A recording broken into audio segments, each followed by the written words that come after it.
win today and you're one step closer to that trophy on the easy road. Driver's seat because you get to protect your EWC key. Aujourd'hui, vous gagnez, vous êtes tranquille, vous avancez vers les playoffs en légende. Lose and you drop into the danger zone, the lower bracket, where it is do or die. If you lose there, not only are your dreams crushed of becoming the next EWC champion, your key gets crushed alongside of it. It's Call of Duty Black Ops 7 at the Esports World Cup, where all of these teams are competing for this trophy, club championship points, and a $1.8 million prize pool. Now, we kick things off here with two teams who are about to compete on the stage here in Paris for the first time. Lou, where'd you go? Man, I'm standing by with a Heretics fan, guys, uniting the passion of both Spain and Latin America. Guys, I have a very important question for you. Chicos, ¿estáis listos? Seems like they're ready. So as they said, vamos, Heretics!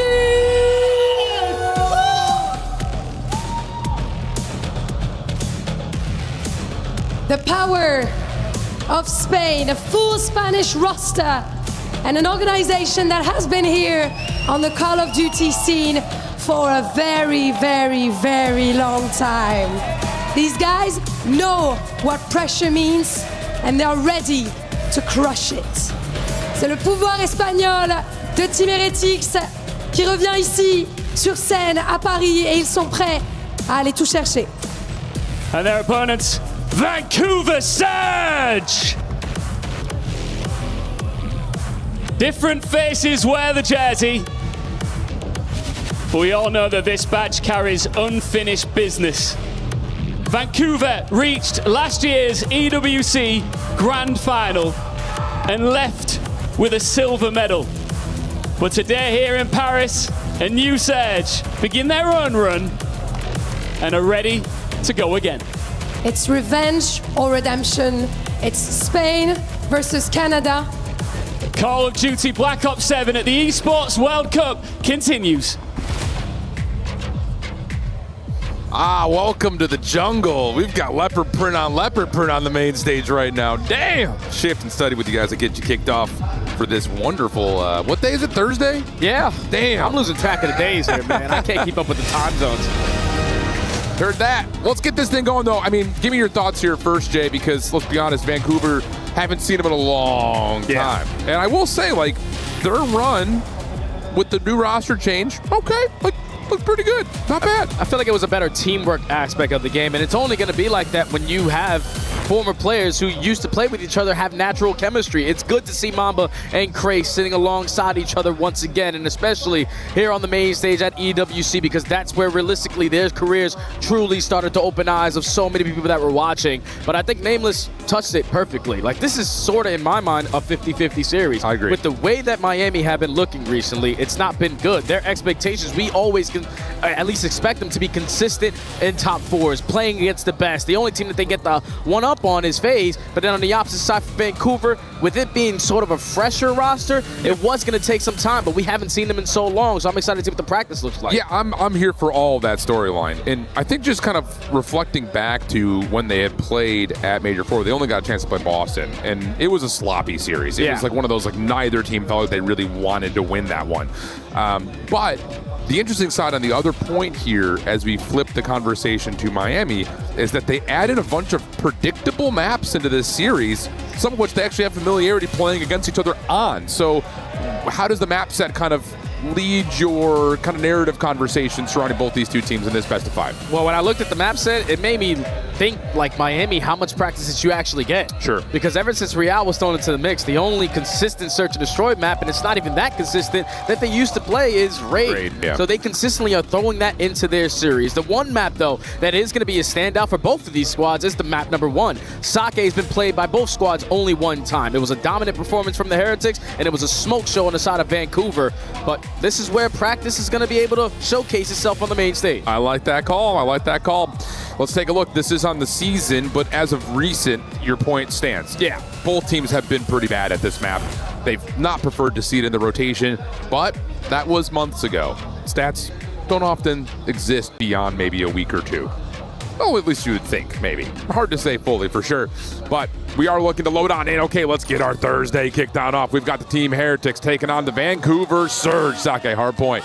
Let's get it on. We always talk about the Heretics, a team who is unbelievable when they are playing from the advantage, when they are playing from the lead. So you need these ARs to set the tone, and it's Rencor already finding a double. SMG is going to clean up house in the middle of the map, and look at those spawns. They instantly flip. Yeah, and that's the big talking point if you're joining us here late or if you just kind of tuned out at the Miami Heretics when they had finished off the CDL season. The major point of conversation was, when are we going to get the Super and Raincore from last year?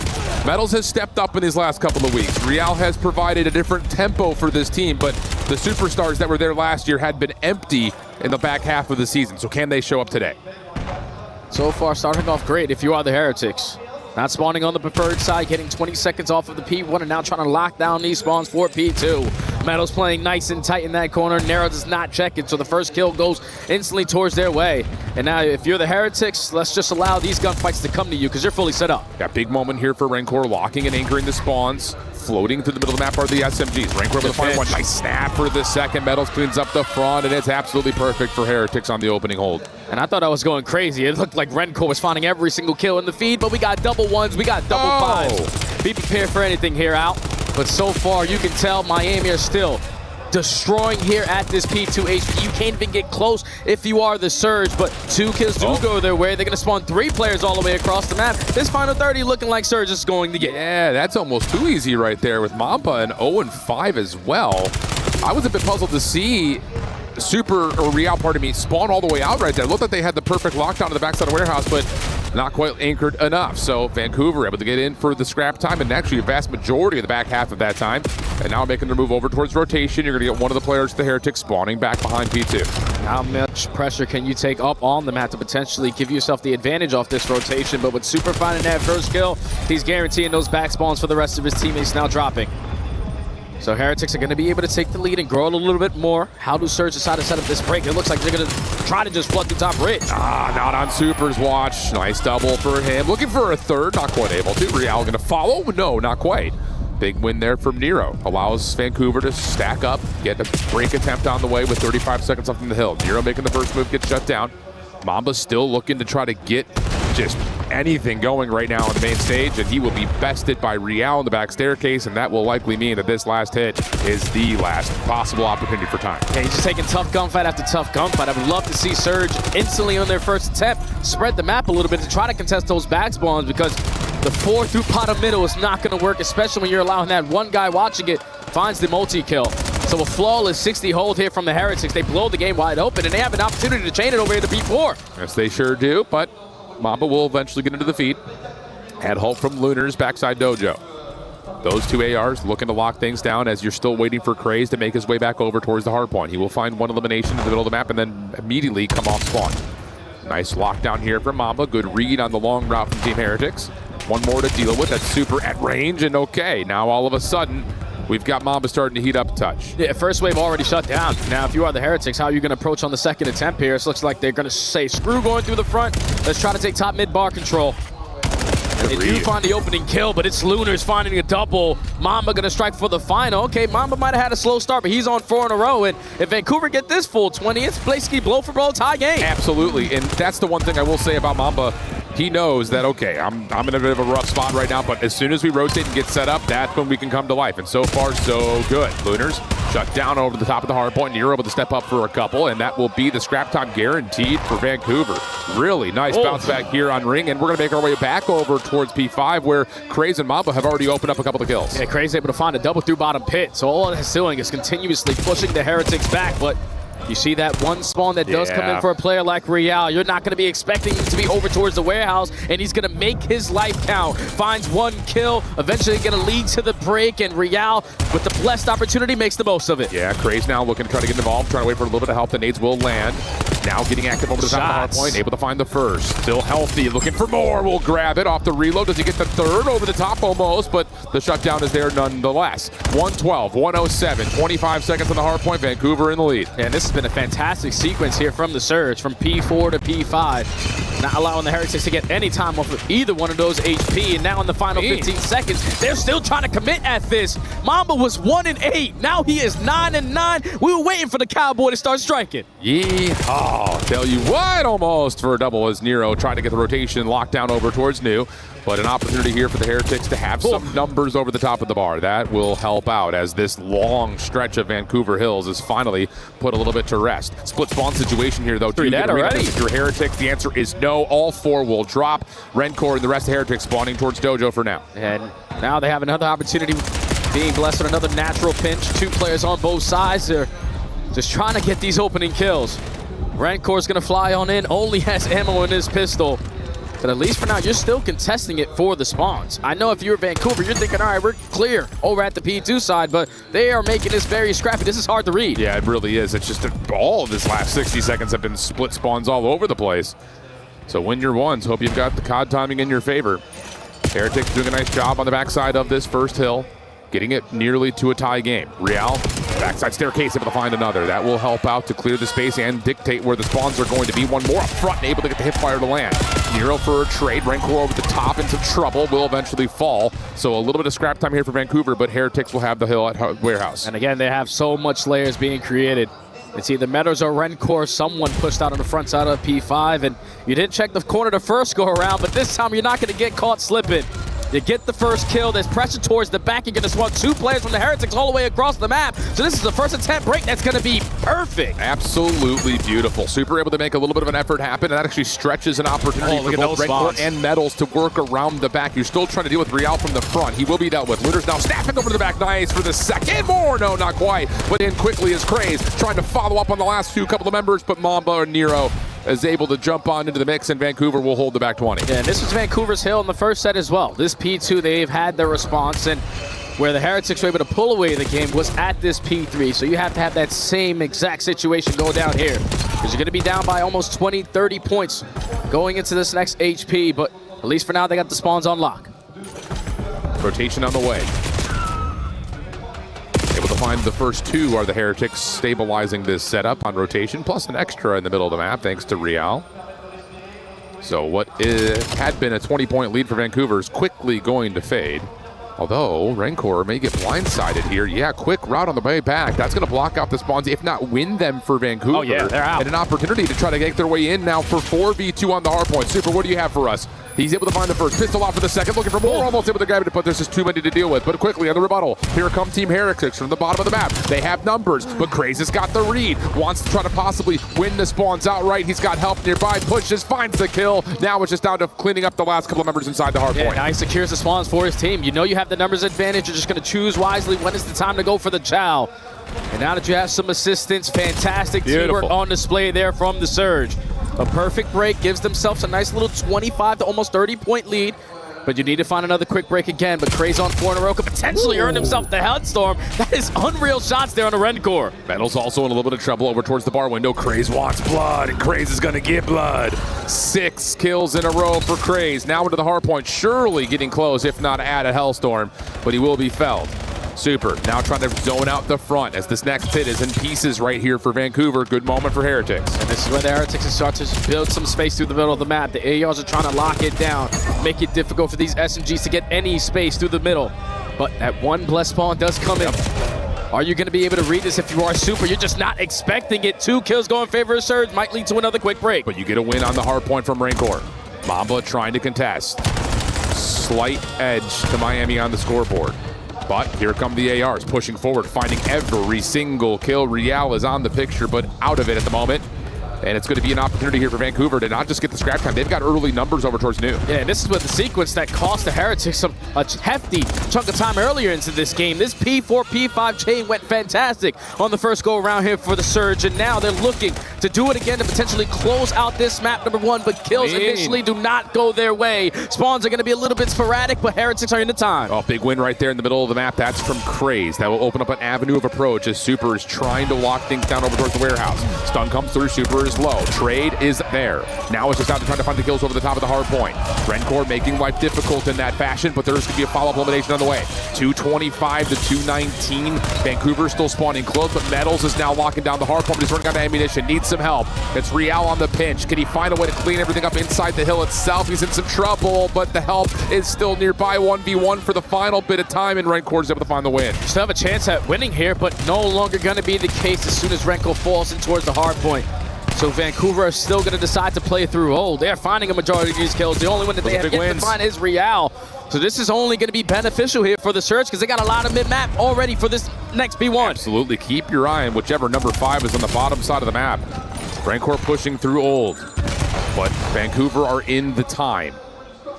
Here comes the split hit. It's all about timing.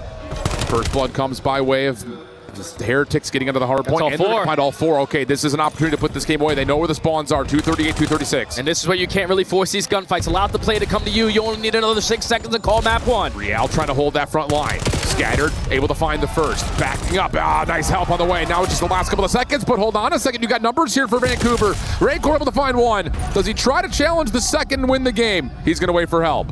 Here come Vancouver off spawn. They're able to find Metals on the cross. There's numbers here. Renkor's taking a long route, but he gets stunned, but he's still able to win the battle. Is there a trade? We gotta go to the hill. 245 to 247. Metals on the time shutdown. It's just down to, can anyone get there in time for Vancouver off the spawn? The answer is no, and Heretics survive. What a game number 1 there. I don't think I've ever seen Sake have that many different spawn points all over the map. And it's the Heretics who are able to thrive through the chaos. I would have loved to see Vancouver in that sequence when you turn it into a one-on-one with Rencor value in his life. Just force them to chow you, sit on the hard point time, but Craze was thinking about the cutoffs over towards lobby. And then when the sequence of kills start to go down and Miami are consistently always starting off with that first one, it gives them the advantage every single time. A 6-point difference, not as clean as you wanted for both squads, but Miami get it done. Yeah, that was a morning wake-up for those in the United States watching. Yeah, let's get into this one. We're still in groups, I know, but yeesh, if we're going to be getting action like this all day, I'm here for it. Well, yeah, we're both here for it. Yeah, we got it. Yeah, it's our job. Job is generous. This is fun. Holy cow. Okay. And initially, it's like, yeah, whatever. Mamba's got a slow start, but as soon as they get set up, everything starts to feel like it's leveled out. But what I will say is this guy showed up. Super was all over the map. Rencor following behind it. That's what we need to see if Miami's going to put together another heroic stretch at EWC. Yeah, those are those guys last year, man. And obviously, Rencor took the Rookie of the Year in the last title. He was trying to split it alongside his duo in Super. But when those guys are able to provide that slaying presence, the game is just so much easier. You know that you have the fundamental guy in Metals, who's always going to be thinking about that next play. Playing a rat corner to just guarantee that first kill, that's what he brings to the team. But your superstars need to start superstarring. Yeah. And it was Super and Rencor pop and take. That's what we wanted to see. That's what we've been itching to see. That's what we kind of got at the beginning of the year. We're like, all right, here come the Heretics again. Same story, different year. And then all of a sudden, it was that back and forth of maybe good, maybe not. Today, so far, pretty good. Pretty good overall. And, you know, we talk about this often, just going to re-hit it, because if we do get to 4, which I think we will, it's the conversation that always comes up. If Miami/Heretics is just here can play from the leader's advantage, they look great. It's just, can they actually build a leader's advantage? That's where the struggle has often been for this team. But in that map, I will say, to kind of counter my own point, back and forth affair, they're still making great decisions. That's what we need to see. Oh yeah, you love to watch this Heretics roster on maps that usually rely on the ARs, because these are your superstars. That's going to allow Rencor to set up one of these power spots, hold these head glitches, find multi-kill after multi-kill, and Super's going to do the same exact thing. So it's been one of their go-to maps since the beginning of the season, but to play a map that you really haven't found a lot of success on to start this series, and even though it was a grueler, for the Heretics, who always love to play with the advantage, you're feeling happy as hell that now you're up 1-0 going into Raid. 100%.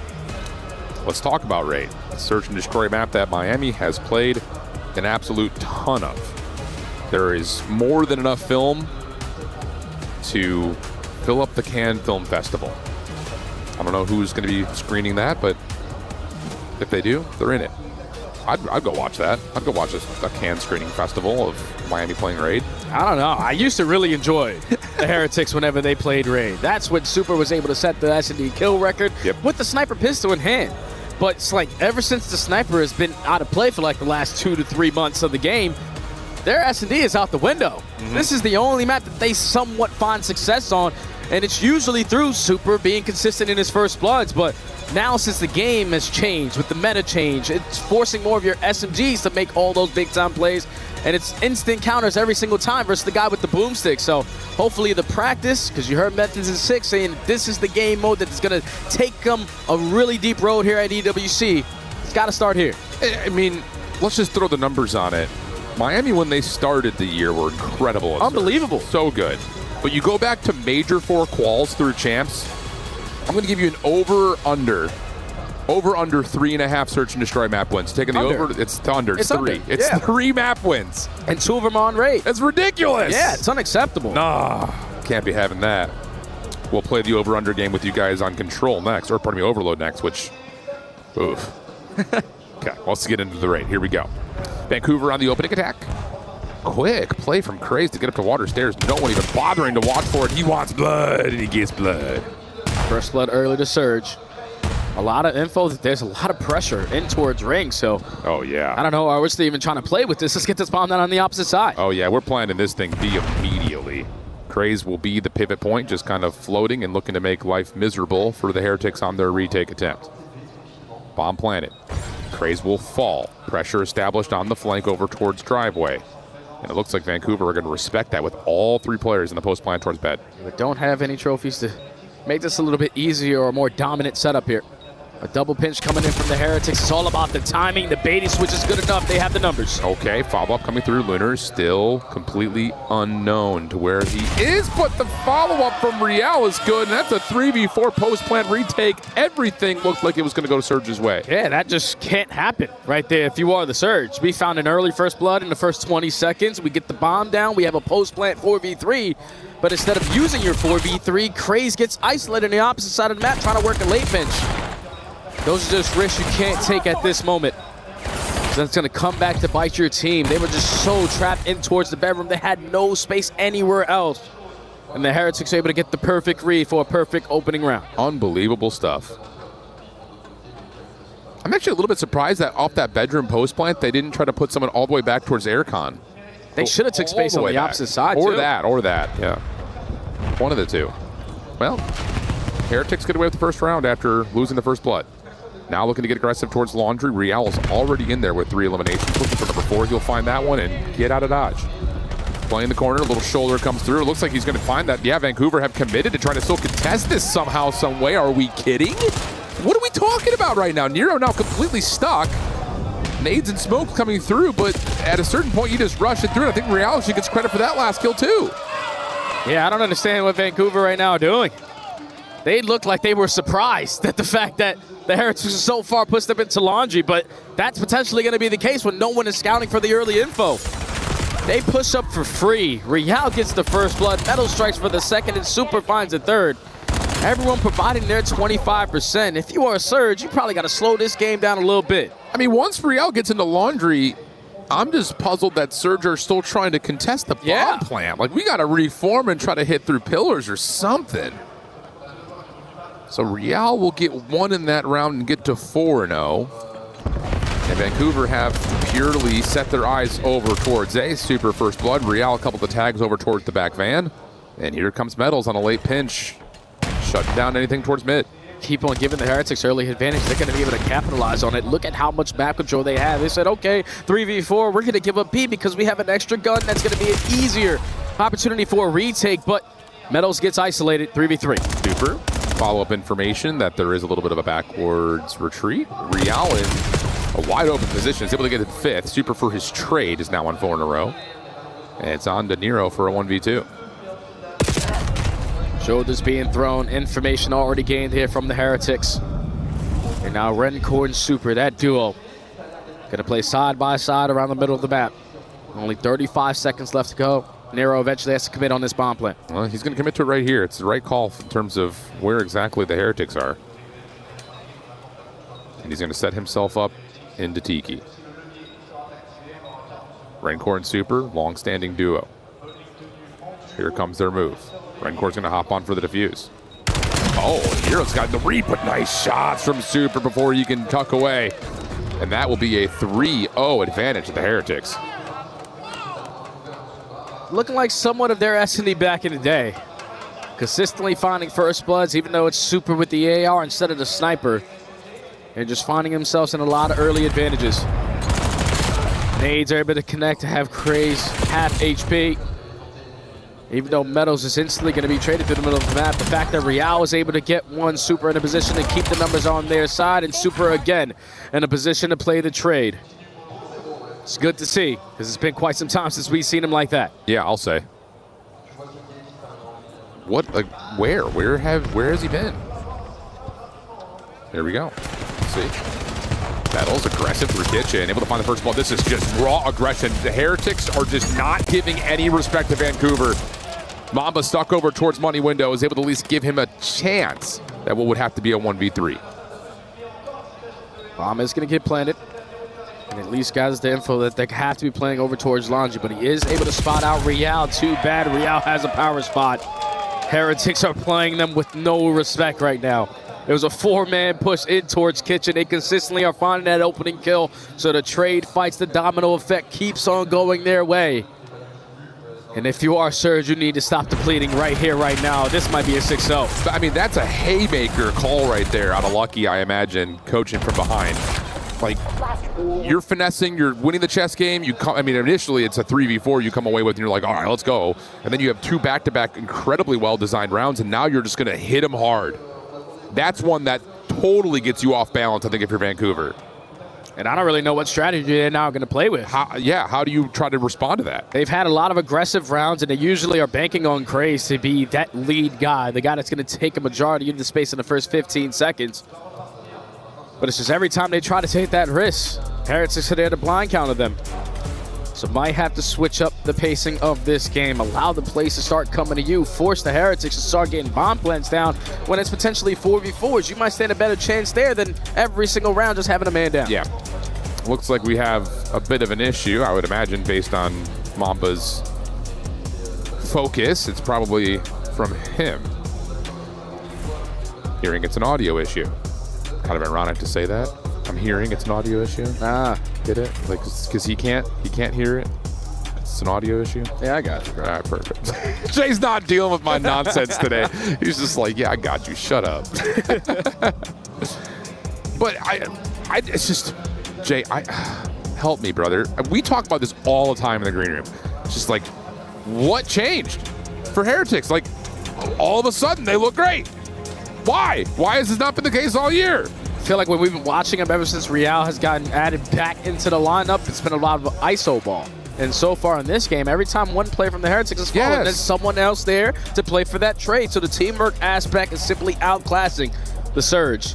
But the fixes are already in. It's still a 4-0 lead here for the Heretics. Looking to try to keep this one a flawless victory. And now Craze is going to whip out this M15 to try to slow down his gameplay. Yeah, but you get a lot of a read there from Super, who actually pushes Craze back, and then Real pops up, finds the first blood. It's just been so good. Super, a couple extra tags, still responsible for mid-map. Real changing the angle, sees one outside, and he may call for a little bit of help. And yeah, Metals is now all of a sudden helping a Kitchen, and he finds a kill. This is so good. Keep on throwing shoulders, man. You're thinking, all right, Super's half HP. I should be able to clean him up. But wait, Nero's able to find a double. Still going to be a 1v2. In order for Vancouver to get their first run on the board, he has to pick up the ace. Oh, he's able to find the third. Now it's down to the 1v1 with Rencore. The only player he has not seen as of yet. Smoke will dissipate. Nero going to try to hop for the plant, and that's the moment he falls. 5-0 Heretics. Just way too easy, man. The fact that they are consistently finding so many first blood, it's on one specific player in Craze. Yep. We got to understand, they are playing you like a fiddle. This is Super just putting down shots in for Money Window. And then you pop up Real. All right, that guy's weak, get the first blood. Then Super the entire time in towards Kitchen, just drawing the attention. All right, I'm going to throw a shoulder. You're going to commit. Don't worry, I got Metals watching my crossfire. This is teamwork we haven't seen since, I guess, the beginning of the year, or even last year with this core four. And now it's one round away. Yeah, it's been since last year. Champs into EWC. Unreal. On the other front, all that anticipation and potential excitement about Vancouver has all of a sudden been stalled out. And you're starting to think like, what? I mean, like, again, like, you look back to Vancouver as they were finishing off the year. Yeah, they have that kind of heartbreaker map 5 versus Boston. And that was kind of the story throughout their Major 4 quals. Map 5 lost to FaZe. Another Map 5 lost to Boston. They get a win versus this Heretics team. They get a win twice, actually, versus this Heretics team. One in the minor, one in the quals. So it's just like, okay, you're starting to see the buildings of something that could be competitive, but you haven't played in a month and a half, and it kind of looks like they haven't played in a month and a half. Yeah, I felt like when this roster was first formed, I was thinking, all right, when you talk about the teamwork aspect, it should be a whole lot better than what the Carolina roster was previously, and also the Vancouver Surge roster was previously. You put together a squad where it's just natural chemistry. Obviously, between Mamba and Craze, you know what they have been able to do. But this year, to start off, Craze was playing alongside Nero. And then a little bit going deeper into the season, Nero was playing alongside Lunar. So it's just natural chem the entire time. And I'm expecting to see just better team play overall. And right now, it's just not working. Yeah, they're getting absolutely picked apart. Timeout has expired. We're back in. After a 6-point game on the hard point, we might be looking at a 6-point game here in the Surge. Hard, heavy hit here for Vancouver's defense through ring. Free plan at B. Thank you very much. How do you set up this retake now if you are Surge? Because you give all the map control. There's only one player here initially to try to contest it, and it's going to be Mamba striking for the first blood. But Real has a peek. Real is going to be able to clean him up. And now the Heretics force it to be a 2v2. Rancor in some trouble here, though. Oh, just trying to force the gunfight. He's going to fall. So now it's just down to Real. In towards Tiki, cut down. And that was a little messy from the Heretics for the first time so far, and Vancouver's on the board. Yeah, I guess you got a couple rounds to throw away. Yeah. You're not expecting that B bomb plant to be as free as it was, but with Mamba being the only guy to early contest a spot out what the post plant setup was looking like, just jumps out money window, and finally Surge are able to get a first blood to go their way. They started off the game by getting the first blood, but still losing in the 4v3. But finally at least getting one on the board here. And that's just, for not the first time, but a moment there where you look and say, okay, great decision-making for Vancouver, because you don't just get the first blood. You never allowed that post plant to really, truly get set up. Super scrambling to get back over towards mid. Rancor's dealing with battles all over the top of bedroom. Real stuck at basketball. Like, no one's in a good spot to help each other for the first time. So, good stuff for Vancouver. Here we go. On to the attack, as Vancouver would need to get the full sale. Stun, lands over towards Kitchen. Craze wants it. He's found a first blood here before. He's dead. Called it pretty perfectly there, Jay. Yeah, he's in trouble too. He's just trapping himself in a corner. Just like Metal's just watching that entire cross. So he's able to find another first blood, but Arrow effective on the trade. 3v3, 30 seconds gone, and you gather so much info that there's still pressure in towards Kitchen. And with those shots going down at water steps, don't waste any time. Bomb planted today. Yeah, Mamba going to be the one to be trusted to watch the back. Kind of gives it up at the wrong time here, because, yep, there's the shot through jungle. You don't know if anyone's up close and personal. He's got an M15 on this angle, able to find one over the top, not going to happen, and that will do it. Considering how much film is out there on the Heretics, it didn't look like Vancouver went back and watched much. Yeah, I don't know what Vancouver were doing, man. It's like we're trying to be the superhero. We're trying to be Superman. Individually pushing up the little map, putting yourself in tough situations, and consistently putting your teammates in a bad position. I was not expecting it to be that dominant there from the Heretics, because this is the mode that they have been struggling in, but that was a dominant search and destroy from Miami. Quickly, before we go over to Puckett to the desk, has this been better from Heretics or dismal from Vancouver? No, I think it's better from the Heretics, because their S&D has been abysmal, and that was the most dominant they've looked ever since Real walked in the building. I like that calm. Let's see what Chris, Ali, and Enigma have to say back at the desk. Sure. Thank you very much, fam. I feel like I'm surrounded by Gentlemates super fans already, and I love the vibe. Ali, you look incredible today. Who inspired this look? No one, but I did dye these clothes myself. Isn't that cool? You have time to dye your own clothes. I do have time to dye my own on top clothes. of everything else you do. I sew too. I'm so impressed. Let's talk about what else impressed us, because Andrew, game one, a 6-point decider. Doesn't get much better to start a day of qualifiers. No, it most certainly doesn't. I know that some of yesterday's matches were relatively lackluster, but we got ourselves a lot of little bangers, kick things off. And we're kind of expecting these respawns to be scrappy. There's a couple of errors in the way these teams set up, especially to hold. And there's a lot of break action going on. So these teams, yeah, you see some of your SMG stars getting up, personal, and very much so involved here. But great stuff from the Heretics to close out, finally some spine. Ali, I was wanting to watch Nero. I said, he is my guy. He's my X Factor. He had a really good first half. Who clawed it back, though, for the Heretics to take the lead? It was actually Metals and Rancor. I mean, you saw how tight this hardpoint was throughout the entirety of this. We even went down all the way to the wire. I mean, it was only a 10-point game. I think the biggest difference makers for me was the fact that, yes, Vancouver Surge did a really good job holding those P4s, but it was those P5s that really put the dagger in for the side of Heretics. And then you get back to that final P1, and it's Rancor and Metals that essentially combined for a 2v4 to break the hill by themselves and give them those last couple of points to go up 1-0. Yeah, you love to see the fandom. We have the Spanish fans here in the venue. A lot of Americans have made their way out to Paris. And if you're looking for stars, here are two second-year studs. We've got Rancor on the left, who dropped 28 kills. Lunars right there with him at 29, a 1.22 and a 1.38. Both boys are frying in the AR role. Do they need to step up the objective, or are you liking what you're seeing through our first hard point? Not at all. Even when you look at the hill time here across the board, I mean, that's pretty satisfactory for both of your ARs in that situation. Like I said, the hard point honestly was a banger. It was the S&D where you really felt the skill to gap. Now, we mentioned that we did not like to see Raid in the mix here for the Heretics, but they walk away with a convincing W. Let's take a look at the search and destroy. And what did you see from our Miami team? Because this is the squad that historically had been struggling in search and destroy after adding Real back into the mix. No, most certainly. I think that it's a case of them working very well in those first bloods. We talk about some of the statistics that come into this series, and I know that Chance in particular loves me bringing up a statistic, but it's that they are the worst team in the league when it comes to opening tools. So the fact that they managed to fix that, it felt like they were almost setting up Vancouver for exactly what they wanted every round, executing beautifully. It did feel like almost like they were playing to their strengths, you know, and we talk about this Heretics team, and one of their strengths is how aggressive they can be, and I feel like we saw it especially in those attacking rounds where they were just taking map space. They were pushing all the way up the A site. They weren't worrying too much about the plant. They wanted that first blood. They wanted to have those numbers early in the round, and we saw it pay out in dividends throughout the entirety of that map number 2 Enigma. While we're handing out some gas, Enigma, is there anyone that you think deserves a little extra spotlight for their performance so far? Well, we are going to bring up Real here for his work in the S&D. Drops 9, and I'm glad he's getting this. I think he's had an inconsistent year. I think he's not been that powerhouse player that we expected from last season. And of course, all the troubles he went through at the start of the year on Koi. So to see him come back into this tournament now, hopefully this is one where he can deliver again. If we think back to just last year, it's one of those moments that got him on that Koi roster overall. He had a great tournament.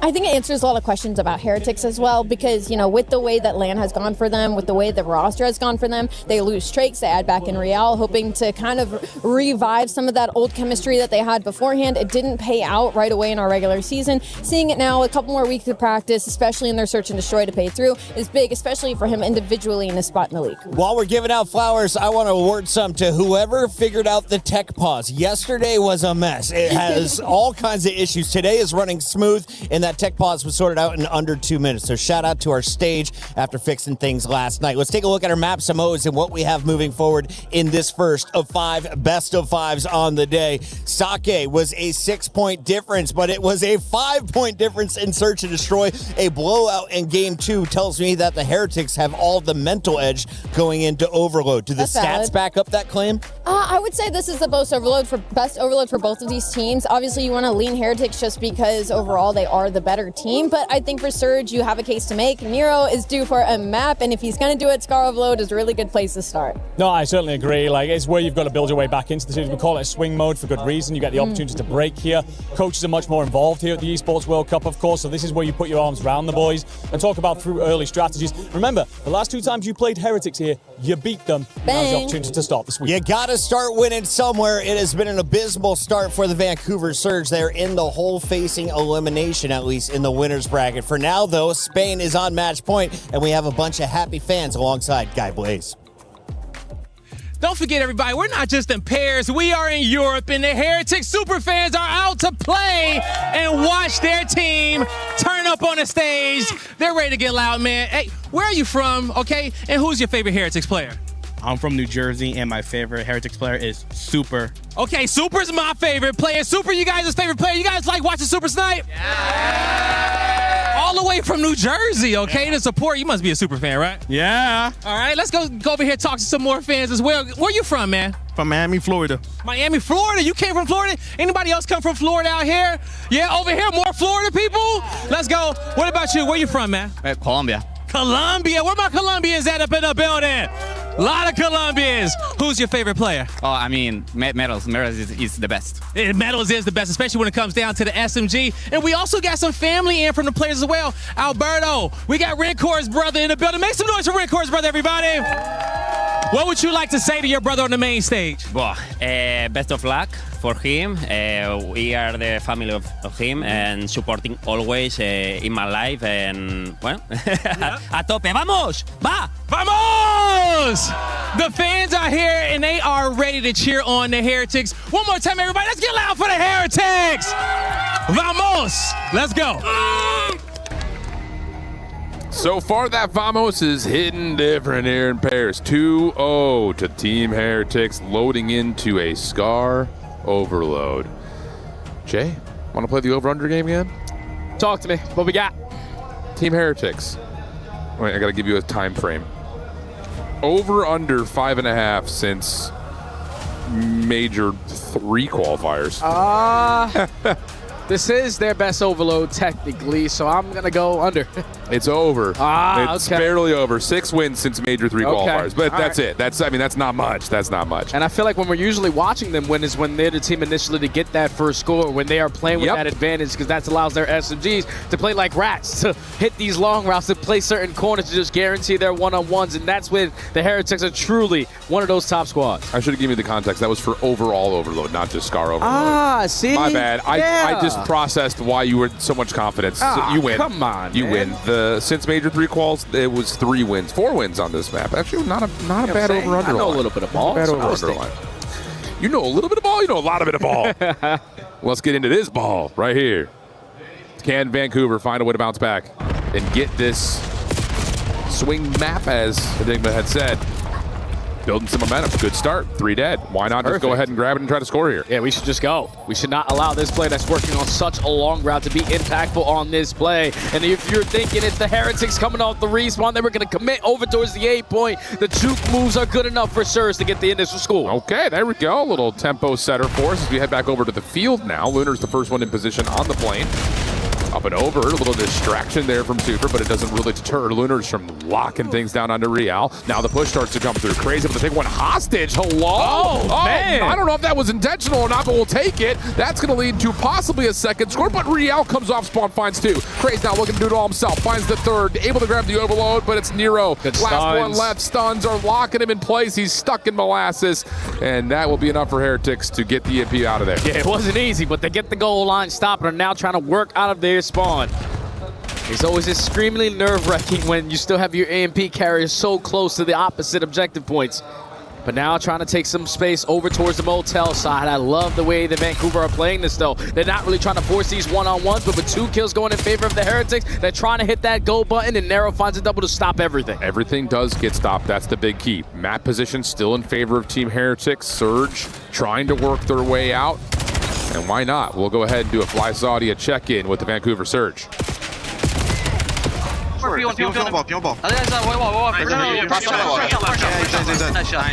They can be your top. They can be your top blue. They can be your top blue. Get it left. They're not left. They're not all left yet. Top blue. Nice. I have a deep left. Give me on top blue. I'll get out. Deep left. One shot back left. Nice. Good shot. Last guy. They're close. Deep left.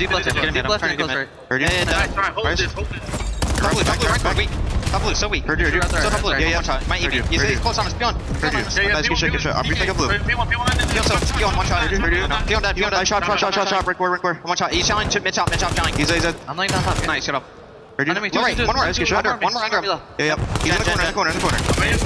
One shot the corner, bro. He's dead. Nice, shut up. One shot here. I'm gonna look left real quick. He's top blue. Low side, right. Take your time, play kills. They're gonna next wave. Yeah, pretty solid in terms of how Vancouver were able to get out of the trap, but once they start to generate the scoring opportunity, everything kind of falls flat. Yeah, every time they get right at the goal line, they keep on getting stopped, and now Heretics potentially have an opportunity to get one score of their own, but they don't find any of the kills past the 50-yard line. So 3 in favor of the Surge. Luna's trying to take so much space over towards the boat side, but he's already been calm. Stuns are connecting. Yep. He's eventually going to fall. And Heretics now just need to continue to push because they have the advantage. Mamba will give you 1. So again, this position, well, I was going to say at the field, is still yours if you're Vancouver, but that quickly gets turned aside. Nero now trying to extend a route through mid. Able to find medals for 1. Lunar's over the top doing his job by clearing out the field side. This should be an easy follow-up for Craze. A little bit more difficult than you would have anticipated, but now you've got Nero as your lead blocker. Craze trying to find a way to jump on in. Semtex over towards the goal, able to find 1. Pistol shot's not quite there, but the follow-up looking good for Vancouver. Can they get through the last defender? Yes, they can. Lunars for the score. That's just fantastic attack usage there from Craze. As both of those players, one shot is able to finish the first and continue to keep the advantage in favor of Surge. Now with 2-score lead. 1:20 left to go. Keep in mind that Surge are going to be on the preferred side here on Scar Overload. But Heretics is still trying to make something out of nothing. Yep. 3 kills go down. They have all of the map control, and they're just forcing Surge to be in an uncomfortable position. It looking like score number 1 is going in. Sure looks that way as Metals will find the trade, jump over, and get there just before that motel spawn comes into play. Good rebuttal there from Team Heretics. EMP back over towards mid-map. Good kills from Nero allow Vancouver a chance to quickly grab this and start to set up an offensive look of their own. Yeah, just keep the EMP safe if you can. If you're the Heretics, someone buy your life, and none other than Rencor. Mr. Pre-aim, Mr. Straight Shots. 3 in a row leads to all 4 dead, and now he turns into the lead blocker. He has so much space already. Looking good for a possible score here. Metals is going to take it himself, and that'll be an immediate second score. 30 seconds left. Now Metals, after the drop-in, wants to get involved in the kill feed. Field spawn for the EMP. Real will track back to try to grab. Or will he? Super working with him. They're going to keep the forward pressure, but one of these two are going to have to go and grab it. MTC at that range. Easier said than done. Lunars for the trade. Nero able to find 1 more, but Rencor has a chance to contest this EMP position. Can't quite find the last shots on the Lunars, and it'll be Vancouver looking to extend the half. Yeah, they're going to get the final push here if you are Vancouver, but your lead blocker instantly falls. Now it's all on Craze to try to get something done with this SMG, but he's only able to find 2. Now Nero's going to reset the play. Everyone getting those close mid spawns. They only have 20 seconds to make something happen. Well, shakes off the effects of the stuns, tries to get Mamba forward as a lead blocker. Mamba's able to find a couple, but the EMP's on the other side over towards B. EMP's towards B, though. It's just down to can Real find the win? Yes, he does. We had all that extra space, but we run the EMP to where the only defender for the Heretics that's still alive is still not good. It would have worked. It's just Craze is playing the wrong cut. Your teammates have all of mid-map. There's no need to focus on front side blue. You just need to guarantee the backside offense. And you force your teammate with only a pistol in hand to have a one-on-one gunfight that he was not going to be ready for. That is sloppy there from the Surge. More specifically out of Craze. Those are moments right there that you cannot allow to happen, especially if you want to potentially start this comeback here. You're in the perfect spot. You get every single kill. It's just the most important one. It's the easiest cutoff of all time. And you don't get it. And Miami going to the next side, all tied up. That's unbelievable. Everything was right there for the taking. How much will that defensive hold potentially be a lifeline for the Heretics? Metals coming out with a fury here, 4 in a row.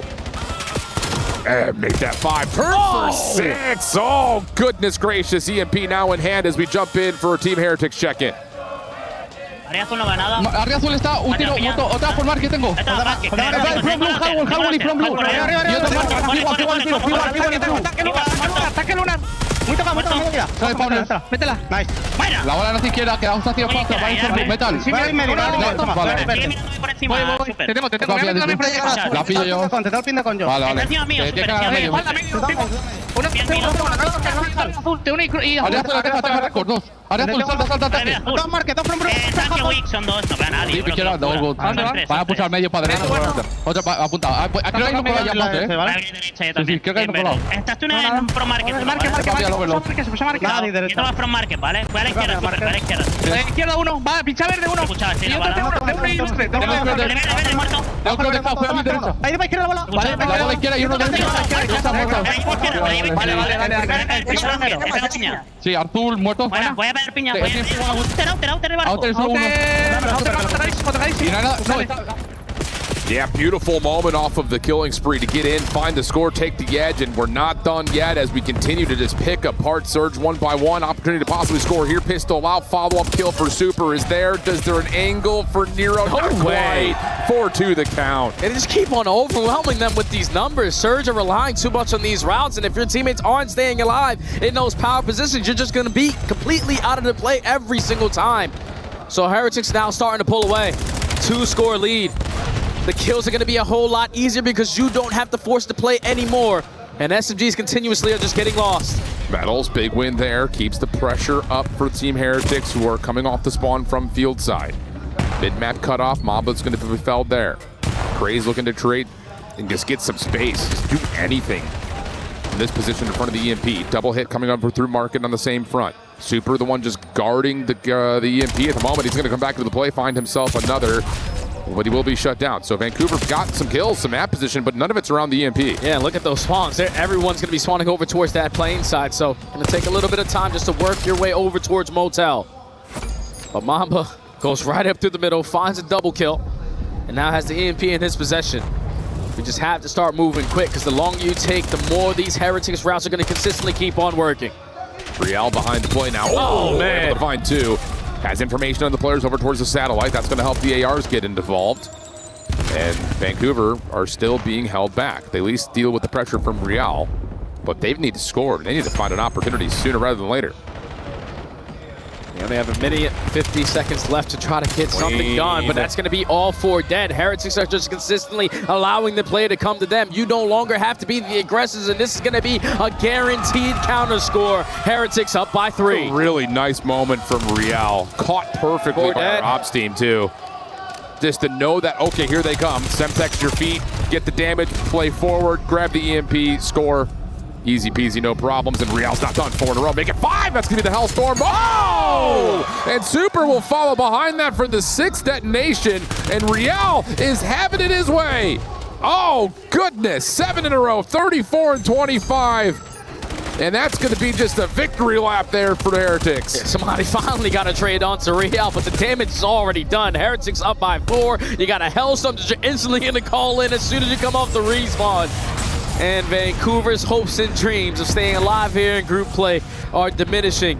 Every single second that keeps on passing, you can't get out of Delhi, you can't walk into a missile and be indestructible, but it's almost mathematically impossible. Oh yeah, it is. At this point, it absolutely is. This is no way. Especially with that shutdown, Riel is, woo, why not? Oh man.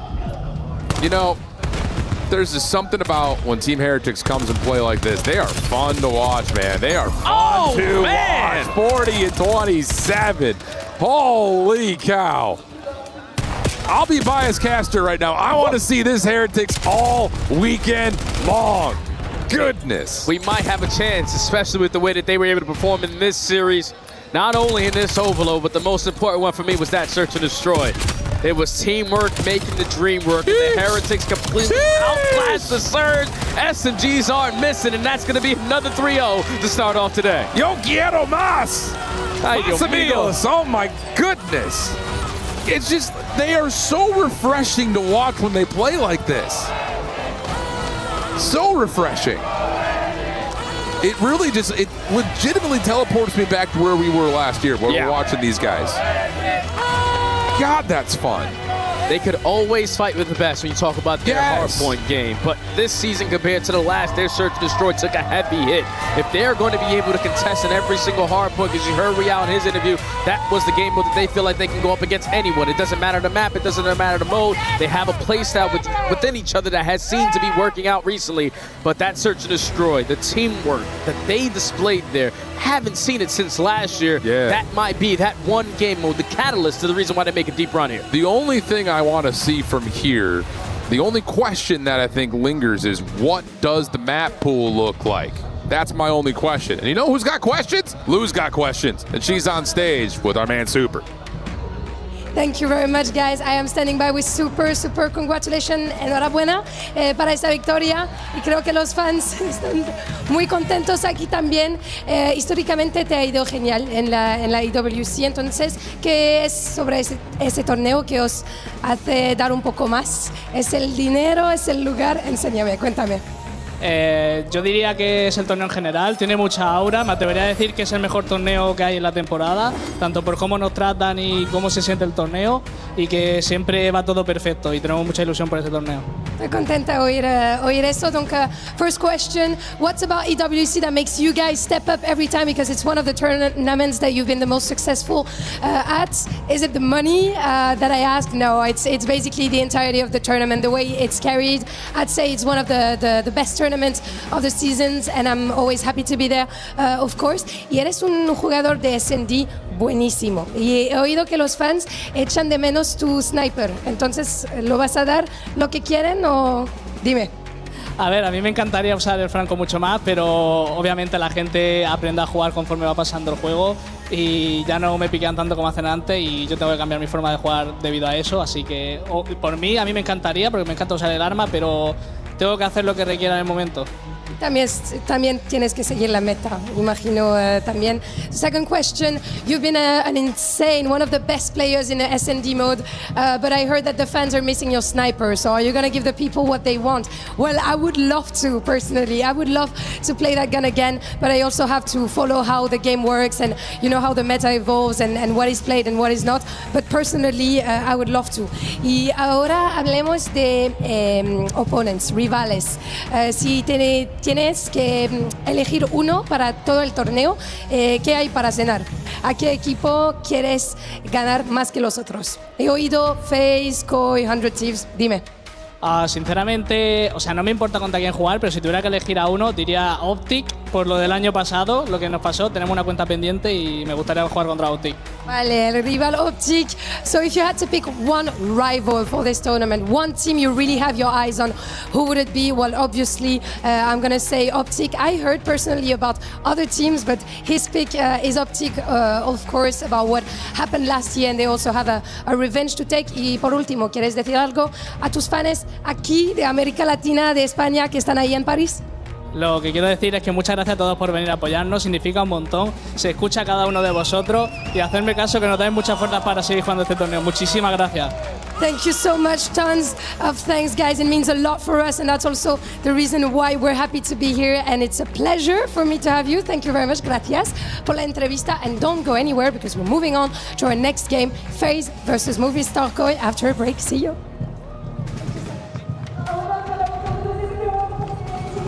Thank you very much, Lou, and congratulations to Super and the Heretics. Take my Vamos all the way to a 3-0 scoreboard. Let's take a look here at the plays from Overload. What did you see, Andrew?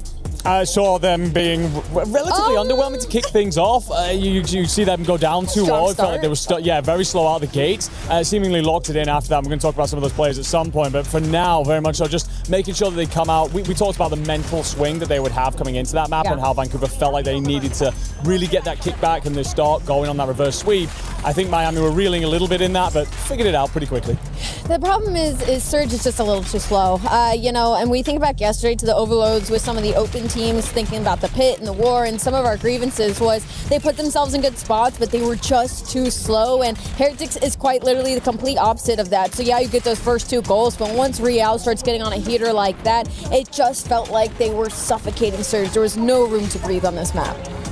No, most certainly not. It's difficult. You feel that sometimes. We're talking about that brotherhood and kind of like the way in which they play around one another. It's a wolf pack. And when you are under that pressure, when you're stuck in that blend, I mean, Ali, you've played enough ranks in your years. You're spawning in and you're immediately facing stuns, frags, and all those players flying at you. It's very hard to deal with that pressure once you're on the receiving side and you're in the blender. These boys are great at really compounding that momentum. They let in 2 scores in the first 3 minutes. After that, it is a dominant showing of Overload and a hot 3-0. We mentioned the X Factor in the past, and well, when Metals plays his best, this team can win championships. Ali, he's been playing at a next level for a while now. Yeah, and what's crazy about Metals is he was considered the X factor for this team pre-reinitiating at Real, but he still can be. When Metals is having series like this, when he's putting up numbers like 1.3s, that's when Heretic starts to run through teams. That's when the top 4 has to start being worried, because they are a team that, although their floor can be extremely low, the ceiling is also extremely high. Heretics look good in the white, gold, and black. We'll see if they can keep the winning ways rolling here in Group B as we take a look at where we're at in your bracket. Well, we're about to get into the decider matches. Who is getting into the playoff bracket and who is going to be sent home?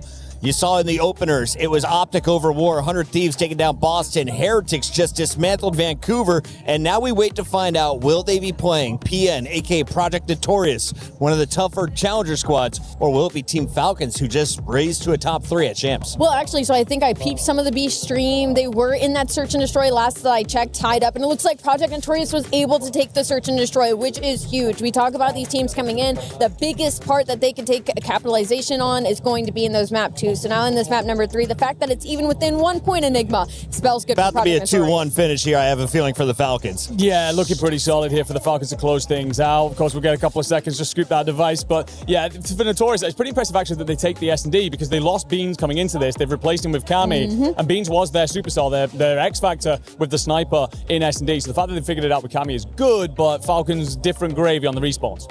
Falcons off to a hot start. Can they finish that series? Go over to the B stream and check it out. In the meantime, over here on Alpha, we're going to be gearing up for Koi to make their return to the stage. They're taking on the reigning champs. It's Chris Lair and FaZe up next here at EWC.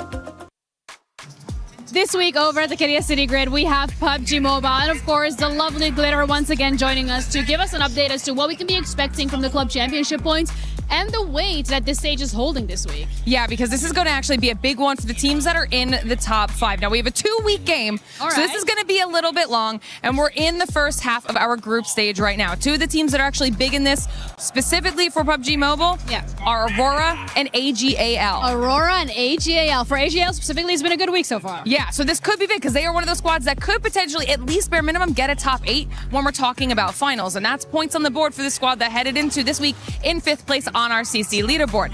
That could be massive for them if they're able to pull out that performance. But Group B, who we haven't seen yet, Vitality is in there.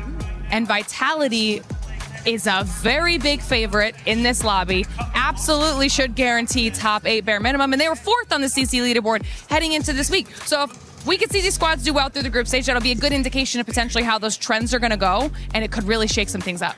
All right, I'm looking forward to seeing how that plays out, because especially Aurora Gaming, considering some of the wins that it already had. When we're looking at AJL, favorites over at HOK, they're also competing in Tekken 8. A lot of things happening, and of course, we're going to keep you updated as things progress here over on every single one of these stages.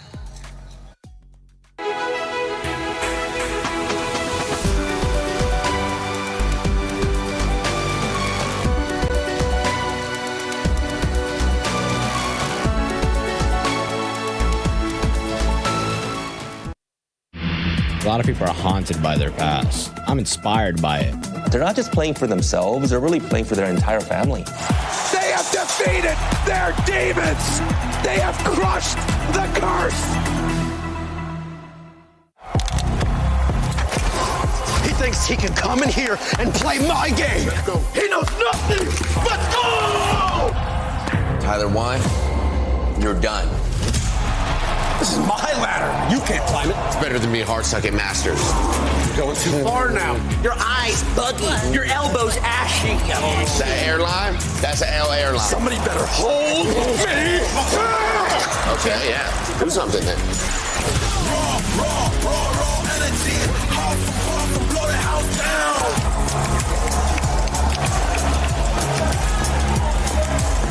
You look nervous. You look short. Everything's good? Fight.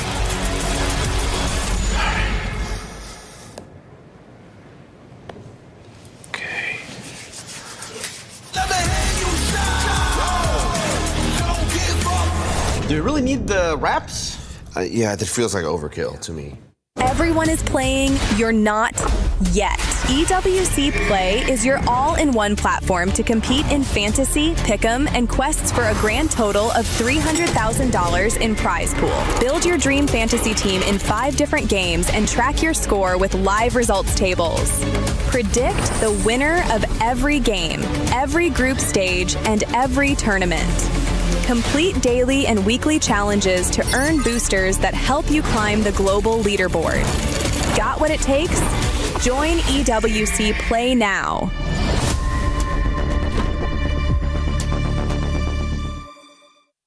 Human body was built to move. Not trapped at a desk in one singular posture for 12 hours a day. It's time your chair evolved. This is Secret Lab Titan Evo. Ergonomically engineered for you, gamers, hybrid workers, artists, backing your every move.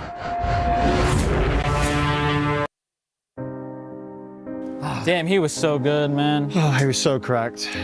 We had good times with him. That's all right. It's a good 2 years. Good crack for sure.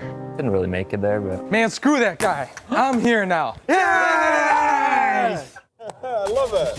Yay! Abe's here now, ladies and gentlemen. 6-7ing his way into the STC arena. Young. We were talking about the excitement that Abe's brings to this roster. He is young. He is just a ball of energy. And unfortunately for him, that ball of energy got beat up on at Champs. He had like a 0.5, it felt like at times. Wasn't great. Nameless, this has to be a better tournament for him. And it feels like Koi, they've already got the monkey off their back. They've got a 3-0 win to start their tournament. They're vibing right now, going into a very tough matchup against FaZe. Yeah, you know, they had a month of practice, and I'm sure like the pressure of Champs being off their shoulders, they're just playing with nothing to lose here, right? So, you know, for this Koi team, they have to go up against a team that won Champs, but, you know, they've been competitive, especially in hardpoint all season long, even after bringing in Abe. So playing without pressure, maybe you put up a better fight today. Let's take a look here at this Koi roster that took down the Royal Ravens. Shout out to the 3 Royal Ravens fans, by the way, that came over from the UK and would not go silent during this 3-0 loss.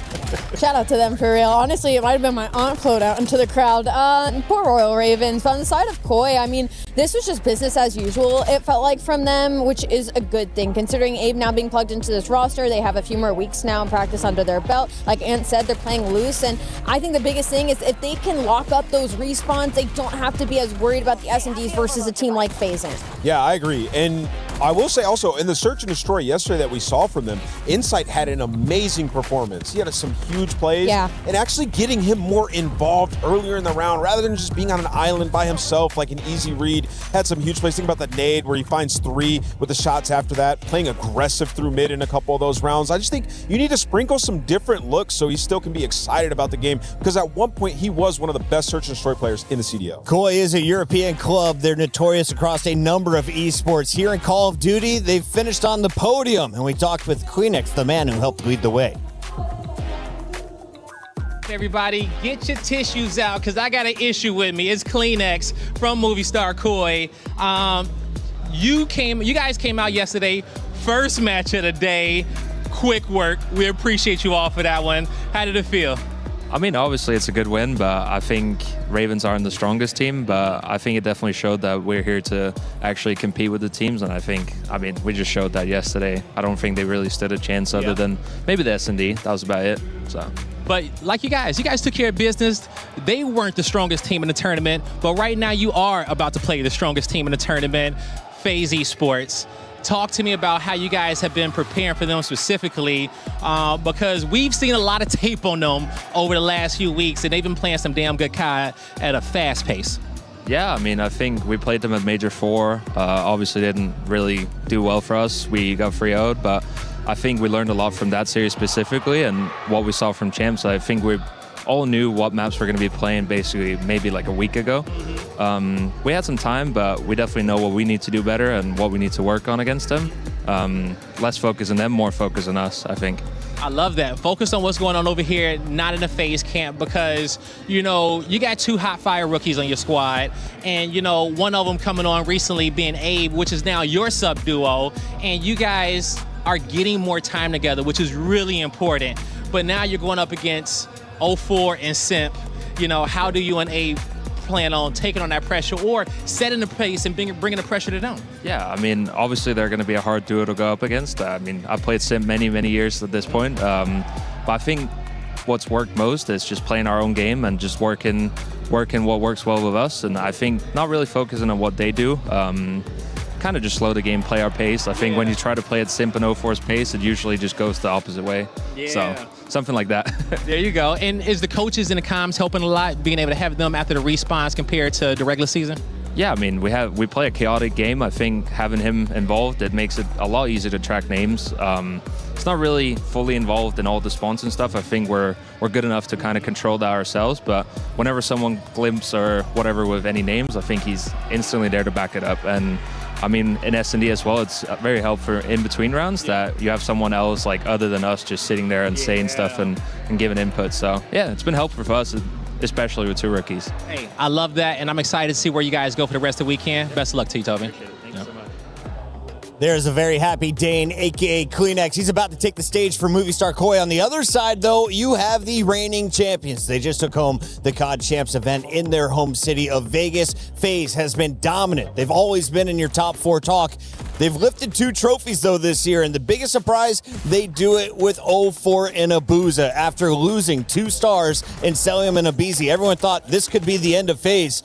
The end of the year, this could be the strongest FaZe we've seen this decade. It could be. When you look in the statistics and the nitty-gritty and when they actually finally got a win, it was with this roster. And talking about those 2 specifically, 04 started out insane yesterday, and it's not often that we see him come out as hot as he did. Now, granted, you can make the argument it's versus the pit, it's not versus the teams that they're used to. This should be more of a competitive match, but regardless, those are things that you want to see if you're a FaZe fan, especially in the respawns, because their S&D looks untouchable right now. They might have gone the distance, but if you go back and watch that match, it's because they just had to make a single adjustment. This round 11, I feel like broke the camel's back. FaZe establishing dominance, Chris Lear out-gaming 3 other folks. Yeah, just getting loose, getting through and making plays. That's what Chris Lear does the best, right? Simp is one of the GOATs, if not the GOAT of all time. And, you combo it with 04, who kind of embodies this new era of how to play hardpoint, just super fast-paced. Simp's starting to play off him. It's been working so well in hardpoint, and this is like the best hardpoint FaZe team that we've had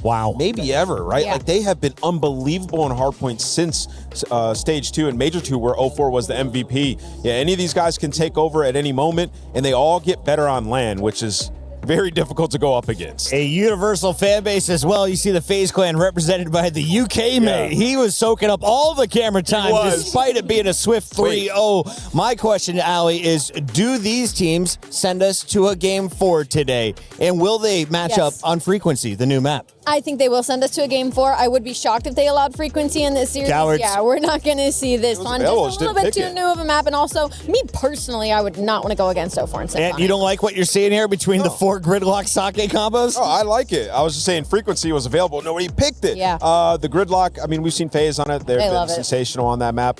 But yeah, for Koi, Search and Destroy going to be massively important. I like what I saw yesterday, like a different way of playing that we've seen all year long. I hope Insight stays involved like he was. And if you're going to compare the play styles with 40 seconds left, how would you describe each team? Let's start with FaZe, then Koi. FaZe, lightning fast. Fastest team in the game on the fast break. They're popping absolute takeover. And then when we talk about Koi, I'd say structured. Yeah, more structured, more teamwork oriented, depending on how you want to. You heard Clan, talk about it. He was like, I don't want to play to 04 and Simp's pace. Like for them, it's about the approach to the team that they're playing. 5 seconds each. Who you going? Who wins this match? I'm actually going to go a little rogue here. I don't know. We talked to Roma so much yesterday. I'm going to go with Koi. I think maybe they pull out an upset. Whoa, I got FaZe taking this one. I don't know what Allie's on. They were Roma. I'm with FaZe. They just won champs. Let's get into the game.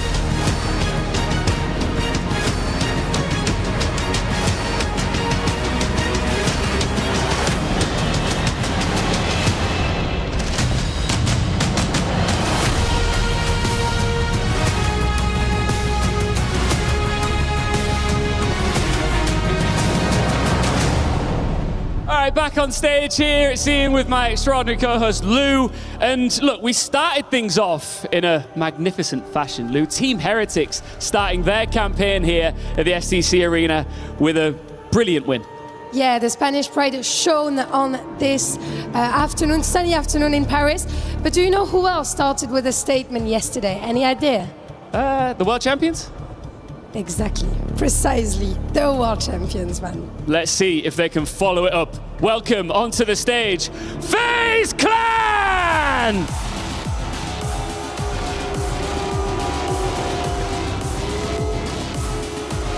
FaZe handled the first job yesterday. No celebration, no victory lap, straight back to work. That is just life when you're a world champion.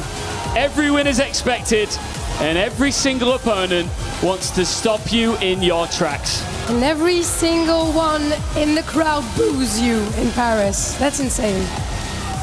Standing strong against them, movie star Koi. They took their opponent, and they're not taking any break to celebrate. Toronto's color are still on their back, and the reigning CDL champions are now standing against them. Nobody expects them to win this one, but that's exactly the kind of match this roster loves. What's on the line? Well, a guaranteed playoff spot. Win here and you're in the quarterfinals. Lose, you drop to the lower bracket. Let's get into it. What an exciting game we have ahead of us. Miles and Chance back here for a bit of Movistar Koi versus FaZe Clan. And this is a generational hate watch for the French. Insight on one side, FaZe on the other. They don't know who they hate more. Well, it's just whoever loses. They just get to drive the dagger home, get to, enjoy the goods while you can. It's a win-win for the Gentlemate fans. And on the flip side, I'm excited for some good Call of Duty. Obviously, FaZe world champions. You know they're going to bring their A game. You know these guys are menaces. They will absolutely be on point. Koi, a little bit more of a question mark. A couple fresher faces on the roster, maybe a little bit less consistent than the opposition, but they are hungry for revenge, and boy, do they have some wonderful support.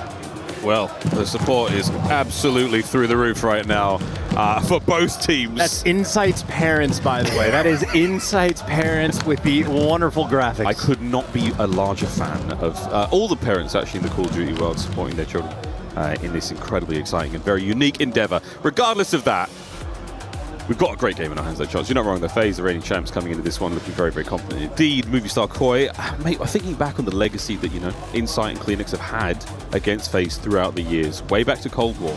Both of them really making names for themselves, taking down FaZe time and time again. I mean, good God, though, what a different look we have at the moment with the rosters as well. Yeah, an exhausted matchup in the sense that they are extremely familiar with each other's games. These are your fresher faces for the roster, those. Both of these players have been outstanding for their respective cast. I mean, you had 04. Didn't get the full year his rookie season to actually go after that Rookie of the Year award, but by God, in hindsight, is he in contention? He has been a superstar. Kip's in the exact same sort of phrasing. I think with the talent that he has displayed this year, might not have actually taken that award, but I think we're expecting a long and storied career. Well, yeah, without a doubt, a very, very capable player and surrounded by a strong veteran squad. Not just the veteranship in the players, but the leadership as well. I mean, of course, Flux behind them. You're going to learn a lot from those players. I mean, that's championship caliber squad. That is many, many second places. You name it, they've been around the block quite a few times. And while I get the gas out of my system, the boys should get themselves into the lobby. Young Kips, that man on screen. What a tournament this could be for him. Walking away with a win. But on the other side, pure zen, calm. The most recent world champion. And in an incredibly short career for 04 as well. And one he is hoping to extend, and bright lights ahead of him, bright lights above him. They're going to be everywhere, but he has been a shining star, and obviously for FaZe, extremely comfortable in this matchup, extremely comfortable on the main stage. For Koi, it is about being able to show the goods, that they can bring their A game to the table, a gridlock for the map number 1. Certainly something that, Movistar Koi is going to be happy to see. They love the rotations. They love that sort of, more structured game you're going to have. One of the few maps where, hey, you do actually have to rotate 15, 20 seconds in advance. Got to be on top of it. See if they can deliver and see if we can get that full cast down the line, shooting their guns today. And this should absolutely be a very, very tight hardpoint between our two squads. Foundations of hardpoint, it's all going to be there. The fundies will be on display. And we'll start things off with a big old kill from Kleenex. And Movistar Koi, they will be in the red trunks today. FaZe Clan in the blue. We'll try to keep you clued in on that as much as we can as the match develops. Yeah, have fun keeping track of that one, as Koi right now keeping track of the time. 04 keeping track of the enemy. He's going to leave Kleenex for his teammates, but that might be a problem. Kleenex now behind you, and that makes time a lot less comfortable. 04 great angle, but hey, the cleanup crew is indeed there. Koi off the opening break, absolutely on point. Tissue an issue for now. It's going to be inside there in the feed also. That'll be 2 spree to his name. 3 there for Kleenex now on the hard point. Still fighting time. There's FaZe all over the map right now. They've cleaned up most of P2. It is going to be inside there on the early rotation. Talking about the fundamentals. That man first on towards it. Lovely damage and on towards a Boozer on 04. No kill though, and that's going to be FaZe now dominating the P2 rotation. Abe wants to keep him away from the time if he can. He's going to be the man inside of Mail, draws on the back line, waiting for these spawns. There is a ton of action, so FaZe actually get to this hill first, but no one's actually able to grab it. We are fighting for control, and Sim can't be the guy to take it away. Kill's getting traded out, and by the looks of it, still just going to be a dogfight. This is a scrappy P2. FaZe finally get it, but hey, took 20 seconds to make it happen. Yeah, long time. Yeah, 39 to 13 now climbing for FaZe Clan. They're on the time, and they've got themselves set up here. Abuza, lovely shots. Kleenex, though, takes the man out of time with a car. Draws and Abuza find theirs onto Sim, winning the battle against Insight for now, and that should be that. First wave ineffective for Movistar Koi. And here's your rotating 20 seconds in advance. Koi's going to be trying to get the full setup. 2 players responsible for the pinch, the other 2 players watching the front. No 4, not in any hurry. You see his teammates right now taking the full wrap around. I think if you're FaZe, you'll take a pick if you can get it, but ultimately, you're waiting to make sure the full squad is here. Yep, 2 to 3 on the rotation. Hardpoint number 3 now open. Kleenex is going to be the man on time. Early soaks here for Draza, finding as much of that he can through the paper walls here of the onsen. Abuza on the left flank, trying to find an opening. Shut down immediately. Right flank now is where all guns will be at the ready. Insight, what a win. And 04 looking for a 2-piece. Not going to get it. FaZe still opportunity to cause some problems here. And Draza, the close spawn, Kips alone. They're just doing this off the flood. Wow, unbelievable. Honestly, the close spawn's going to pay off for him. Koi were doing a great job of holding that one down. Draza pops 2 off spawn, and just like that, FaZe take it away. Pressure, the name of the game on P3. And that's 25 seconds. That's not scrap time. That is a healthy time they are looking to get. And Koi, you want to fight for the scrap? You want to play for the rotation? Currently, they're doing everything in a 4-man wipe. A beautiful sequence. Koi have retaken the lead. That's a lovely bit of a back and forth there in the lead change phase. They're going to fight for this old time. They're going to battle their way through it. Gridlock, a punishing map. We talk about having to rotate to those new hard points early. On this map, essential. Movistar Koi, yet again on time. Here come FaZe. Looks like 3 through the back alley. Kleenex takes care of 2. 1 more to deal with. Oh, and Simp wins it. A great effort, though. Here comes Abe on the trade, and the hard point still technically Movistar Koi's. Hey, that's the key cleanup kill to get. Make sure you maintain the back spawns, and you are currently stable on P4. This is sort of spawns you like to see. Everybody flooding forward. Well, if you like to see the spawns, you don't like to see Simp in the kill feed. Lands the nade, gets the kill, and Simp good for 3 on that approach. Moment of evisceration. I think Koi right now playing a good game, winning some of these key rotations, but 2 different hills where they're sort of getting bullied out. It's a 30-second break. It took the FaZe most of that time spent crossing the map. Boozer back in it. Kleenex finds another 2, and the trades are there for Movistar Koi. That is the final 10 as we go back over to P1 yet again here. Gridlock treating us right. A lovely close game so far. Into the second set we go. This is a delicate moment. FaZe players working on the pinch on the time. You got a Booza and Simp approaching for both angles. Great reads by the Pimp. The 2 kills extra in the feed, and well, you've broken down this P1. Yeah, he's that guy, pal. Hot point in the hands of FaZe Clan for now. Look at the attempt here. 04 not able to stop Abe. It's over to your next line of defense here as the hard point starts to get stacked up with FaZe players. Lead change on the cards. Draz still holding. And at this point in time, looking for a window. You dived in.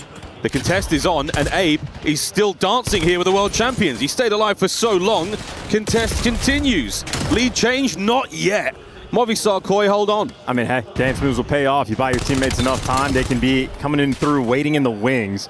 And that might actually be a 1v1 gunfight. Sim takes care of Insight, shooting in the back.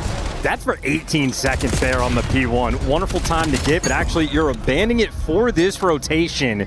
He's going to be set up first, but I think if the last P2 is any indication, P2 is going to be a scrappy one. And yeah, the teamwork there from Koi, overwhelming to secure those back spawns. Well, FaZe had control the first go around. Now on the attempted break. Let's go for a listen in. Jamie, on my team. Yeah, on my team. Okay, 18 on spawn. 18 weak. Shot weak, clear. We can shoot shot. Yeah, that's 2. 18, nice. 18,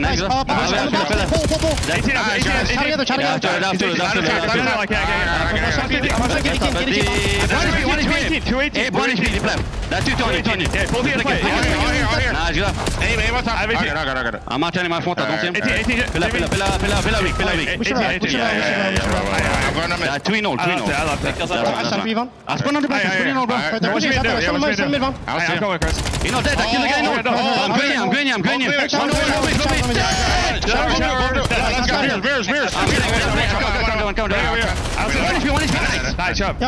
on side. One is on your fist, I think. Yeah, both side. I'm gonna flank my screen. Kips is wrong. 1 second, I'm flanking small. He's be double. Yeah, dubs. I need to. Absolute spot. I be shot.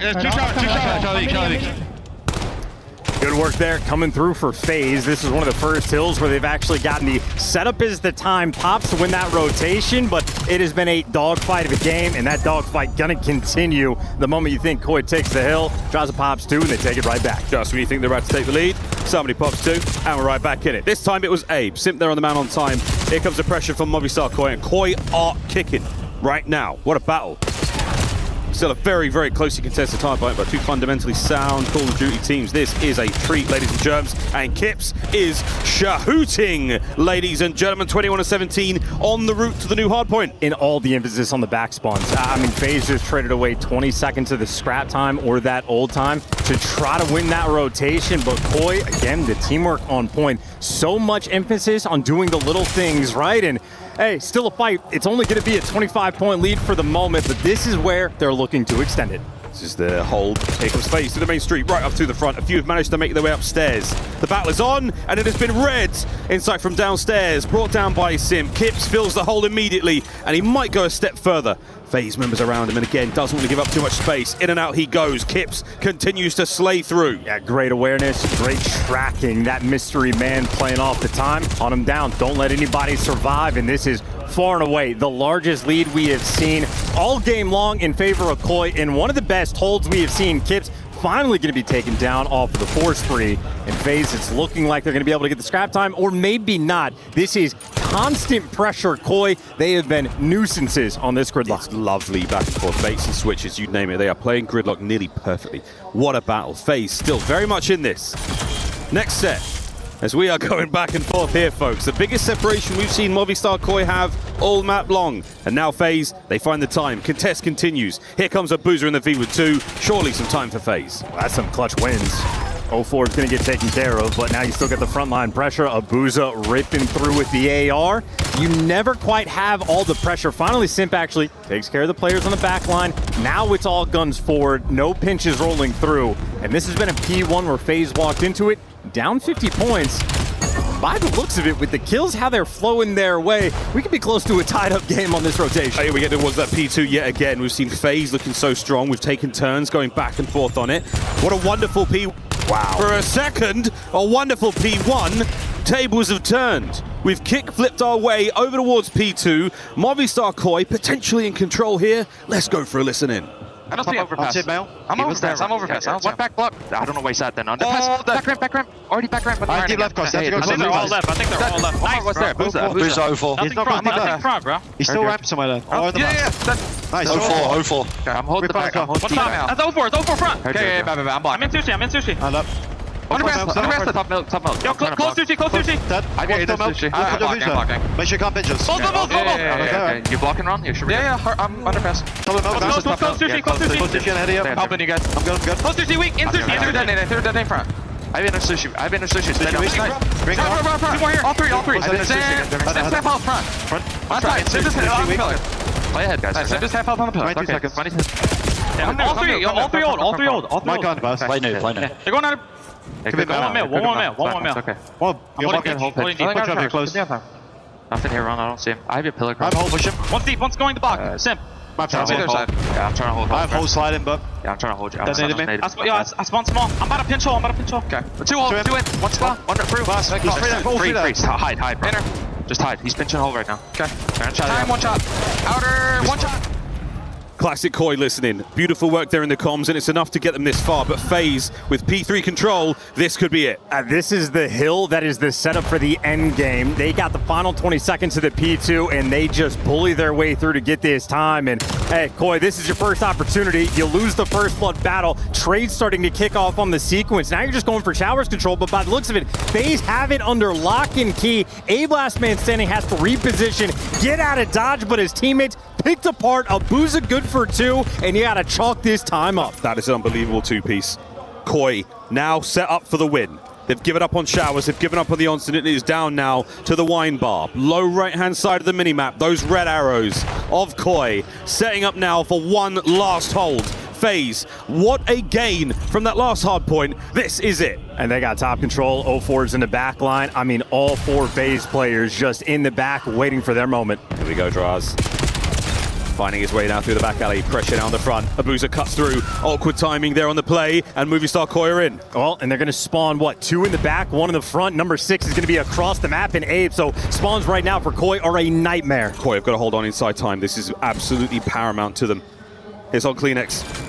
There's the contest. Can't win the fight. FaZe managed to find themselves on time. Going around though, Abe, if they're gonna track him, no, he's in the front door. Finds the timing though. 04's not gonna be there. Shoots the 2 players in the back, and they are in. He's found the kills. 35 on the clock. We're still rolling. 04, what a nade! Insight now from upstairs, trying to get himself involved. Looking for the angle. No, it's gonna be Simp and Draz. And once again, FaZe are in. You can win it on this time. Well, the nade maybe gonna take it away. It is gonna be a nail biter. Almost certainly you're gonna force it towards P1, and FaZe might just have the rotation. Abuza, well, he gets taken care of, but Draza is in position. 5 seconds for the win here on the first map, and Draz in spot.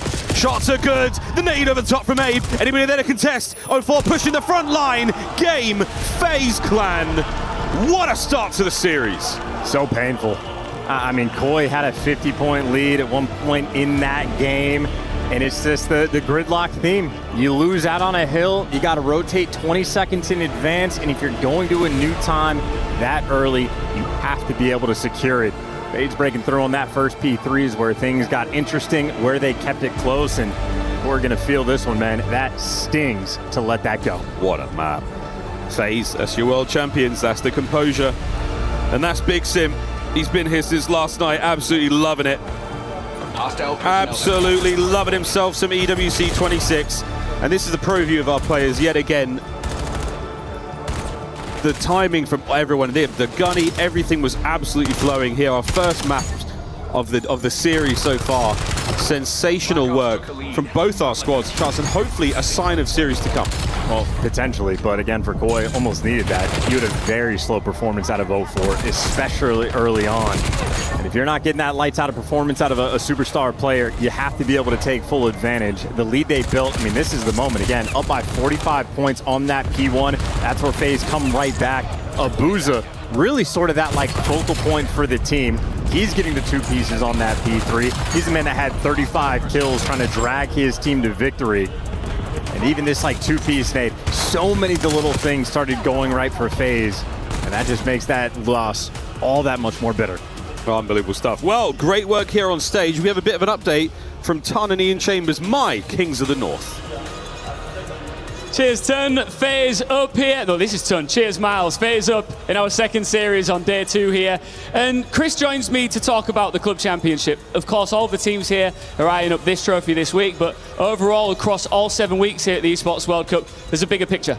There absolutely is. This club championship, which is a lot of people kind of don't tune in. We've been keeping an eye on what's been going on, really getting the beating heart of everything to do with the club championship. There's $30 million up for offer for these teams who are competing across every single title. Falcons are a team with obviously in Call of Duty that we do have a lot to do with. They're currently leading right now, but for them it's about trying to keep up as best as they can over this weekend for Call of Duty specific.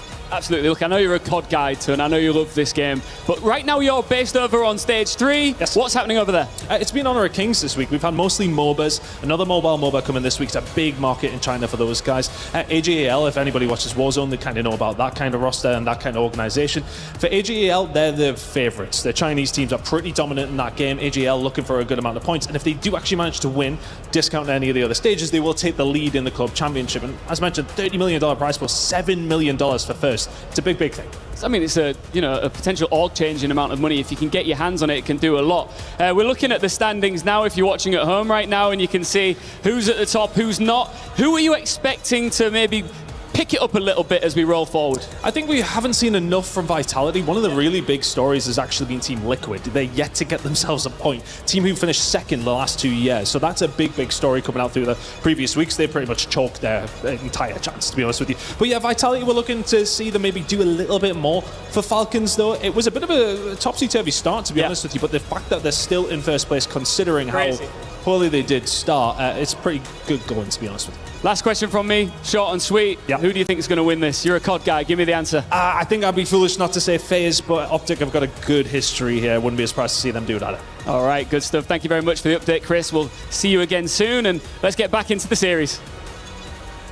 Thank you, boys. Thank you very much. Exciting tournament still across the board here at EWC 26, but back to the COD. Back to FaZe, back to Movistar Koi, and Chance, back to reality. What happened to that one? It's a bit of a breakdown. Koi do always play, like, if you're grading their homework, if you're looking from a coaching standpoint, A+.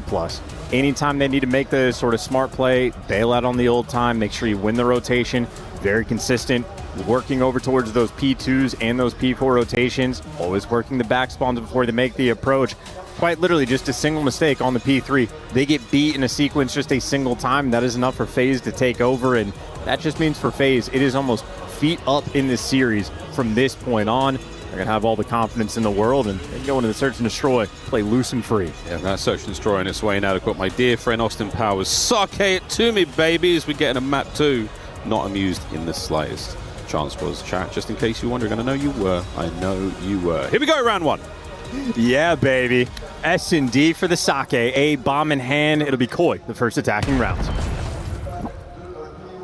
2 members of FaZe playing in the blue over by A bomb site.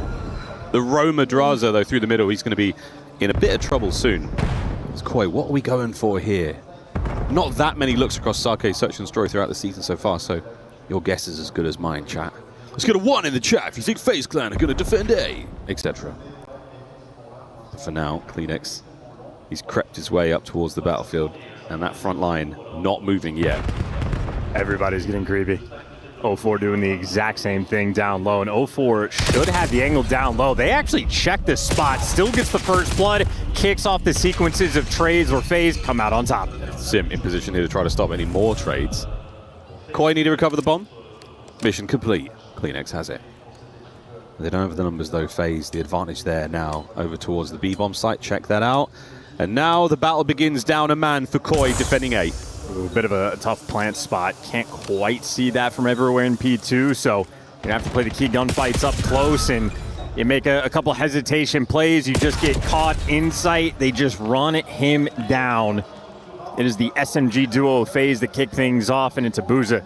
Gets to be there for the final stamp on the round. FaZe, everything just went right. Perfect guns for the perfect positions at great timing as well. Everything went their way. Sometimes it's the nature of the trades. You start it off, if you don't make the most of it, you're down a man in a post-bomb position, especially on a map like this. Not an easy thing. We haven't seen that many true clutches on Sake this year. It's been a little bit tough. And I think, honestly, it's a map that, because it's been a recent addition, we've seen strats even this weekend getting developed. Way more plant spots on B that we've seen so far. Teams pushing over towards P2. I guess we haven't quite developed to the point of the post-plant clutch situation. Just a good retake from FaZe. 0-4 gets that first blood. Simp the Pimp right there for the sequence of trades. And Sim good for 3 in the round. He got the MVP at Champs in S&D, the main factor why. Yeah. Big man tings from Chris Lair. Somehow dodging that stun, that was sensational. Kip somehow dodging his. And with that, he pays the price. Iron price paid there by Chris Slayer. The simp is over. Kip's first blood. Now man advantage in a big way for Koi. It's a 4v2, now a 4v1. And Kleenex takes the pair. Yeah, beautiful. Nice response there out of Movistar. Koi. Movistar? Movistar. Movistar. Movistar. No hablas español. It's not the best out of me, but that was the best round you're going to see out of Koi. Could not get any better than that. See, Kips gets that early intel. Somehow the nade doesn't connect on Sim, but every single bullet does, and just pure evisceration. Insight does his job. Kleenex there, good for 2. Beautiful stuff on the defensive end. I like a slow motion fist bump as well. Get to see the impact there. Who's got a little heavier hand? I know in the past there have been some fist bumps that have been possibly a little too much. And the hands are the money makers here in the Call of Duty world. Boink! God. See ya! Or a shot from Abuza. Devastating, and he is staring at that bomb, so already this round coming to a screeching halt. And he just gets beat over. See it? Yep, easy work. Doesn't have to do anything for it. They will just appear in his reticle. Yeah, 2 of them. He's looking for another. For the pistol. And Abuza is on for an ace. Denied by his teammates, but wow, FaZe. That's a comfy round. How nice is that to hit the snipe shot and the bomb is just right there, dead center of your screen, and he just goes, okay, I don't have to move. I got the extra men. I can feed this info to my team. They're going to have to get it eventually, and just not a fun situation. Yeah, there it is. That's free and as easy as he could ask for. He still has to hit the shot. And then a single bullet into Kleenex to give him his 3rd. 3 shots, 3 kills, even with the pistol. Look at him go. I'm literally clapping at a brilliant performance there from Abuza in that round. And so nice for the Zaza duo, of course. Draza is Hazard backwards, and Abuza, Hazuba backwards. It's more fun. It's far more fun. It's very dope and energetic. 3-man stack here for Koi over by the A-bomb site.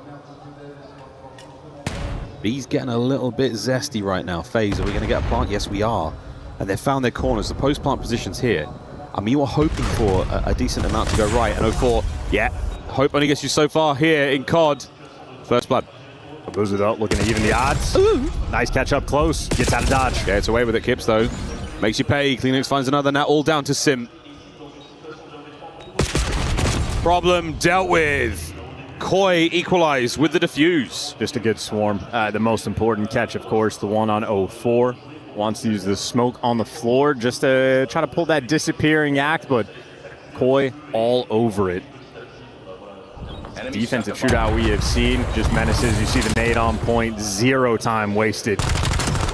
And Kips continues to not miss a single bullet. Yeah, this is lethal stuff. My last player there identify Sim through the side window there. He did not stand a chance. Not a hope in hell. Schmovin. So much value out of Kips. NPC, AR, doesn't matter. He will shine in every environment. He was great in the first map as well. Overload after this. A little bit of time before we get there, though. B-bomb site looks like we're going there, folks. We could deviate course, but there's a lot of players here to contest. Trades are on. Abe's through, and it's a 2v2. And the battle has not stopped. Sorry, Chance. It's not over yet. No, you're exactly right. The SMG duo for FaZe were absolutely flying. So you had similar plays made on both sides. Leaves us in a 1v1 Simp versus the Kid. Oh, this is it. And what a moment it could have been. But that is the Pimp. That is your Champs MVP. He's one of the greatest to ever do it. Yeah, and what a play call. You had that first defensive round for FaZe for the SMG duo. Very passive, over towards that B site. In this round where Koi hit the go button, try to run it straight through the middle of the map to success. I mean, great damage, great energy to get the trades. Well, the SMG duo for FaZe, they hit the go button defensively, flip the map on its head, and Simp in a 1v1 again. MVP because of the S&D. He delivers again. Oh, look at this. 2 gigantic FaZe fans. Ben and Tommy having a great time on the other side of the stage. Tries yet to get a kill, but that's absolutely fine. Sim is roaring right through the bar, cleans up one. Absolutely love that. Stuns a teammate. Should have got out of the way. That's one of the GOAT stuns. Relentless, overwhelming pressure. And now Kips and Abe trying to do the same strat of doubling up on the pinch. FaZe, they're repositioning to hunt them down. Kills falling into their laps. Still, though, trades out into a 2 versus 2. And it is now a mystery where these Koi players are. Oh, man. Abe somehow picking up that one of draws. And now Sim, not so much a rock and a hard place, just Abe picking up a pair. Right back at it, Koi. not missing a step so far in the search and destroy alongside FaZe. It's a defensive shootout we're having every single round. And if it's not a situation, I mean, almost recursively, it's very similar in that, you know, trying to make that play up the gut, straight through mid on the offense, but it is just every single pinch route being taken. Koi just hits every single lane available. They lose the numbers initially, but simply just able to outgun them, outmatch them. Too many directions to look. Sake be like that. A little too much through you go cross-side. Hey! It's a drunk joke. No more of those. Whoa, here come the nades for Abe. Dodges them all. But that's 2 fragmentation grenades exhausted by FaZe. Another couple of love taps there. Keeps the play alive. FaZe not moving this formation in the slightest. Well, you see, because the previous round, how aggressive Simp and 04 were, playing a lot more passive on the attacking round. They know Simp is down low, but you can see the help up top, and Abe doesn't want to deal with that just yet. Yeah, he's covered. He's covered. This could allow Simp to get into the play soon. But there it is. Kips seeking the angle. Gets more than he wanted. And I'm inside now trying to prevent any more of that motion from Simp down low. Still players upstairs. The bar populated now. A couple of shots that are not going to work out. 4v1. Lead change now to FaZe. And Jamie Craven down and out. FaZe up. Defense wins championships, and it looks like defense is going to win this map number 2. Another defensive round secured. Simp basically places himself in hell.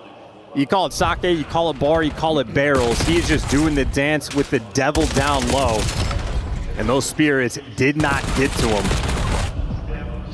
He might be rocking above a .08, but hey, still gets every single kill. And his teammates there, again, perfect coverage. You see every single angle Abe approached for. There's an AR looking over top. They had the P1 control. They had those back steps. And once you get that first blood, it is clean after the fact. Yeah, Simp no stranger to diving into hell. Feet first. Been there, done that. 2-2 split here for Movistar Koi. What a smoke. That's actually nuts. And that's got them in. Through the back window of Bar. The B-bomb site is technically all yours. And Simp, that does connect. At the very least, backs up. Still has his teammates here. A little bit of back and forth. Some slight discordance. With the bomb planted here, how are we going to hit this one, Koi? Simp caught out. Too many windows, too many angles. First blood. 04 down and out as well. Draza the only man now fighting to hold this one together. Abuza by bridge. Oh, and he's fighting as well. 2v2. Can he find another man? On the snap, no good. Abe catches another. And now Draza in the 2v1. And it's barely got past the box. His feet weren't even on the ground and he was gone. Koi, fantastic round. Defense. Cha-cha-cha. Defense. Cha-cha-cha. No, honest to God, though, that smoke grenade on point. That is cross map. I assume it's 04 with the home cooking there to throw it over top just to sort of capitalize on that open lane. The strat was perfect to get control of space and get the bomb down. Koi just do a great job understanding the pressure and on the fly sort of, I mean, you know, really these types of rounds is where your communication matters the most. Okay, that's a new smoke. Haven't seen it. What are we missing? What do we need to check? What space could they have taken? They get that first blood on Simp and you shut down the man with 11 kills. You're a lot more comfortable. So good after that. Oh yeah, Simp really doing the heavy lifting in the kills department on this map for FaZe, but that's not necessarily going to deter them from the win. It's 4-4 still. We have absolutely gone back and forth. Now, eyes on FaZe this round, as defense has been the name of the game here on Sake. I think Insight spotted potentially 2 players on the flank, but this is just sort of a Call of Duty timing situation. Insight's juggling back and forth. Oh. But 04, it's all about the timing on the pinch. And he's going to get spotted out. So, yeah, on the information front, Koi doing a great job. Yeah, this is all intel. And now, time for Koi. Time ticking away. And Kips, what a spot this is. Abe's first blood. How's he pulled that off? Kips strikes the iron, made hot. Kleenex from down low. Koi win an attacking round. Yeah, first time in a long time, and that is just efficient work. You get the intel on the guys working the pinch, and they're playing off the timing, but you just had a very distant setup. I mean, Kleenex just living inside of P3, jumping around the bridge, getting the intel, and just shutting the pinch play down, and after that, you're just keeping things nice and secure, and of course, well, the one pump from Abe, evil.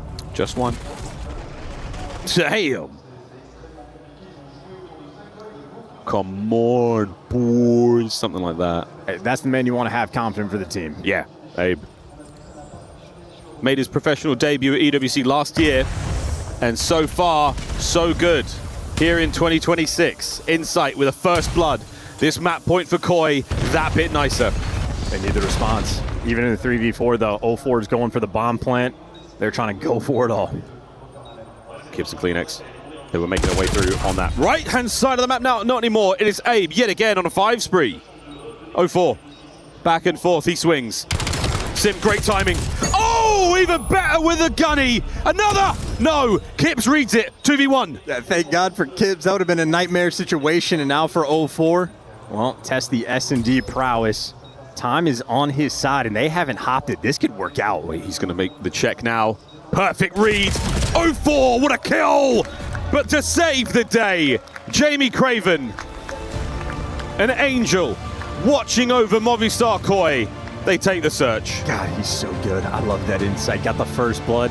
Yes, he only had 4 kills in that map, but he had the 2 most important ones in the final rounds. That mullet is looking fantastic as well. Yes, it is. Yes, it is. I think it is. You'd look great with a mullet too. You're definitely more the fashionista between the two of us, so I'll trust your judgment. What a game. 1-1. Going into the overload. We find ourselves at a fantastic crossroads here for our 2 professional teams. So far, so good.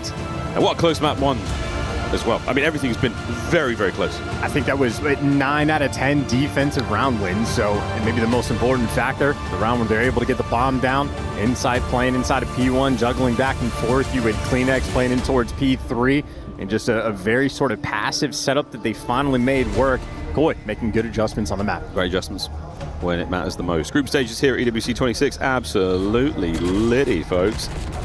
There's our first blood. This was Abe's kill. That was disgusting on Abuza. What a bit of a POV. And this from Simp, 2-piece. That is as good as it gets. I can tell you, folks, that is a hard thing to do, and it's even worse when someone does it to you. It does not feel good, but also a situation where you could see for FaZe, anytime they're shooting one player, the second guy for Koi always right there. Koi, electric teamwork. Incredible teamwork. And speaking of teamwork, I've got the team down on the floor. Chris, take it away. Thank you very much. They're having us do mic test as you threw it to us, but I guarantee the audio is dialed in and we look great. The fans on their feet enjoying the games, and of course, we've got Rosalie out in the crowd. What are the vibes like out here in the vibes? They're loud. We were out here, me and Enigma were here yesterday actually, and I could like feel it through my body. You know, when that bass is just making your body pump. Yeah, it's been loud out here. And it's a Thursday morning, and we are finally going to see a Game 4, I have a feeling, maybe a Game 5 in this series. What are we thinking? I think so. I think you're. Oh yeah. Solid. I mean, we should be up 2-0. We talked about it before the series. Like their search and destroys looked way different. Insight a little bit more involved, and it was a defensive battle back and forth. But they finally get the offense that they need. So yeah, in a good spot right now.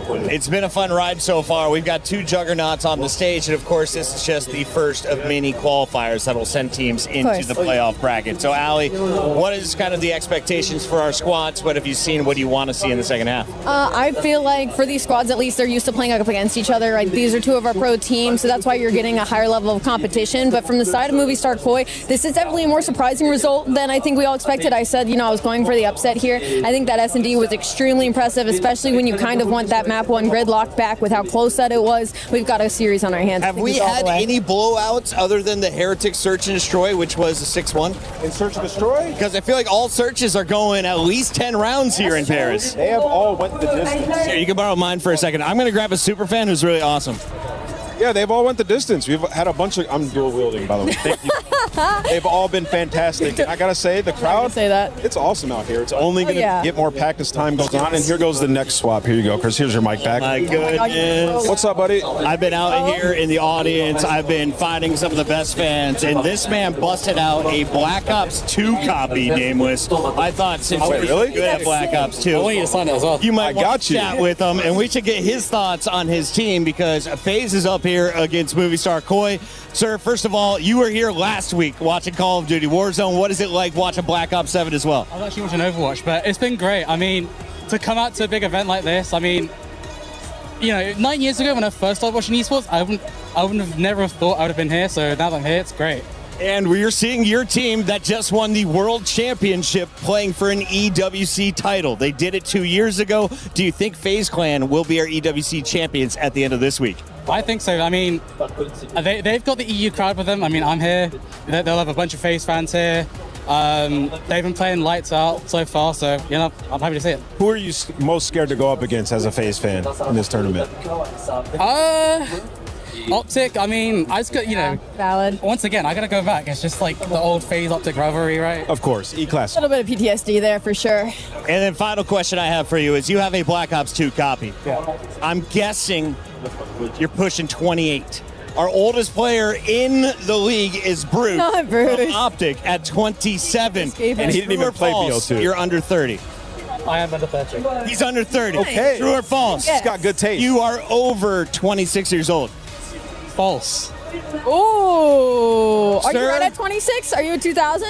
I'm a 2000. I'm Oh my. My goodness, I'm old. 2003. We're going rogue out here, producer. Sorry, I just saw awesome fans. I want to highlight it. He was cheering for Overwatch. He's been here for Warzone. Now he's watching Black Ops 7 with FaZe Clan trying to take a big matchup. We've got some more highlights to look at, but Ali, if you're looking at studs on this stage, if Koi's going to pull off the upset, is it Insight in Europe? What's crazy is you saying that is was Insight in that search and destroy. He was making absolute, oh my God, we have more FaZe fans behind you. Oh, I love you too. This is so cute. I was gonna say Insight, but I don't also think those are FaZe fans. I'll just put that out there. I mean, I think this if is you read it. Draza Sugar Dog Bite. I don't speak French. I'm a little pretty too sure wholesome for that's this. what that one says. They can't even see it. It's We good. had to throw up a graphic to cover over our French fans. Thank you so much, gentlemen, for being you. Never change. Merci beaucoup.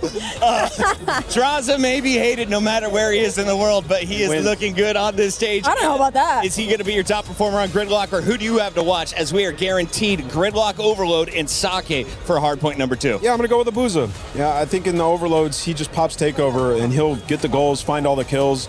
We've seen them on a few Gridlock overloads. FaZe are unbelievable on this map, so I expect them to go up 2-1 here. It's time to send it back to our casters to find out what Google Translate has to say.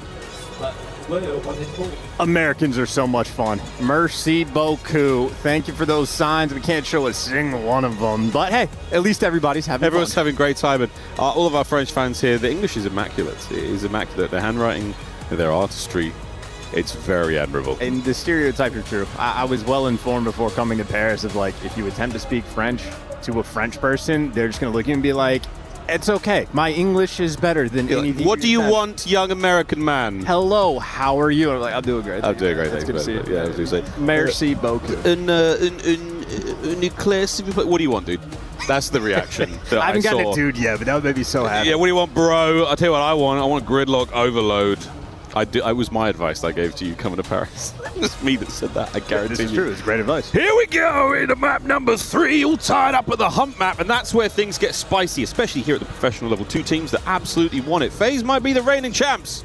Everything you told me about France and the lovely French came true. What are you going to tell me about this map? I'm going to tell you this, Gridlock is going to go down to the wire, and one team, probably Koi, are going to win it by a single overload. Here we go! Oh, hello. What a stun grenade. Hey, just do your thing, man. Keep cooking. That boy in Michelin star chef in those 2-piece moments. And Gridlock has looked solid for both squads, but this is control for Koi. Good luck, have fun, lads. They're on the attack forward. We're leading A. B still on the menu. Kleenex what a is causing juke. No, problems. yeah, it's gone. Here we go. Kips is... Oh, no, he's gone back and forth. Oh, what a shot. And it's 3 dead.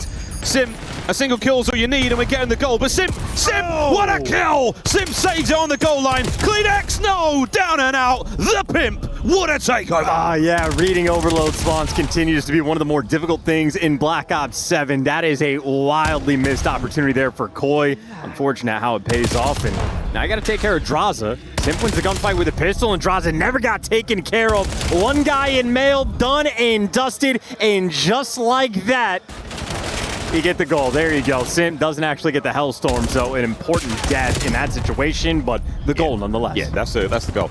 We're setting up for another. Well, it was that for a second longer. Kleenex gone. Eyes on the prize now. FaZe clean up. Oh, he still got the Hellstorm. Right, yeah, Abuza's going to make his way forwards. Down.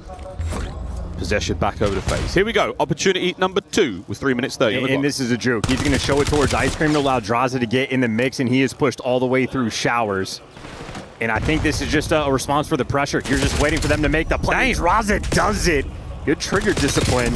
It turns out to a conversion. They're trying to force this through A. I thought they were going for the jukes, and instead sending it right down the hole. Oh, yeah. Whoa, big save. Stoppage. Simp still here to make something happen. Draza now through street. Oh, the kills are there. Big Draz finds a pair. Simp cuts off the reinforcements, or does he? Can we catch those kills? He does get one. The next, no, can't tow it over the line. Draza down. No, it's good. Finally, Abuza puts it through for 2. And this feels like hell if you're playing for Movistar Koi in this moment. Just off spawn, you are fighting tooth and nail. So many close stops, and it just does not matter. Relentless pressure coming through for FaZe, and now you get to try themselves on defense. Good luck, lads. 230. Draws down. Seems to have more hit points than everyone else in the lobby right now. That's how it feels. Abuza defensively, connections there with both frag and stun, slowing them down. Reinforcements here for FaZe in position. Simp, what a corner. Could not have asked for any more there.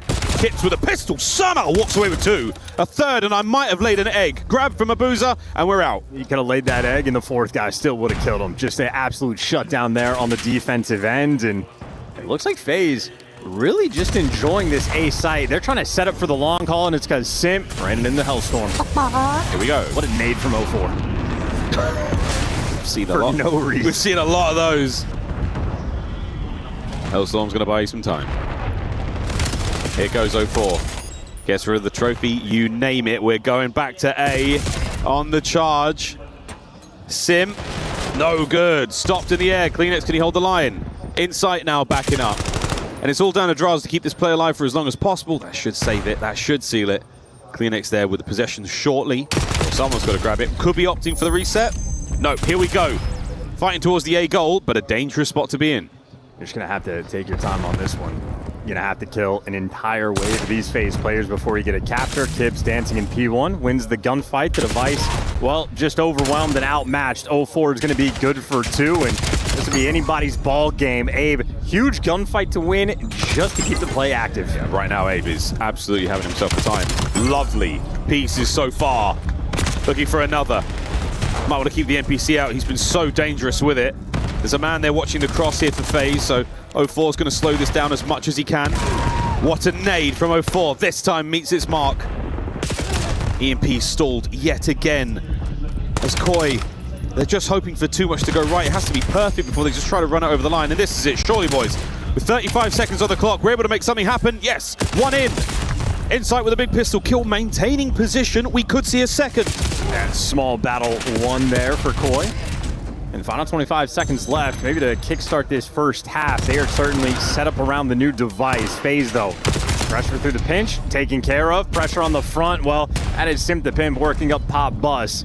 If anybody's going to get the touch, it's going to be FaZe, and they're going to go ice cream side, and right now this pressure looks wide open. Here we go. Could be another. We're going to get extra time. The EMP still in the hands of a player. 04, the lead blocked down. Abuza trying to get tricky. Tricky indeed, and he's done. Half-time whistle blown. And Koi, a late resurgence there in the first half. Is it too little, too late chance? A missed opportunity. It's very similar to the Gridlock hardpoint in that Koi are playing pretty good Call of Duty. For 95% of that first half, absolutely on point. They had the one moment for that first miss capture. They had him juked on the minimap, didn't make the full commitment, and then they not only get stopped there defensively in that moment, FaZe immediately turned that into a counter capture. Sim gets the instant Hellstorm, and after that, it's a sort of 1-1 tied up game, but that one small mistake ends up being very costly for the first half. You cannot make mistakes against the world champs. A much more evenly distributed set of kills outside of Kips, who is quite frankly dropping it right now on the chin of FaZe. FaZe is more about the objective than it is the kill department. Swapping sides, we're going to be seeing Koi attacking from right to left. And the shots were on point there from 04. Kleenex's forward position now denied. And Insight is going for it. He's absolutely going for goal. Pushing the EMP forward now. It is going to make FaZe have to deal with that. Not only just the cuts, but also that position they've got to work with now. And it might just work out for Koi. Here they come. This might also get weird. You got a 10-second timer on that device before resets to mid. But no, number 8, Kleenex is going to get it. And he knows he cannot do this by himself. But Koi clearly showing they want the device on this side of the map. They're keeping it in position. That forward spot now, and an awkward spot to grab it from on the inside of the 18-wheeler. Number 5 potentially on the pinch. Kip's going to be working it, able to pick up a kill. That's 2 in the feed for Koi. Can you work it? Yes, he works it. Put your head down, flip it and reverse it. The next part is all you, but for now, it's still Koi battling over position. Reset on.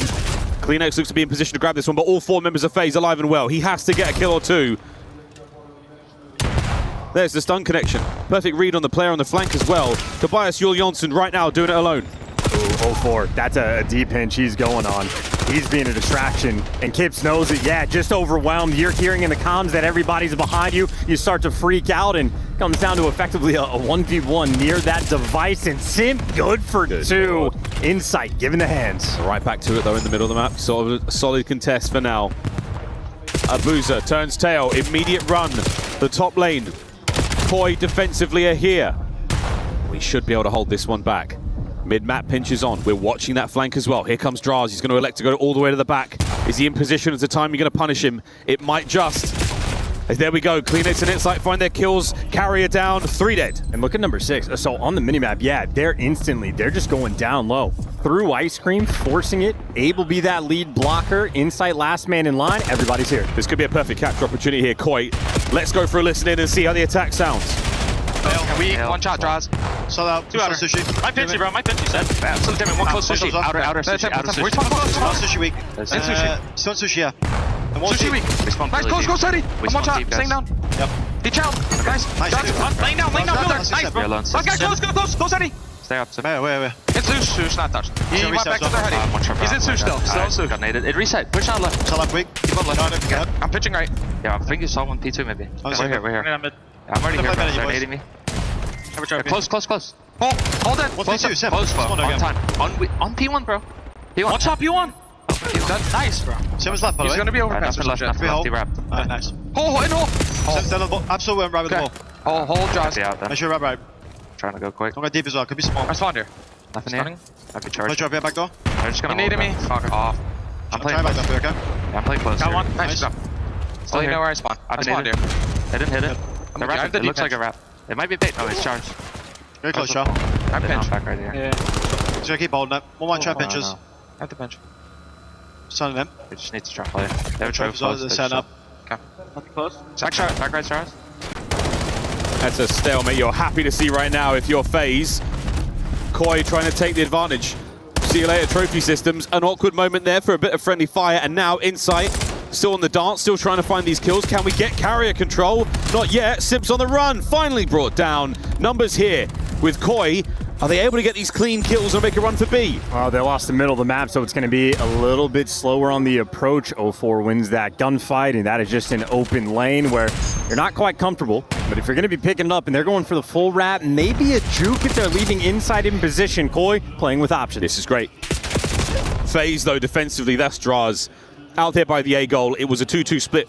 Now a 3-1. They've got themselves all over the map, and they are responding to the movements Koi make there with the EMP device. CleanX yet again, the front man.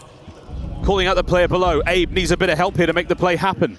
Damage from Kips as well. We're getting closer and closer now to the goal line. Over to B. CleanX finds another one. The run is on. It comes down to 0-4. He needs to find a kill here, and it's through. The equalizer with 30 seconds to spare. And what a sequence. I mean, that starts off in showers. They rotated all the way through Ice Cream, back through the middle of the map, had the juke it back to the top side, and now playing for spawn kills, keeping the pressure going. CleanX still alive on a 5 spree in their spawn. Oh, he's one man left on point. Kips guesses wrong. Draza saves it. Abe now with 10 seconds to go.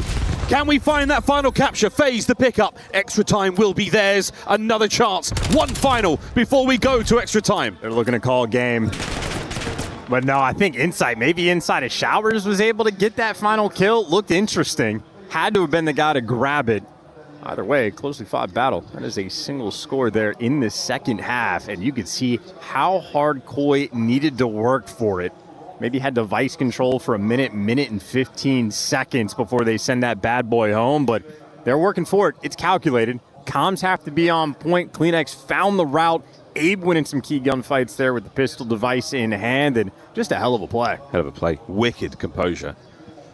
And now we go to overtime. First capture will set the time, and the second team must beat that Good luck, have fun. In FaZe yesterday, in their overload, they had a 25-second capture in their OT, so they're good for the opening breaks. Koi, you see they're doing the exact same thing. Playing with the timing, let the first wave of nades go over the top. Abe there for the follow-up, and perfectly coordinated for Koi. You'd love to see it for the opening break, but that's only the first kill. Device control, whole different ballgame. Oh, here we go, Kleenex. Oh, here we go. Pressure now from Abe through the middle of the map as well. Dead by Draza. Simp gets this as well. And here we go, folks. Inside. A bastion of defense right now for Koi. Kips red on the flank. What a kill.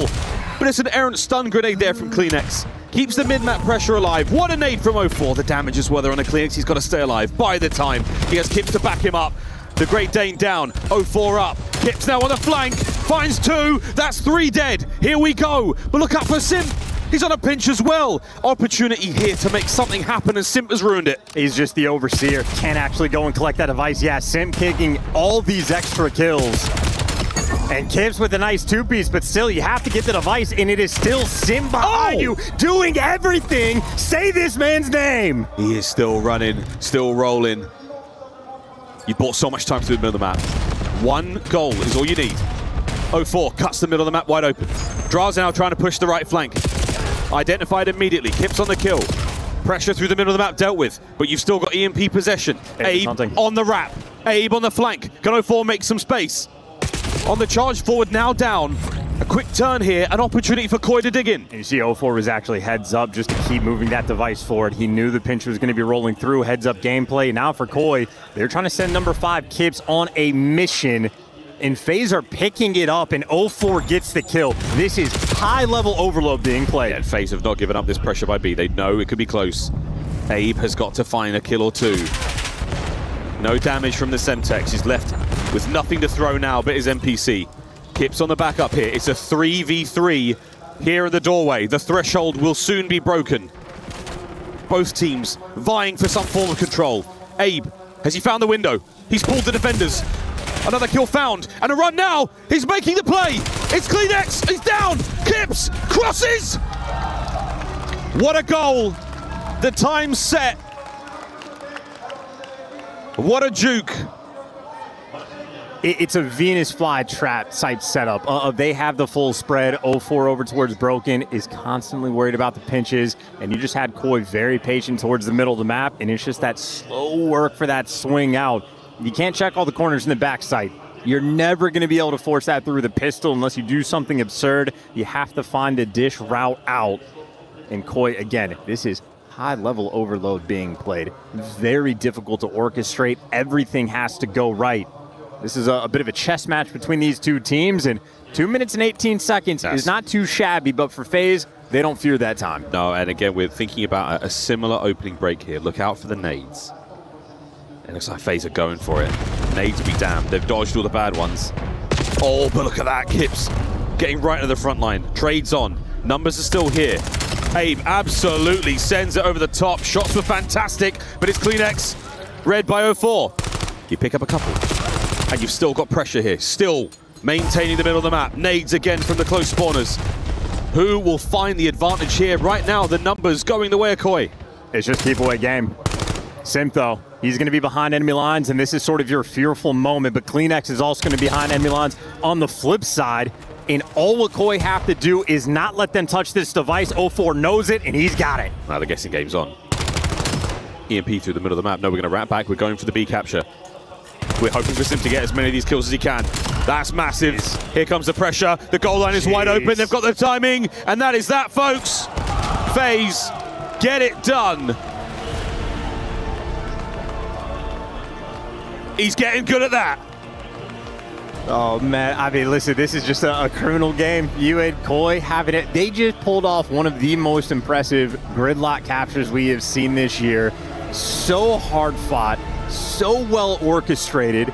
The coaching staff's going to be happy with it. You have to do all that, and FaZe just in the second half go, we're just better than you. We'll get it done in what? Is it 49 they seconds? Just run you over. Very impressive. But again, that's how it goes, man. A decisive act, a clean call, and Sim gives you that little bit more. That pistol kill onto Kleenex.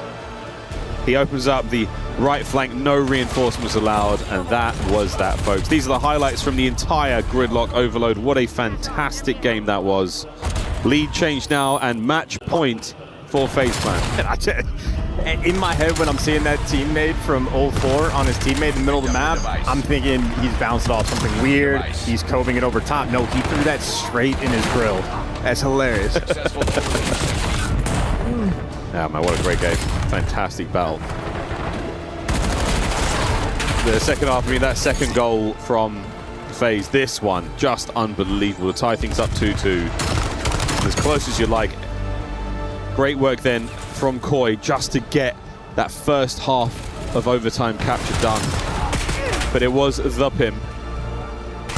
Picks up that open flank, allows the rest of the squad to get their attention. You get in there. This was the kill.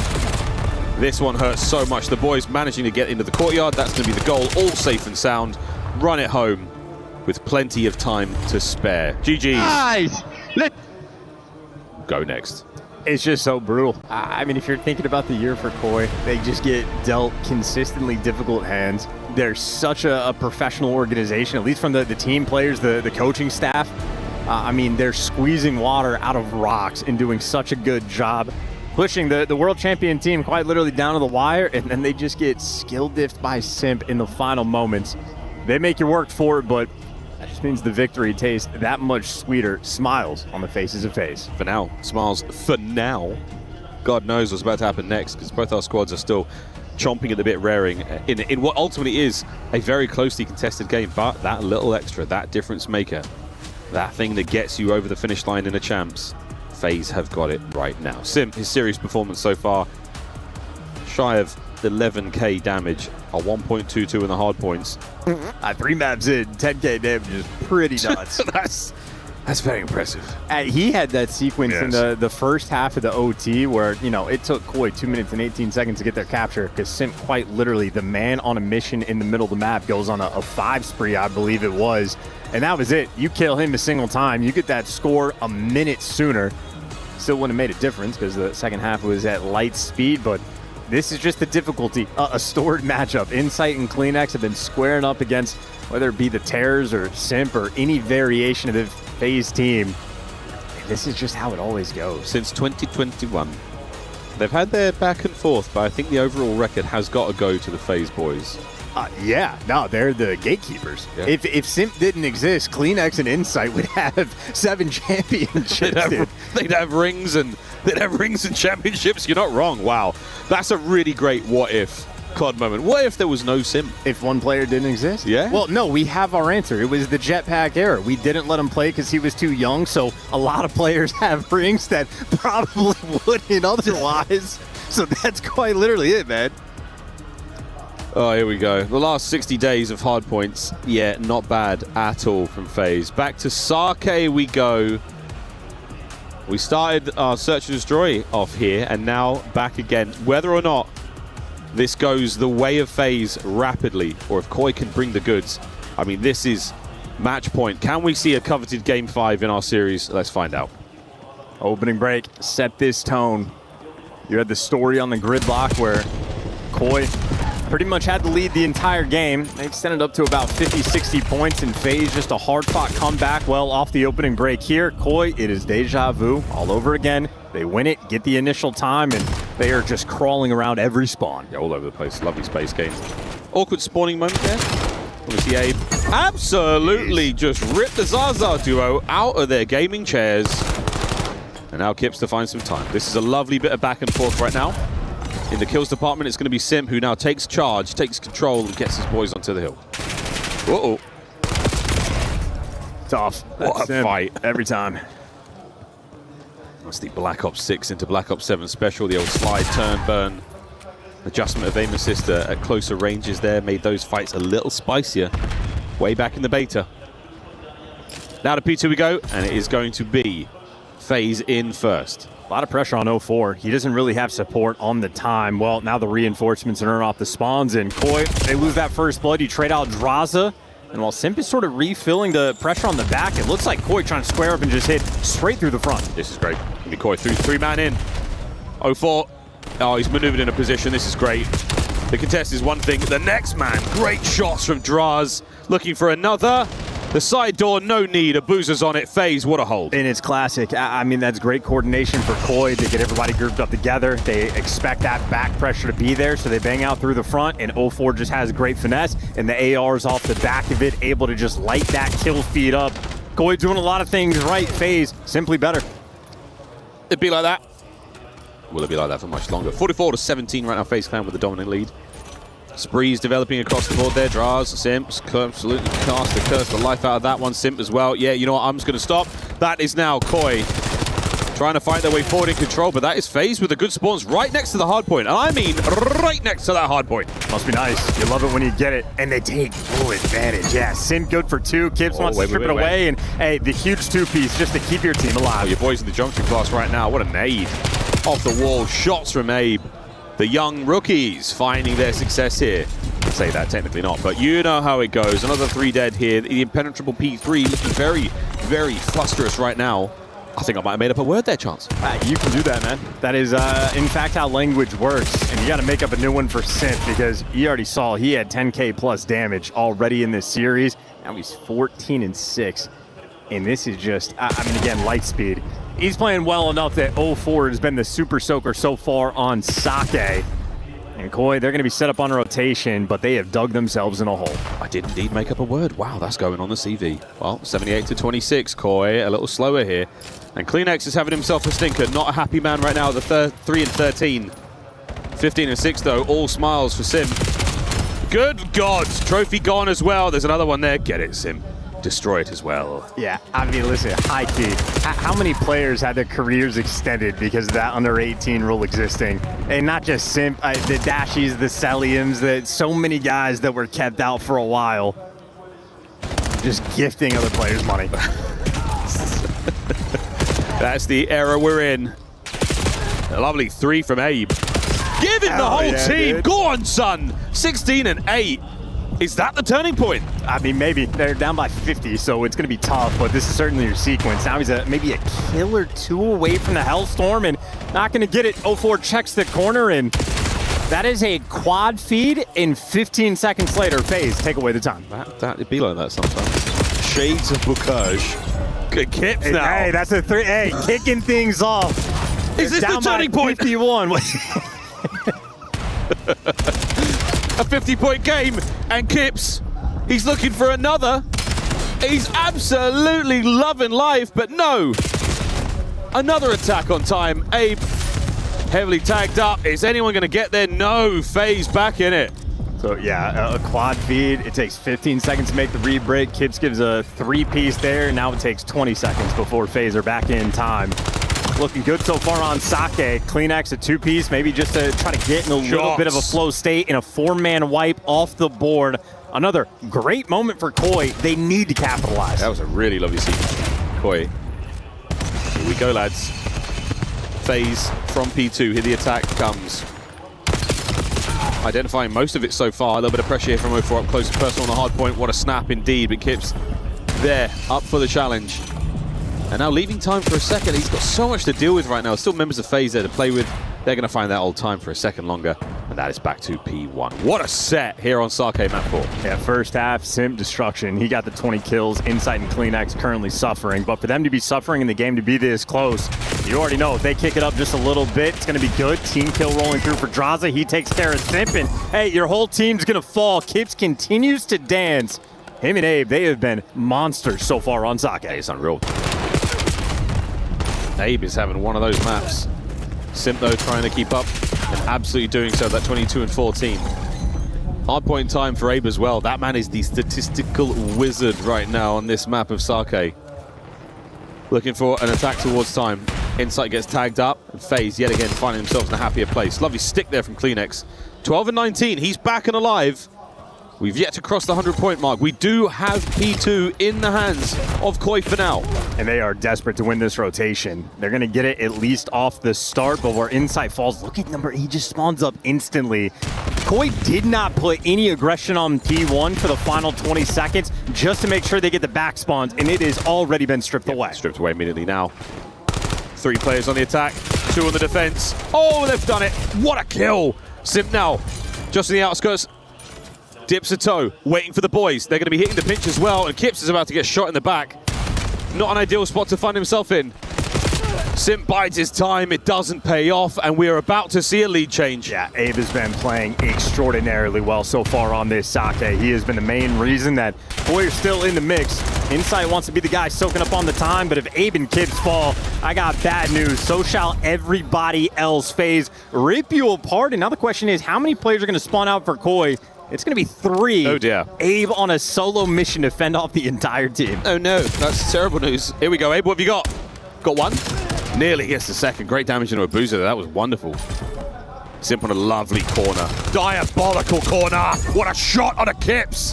That's that.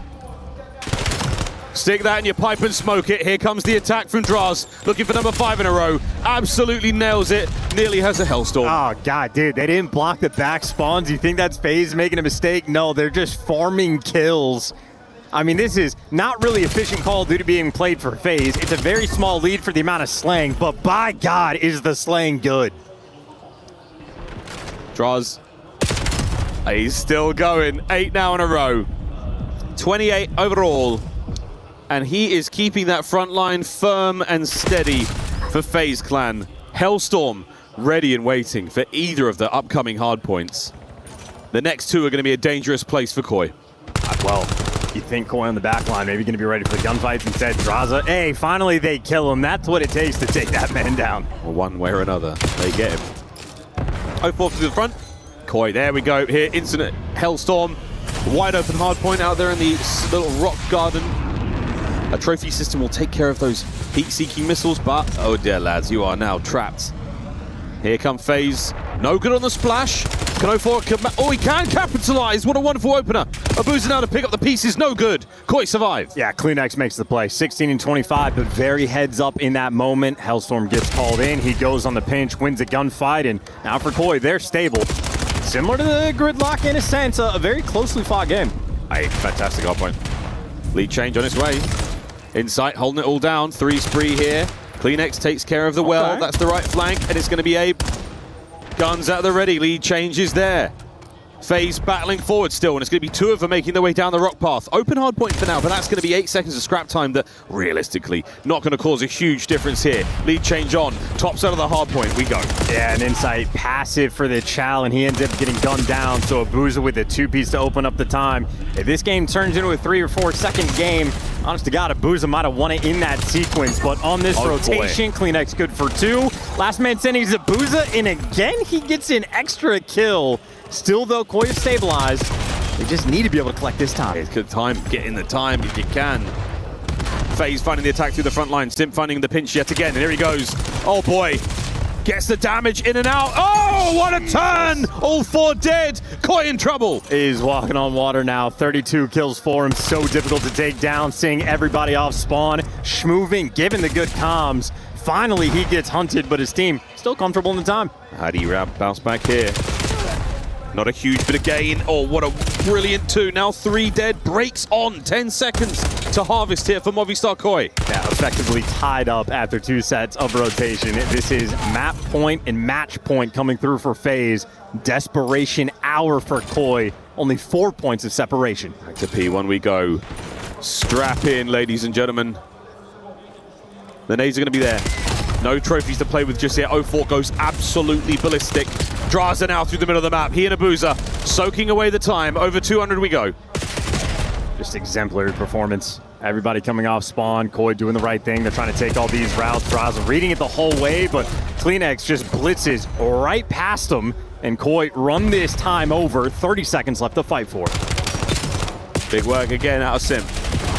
Pressure now from all angles. 04 wins a disgusting one against Abe. Hard point, still FaZe. And backline, I mean, hey, 20 seconds in advance is when Kips is getting back here, and he's doing so with the MPC. 2 players, though, he's going to be fighting, and he just gets taken down. So FaZe, not only were they winning that scrap time battle for the final 10, even if they're not going to get it, they are fully set up around this new time. Just trying to buy as many places as you can here. FaZe has set the table.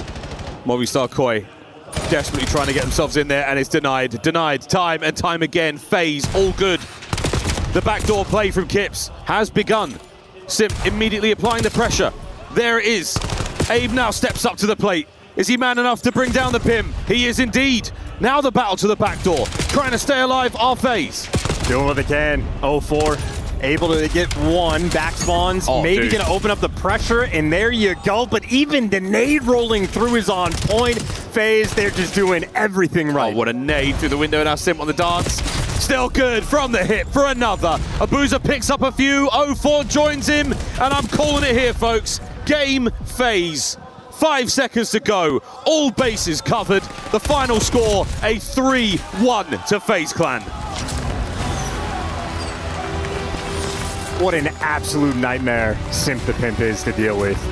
40 kills, walked in this map, already had 10k plus damage, had a 1.2 KD in the hard point, is winning MVPs because of the S&D, where he got the double-digit performance. Unreal stuff, except it is real, and we see it all the time. The man that has seen 5 different champs appearances. Simp always delivering his A game. He's so good. That's so good. So good. Bobby Star Koi struggling there in the hard points against a very, very formidable squad. And the difference is marginal, but that difference always tilted the way of FaZe. It's just that, yeah, that small accumulation of just a little bit better, heads up plays just build up over time. Abe and Kips were playing lights out on the side of Koi. I think in every single map they played extremely well. FaZe, world champions for a reason. They're simply better. Absolutely. Well, we spoke to Simp yesterday, now on stage with the mighty Ian Chambers, the Alaskan assassin. It's Draza. Thank you very much, Miles. Yeah, of course, I'm here with Draza. 2 games, 2 series, 2 wins. You lock in that playoff spot. Is that the kind of ruthless start that you expected from FaZe Clan here? Yeah, obviously we expect to make it in the bracket. I feel like we've been playing pretty good. We can clean up a little things. I think my S&D has been pretty bad last 2 ones, but once we get to Saturday, Sunday when the tournament starts, I'll be there. When you won champs, you said, I run this. Don't forget that I run this. What do you think the message is going to be here in Paris? The same message, honestly. I feel like it's been a long time I've been in this league, and for the last 5 years, I feel like I've ran it. So I'm just trying to show it once more. Yeah, I had a chat with Shotzi yesterday after Optic's victory, and he said to me that you took their ring. They want to crush your EWC key here. You got a message for him? Hey, we'll see you in finals. You think that's what it's going to go down to? You think it's going to be a finals here in Esports World Cup? I believe so. Unless we play them earlier than that, then we'll have that matchup then. But they've been making finals of every tournament. They've been playing well, and I think we'll probably play them again. Just finally from me, anything you want to say to these French fans that are giving you some shit? Hey, I was talking my shit, so I deserve it, but we'll shut them up soon. Okay, and last one from me. Obviously, every single time that you guys come in, especially after a World Championship win, the target on your back gets bigger and bigger. Do you enjoy that? Do you thrive from that? I love every minute of it. That's what I live for, shutting people up. Everyone says whatever they want, and at the end of the day, I lift trophies. All right, man. Congratulations on that first win. We saved that real quick. Best of luck with the rest of the tournament. Shout out to the Gentle Mates fans. They're loud. This man is a legend. We'll see more of him soon. Man, Allie, Ian Chambers' jacket would go so hard in Alaska right now. It would. It's tough. I think Lou has a cute outfit on, too, that kind of matches it. But what a fit they're both throwing. Yeah, and speaking of a fit, this was one that was back and forth at the end. Aroma throwing a temper tantrum on the Koi Watch Party stream. I had to go give him a hug. He said, it should have been a 3-0, Puckett. Should have been a 3-0. They felt they could have won this matchup, Ant. Yeah, I mean, they had a lot of opportunity throughout the series. Koi played a great game, but in the end, it's Chris Lair. He is so impactful. Inevitable. Takes over in the overload. Huge impact on this map. Multiple rotations where he just finds 2 kills. You're like, how the hell did he do that? We missed it. This guy is unbelievable. Definitely an MVP performance in that series. That is not cubic zirconium sparkling on your screen. What? That man is rich as hell. Chris Lair, he's the GOAT. He's rich. That's why he's wearing diamonds. Yeah. Can we talk a little bit about what is going to make FaZe a threat as this tournament goes on, because I feel like this was a big opportunity for Koi. If you would have won, you would have had a top seed. You'd be playing a number 2 seed once we get to the bracket. This now belongs to FaZe Clan. I mean, I think Sim's performance in that map number 4 kind of shows it, because even throughout the entirety of that map 4, FaZe was in the driving seat, but it was Abe and Kips trying to force Koi back in it. And what does Simp do? He drops a 40 bomb. You know, we know what he's capable of. He doesn't have to drop a 40 every series because it's FaZe, but when their backs are against the wall, that when they might look like they're heading down the bad tunnel of a series, he's able to put up numbers. Hit me with the highlights, Ant. What do you want to talk about? Yeah, I think, well, you asked like what's going to separate them from other teams, and I mean, they're even better than they were at Champs, if you ask me, watching the series. Because there's just multiple moments where it's like, okay, they're in a bad spot. Simp finds a kill. I just trust my teammates. Like the Overload as a team, they have to be so proud of each other how they closed it out in the OT. They gave up the first score on the first side. Second side, you're in a bad spot. It's like they just trust every single player on this team filling every gap and making the play when they need it most. Like this FaZe team, if you think about the match versus the pit, you think about this match here, all the maps are coming down to the wire and they're just making the necessary plays every single time to close it out. And to me, as they go on, they're only gonna start to perform better individually. They're only gonna be more warmed up. The chemistry's only going to grow. I think this FaZe team is unbelievable, some of the plays that they're accomplishing on the map. I agree. I mean, I agree that FaZe has always been in one of the best situational teams. Like, you can never count them out. Like, it doesn't matter if they're down a hill. It doesn't matter if they're down 3. It doesn't matter if they're down 0-4 in an S&D. They can crawl themselves back in. Now, the absolute best that we've ever seen FaZe, I don't know. Because to me, when I watched this series, I felt like I was a fan of Movie Star Koi and what they did in the offseason, in the past couple of weeks. I felt like we got an Abe that we have literally never seen before. That map 1 was incredible. He was the only one fighting them through in that map 3 and that map number 4. Kips trying to play at the same speed. I think for Movie Star Koi on their end is by the time they lost that Overload the way that they did and went to that map number 4, they were playing to FaZe's pace. There was a lot of confidence. You saw the way 0-4 and Simp were flying at them, and I think Abe and Kips were able to play to that pace, but I think Insight and CleanX were hoping that they would stay to their structured I hear you. I think we just judge it. We just judge a little bit differently. I'm more impressed by the plays under pressure, setting up team moves like that. And there was just so many throughout this series because they had to close it out in the end. So to me, that is what signifies an elite team. As we take a look at some of the numbers, we had historic numbers dropped by the one and only GOAT. Chris Lair has 3 world championships. He averages a top 2 placement wherever he goes, and he dropped 122 kills across 4 maps, and that included a search and destroy in the series, Al. Dude, he's unbelievable. I mean, he's known as the GOAT for the reason, one of the greatest of all time, if not the greatest. It's just unbelievable the numbers he's able to put up in situations and weekends like this and be as consistent as he is. I mean, 122 kills in a 4-game series, a 1.42 KD overall, and an S&D alone rocking a 2.0. Just unreal. And have you seen 15,400 damage from Chris Lair yet? In 4 maps? Man, I'm sure I have, honestly. Honestly, yeah. He's been just because it's him. In Black Ops 7, thank you, Easy Mac, fresh in my ear. That is a 4-map record. Chris Lair is breaking numbers, he's breaking minds, and he's breaking hearts for fans from Koi. When we come back, though, we've got plenty more Call of Duty. It's match 3 on a 5-match day. Lock in, ladies and gentlemen. Live from Paris, it's EWC.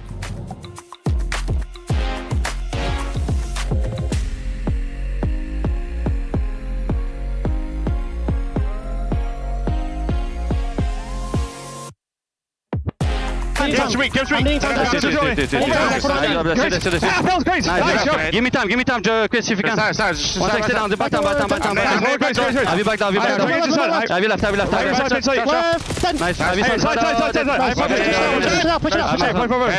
Back down, I got an idea. Yeah,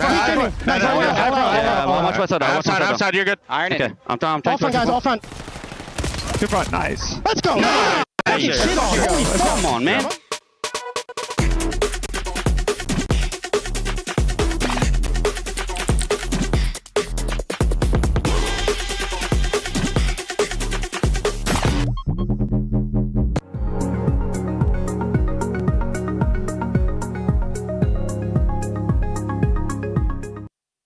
Ladies and gentlemen, welcome to the Esports World Cup. This is, of course, Call of Duty Black Ops 7 this week. I'm Enigma. I'm going to be your host for this interview. We've got Kremp alongside me here today. Kremp, my friend, travelled in today. How are you feeling ahead of the tournament? Fantastic, man. Glad to be in Paris. Glad to be back at EWC. Had some fun. I mean, he has been having fun all year, but what I want you to do is tell me about your year. Highs, lows, your experiences so far. I mean, obviously we made a lot of roster changes this year, so that does sting a little bit. At the end of the day, I feel like we're all striving to get better. I feel like we have been getting better every single time we get on, every single day. Just trying to be the best player I could be for my teammates. But speaking of teammates, speaking of roster change and everything that you've been through, of course, you've been here before. You've also stood alongside not only Nasty before, but then also, of course, Ghosty and Joe Deceives, who will now stand on a different team. Should you come up against them, how will it feel to play against someone that you used to call your brother? I mean, we already ran into him a little bit this year, but still personal every time. You know what I mean? Like, you still want to beat them every single time, so. You had a great chance. Through the year at the big events, you have been very impressive. Why are you so good when it comes to those events? What is it that really spurs you on in those moments? I think it's pressure makes diamonds.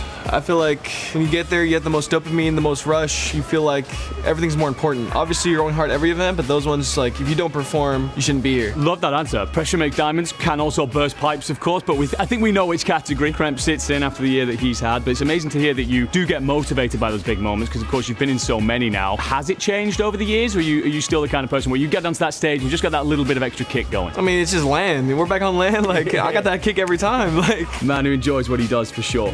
Speaking of been playing out there on the stage and kind of talking about the folks you're going to go up against, is there anyone in particular here at the Esports World Cup that you're really looking forward to playing? I'd say Gentlemates. Obviously, we're in Paris. They're a home team in a sense, but it's always fun playing against them. Like we said, Joe Deceives, Ghosty, Dante, team with Dante last year, Sib. Yeah. And none but love over there, but it's always personal. You want to beat your friends. Yeah, you know yeah. I imagine there's an element of playing and quietening a home crowd that comes with that as well. Most definitely. For G2, we have you guys listed down as a dark horse. Do you agree with that kind of label that we're putting on you? I mean, a label's a label. Doesn't mean anything to me. It's match by match. If I win every single match, I don't care what color the horse is. You know what I mean? Like, I'm just trying to win.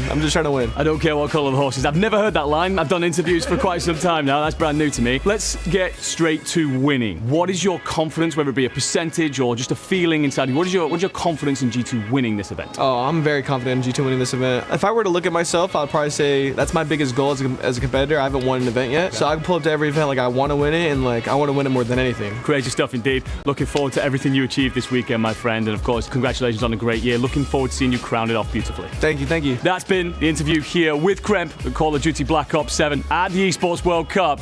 Back to the studio. Play is in our DNA.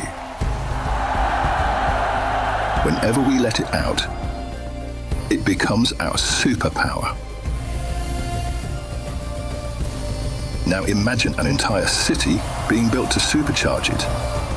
Kadir City, powered by play.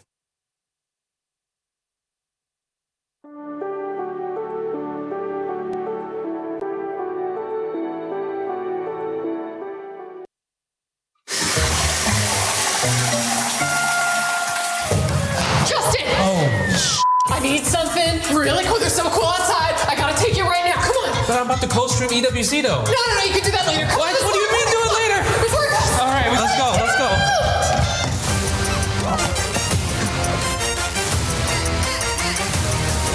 you doing? What are we doing? Get ready. Should I walk like you? Your moment has come.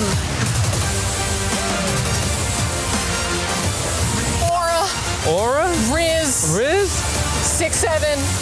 No, not 6-7. All right. You ready for the bonus stage? Wait, what? The Street Fighter 2 bonus stage? Exactly.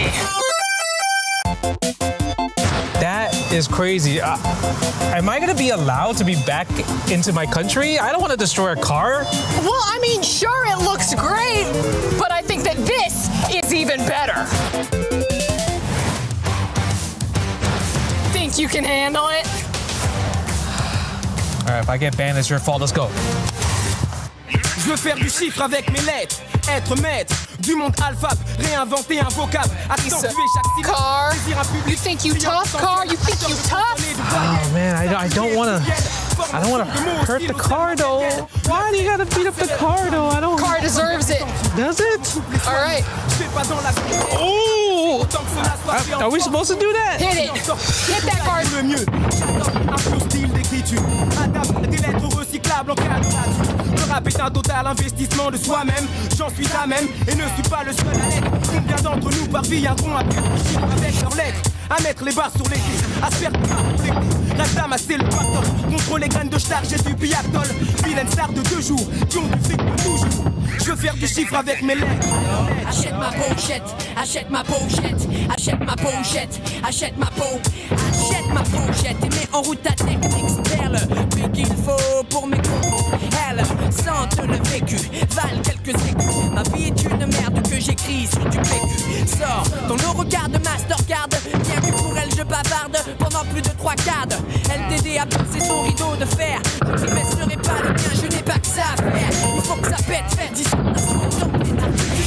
He ain't worth it. What do you mean? You told me to go ham. He ain't worth You it. told me to go ham. Walk away. Walk away. He ain't worth it. Avec mes lettres, as-tu bien saisi? Ma vie n'est pas une poésie. No, one more. Une profession, subtilité grammaticale. Ma culture, la lecture d'un magazine radical. Je n'ai qu'un tour dans mon sac pour 10 sacs. Moi je vois la mienne. Logis le numéro 4. Kipla wow, yeah, il sait.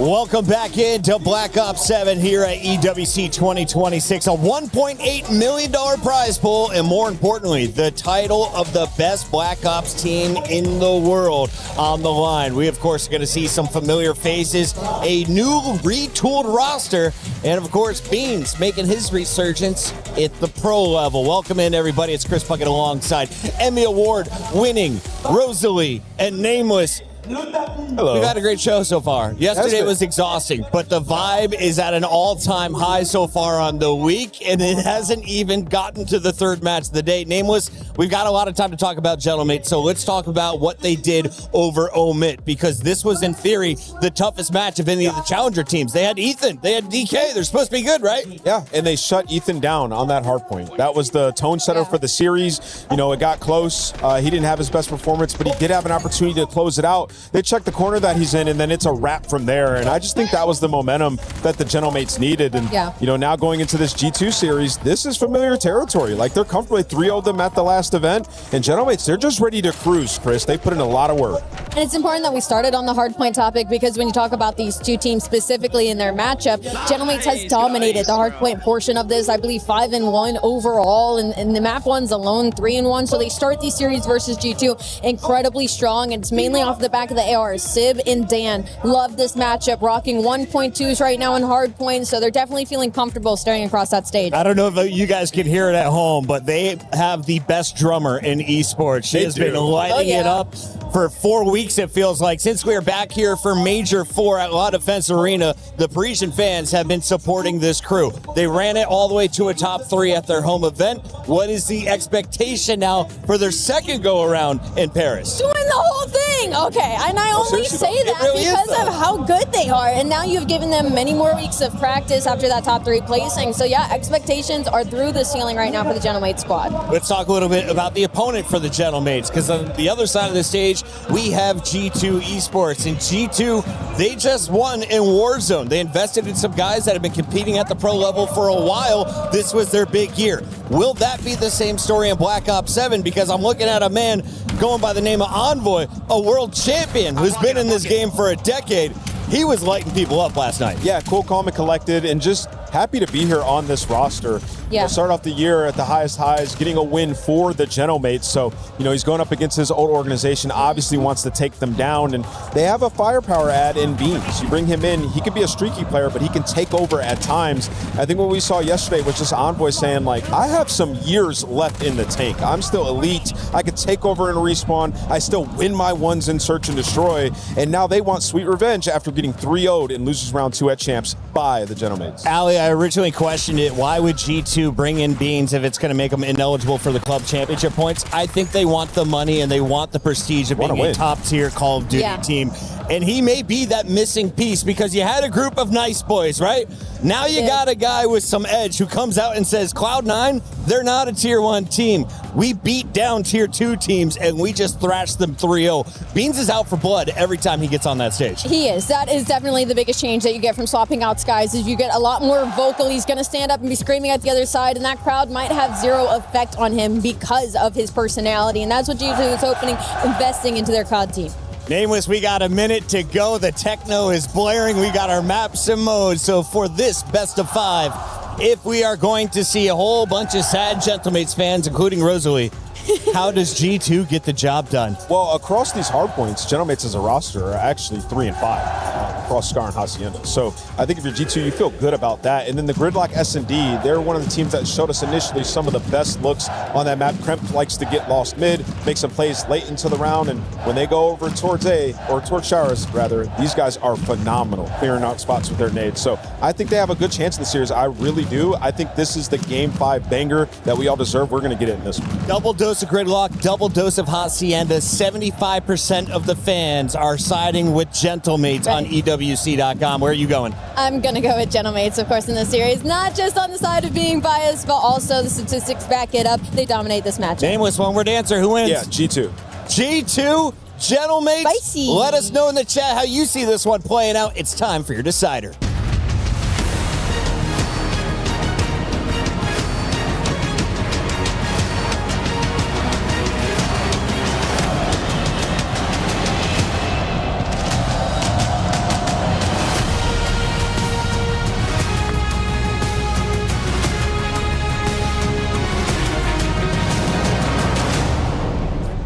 It's a little bit quiet now, but faites du bruit! You can barely hear yourself down here, Lou, and that is because there's a certain team about to take to the stage. Yeah, it's the French power, you know, les gars, un petit mot pour vos joueurs avant de commencer. It just goes to the final. It just goes to the final. Allez, team! Je t'aime! Allez, Joe! I think they're ready, man. I think they're more than bloody ready. Les gars, vous êtes prêts?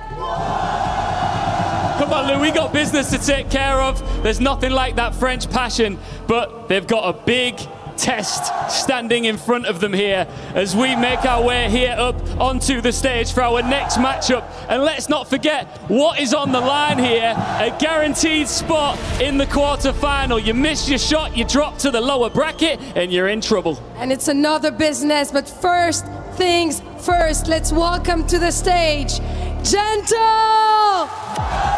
Gentle! Gentle, gentle, gentle! Let's go! Gentlemates, open day 1 at home, in front of their crowd, and they delivered. Now the upper bracket of Group A puts a CDL name in front of them. But home advantage doesn't disappear after one win. The crowd, their 5th player, will just get louder and louder. Their opponents are about to feel the heat.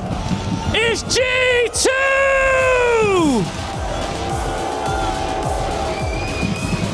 They're not scared. It's a team full of beans. A G2 that hit reset, came into Paris with fresh confidence and backed it up with an opening win. And today the test is deafening. And every call has to survive a crowd pulling the other way.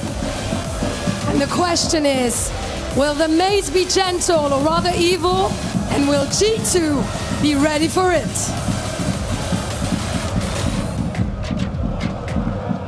Yeah, it's getting bumping out here in Paris again. G-Mates looking to take on G2. Shift and Study with you. And I'll tell you, I mean, both teams came out yesterday, did what they had to do, largely impressed from start to finish. What are your thoughts heading into this matchup? I don't know. I can barely hear you with how loud this Paris Gentlemates drum is. It's so electric. The green suits are here. But if you are G2, you know what is standing in front of you. You have yet to beat this squad ever since this roster has been formed, but you do make a roster change. And the biggest thing that I'm going to take away from that is Beans' interview yesterday. He said, I had my feet kicked up. But this is a different squad. You're going to need the ARs to show presence today versus Gentlemates. Have to have it. I mean, it's just been one of those overall matches you look back on for the Paris Gentlemates and you say, yeah, you played an mid team that is a challengers squad, but they were a challengers champion and they came out and they played well. Biggest takeaways for me, Gentlemates came out and clutched up in a tight hard point. Yeah. That shows resiliency, maturity, and good decision making.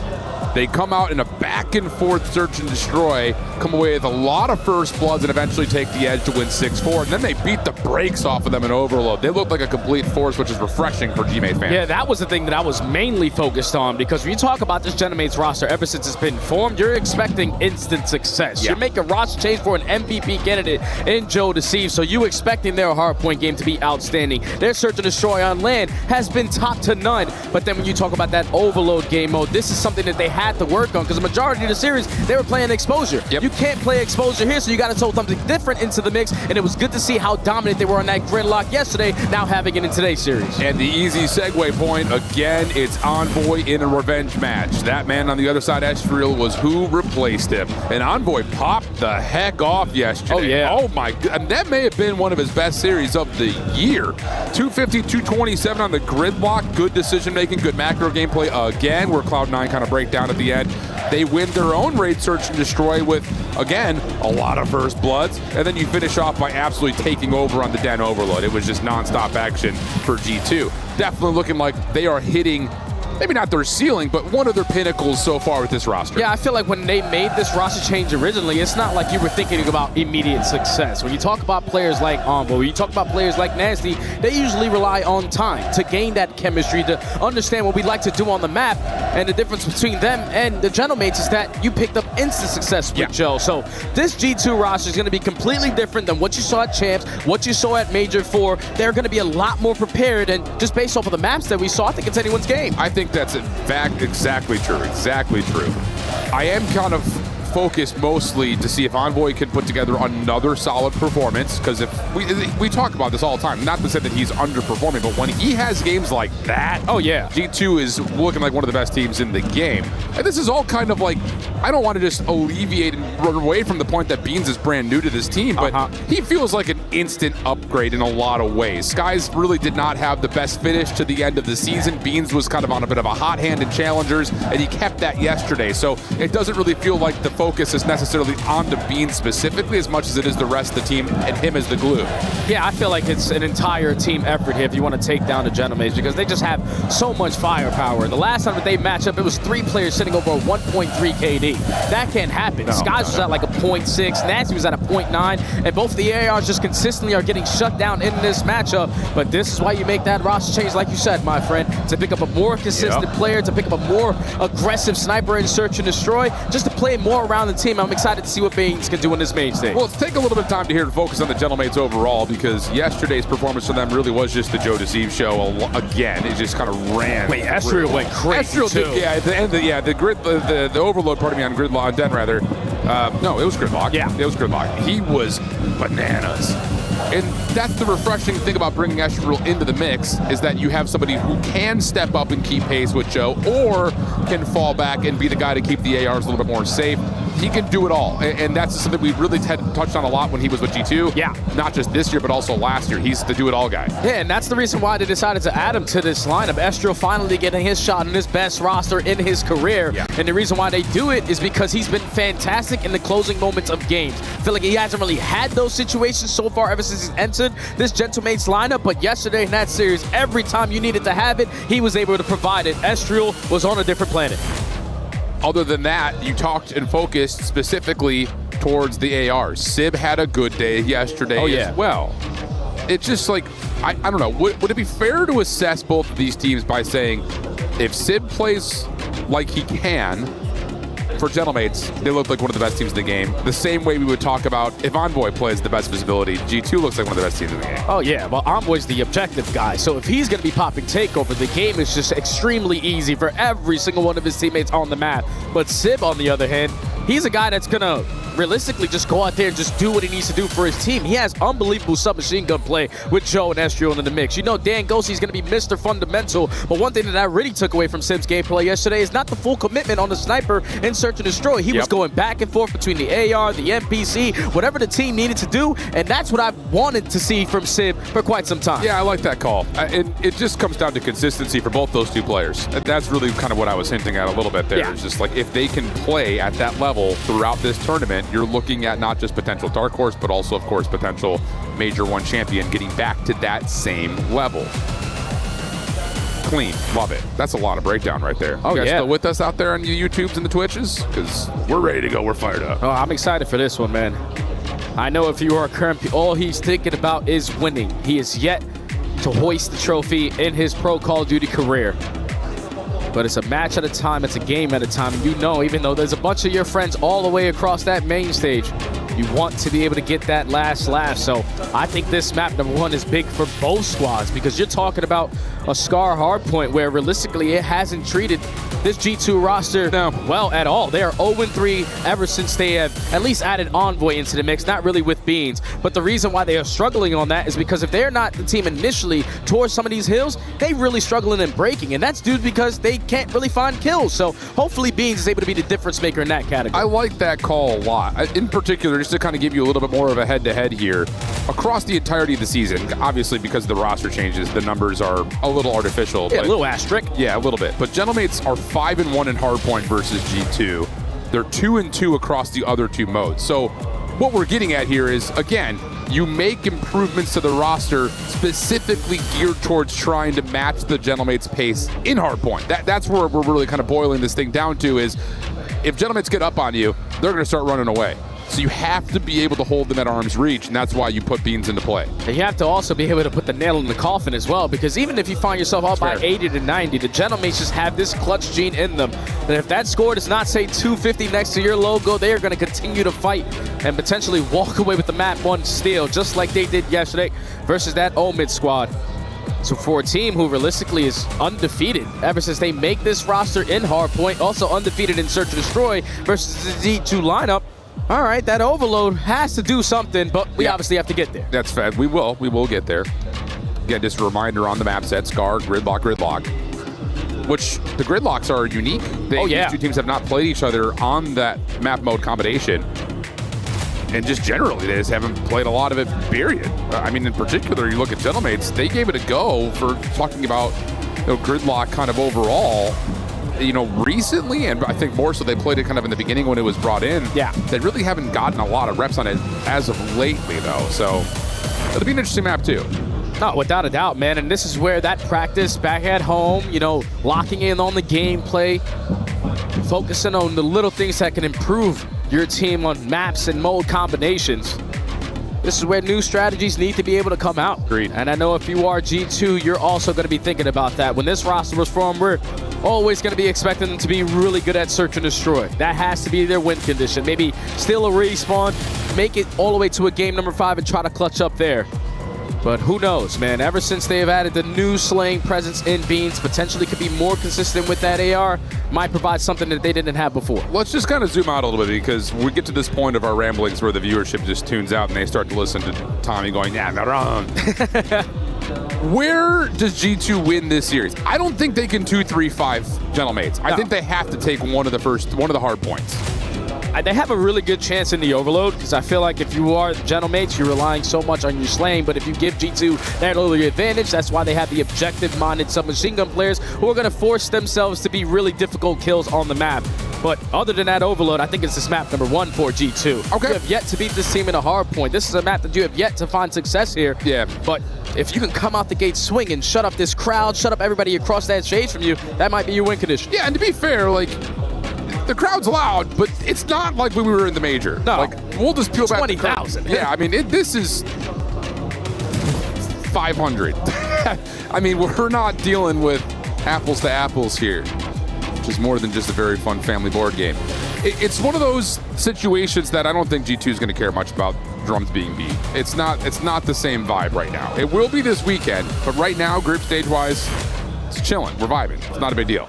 So I like that idea of coming out, not just silencing some of the drums, but more so just establishing your own identity on this potential map 5 narrative that Ant seems to think we're going. Yeah, and just gaining your confidence, man. This is a squad that you struggle versus. It's as simple as that. So if you can start off the series on the high note, going up 1-0, now putting the pressure heavily onto the Gentlemates, because even though they have been outstanding in Search and Destroy on land, it's usually off of the back of starting off the series up 1-0. Yeah, true. But this is where you got to force them to be uncomfortable. Yeah, I like that a lot. I mean, again, it's one of those things that's hard to like put a finger on in particular, but for a team like G2 that, again, is coming off of a recent roster change, being able to establish some footing is really, really important. I think just also knowing that they went through that huge slump of map 5 losses. Yeah. It's just like that sits in the back of your mind if you're someone who has existed on this roster over the course of the year, talking about players like Krem, for instance. He's the only one. Yeah.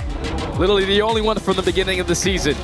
And he has been unbelievable, especially to close out this year. There's been a lot of talks around town that this guy needs to get his shot with one of the top teams, because the way that he's able to perform, the mind that he has for the game, and the way that he's also able to finesse in Search and Destroy just alone, he's a very complete player with an SMG. Without question, dude. Without question. I mean, if you think back to the first TWC, he got second. I know it, dude. Like that LA Thieves team, 100 Thieves team, pardon me, was one of the most electric runs that I think we've seen. And I feel like everyone kind of forgets about that team a little bit.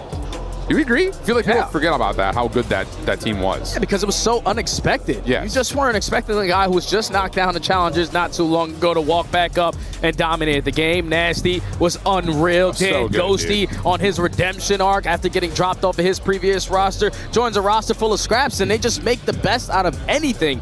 And that tournament alone decided their careers in the future, because everyone after that was on a fantastic roster. Yep. Sick. Looks like our tech pause has something to do with Estrel here. Let's see if justice can be served to that mix amp. Kremp is so locked in. Of course he is. He's probably at like 150 bots, already 200 down the drain. Nasty's probably in that free-for-all alongside him. Beans looks like he's just enjoying being on the main stage again. But this is a guy in Nasty who's like the last guy standing in the party that can't walk in the door. He has watched all of his previous teammates from last year hoist the trophy this season. He started off the year on Boston. That didn't work out. Everybody was saying free Nasty, free Nasty. And he actually gets the opportunity to switch up lineups and make it to champs, to make it to EWC. And now, realistically, you got to make the most of it. Yeah, absolutely. I mean, do you ever go back and kind of wonder? I always talk about this in terms of like with the what ifs of the CWL, CDL. Like Midnight Esports was such a what if. Vancouver Surge, if they were to have stuck from last year to this year, I feel like it would have been a what if. Oh, yeah. They would have been disgusting. I think that roster, without a doubt, would have been able to win a trophy this year, because if you saw what 04 did, unbelievable. Absolutely. You saw what Abuza did, unbelievable. And then the rest of the squad, Neptune already was the MVP of Major 1. That team would have been disgusting into this game, but unfortunately, Vancouver couldn't hold it. I'm going to bite my tongue. All we know is what we know. We playing rock, paper, scissors for the series? We're doing something, but wait a minute. This is the Pit versus Carolina on the Bravo stream. Okay, let's get into that real quick. Okay, let's cast this a little bit out. I'm down for that. Mythics has been solid in this series. Is on 3 and the last one standing for 1v4. Not looking good for it, but I will say, just to kind of give you some information if you missed this, the Pit came out, won map 1 pretty convincingly, dominated map 2, and lost the overlap. I don't know what the score was for their map 4, but I can very quickly check. Regardless, it's Carolina potentially for the reverse sweep. You don't want to be one of the top teams, or at least one of the professional teams in the game, getting sent home by an amateur squad. Facts. Especially the squad that's walking in as the 16th seed. So all tied up at 1. A fantastic round there in response for Carolina to send it all through that B site, get it planted 1v4. You stand no chance if you are Mythics. But if you are the Ravens, you desperately need to get this one, or everybody on that roster might be in challenges to start next season. Yeah, probably. I mean, literally, probably. I don't think it makes much of a difference. Maybe Lurks will stick around. It was a 203, 250 frequency map 4. Oh, I wish I would have been able to see that. That would have been the first time this weekend. First frequency this weekend, yeah. So we've got Carolina on the defense. A little hard to cast this with the mini-map block. Oh, yeah, I can't see anything. We'll do what we can. 4-man stack, and they're mine. All right. Like we're flying in. You can watch that. Pull up 2 tabs. We talk about this all the time at challenges. Pull up all the tabs. Pull them all up. As Mr. Ian Chambers pulls up his pants. That mic pack is a little heavy. Yeah, that's a handsome fella right there, man. He didn't hear a word we said, and I love that. No, he's just smiling at us as he's walking by the casting booth. But you saw the fist bumps going out. Communication starting to reign supreme. And the fly-throughs are going in. G2 Gentlemates, this is a bloodbath. Yes, sir. At least it feels that way. We talked about how Gentlemates could be possibly surprised by Omit, knowing that Challengers champs were riding a high streak and they play with a lot of ferocity. But G2 came out looking like the best that they have possibly all year long with Beans in the mix. We've got Scar Hardpoint. We've got a qualification match to get into the playoffs. The top seed, it's Gentlemates taking on G2 Esports. Let's get it on. Gentlemates not spawning on the preferred side, and the new kid on the block. Beans opens up with a double frag. That is going to be all 4 dead. A perfect break off from G2. Absolutely perfect. Kremp going to shut down the play on the backside of the combo. At least that's the intention. He will fall. Ghosty with the kill. Envoy to try to fill the gap. Not going to work out there. Nice bounce back here for Gentlemates as Nasty will also fall from inside the hardpoint. Kremp on the pitch, last one standing, able to find one. Is there more in front of him? Yes, there is, as he gets himself a second, and off the respawn, G2 are back in. Yeah, don't let Krempinator start getting hot really early into this one, because he's going to cause you a lot of problems. Usually has the MPC in hand, but the M15 hits a little bit different here on Scar. Already 30 seconds off of the P1, and if you are the Gentlemates, you cannot get out of this green trap. That's another 3 dead. The only player alive is going to be Sib. He's able to find a double, but rotation in favor of G2. Yeah, perfect start for G2. Most of it coming out of Kremp on that late play through mid. Nasty in some trouble, dealt with by Astriel. Here comes break attempt early on P2 for Gentlemates. Joe Deceives and Ghosty will combine, leaving Kremp as the last one left alive. And he won't be able to do too much of anything. Really nice bounce back here for G-Mates. That's a fantastic break. All 4 up, all 4 down. And you also had pressure all over the map. So players were trying to be creative, but now on the second attempt here for G2, they make it look easy. Closest player up now is going to be Ghosty, who just came off the respawn, and that break is too quick. That's now forcing Gentlemates to work on some of these routes. Nice nades coming over the backside of this play. Beans able to find a second. Ghosty, who was intending to play the pinch, now has to value his life at mid-map, and he's being surrounded, stormed, and he will fall. 20 seconds left, and look at Kremp's position. Already playing a bit of a cutoff over through mid-map. Gentlemates are aware that will find the kill, and now we're making the decision that, okay, if G2 are trying to rotate, so do we. Yeah, because you desperately need to have a response now, because you have gave up a lot of time off of the first 2 HPs. Already a 60-point deficit, but we know how impactful this P3 hardpoint can be. Spawns for the Gentlemates going to be over towards the blue side, but they are going to be a little bit sporadic on their setup. So if you are G2, you have an opportunity. Down 60 are the Gentlemates coming off spawn, trying to hold this P3. It's not looking good. We'll do a Fly Saudi and check-in with Gentlemates. Make sure we get P1 together, bro. Playing really weak. Nade plane then. I'll see him take it. One shot. One shot plane. We should nasty. Make it. Jump up plane. Beans. They could have split. They are. No, we're good. Let's get Beans, by the way. I dodged nades. Every P5 pops. I'm reloading. Nice. I have a trophy. Nice job. Nice. Missing Beans. Let's get Beans. That was the first guy that we're missing. He's P5, I think. No, we're good. That's spawner. Okay, that's spawner. I have P5 pop. Top fire. One shot fire. Trying to nade me up. You 2 P5. They just use nades. I'm gonna take a P5 deal challenge. There's 2 P5. One more P5. Nasty. 2 more P5. One more. Wait. Nice. Good job. Keep it left. Low key. Make sure we block. We're good. We're good. I have time. I spawn P2. They're gonna need. 2 play life. There's 2 in the bag. 3. It's 3. 2 should have left. One shot in the back. One shot dead. One shot. Up top. I think I have top. One shot. Last guy. Next one. Anyone blues. I'm one shot. I'm holding top. I have top. Yeah. We're good. Backdoor cop. Front door. Backdoor stairs. Top left. Top left hand. I'm just reloading. I'm just playing my life. We're good. I have top. One shot nasty. Blue on time. What are you doing? I posed on one. Outside that. One more run time. I'm on streaks. I posted. One shot backdoor. 2 of the 3 one shot. 2 weak. Play new as well. I think I you in. One more back right. decent battle back for Gentlemates, but G2 blessed with some spawns, making a mess of this fourth hard point. Yeah, I love the communication there from the Gentlemates, keeping track of everyone, but when it came down to doing the little things correctly, you even heard it in the comms, someone go for the hard block. That doesn't happen, and it doesn't allow Gentlemates to get a majority of the time here at the P4, so it's still going to be a 40-point difference here, with G2 now fully set up off the rotation. And you got Cramp on the cutoff over towards Plane, able to find two. Huge pick, maybe one more over the top, and Beans will tally that kill. Absolutely beautiful setup early for G2, over the 100-point threshold casually.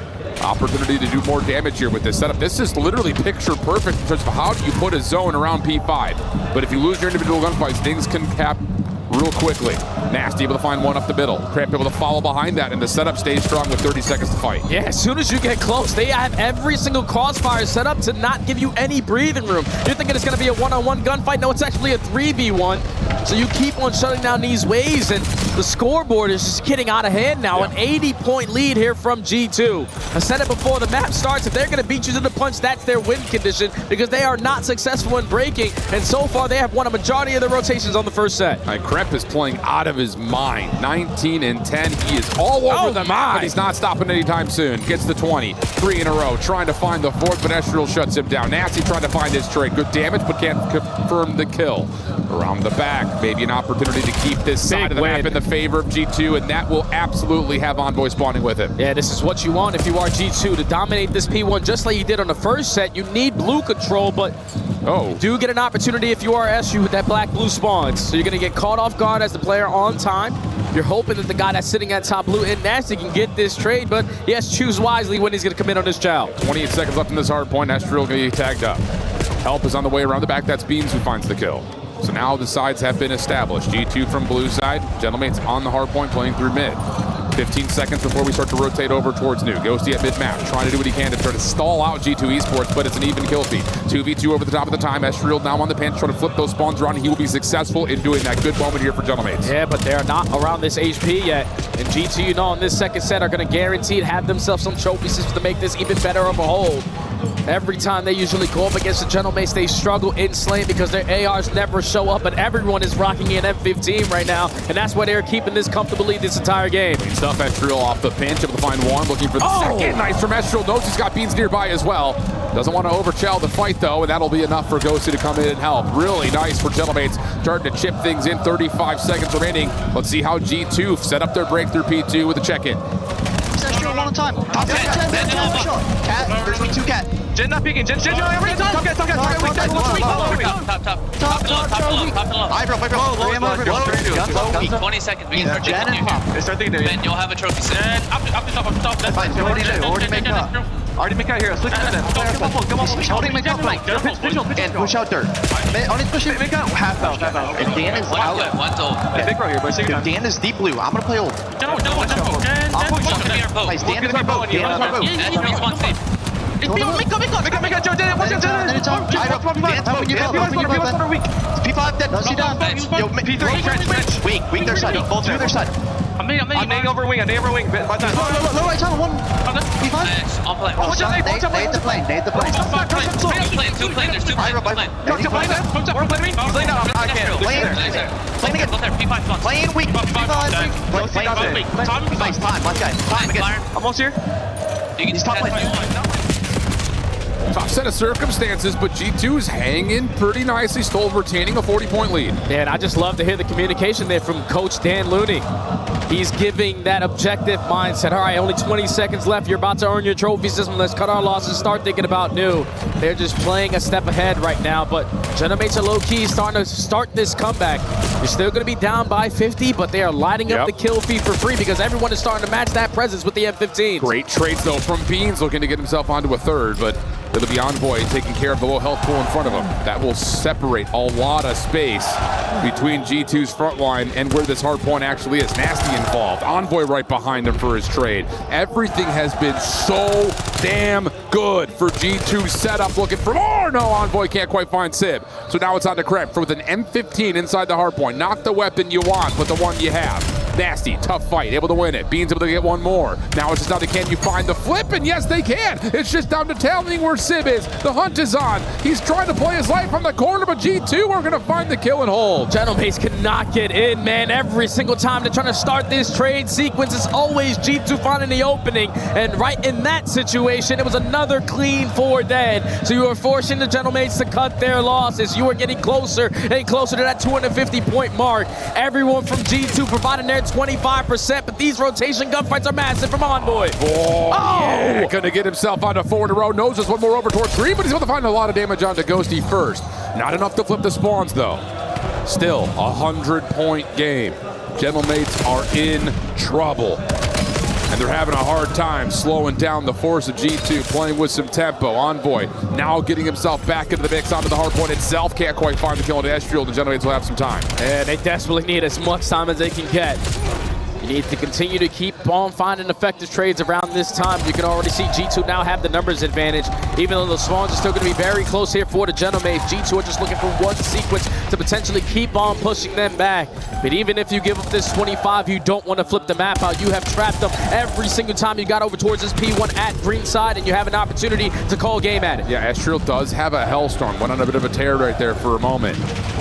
So that will be a tool that will be very necessary for Gentlemates to make this comeback happen. They need blue. They do, badly. At least for now, though. You also don't want G2 to find any time, and Sid starts things off with a double. Nasty will not be traded at mid-map until the Hellstorm strikes. And that's going to find 2 more around the back. So Gentlemates will get some really free time here on P1. If they can find this kill onto Envoy, maybe a chance to start pushing forward to move the spawns around. Yeah, but they don't get aggressive over towards White Wall, so this is exactly what G2 want to be in. This kind of situation, we have the power spots. We also find the opening kill. Use your stuns and your nades. Everybody's going to be weak. Oh, here comes a nice pinch, though, from Astro to find one. Does he not get the second? No, Beans right there for the follow-up.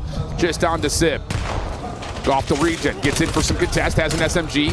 Softens up Envoy for Joe Deceives to find the kill, but they need to try to find a way to get back to the hard point quickly. Joe gets another. Now it's just back onto the hill itself. Ghosty with an SMG, just trying to finesse, trying to find the kills that could possibly free up this push from Gentlemates, and they find the kills they need. One player's going to spawn out. Where do the Gentlemates spawn at right now? That's going to be the big question. They're going to have a little bit of a setup as they move over to 2. And now it's all on Beans.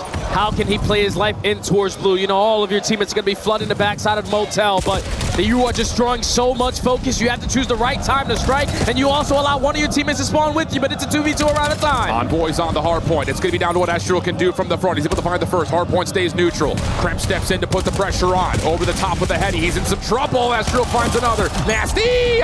Big double. Opportunity for G2 with That's the all dead. They're going to get all 4 dead. Only player who can touch is Astral. He is too far away. G2 going to take map number 1. What a fantastic hard point there from G2. Facts. You're expecting the Gentlemates, with the amount of firepower that they have, to be able to bail themselves out of a lot of situations that you realistically don't want to find yourself in. But it was so much teamwork on the side of G2 that every time you're thinking you're challenging one-on-one, no, it's another guy keeping me safe. You were dominating in the rotations in the first half of this game. It gave you so much of a comfortable lead, and even with you not picking up a Hellstorm, that wasn't the difference maker. Too many M15s on map number 1 here for G2, and they finally get a hardpoint win versus Gentlemates. Unbelievable stuff.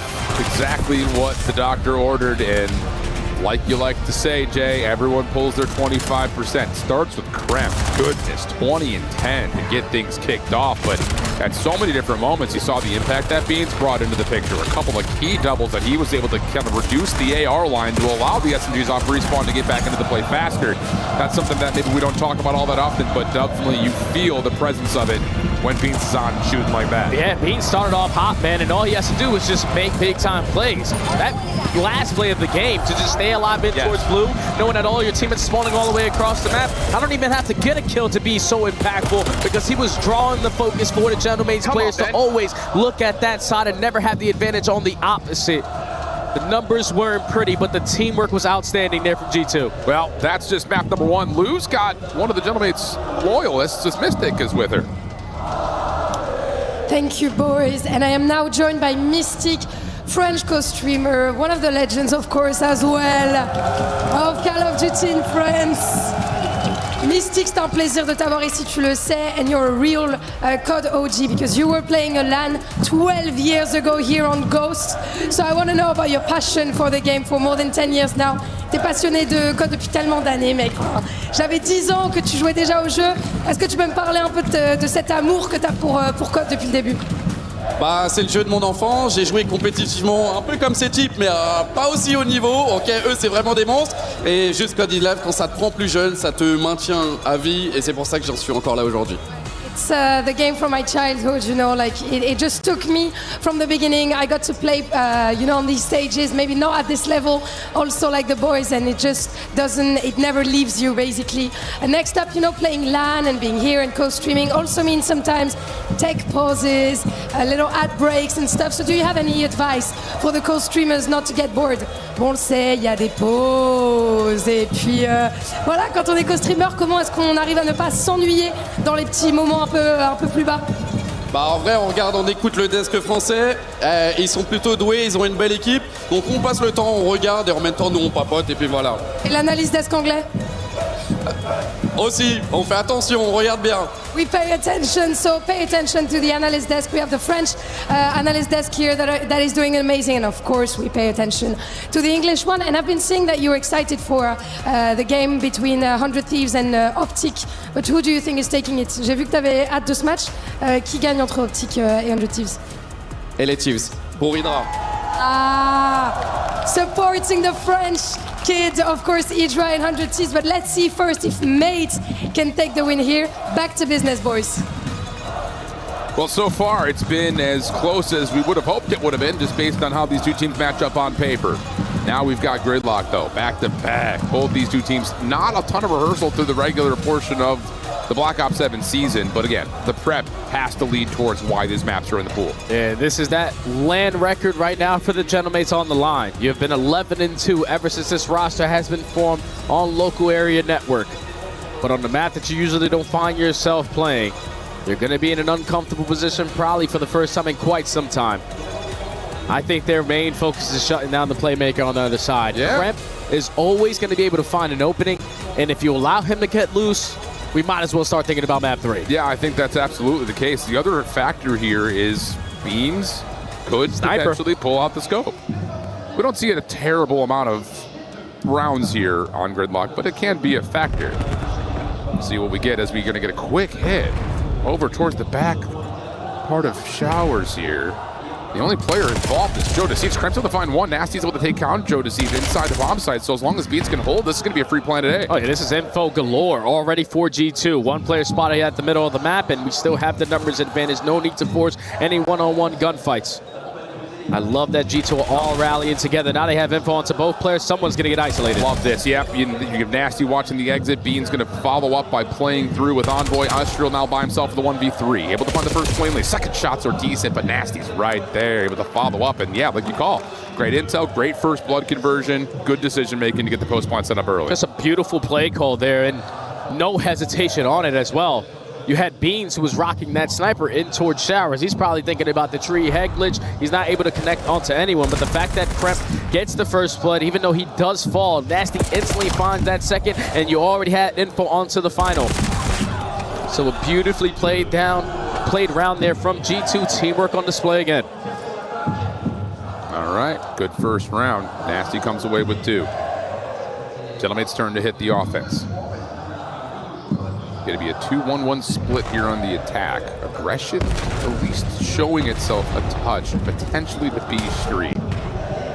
And whoa, this is a very far position here for Envoy. He doesn't have a lot of cover to the moment, but just as he starts to get the cross through, Joe Deceives finds the info, finds the kill. Kremp also shut down on the other side of the map.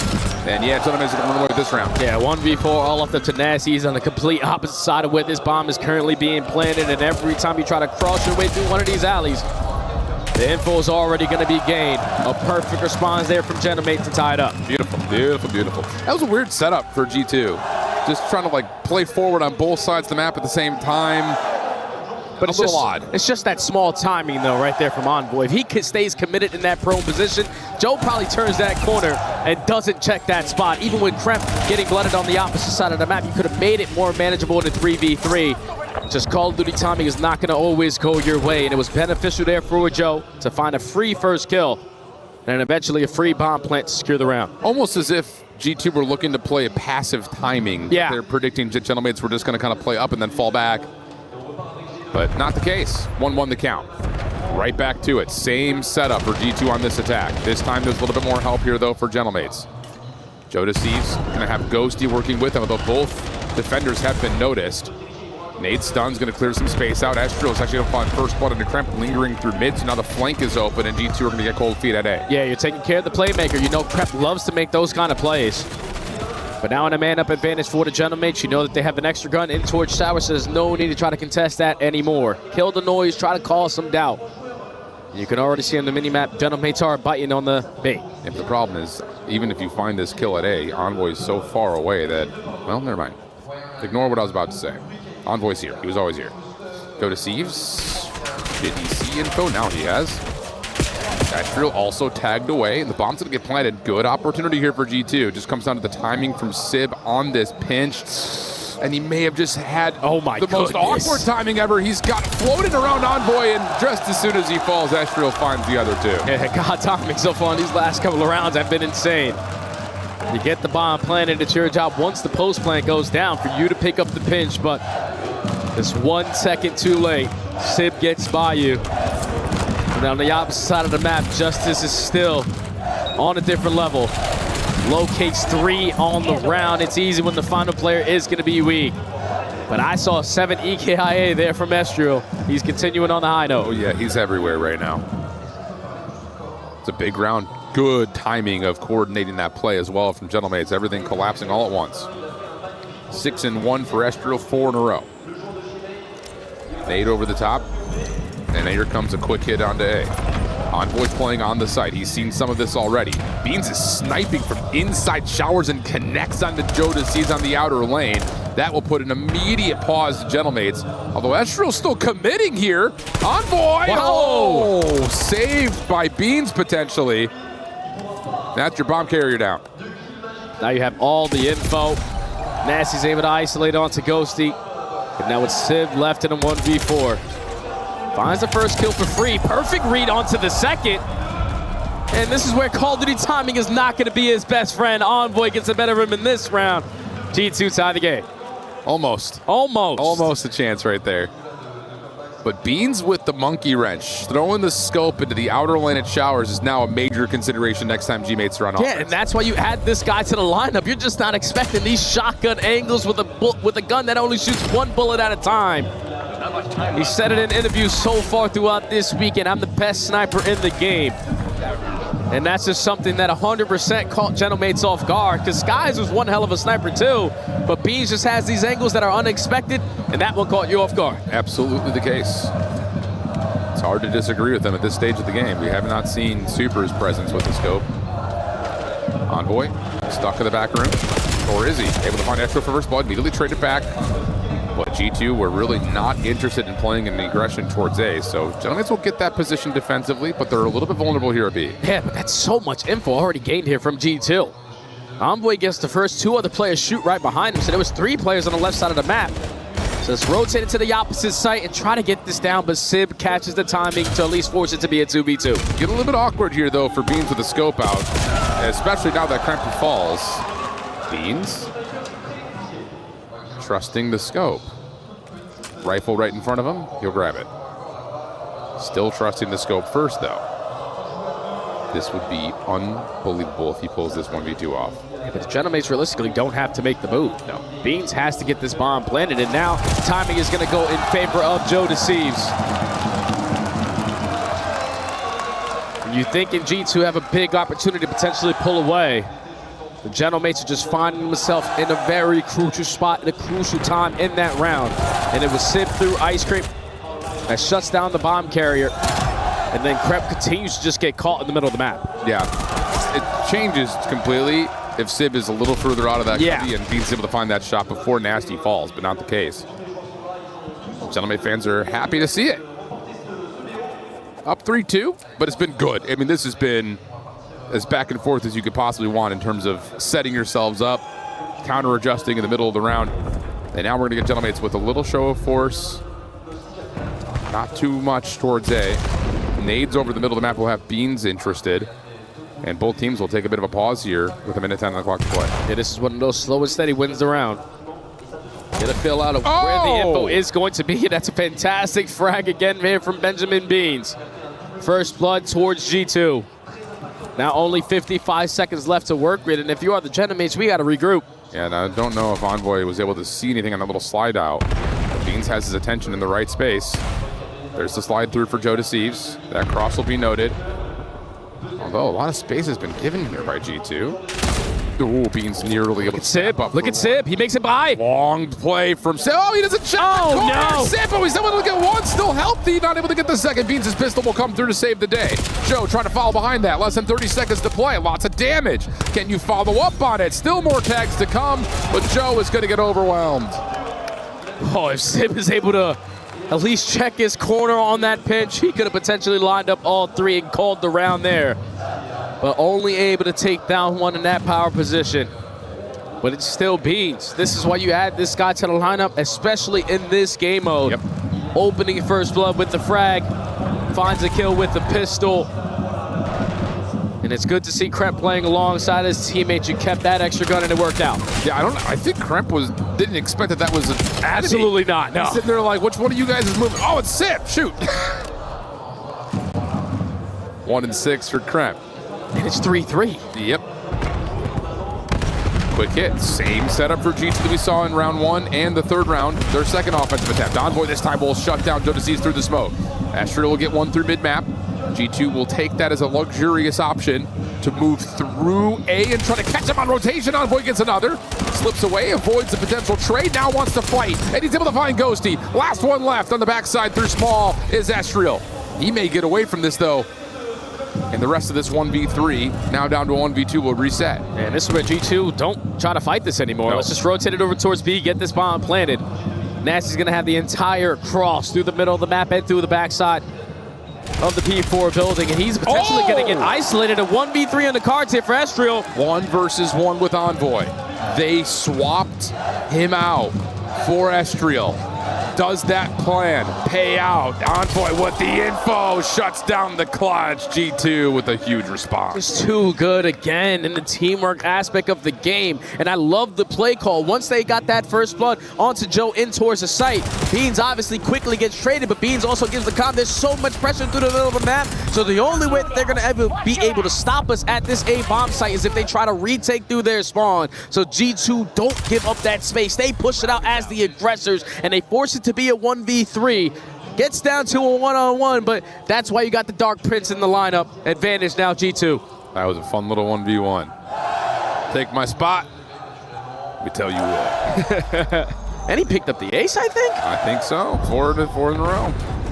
A little quick hit here for Gentlemates. We haven't seen this tempo towards A in some time from them. Envoy respects the smoke, will back away, and it's on to G2 for the retake. And I think Sid might be using a sniper in this round. But he's going to leave his team in a 3v4. He's going to put himself in position to sort of watch this pinch. So his teammates are going to think it's all going to be cleared on out, but smokes are getting invested, and G2 start off the party fights. So he's able to find one. Trade comes back from Beans. Envoy on 5. Now moving forward. Not able to get any tags out. Nice little pop-up as Estriel gets one. Nasty somehow still alive, but only for a small time. Beans, low health pull for the 1v2. Oh! Eat that! Beans, a little backhander at the end, gets it to 5 for G2. Beans on toast is one hell of a meal, but Beans on gridlock is even better. Chopsticks already here in the map number 2. The new kid on the block. M15, MPC even finds kills with the sniper. The beatdown is good to shut down Estriel to kill all the momentum on the side of the Gentlemates. And you know Beans is going to let them hear about it. Game point G2. Oh my goodness. G2 a chance to go up 2-0. What's the call? Not the same setup that we've seen from most of the offense. Man! Beans is sniping the cross, and this time makes them pay. If you're Gentlemates, you had to find some sort of response to that heavy hit to A, and wouldn't you know it, Beans throws a curveball again. That stun is also able to connect onto a player through the middle of the map, so out of here. That's a lot of information gained again here from G2, and this time instead of leaving one player to watch a deep pitch, everyone is rotating over towards this B site. Sib is not going to get any good time, and they have to try to clutch on up and extend this map a little longer in a 3v4 retake. If you're Gentlemates, you know you have to send someone on the flank to try to keep Beans from walking this post plant down. You cannot let the scope sit behind this post plant. So it's going to be Estriel, the one who's going to have to make that play. And he's not going to. Instead, they're going to play it all from the front. It's a bold call, 30 seconds on the clock. Nasty in the corner. Nice shoulder from Estriel. Good re-decision from Nasty. His Envoy's right there for support. Envoy's gonna get himself a second. Last one left to Joe Deceives. Able to find the first, but not the second. G2 up 2-0 on the Paris home crowd and this Gentlemate squad. Yeah, I said if you're gonna stand a good chance at winning the search and destroy, you had to shut down the playmaker, and it did exactly that. Kremp goes 1-9, but you don't shut down the new kid. The new guy on the block. That is one hell of a player, especially with the boomstick in hand. Beans drops double digits. Every time he was left in a clutch situation, he was able to get it done. And that's got to feel so damn good. Welcome back, Beans. I mean, it's just, you could go back and watch all of G2 attacks and see the little manipulations that they make to what they came out of the gate with round one. Heavy approach over towards Showers in 3 straight attacks, and then the 4th one, they hit the brakes but hit you with the scope instead because Paris had been beat over and over again on that trade-out fight. So there's throwing an extra member in there. You let Beans keep the hot hand after he's able to connect a couple of times. It's beautiful decision-making, beautiful play calling, and it leads to a 6-3 win for G2, up 2-0 all of a sudden on Gentleman. And it was like you said, my friend, based off of that round number 1. We couldn't shut them down. We tried to make adjustments. They have made every blind counter possible. And in the final one, they had the sniper. Beans is him. Well, we got Rosalie and Lou out in the crowd, I believe, for a halftime break. Thank you, guys. And I am delighted to be with Rosalie, Pink Princess here in Paris. You're matching some of the jerseys behind. Rosalie, can you tell me through what just happened? Because we're having such a solid showing from G2. Oh, they are playing so well. We're behind once again on the side of Gentlemate. A very slow start. Nothing that we're not used to though on this end. As you can hear, the crowd is still roaring, hoping for maybe an upset or something, but they're going to have to dig deep here. But do you think that G2 could just close out the series? 3-0 and AC in the entire building. Unfortunately, with the way that they're playing, they absolutely could close it out. But that does lead me to my next question for you, Lou. I know you have a favorite player on that stage. Who might it be? I do, and you might not expect the answer because it's not on the Gentlemate side, it's on the G2 side. I am rooting for Envoy because, you know, prepping for this event, I've been listening to like some players' interviews and podcasts and stuff, and they're all saying that Envoy is like the best teammate ever, and that he's very like selfless on the server and stuff. And I'm rooting for the cool guys, you know, for like the team players. How about you? For me, it has to be Estriel on the side of Gentlemates. I think in the past first 2 maps, he is playing unbelievable. He's definitely cemented himself a little bit as a superstar right now, and also just a good guy. Just like with Envoy, a great teammate. It's hard to see them down 0-2 right now. Yeah, we'll see if that changes, of course. But jumping off to another topic, how's been Paris? Oh, it's been great. It's been lovely. This is my second time coming, so I feel like I have a little bit better of a feeling of the city. Oh, and I hope. But, you know, it's been difficult. I don't have the words. You know, I don't speak French. I failed it in middle school. Don't get on me. You need to teach me something. You know, the Gentlemates are behind right now. How do I say, like, lock in? Like, we need to lock in for the rest of this series? You can say... In French, we would say like wake up, which would be réveille-toi. Réveille-toi? Ouais. Réveille-toi. Gentlemen, réveille-toi. Please give us a series. Fair enough. Anything else? Do you know how to say pastries in French? I do not know how to say pastries in French. Pâtisserie. Pâtisserie? Pâtisserie. Pâtisserie. I need pâtisserie. Girl, I am so hungry. It's been a long day. Girl, you look more French than me. Can you teach me any American slang to boost up the guys a little bit? American, I'm trying to think of... Without swearing. Without swearing. That's a tough test. I think you just need to say, like, we would just say something like, come on, boys, we got this. We're very boring. You know, wake up would definitely be one. I think you should say that they need to lock in. Yeah, come on, boys, we need to lock in. We need to lock in. Guys, wake up. It's hard not swearing. It's very hard. American. Yeah, I know. But what are going to be the keys for Gentlemates to succeed on that 3rd map, according to you? They need to start how they finish. Some of the maps, they end really, really strong. It's been my gripe with them for quite a couple of months now, is that they start really slow, but those last 60 seconds, they're like the best team in the world, so I'm going to need them to do that at the start, but it'll be hard. G2 is playing so well right now, and the fact that Beans was able to plug in the way that he did, it's scary. Given how solid G2 are, Gentlemates are going to need to step up their game, that is for sure. As we're having the Gentlemates fans behind us, and they're chanting. Do you want to say anything? Tu veux chanter?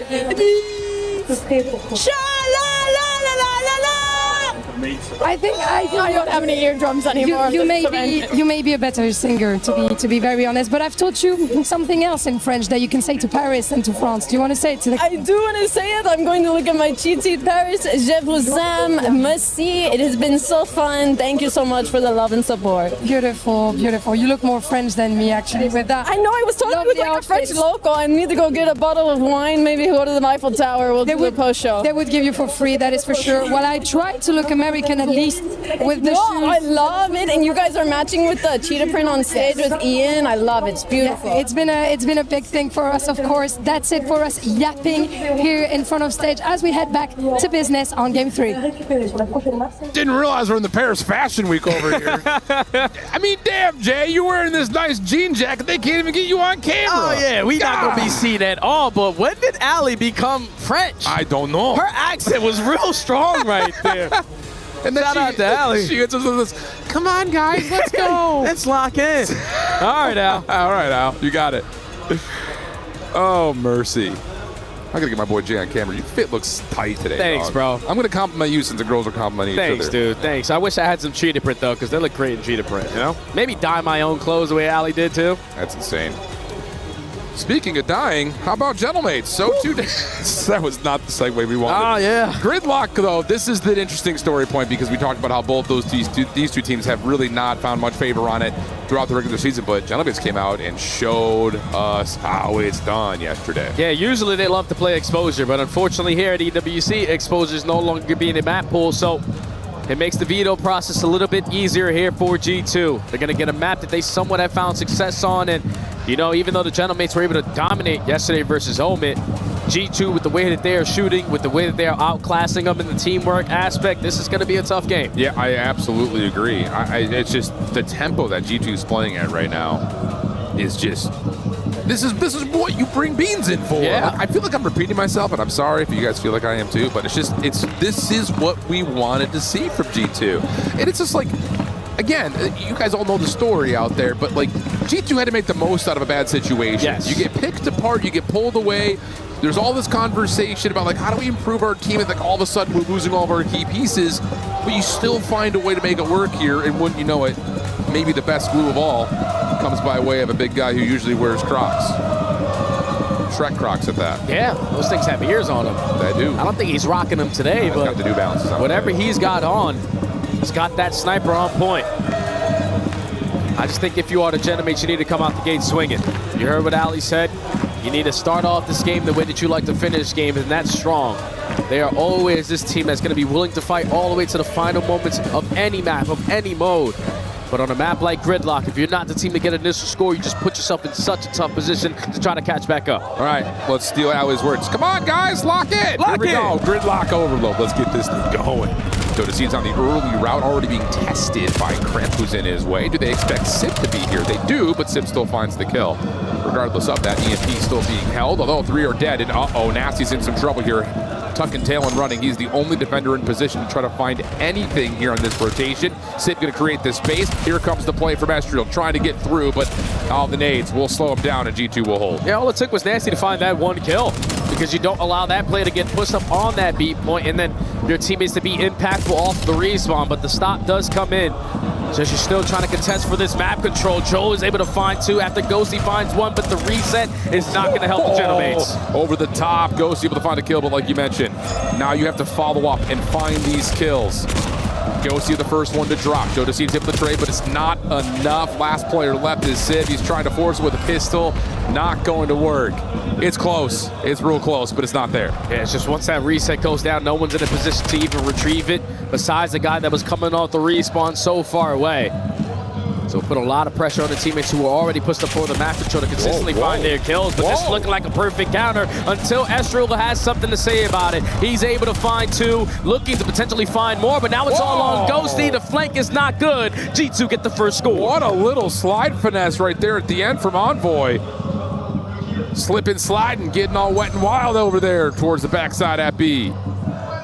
Follow-up on this potential approach is watching behind the play, but it's too many Gentleman's players out of the picture from that line of sight, and all of a sudden Kremp's in some trouble. Envoy able to find 1, but not enough to keep that back dojo position underhand. And it's tough. Joe did not expect that. Nasty was playing over towards the backside, and that'll be enough for G2 to hold on. And now if you are G2, already 2 of your teammates falling. That's going to be 3, making all 4 dead. A lead blocker is going to be Kremp all the way in the opposite side of the map. And this is where the EMP has to provide a little bit of finesse because Kremp is going to get isolated. He is going to fall, but you are controlling the pacing of this game right now if you're G2. Follow-up from Nasty, good. He gets traded. Pistol out for Envoy. No, nothing there. Kremp just needs to finesse, play his life, wait for Beans to get into the picture. He doesn't. Check the full corner, though, and that will be an easy kill for JD. Kremp still alive, though, off the reload, finessing. Back to full HP, takes the gunfight, but Joe Deceives still able to win it. Gentleman has a chance, but the EMP resets. Now the battle for Med Map continues to brew. Currently have Beans in a power spot, staying nice and tight in towards that corner. If he finds his second kill, this might guarantee a cap because you got players like Kremp hitting those long routes, trying to get behind enemy lines, but not going to risk it until he has to make the big play. That will be 1. That opens up space around the mid-street. Pinch being watched, dealt with. That's now it's dead. just down to these last couple of defenders. Kremp's already in your face. Able to find the first. Going to get shut down from behind by Ghosty. And this route might be taking a little bit too long. Yeah, Nasty just can't quite get there. So Envoy providing support is decent, but not good enough to get the second cap. And you're just not allowing the Gentlemates any free space.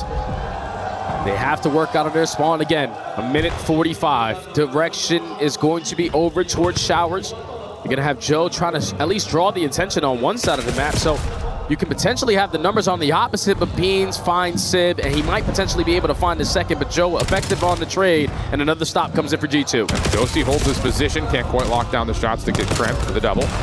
But Joe on 3 in a row, tried to stretch. Shut down. Minute 15 on the clock here. EMP going to reset back to mid.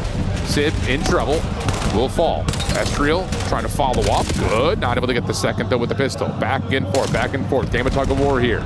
Maybe an opportunity starting to brew with these spawns for G2 being on the bottom side of the map, and Kremp deciding to take a long drop, but Nasty shuts down Ghosty, and both forward blockers are now down. Oh, and that's going to be 3 dead with Kremp influencing the spawns to be all at that B point.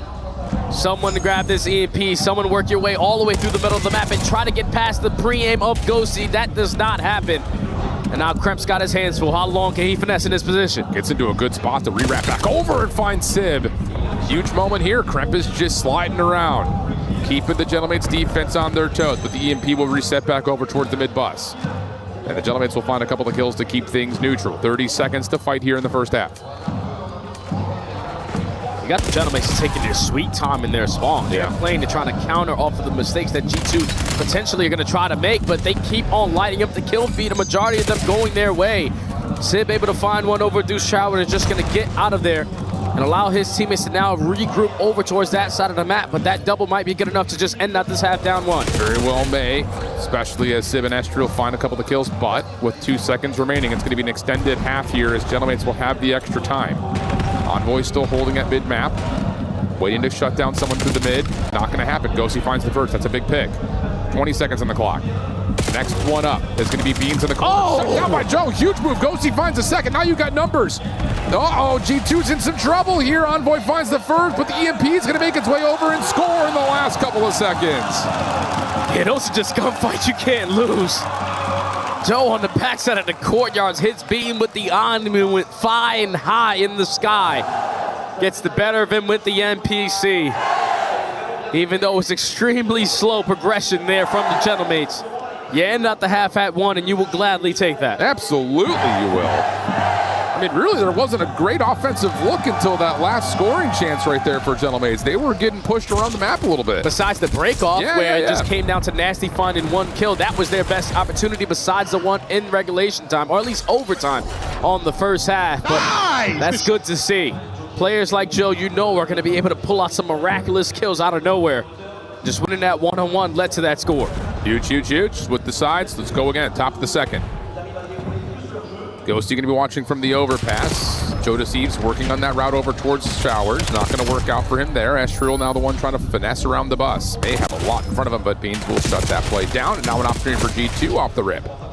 That's going to be 3 dead. Now it falls into the hands of Joe, and you're expecting them to work their way through Showers, but we're going right through Bottom Bridge. Joe is not going to be in a position to stop this, and he also loses that fight. The wall bounce is good enough. The route is good enough. Beans with the capture. I don't know if Joe expected that pace to come through. I think Absolutely not. The EMP was the only one still left.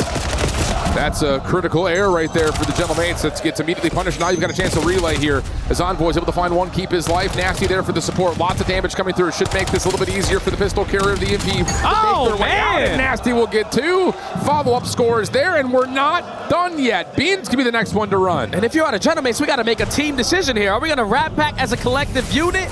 And that's going to be the call, because now you're forcing this Hellstorm out of Sim just to get yourself some space on the map. I don't know if this is going to be able to connect onto anyone, but the pickup there from Envoy to still watch that OE, and even with the Hellstorm in the air, G2 still able to manage to split the kill feed. Moment here for Gentlemates to make their way over through the bridge. Last one standing is Nasty. Maybe the only one you need standing, but Ghosty's able to find the last shot before Nasty can slip away. Look at the route coming through for Estriel. He makes his position known, though, by taking early shots. That'll be enough for Beans to go and guard. Doesn't find the kill, though. And look at the follow-up here. Hold on. You got Joe Deceives who's going to be able to help on this route as well. Cramp's in trouble here. That's going to be 1. Joe Deceives over the top. Able to find another. That's going to be the EMP carrier and a lot of space towards B. They're going to try to run this thing through mid and cut it back across. Can anyone find the angle here if you're G2? Doesn't look good for it. Oh! Big win from Joe Deceives, who gets on another with the pistol. 1-point game. Gentlemates all over the map. And Joe's on 5 in a row. Trying to look for an early Hellstorm, doesn't pick up kill number 6, but that sequence allows the Gentlemates to maintain the map control. Just off the respawn, Envoy is able to find a triple kill through Ice Cream. So everything that you just worked so hard to potentially try to rally the second cap in to tie this game gets stripped away from the Dark Prince. Estriel, little slip, little slide. Not going to work out. G2 find the majority of the kills as we reset back over towards mid. Envoy right back through hole. Has one, does he read the other? Sure does. Nice shots from Envoy, who, yep, he's playing just as well as he did yesterday. It's 4 dead, 4 too. dead. Opportunity to run this thing. Well, it's like they're going to go over towards A here, though. Envoy just going to try to cut off this man, and he's going to find one. Almost gets the second, but regardless of the damage, it's still the damage on the scoreboard that matters most. 4-2, 2 minutes to play, G2 in the lead. And look at Beans, almost finds 3 in a row there with that M15. But it's a 2-score lead here from G2 for potentially sending Gentlemates down back into the group play and not into the bracket. The first time that they can potentially get this win ever since this roster was formed. Only a minute 40 left to go. Looking good for it. Bottom of the second here as we have extra kills coming through for G2. And this is just time off the clock, which is just as good as any other win condition could possibly be right now. Nasty pistol out, almost able to find another in that long stretch of kills. Straight nade for Joe Deceives does land. Beans kind of bit of an island here, waiting for Kremp to get involved, and Kremp will. Doesn't finish his food on the first, nor does he get the second. So Gentlemates are at least able to work their way out of spawn, but you got to make a move, and you got to find a way to get there quick. And I feel like the majority of this gridlock, they had been playing out of their spawn for at least 8 minutes out of the 10. And now only a minute left in this game before G2 send you packing down to the loser side in the 3-0 fashion. You do not want this to be the case. So the team that usually is late game blooming, do they have a heroic moment here? Have to have it right here. They clear out the middle of the map. Nasty holding over towards the top side broken. Traded out by Estriel. We have to make a play on the EMP if you're Gentlemates. There's just no other way about it. Envoy's on a pinch route.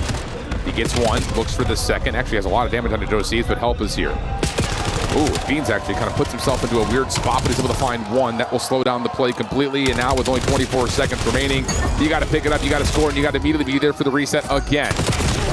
Opportunity possibly brewing here. Cramp's just going to hold into a corner. Got to get it in 5 seconds. Find one, maybe to find the second. Opportunity possibly to still run through, but not going to be the case. G2 Esports. Wow. Yeah, you can say that again, brother. 3-0 Gentlemates, who didn't play a bad series. G2 just looked that damn good. Oh, yeah, the teamwork aspect for the guy that just walked in the building just a couple weeks before this. He's going to let them know about it. A clean 3-0 from G2 Esports. sending the hometown team down and packing in a 3-0 fashion. That's got to be extremely demoralizing for all the fans here supporting the Gentlemates. But what a statement there from G2, one of the dark horses that we have here at EWC. They make that one look easy. Hey man, the dark horses of G2 won Warzone. You never want to rule them out here, especially with how they're looking. Their condition right now is looking fine. Yeah, and just getting it already towards the top 8, that's an extra 200 points towards the club championship. Absolutely. So that's fantastic for G2. 100%, and keep in mind they're coming out as a top seed here now from their group. So they're going to have a chance to play, well, hold on a second. That's a 3-0. Yeah. So they get to pick their opponent? Oh, yeah. Damn, bro, I forgot about that format change. That's fantastic for G2. It couldn't have gone any better, man. And now, hopefully, they can continue up this level of play throughout the rest of the weekend. I forgot all about that. I hope our desk didn't. Okay, we got Lou on the stage, though, with Envoy for our final reactions. Thank you very much, boys. Congratulations, Envoy. Wow, what a showing, what a statement that you just made here against Gentlemates, of course. That's going to be maybe the first question I'm going to ask you. They've been a tough opponent recently with your team. They 3-0'd you at Champs, 3-1 at the Majors. So I want to know, how it feels beating them. Does it feel like getting rid of an ex? How does it feel, beating them in front of their crowd, basically? Yeah, I mean, they weren't going to beat us 3 times in a row, so I had to get my piece. And yeah, I'm happy we could do it here. Obviously lost them at Champs in Major 4, but this is just as big of a tournament, and I'm happy we move on to the bracket. And what was the secret for that win today? I mean, Beans is popping off all 3 maps there, so shout out Beans, and he's been a great addition. That new addition to the team is looking like it's working. Donc ouais, ma question, forcément pour Envoy, ça fait quoi de battre les Gentlemates comme ça en face de vous? Vous nous avez déjà battu 2 fois. Je pouvais pas laisser ça arriver une 3e fois, et Beans est tout simplement trop fort. And I've been hearing a lot of your ex-teammates and current teammates complimenting you of how good of a team player you are, and like a selfless player and this kind of stuff. But when you're playing, in front of like big crowds with like high stakes, everyone watching you and stuff, how do you manage to be selfless, man? Teach me. I mean, it's just about having that killer mentality, I guess, of, anyone across the stage I'm trying to beat. So, although these are my good friends, ex-teammates, I'm here to beat them. So, happy we were to do that today. And, yeah, shout out the Gentlemates. You guys are showing out, as always. And, yeah, appreciate the support. Appreciate the sport, and I think they are as well, because you're probably one of the only players that doesn't get booed when you're walking on this stage. So does it kind of feel like Prince treatment, still coming to Paris? Do you still kind of feel connected to those fans? Yeah, it's nice that you guys cheer me on. The last 2 times you guys cheered me and I didn't do well, so it feels good to get one on the board today. And I'm just sorry it was versus Gentlemates, guys. Yeah, but it had to happen. It had to. Anyways, donc ouais, effectivement, merci les gars, merci pour votre soutien, merci de pas me huer, ça fait vraiment plaisir. Désolé d'avoir dû vous battre, évidemment, j'aurais préféré que ça soit autrement, mais voilà, c'est tout, c'est le jeu.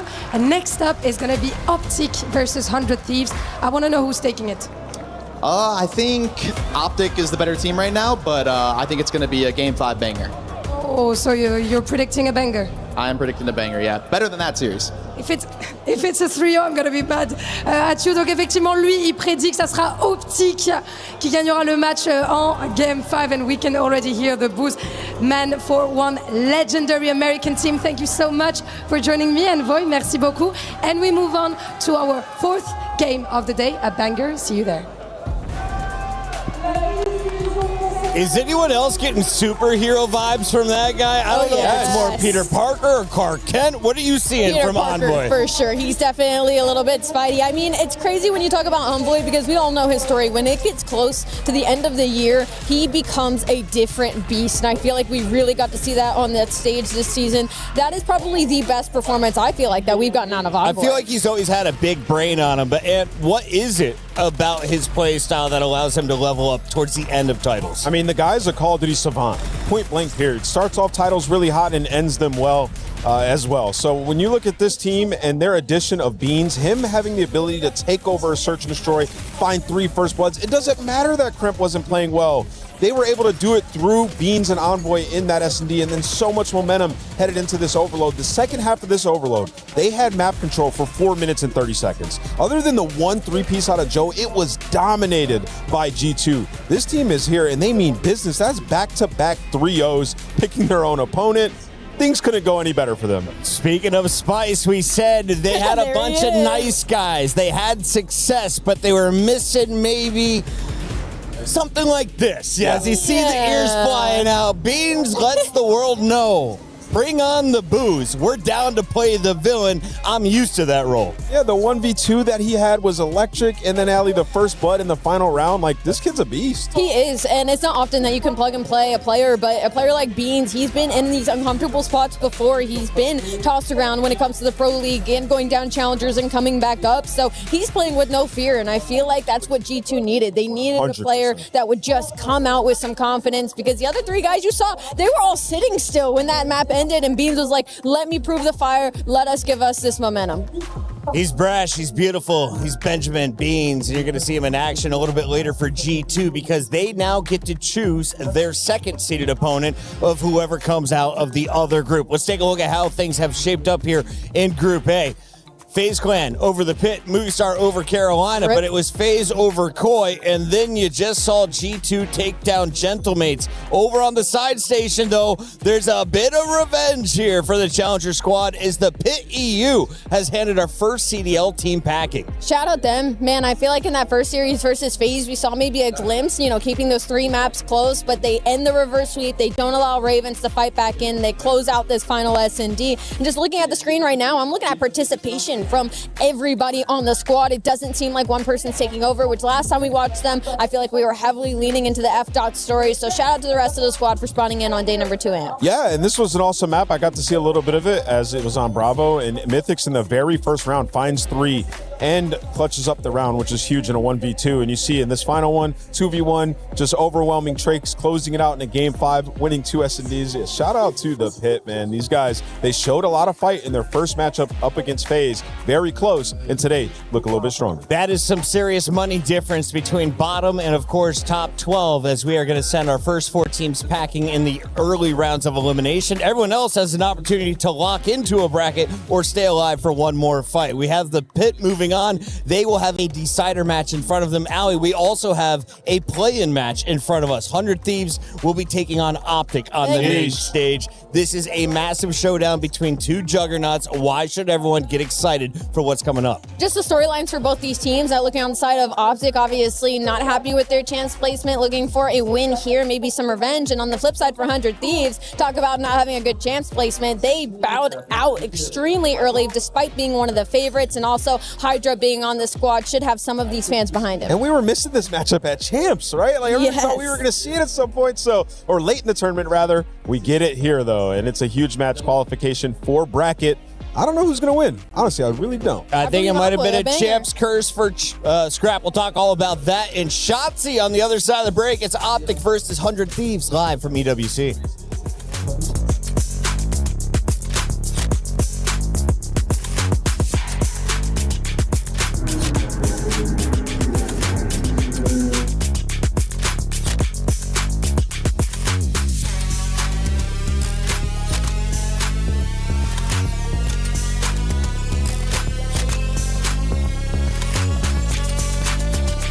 The second group for Tekken 8 has just started, so of course we got Trav joining us to give us a bit of an update as to what we can expect, but what also happened in this first group.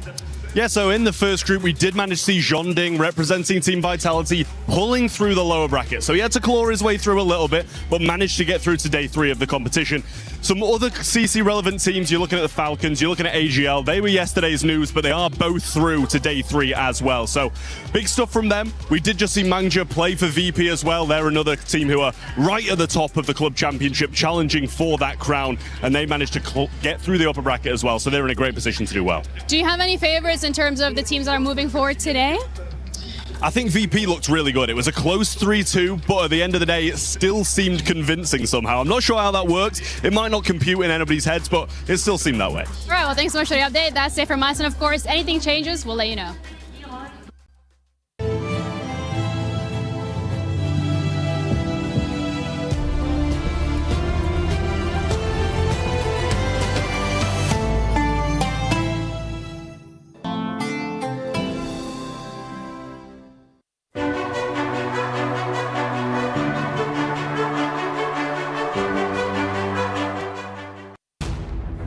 business as usual for HOK, except for the fact that Chris has abandoned me because he doesn't want to deal with me anymore, which I think is absolutely valid. Now, Vitality and Virtus Pro, which are two of the very hardly competing CC teams, have been eliminated already and had their keys crushed, which means that they do end up with a top 8 finish, which is 200 points.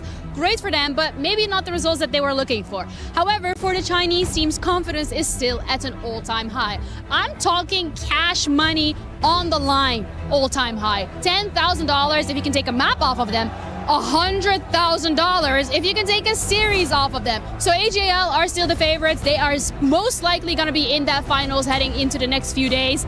Who knows? At the moment, eyes are on AJL because they are competing in a lot of different games, but that's the updates for today. And of course, tomorrow, I'll be right back and hopefully with Chris this time.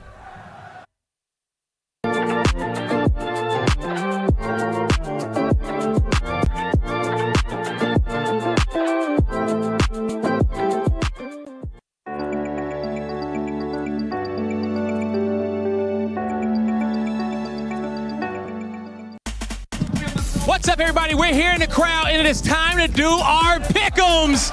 And we got 2 awesome series coming up to the main stage. Now, guys, I need your help on this one because I don't know. Next series coming up, Optic Gaming versus 100 Thieves. We're going to pick on the EWC app now. They got Optic Gaming at 68% as the favorites. Do you guys agree? What about you? Actually, yes. I'm a Gentleman fan, but unfortunately, Optic Texas is the favorite team to win it. Okay, what's the score count? I'll say 3-2, 3-1. 3-2, 3-1. Okay, Steven. What about you, Kareem? Trust me, on this one, LA Thieves are coming in hot. 3-2. Round 11 for LA Thieves. Okay, round 11 for LA Thieves. So both these guys say it's going game 5. You let us know which way you think it's going to go. Now we got one more series. Falcons versus Heretics. Now, they're saying right now 89% for the Falcons. Do we believe in that, or is Miami going to catch hot fire out there? I don't know about Algebra, but I think Falcons going to win it. I mean, for me, it's going to be a 3-0. Like, okay. All right, I like that with your chance. What about you? Falcons, no debate, no match. No debate, no match. 3-0 as well? Yeah, 3-0 as well. Hey, they feel like the new Falcons going to get it done out here in Paris. We're about to find out soon. Don't forget, download the EWC app and let us know what your picks are going to be.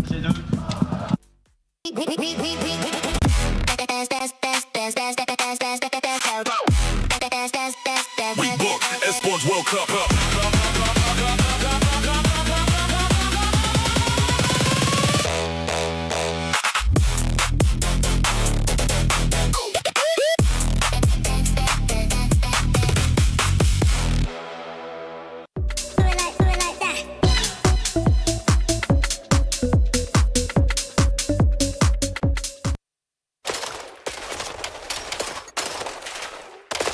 Dude, you were pre-aiming here. Damn, I thought I was gonna kill you there with my new controller. What kind of controller? I got the Croissant controller. What is that shit? Oh, this is my controller though. Looks good. Crunchy and delicious. I like your style, Abe. Here's a look at the 100 Thieves as they are entering the venue. Not a lot of pressure on them for the club championship. 100 Thieves already winning Valorant. They're going up against a squad, though, that makes all their money purely off of Call of Duty. It's Optic Gaming, who has dabbled in a number of esports. But let's start with Nadeshot's crew and 100 Thieves because, Allie, this is one of the NA squads. They're not expected to win the tournament. They pulled off the big surprise in front of all the fans on week 1. That earned them 1,000 points towards the club championship and makes them eligible to become club champions. Yeah, it set them up for success here, right? So now the Thieves are definitely watching this COD tournament with some Hawkeyes because they're hoping to get a top 8 placing here to at least get into the money. Obviously, in a perfect world, they want to win the whole thing, but we've got to get through a couple of teams first. And of course, if you're looking at the big picture, the Falcons are trying to break into the top 8. If they do, they are guaranteed more club championship points. But the Thieves over there at 12th could truly climb. And with every little shakeup you have on this leaderboard, it's going with hundreds of thousands, if not millions of dollars. Yeah, and they know that this team in Call of Duty can do some real damage. Oh, they yeah. could take home that trophy, which would be massive for the club championship. And it starts right here. This is a qualification match to get to that top 8. It's versus Optic, where they have had the edge on the entire season against this organization. Maybe the only team with the pure edge outside of FaZe. Now, yesterday was an absolute grind, but when they got to the stage and they got loaded into the servers, this was dominance in the first hard point. Ali, what did you see from Scrap and Hydra? Have the superheroes of old lived up to the hype on day one? It's not champs. That means Scrap is back and putting up the damage and the numbers. That's what I learned from this Steve squad. And also, just the respawn is unbelievable right now. And it's one of those things where when it comes to Search and Destroy, they're a little bit more map specific, but it's still a team that could steal one away from you. So we should be in for a long one ahead, especially in the way that Optics S&D and what we saw yesterday, and the way that's been a little rocky. Yeah, a little rocky to say the least. I mean, if you were to take all the teams that are qualified for this event, of the 16, Optic's record in the last 2 months amongst all those teams is 13. 9 crazy. and 16. They have lost 6 straight Search and Destroys. Now, obviously, they've played stiffer competition as they went further in tournaments, but that is concerning up against Thieves, who have been the best Search team for a bit now. Oh, boy. So they feel confident going into this matchup. And then you also look at it from the angle where Thieves played a pro team yesterday in the Boston Breach. 3-0'd them. Optic 3-1 against War with 2 nail-biter maps in games 3 and 4. So Optic not unscathed coming into this matchup. The man won season MVP. He's behind the scenes with Blaze. Scrap, take it away. Up, everybody, I'm here with Scrap from 100 Thieves, ready to hit the main stage as he has something to prove to the world. And you guys got a big series coming up against Optic, man. But before we get into that, you know, when it comes down to you and the boys, you guys played into the late hours last night. Did you get some rest? Yeah, I obviously got some rest. You know, a late match again today, so I get to, you know, sleep a bit later. So yeah, definitely got some rest. That's good. I just want to make sure you're well rested, okay? Ain't nobody gonna be throwing those excuses out there. Now, when it comes down to this Optic team, you know, you guys have played on the last 3 series. 2 of them was best of 7s. And you guys know that you could beat them, but y'all been on a little downhill spiral. Yeah. Talk to me about how you plan on changing, you know, your gameplay on an individual level to create those opportunities, you know, for Paco to be able to hit those front lines. Yeah, you know, big thing with me is just confidence. I think at Champs, obviously I wasn't getting the kills that I wanted, so, you know, my confidence was probably a bit less than normal. But coming back in here, I feel good, and I know if I play my best and I'm confident, energy spreading, then my teammates are gonna play their best as well. So yeah, I'm just confidence, keep it up. Hey man, we love that confidence from you, okay? It's the reason why you are the season MVP, and where you're frying, you're literally untouchable out there, and you look extremely confident today. You know, when it comes down to, you know, even with just you and the team, like, this is gonna be Neum's. Actually, this is not his first EWC. He played last year in EWC, you know? He did, and that's where we kind of like got introduced to him. Yeah. You know, when it comes down to his preparation for this event, how's he looking? Oh, he's looking good. I mean, going into this tournament, I think our practice was way better than the last one. And it should have been, you know, going into Champs, we didn't play well. We didn't play even close to what we know we can. So we really put our head down into our practice, and it's been showing. So that's all I'm happy about. Hey, man, that's something to be happy about. And I know the 100 Thieves fans are happy at home. They're cheering for you guys, and they're ready to see you run it up. Thank you, Guy Blaze. 2 fantastic entertainers right there. And Scrappy's been a little humble recently. Hasn't had the reasons to brag that we're used to. Hoping tonight he gets off to a hot start, because honestly, this could be a preview of our grand finals happening already in group play. Oh, absolutely. Especially just hearing that interview from him and Guy, and him kind of being like, look, our practice heading up to Champs wasn't great. It is different this time. And that is a man that I believe when he starts saying that, because he will be honest about where they're at. On the other side, though, Ant, we got to talk about the biggest team in the game. Optic Gaming have been nuisances to everyone this year. They struggled a little bit. They faltered in 1 map. Are you worried about them after day 1? I'm officially worried about their Search and Destroy for sure. You know, this team offensively, like, they've changed the way they like to play. These last couple months, they just get bombs down really fast. And, you know, #1 in the league at that. But in the post plant, they just throw it away. And when we talked to Dashi about it, he said they had a lot of conversations, and he feels like they play a little bit too reserved, right? And that happens sometimes when you know, talk about it too much. Like, how do we want to play these when it gets down to the wire late in these Search and Destroys, which is, I believe, why they're losing so many of these later rounds when it gets to round 10s and 11s in Search and Destroy. So they just have to find a way to consistently output the same level of play early in tournaments as they go against the better teams later, and obviously in the grand final. But I think if they clean that up, Chris, they're a shoo-in. We've got our maps and modes ready to walk through. So, Ali, talk me through the numbers and who has the confidence based on the past. I mean, both these teams, their maps and modes actually mirror each other incredibly well. We got a frequency in here for game one. The biggest one is going to be we finally get no a frequency. stats on this one to open it up. It'll be the first one ever this year, Ant. Yeah, it's a very, like, P2 and P3 are very delicate, right? Because you spawn all the way in the back of those hills, and you'll try to rotate to play for it. It's a better Blackheart. If you get flipped out at the very end, you're going to get punished. And I just got to say, I've seen Dashy pop takeover on this map, but I've also seen a BZ pop takeover on this map. So those two versus each other, I cannot wait to get into this frequency map one. Why is Den S&D map number 2? Listen, when you look into the numbers, that is Steve's like fish out of water best S&D map. That's like double-digit positive on it. On the side of Optic Gaming, they haven't won a Den in a hot minute. They're like 1-5 in the last 10 right now. We're putting it in map number 2. They got 2v4 broken down. How many times do you think they watched the 2v4 around 11? How many times do you think they watched Probably it? had nightmares about it. Yeah, so you probably look at each other like, this is never happening again. Run it back. Karma can tell you what happened step by step in that final round. Eyes closed. I could as well. And we've got a final minute on the clock, which means our players are ready for the walkout. Let's get into the official numbers because according to our EWC predictions, we got 68% go to Optic here, Ali. Only 68? Wow, you guys aren't showing out. Do you think it should be more for Optic? I mean, yeah, I feel like we're usually seeing it at like 80%. I mean, I guess shout out to the Thieves and their fan base fighting back a little bit. I just feel like that's not something we see often. Yeah, I think, on the season, Thieves have had the edge. So I think it's probably 50-50. But people being a little bit more realistic, I like that. Yeah, I like that out of the fans. Did you check a vibe behind the scenes? Because I was getting good vibes from LA. I don't know if Optic's awake yet. I just really like the character arcs of our pros. In Scrap's character arc right now, the humble Scrap, he might go crazy. Keep your eyes on the guy. The match is ready. So are we. To the stage we go. Thieves!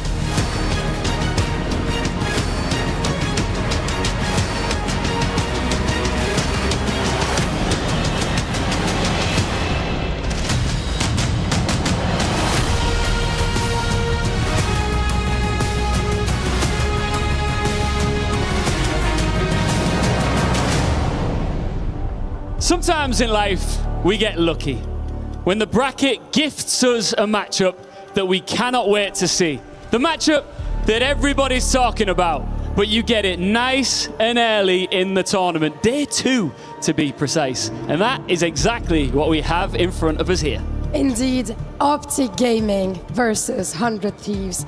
That's a pure treat for all the American fans of Call of Duty, and to be fair, even for the French ones, because I can't tell you how excited and thrilled I am to see those two legendary organizations clashing here on stage in Paris for another trophy in their cabinet.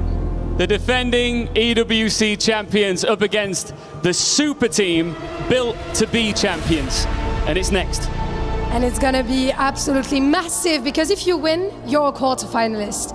But if you lose, suddenly the road gets longer and way less safe. Parce que si vous gagnez, vous êtes en quart de finale. Mais si vous perdez, la route s'annonce longue. They deserve a big reaction here, so let's give them it. Welcome onto the stage, Optic!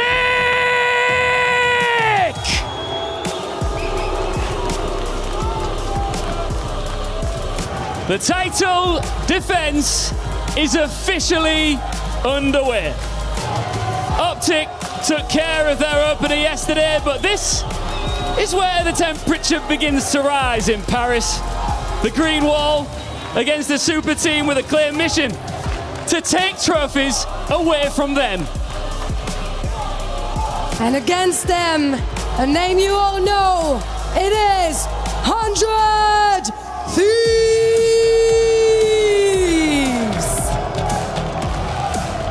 7th at Champs was never gonna be enough for this world-class roster, and day 1 was just step 1 of closing that gap.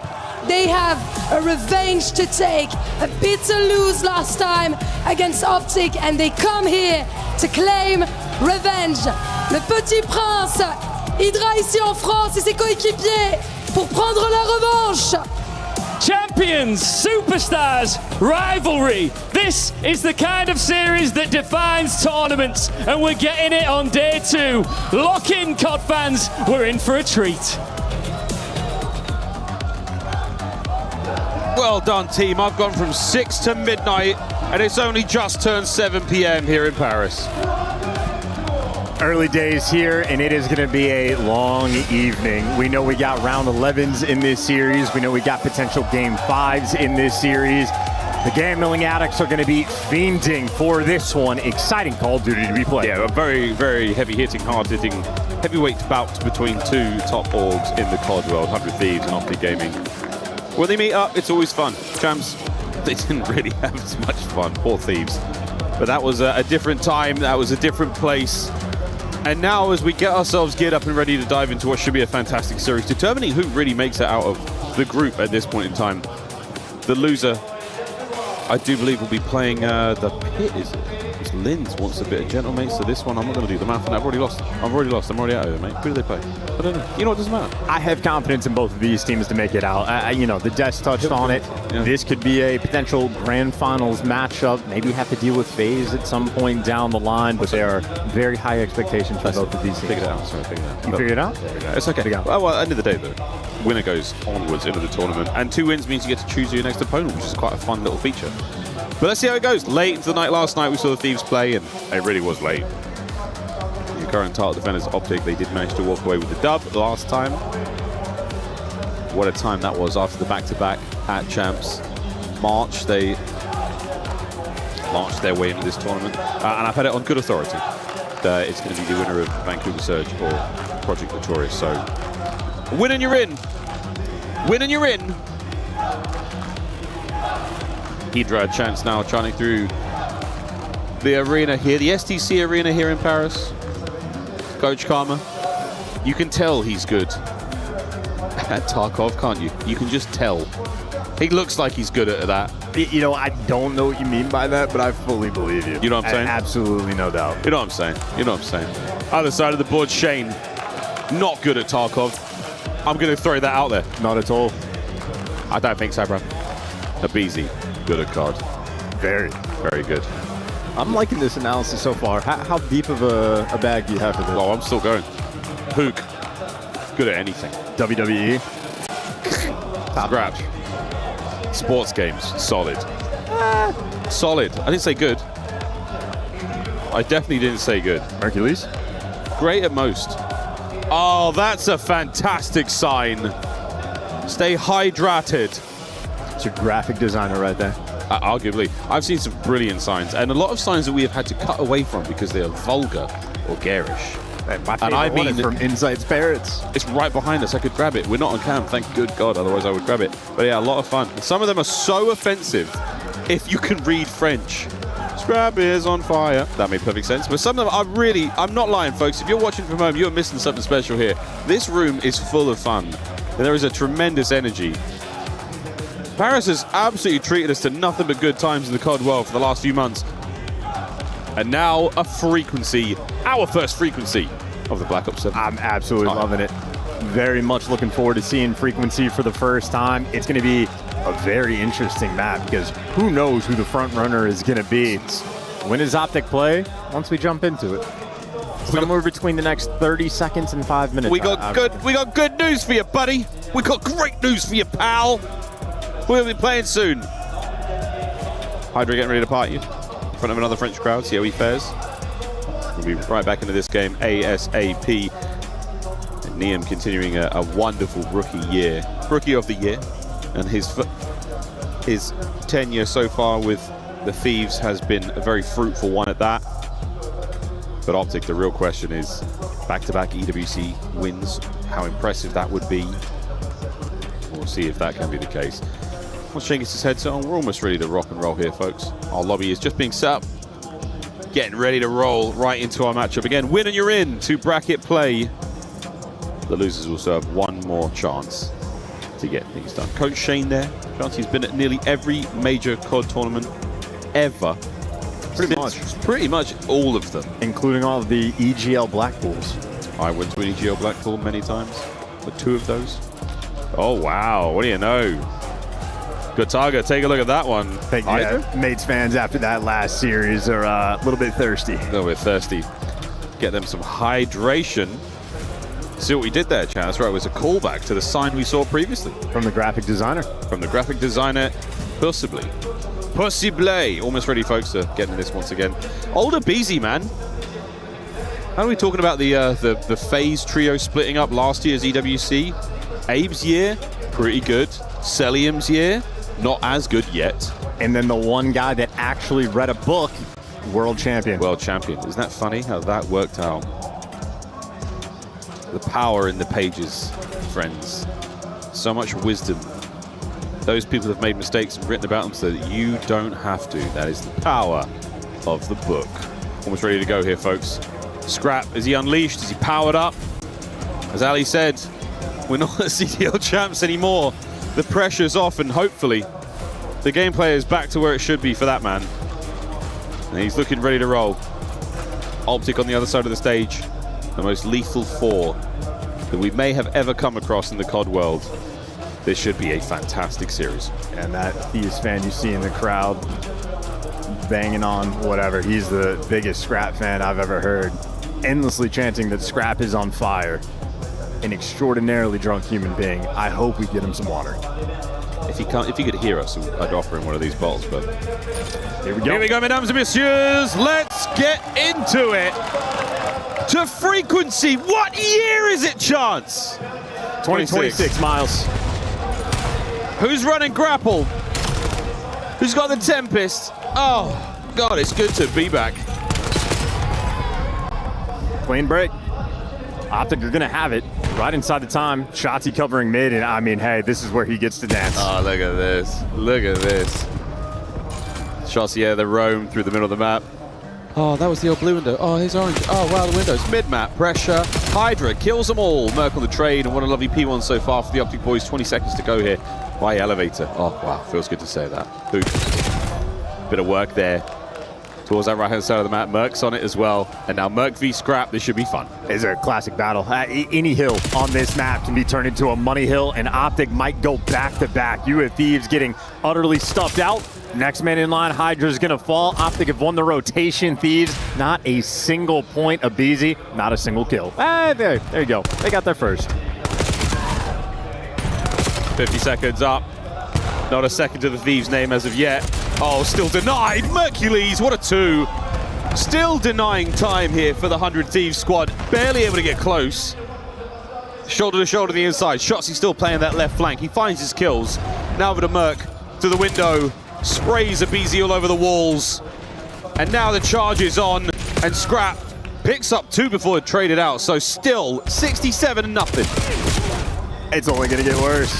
Well, Optic, okay, here you go. This is your opportunity to get back in the mix. Optic are going to be spawning in absolute depths. Shotzi, of course, though, he's taking the open around. You see Optic putting so much pressure. They just want to leave this spawn, and it's not going to be an easy feat. Look at how far away they're going to be. So, as great as those first two hills were for Optic, now it's Thieves' turn. Now, it's been a tried and true sort of staple of the Thieves game. They have to come out hot. The comms have got to be on fire. Let's go for an early listen-in. Out of back on me, one lobby. Out of back on me, boss. You're right. I'm out of back. Deep back right. Deep back right. Deep right. Shotzi. Two out of back. Two out of back. Yo, nothing window. Yo, one mid. Carlo, that's it. Weak. Two in lobby. Nothing elbow. Lobby more. Two more. Nothing elbow. Lobby in the back. Lobby again. Kyler in the back. Lobby in the corner. I'm coming out back. One more time. Average three guys. Spawning in the back. Average trophy blue. Take your time. Can they go elbow? One bullet elbow. Chala guy, low key. There's two elbow. TK, one more elbow. Yeah, I spawned out. Make sure you roll. Yeah, I'm rolling. Yeah, I'm in blue. In blue, Brandon. Yo, two ult. I can get the other side. Yo, get that side. I'm getting mid for you. Get that side. Just hold that side. Yo, me, Kyler dead. I'm one shot. Yo, low mid jumping up. Really weak counter. Yo, low mid, one bullet. Yeah, I have blue side. I'm blocking blue. I'm blocking last guy, Ant mid. I'm blocking blue. Mid. He's going. I need someone to come on time. Yeah, buff their side. Towards blue. Have you outer. Yo, deep outer. I have bottom mid. I'm holding bottom mid. Yo, it's mid. I have bottom mid slide. Yo, I don't see him mid. He can't slide. I have bottom mid slide. I have bottom mid slide. I have their side, boys. Not a bad listening whatsoever there with 100 Thieves. Neum absolutely running things so far, and what a comeback! Now though, to the other side of the stage for a listen-in with Optic Gaming.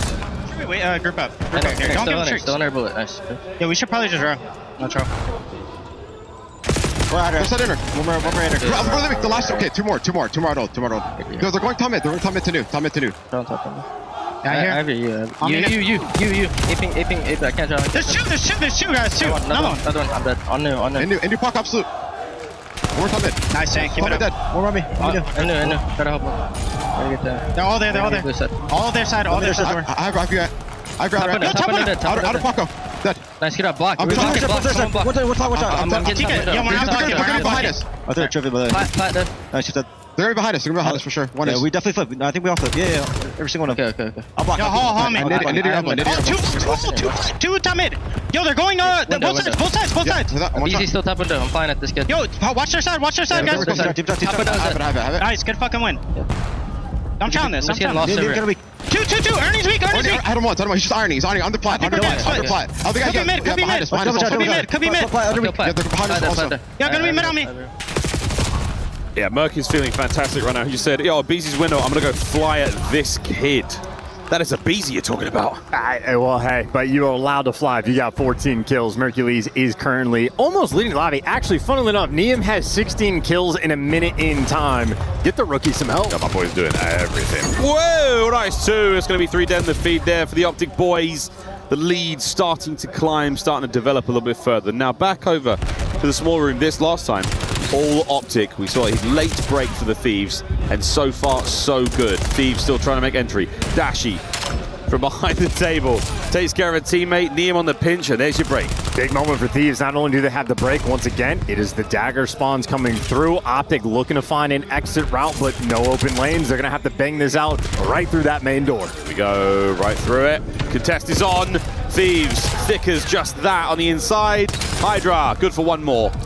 You still managed to keep Optic pinned in this situation. The comeback is on. What a brilliant turn here. 100 Thieves still holding together. Hydra absolutely spraying it down on the back line. Gets another. Can he keep finding these kills? The darts around the threshold. Disgusting work. And Scrap, the only man to bring him down, plugs the hole immediately. Guess who's giving out of the blender, though? So while most of Optic stuck in the blender, Shotzi ends up getting caught. It is the young man of Beezy that wins the important gunfight, and Thieves, they've taken the lead. Now they're going to run it up.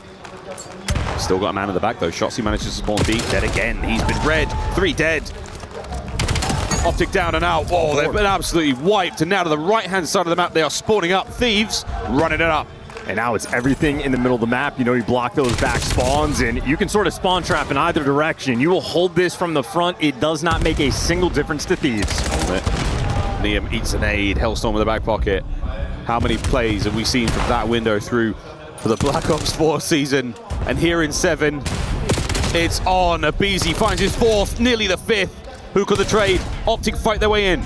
Nice little fight for the final 15 seconds. The nade's going to make that final impact on Hydra. And there you go, final 15 collected.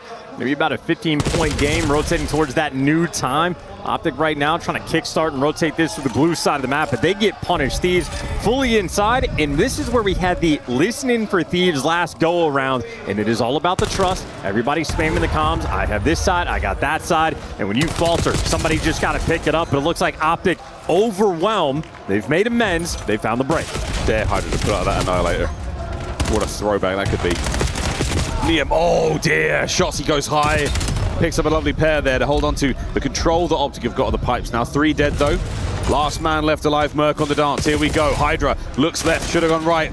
Abe on the trade. That's going to be Thieves in. Young man looking good. Neum from up top. Not a lot of places to hide on this, or if you're going to hide, you're going to be far away. Hook tried to use the movement to get through. He gets caught, and, well, you heard the listening from Optic last go-around. You don't want to put too much emphasis on the break for this scrap time.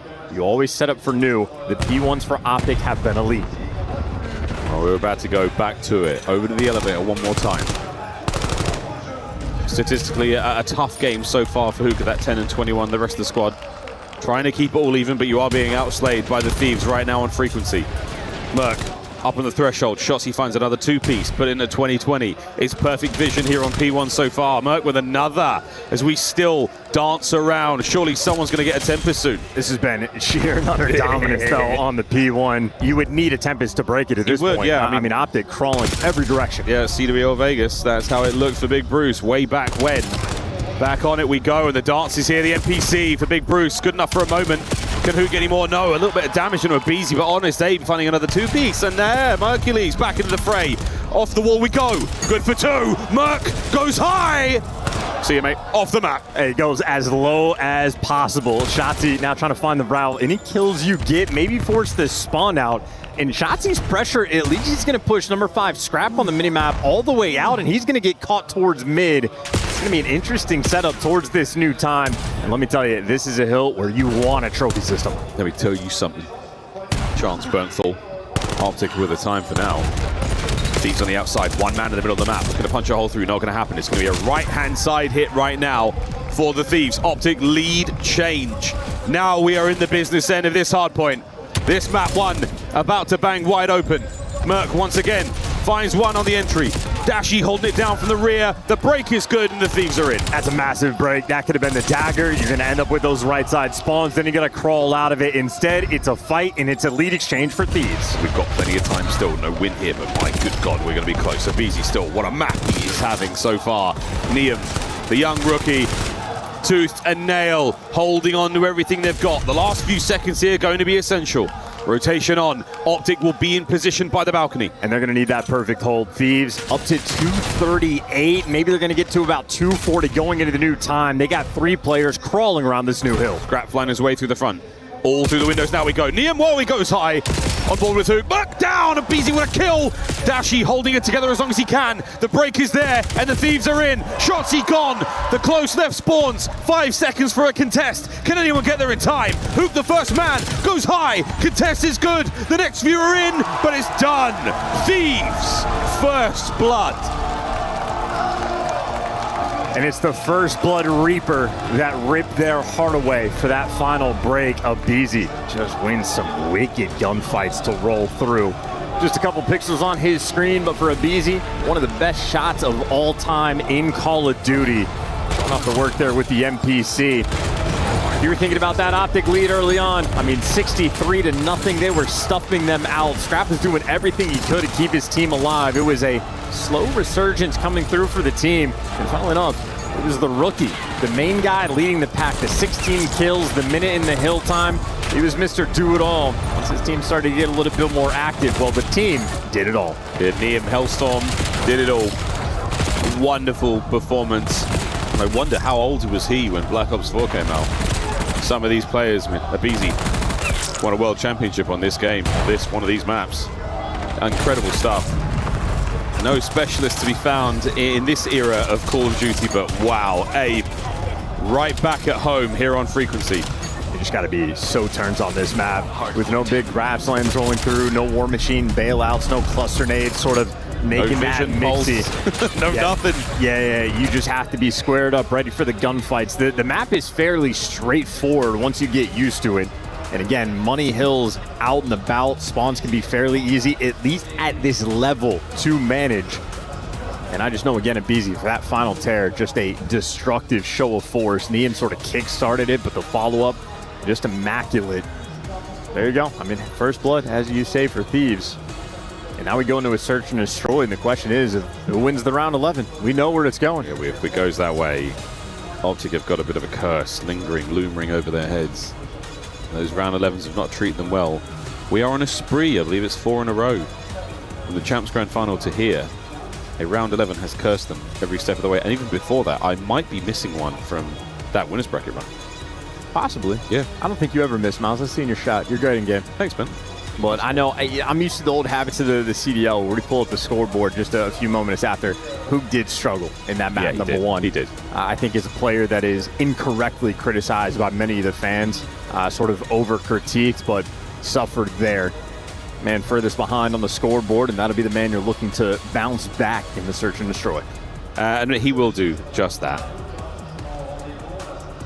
For the rest of the squad, though, I mean, Hydra now, a little bit of wind in his sail. A little bit of fire in the belly. The chanting of the crowd, Hydra, Hydra, out here in Paris. This is the season head-to-head Search and Destroy. Hydra with a clear-cut advantage. As is tradition, we've harped on about this one for years. His late game or late year Search and Destroy, so impressive. Once he downloads all the tactics and strategies of his opponents, puts it all in the bag, he is a supercomputer, a learning machine. He will not stop, he will not sleep, he will not rest until he has won 6 rounds. Yeah, and a very scary sight. I think Hydra, you know, it used to take maybe until Major 4 Champs time before he leveled up his Search and Destroy. I think every year he just sort of bumps it up the stage. I think by stage 2 we were watching it play and go, oh, yeah, he's already here. He's looking fantastic. We were expecting it to be almost a kill race between him and Abizi to be the First Blood King. Turns out Scrap has been the First Blood King of the league this year, so they just have all the tools in the tool belt. And of course, as the studio, as the desk pointed out, on this map, Den, they're not a fish out of water. This is deep stuff for them. They love to swim on this map. We're going to be swimming, folks. No water here on Den. Going down 2-0 in a series here, not ideal. Let's see what sort of dirty tricks, what kind of spots, corners, levitation homes we might be finding here on Den. No more secrets. We can't take them with us into Modern Warfare 4. Here we go. Interesting to see if we're going to be sniping. I know it's always the 100%. Conversation point for Search and Destroy. I just know that Bean's sort of making those high impact plays. Dashy has a couple memories on this map, and Bees might be there to match them. NPC in the hands of Niam in a peach of the nade up top. That just landed on a bomb site. And they basically did that from spawn. Dude, look through the window. You can see what. Oh, the sky. Hey, what? Abizi, there's your snipe. Dashy straight to the pistol. Not enough. Round 1. Thieves. I mean, that's, again, 10 out of 10 on the homework front for that first grenade kill. From spawn to landing in the window, it does not get better than that. I mean, that called for a sheesh. That was a very quick round. The nade over the top was incredibly impressive. Into the Abizi follow-up straight away. Wow, fantastic start. Well, and bounce back. Here we go. A true tone setter for the map. Now on the offensive rounds, Optic have to be a little bit more concerned. Can't take that aggressive positioning for fear of being punished. And a fun dynamic for the coaches. Only there in between the rounds for Search and Destroy, but for the hard point, it was Shane for Thieves. Now Troy Sender making his appearance. Fun dynamic there in the coaching staff of 100 Thieves. Has been for a long time. A successful squad by all accounts. I didn't even see where Scrap died at. I was trying to spot it on the minimap. Either way, what a response Optic just do onto them as the damage was done to Shanti in round 1. Big Bruce still holding on that snipe. We're doing it. Abizi, a patient man. He will stay here for as long as he has to. Thieves down a scrap. They are not willing to let a whole lot go. And Abizi, we're waiting to listen out. An audio cue. Oh, Shotzi reads it like a book. Yep, checked it. Bomb plant, dojo control, nades out, plenty of pressure. This should be an easy clutch for Optic. Yeah, here comes the wrap. Shotzi's going to make contact with these players very soon. There we are. Bang! Jeez. And Hydra's gone. Hoop takes care of Dashy. And Niam makes you sweat for a second longer. Optic. Good round. Beautiful first blood. The frag grenades making a really high impact early on. Oh, yeah. Of course, a gorgeous shot for Dashy with the snipe. Clean and efficient. Laser locks for these players. This is the snipe from Dashy's POV. This is what he sees. What? Yeah, unreal. Nothing. We barely saw Hydra. We barely saw him. That was a stunning shot. Unbelievable reaction time. A man that has put in a lifetime worth of work with a sniper. Yeah, no one takes care of bots quite like that. The nades again. Look at that. Just the opener. And now you're able to take the middle of the map. I mean, they're just taking turns on different Optic players. You know, we've played enough Den at this point. They know exactly where every single player likes to play, the tendencies. I mean, almost easy reads. You got the perfect nade spot there as well in a different position. Not out by the A-bomb, that middle of the map this time around. We haven't seen a B-nade hit yet, but God only knows it's coming. Oh, Dashy, Abe manages to cross, but the timing, goodness. He was nearly served up another. Watching out for the flank, though. Scraps on it, and Hook reads it and deals with it. That's all good. Now, though, you're worrying about the remaining 3 members of the Thieves roster now on the B-bomb plant. Here we go. First man up they're going to have to deal with is going to be Hydra lying in wait. Man advantage. If Hook can give you one, that's all good. Dashi with that snipe still in play, and now the task is on. Dashi, good for 2. The last man! It's still a 1v1. Niam wants it. Niam gets it. Jeez. What a fantastic round of Search and Destroy. I mean, dude, when you're feeling it, you are feeling it. Dashi going for one of the best clips of all time. So close and so far, and hey, ice for Niam in this moment.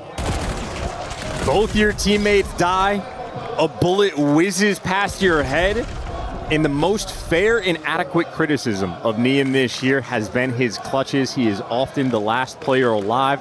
Throughout this year, he has not been able to deliver, but in that 1v1, a nervy moment, he gives his team the edge. 3-1 off the break. Optic going to be trophies in place, smokes, you name it. Dashi on the flank. Look at this with the NPC as well. Number 1. The second man and the third identified. That is the play. Optic now setting up in the post-plant 3v3. And Scrap just wants to hold the line for Dojo control. Just sort of clear out that one lane for his team, and they know it's going to be all guns forward. No concerns about the middle of the map. Optic holding this from their side. Less than 30 seconds to play. Bomb site now covered in Thieves members. Burke, good for the first, Intel on the second. Here comes the convergence. Interlocking fields of fire as Mercules might be gifted the 2, but it's a 1v1. And Hook just needs to play the clock. He has the time on his side, and the round is now 1 Optic, 2-2. Scrap may win the gunfight. He will not take the round. So with the pistol, Scrap also did not play for maybe the first 10-15 seconds of the round, so don't know if he's switching the class, trying to clear up some sort of issue, but clearly the gun's working there with the pistol shot. Nonetheless, a good round from Optic. Get the bomb down, 3v3 for the hold. And Merc just seals it instantly with that gunfight win. He has loved the NPC meta. Well, sort of a sigh of relief winning the ones is a nice thing, worrying about streaks or high point moments, but at 2-2, in what was already shaping up to be quite a legendary game of Den, Dashi's already connected onto the first. Oh, and he slid right out for the second as well. Goodness, he's not back down. The battle over by the B bomb site continues, and it is all Optic. What a round! Yeah, Dashi feeling it with the sniper. Absolutely on point. Gives you that first blood, and I mean, Optic right now, just a blitzkrieg attack rolling through. Gonna get that little bit of separation, not too shabby. A little bit of space to play with here. Around to your name, and this is the opening first blood. Oh, come on! Through the smoke like that. You know, it was Black Ops 4 when we truly got the introduction to how special of a sniper Dashi is. Through walls, through smoke, going off the wall bounces. One of the best, if not the best to ever do it. Yeah, that Paladin. Oof. The sound the headshot made in Black Ops 4 as well. That sort of, it was a hard hit and a squelch. A squelch? It was a squelch. Yeah, go back through those old clips. It was unbelievable. I still am baffled. We need to interview him and ask him about the Arsenal clip of shooting a guy through the door, of how he knew or what was going on. I don't know if he's ever spoken about it in public, but that is still a clip to this day that baffles me. Yeah, really. And also, Zergra is number 1, but just one man's opinion. One man's opinion. We're just dealing with a technical pause, investigating a slight bug on stage. Until we get through that, Chance now might. You got to keep those away from Hook, man. It's been a tough year for him. Insects, bugs, just keep them away. What a year! This Black Ops 7 year has delivered some incredible moments, some iconic COD moments. Hook was stung by a bee. A wasp, excuse me. I mean, hey, it makes it worse. Mid-round. It does make it worse. It does make it worse. Mid-round, and still clutched up. Instantly chowed like one of the great window heady, ripped Pred off the bomb site. Not an easy gunfight to win. No, that is one of the most legendary clips in COD. It's breathtaking. Dashi nearly just hit the most insane 1v3. He had hit that wall bang, bro. Nah, I'd have said some ish. It would have been crazy. Technical pause still in effect, folks. We get to look across our players. The mighty Mercules had himself a time out in Riyadh last EWC. Do you know how old Mercules is? I do not have a clue. How old is Mercules? What's your guess on this? I would say Mercules is like 22. That's a great guess. I believe he's 23. Just older than you would think for how fresh the career is. Here we go. No connection this time. Dashi keeping that sniper out with damn good reason, one of the best to do it. Shotzzy, though, again, the nades across the board, both teams, so ruthless, so effective. Beautiful work. And yep, Shotzi's got the cruddy spot in the deep pocket of the map. Mercules pushed up towards tree. This is a perfect setup for the bomb plant. Shotzi has the flank fully covered. Action's not going to be there, but it'll be on Dashi just to get away. He'll do just that. Hook has once again domed his teammate. Unfortunately, it feels personal, doesn't it? Merc's got the pinch. Oh, Merc nearly had the pinch for 2. That would have been ridiculous. Down to Neum. The dance is great. The shots, a bullet or 2 shy. Optic again. Yeah, the team kills hysterical at this point, and credit to Shotzi. You see him in the deepest corner of the map, and he's there almost leading the charge in those final moments. So never count him out for a second. He will find a way to be in the play. Even if he's sniping on raid, he'll somehow be your entry player. Unfortunately, we've had a couple of Hook in consecutive rounds, sadly taking care of Dashi. It's not very nice. It's starting to feel personal, man. It really is. Well, this is the last kill from Shotzi's POV.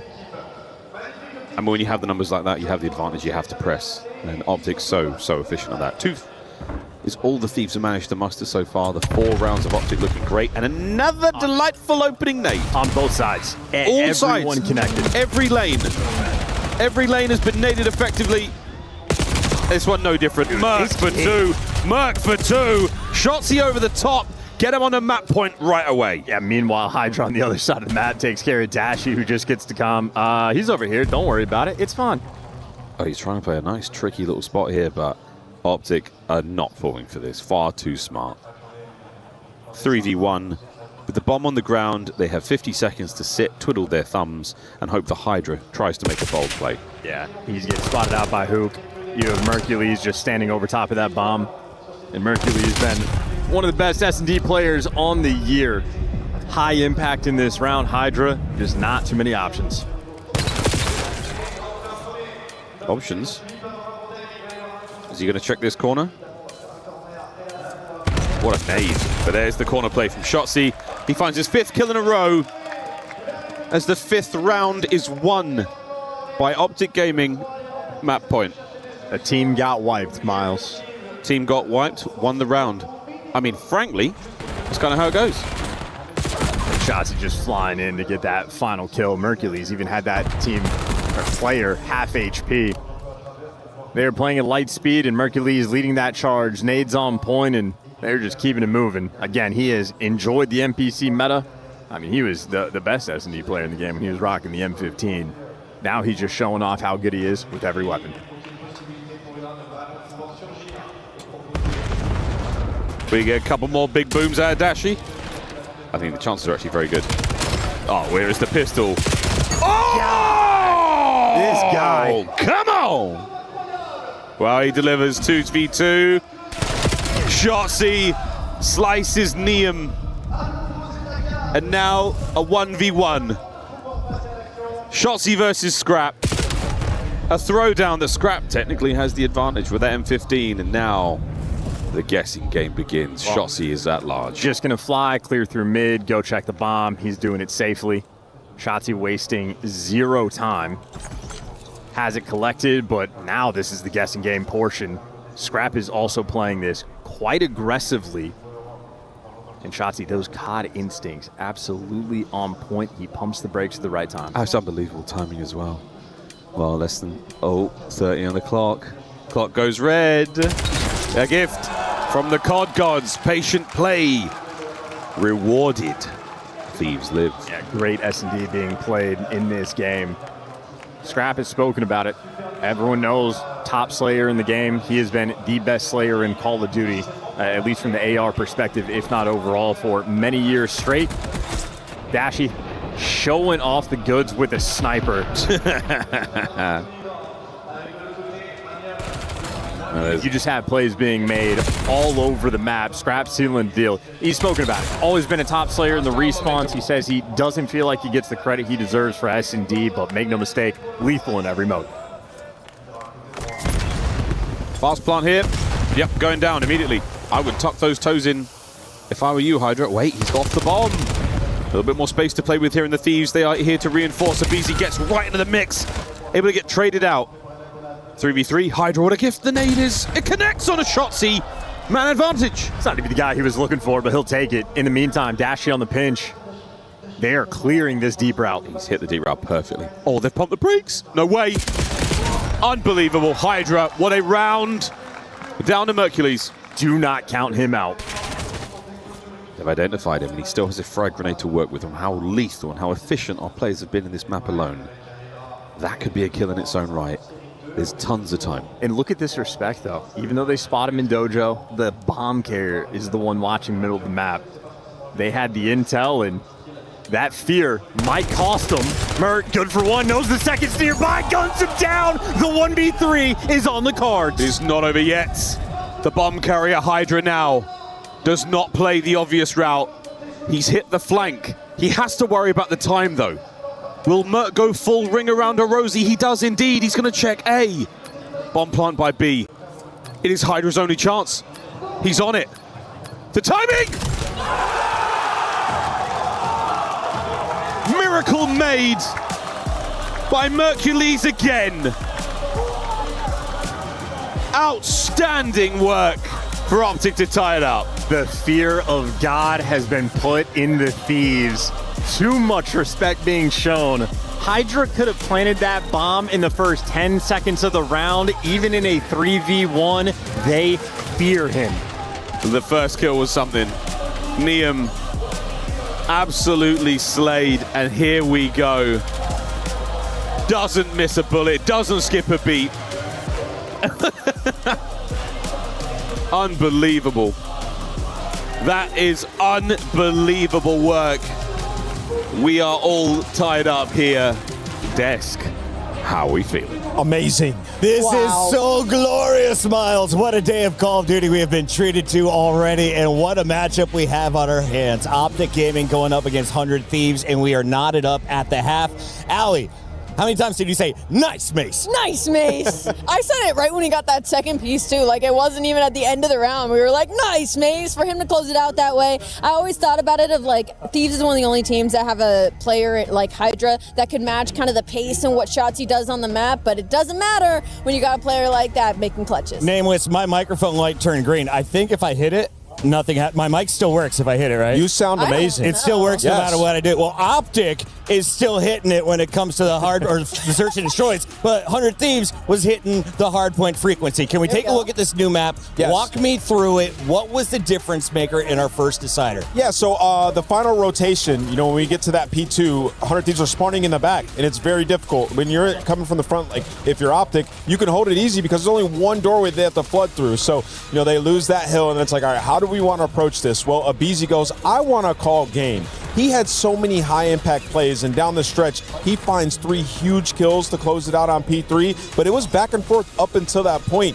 I think frequency, if we had it all season long, it would have been a strength for both of these teams, but namely for a guy like aBeZy, because you can make massive plays on rotation. You're going to run into 1-2 guys. You're not going to run into the whole team, and you saw him pop tape. Oh, Allie, I am so excited for MW4 of people getting their hands on it out here in Paris, but it is so great to see the movement of Black Ops 7, and we are seeing some of the greats at the game at the helm. And what's so crazy about this map specifically, for those of you that don't know the history, this is an old school map from us, I think all the way back to Black Ops 4. And right here. A player like Abe is very comfortable on a map like this. This is one of his best games when you go look at all the titles that he competed in, so he felt right at home in that map #1. And shout out Neum. Like, he didn't play back in the day. He had 2 minutes. He was like +6. Like, Neum was balling out this map. 2 minutes is good for a hard point? Yes. Pretty good. Very good. Oh, man, if you've been playing fantasy at home, Neum could be an objective master in this best of 5 that I have a feeling is going the distance. Search and Destroy was on deck. Den.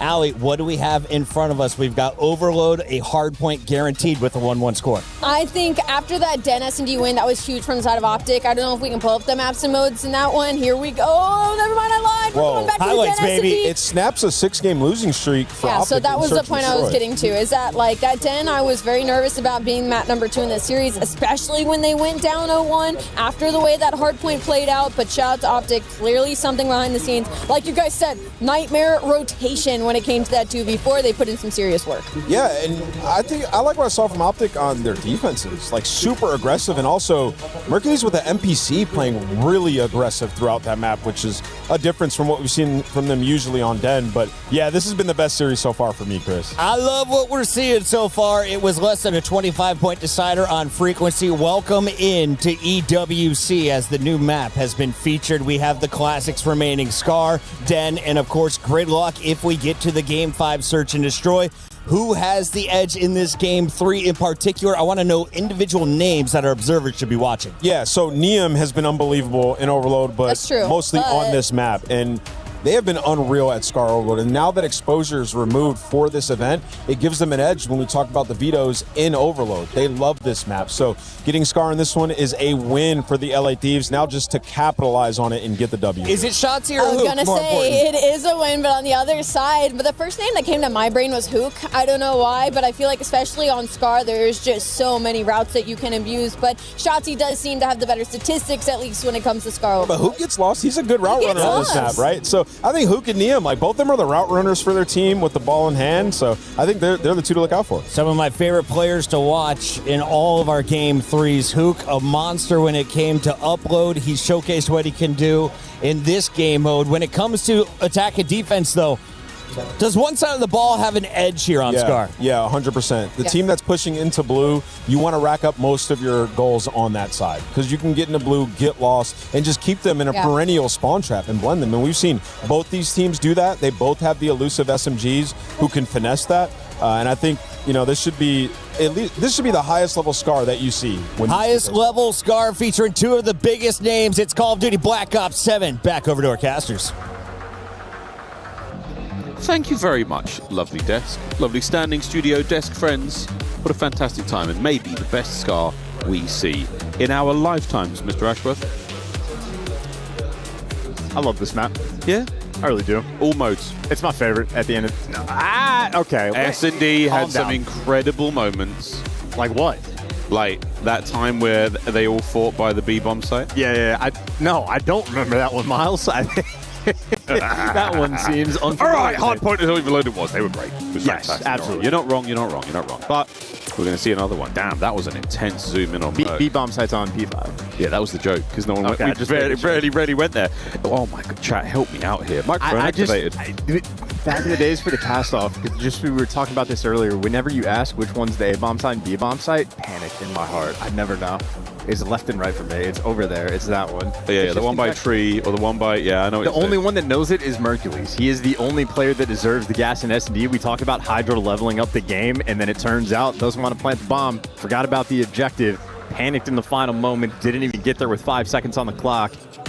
Merc is indeed striking fear into their hearts. Well, that's the thing. I mean, he's almost too, and you get too good. It's something you overthink it. You don't think you expect Merc to play the bomb site aggressively.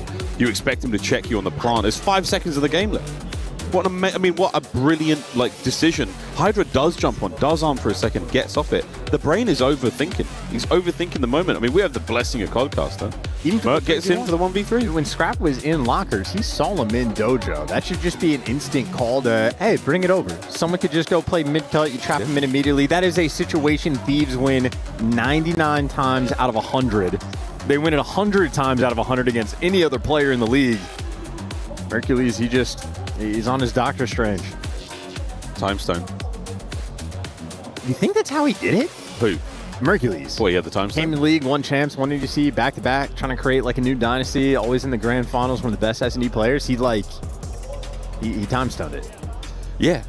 Yeah, he's got an Infinity Stone. That's the only thing that makes any sense here, right? I agree. That's what I'm saying. Chat, if you agree, let's get a 1 in chat. Hey, Hook's up on his feet, so something's going on. Well, more on that later, folks. In the meantime, Thieves, ready to party. And a fun secret about Hook. Yeah. In real life. Yeah. Extremely nice guy. Oh, he's a lovely. One of the nicest guys in the league. Oh, he really is. One of the loveliest players. As we are getting ready, it's the Scrappy Special, boys and girls. We're having a quick PC swap. They're on wheels here at EWC, so that'll get wheeled out. Lickety split, and we'll be back into the action as soon as possible. Might get to have a look at that. Actually. It's quite fun. It's got little wheels, and you do. Hook has the PC that keeps killing Dashy, so he's got.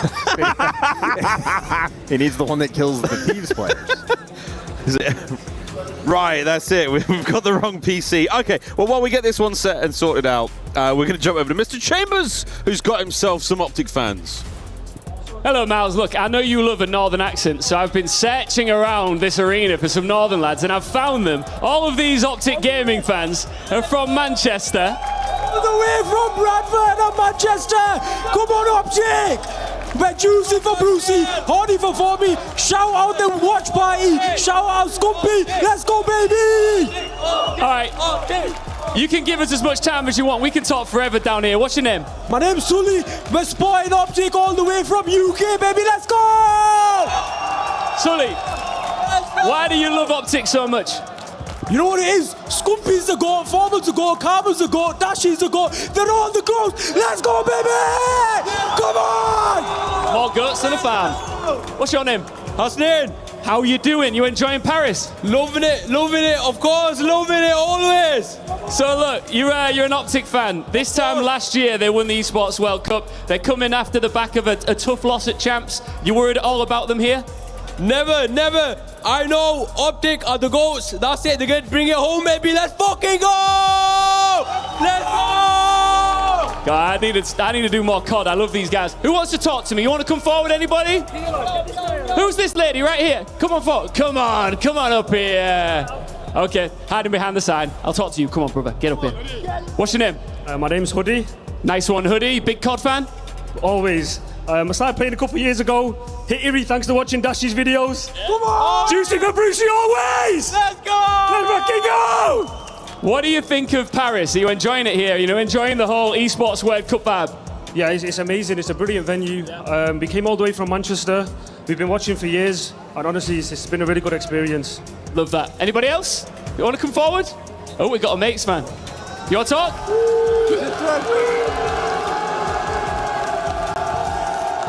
All right, calm it down, boys, calm it down. What's your name? Adam. Hi, Adam. You from France? Yeah, from Paris. Are you feeling good about Gentlemate still? Yeah, it's okay. We're gonna just win that in the loser bracket, and we're gonna come back, no problem. And next year, you know what's happening.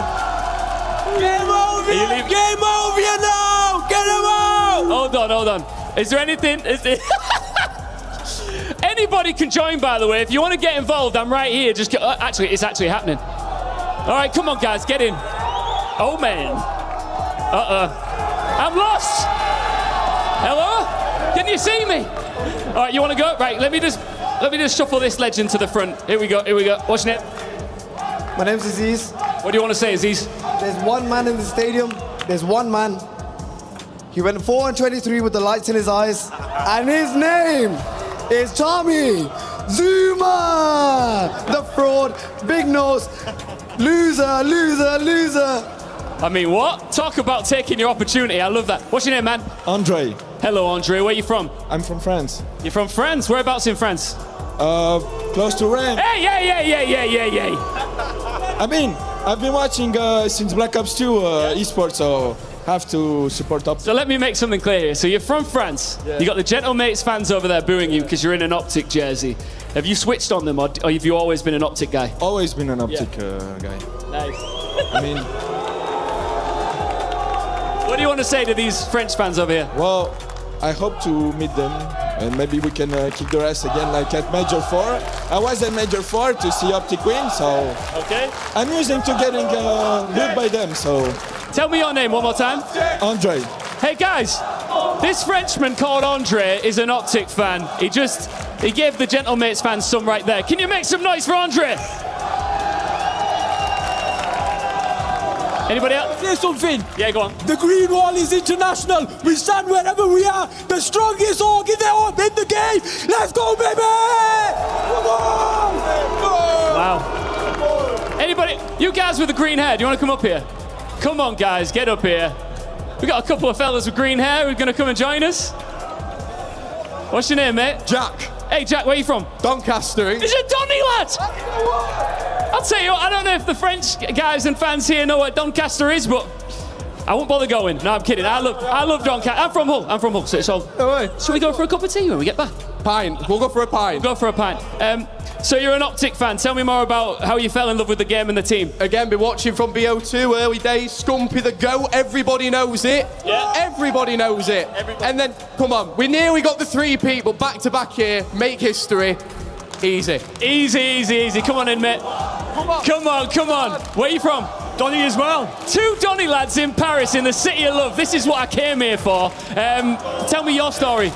I only started watching it start a year. Yeah. Only because of this one. Really enjoying it. I think we'll win it. You think you'll win the whole thing? Gotta win it.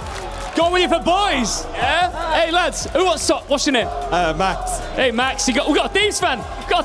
I'll stand here in the middle of them. I'm not bothered. Where are you from? Birmingham. All right, we're repping the UK down here on the SDC arena floor.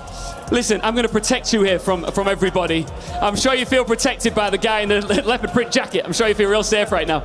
Can you just tell me what you think about your team and why you're going to beat these guys? Oh, 100%. We might have done really bad at champs, but this is our tournament. We got this. Yeah. 100%. 100% for 100 Thieves. We're not far away.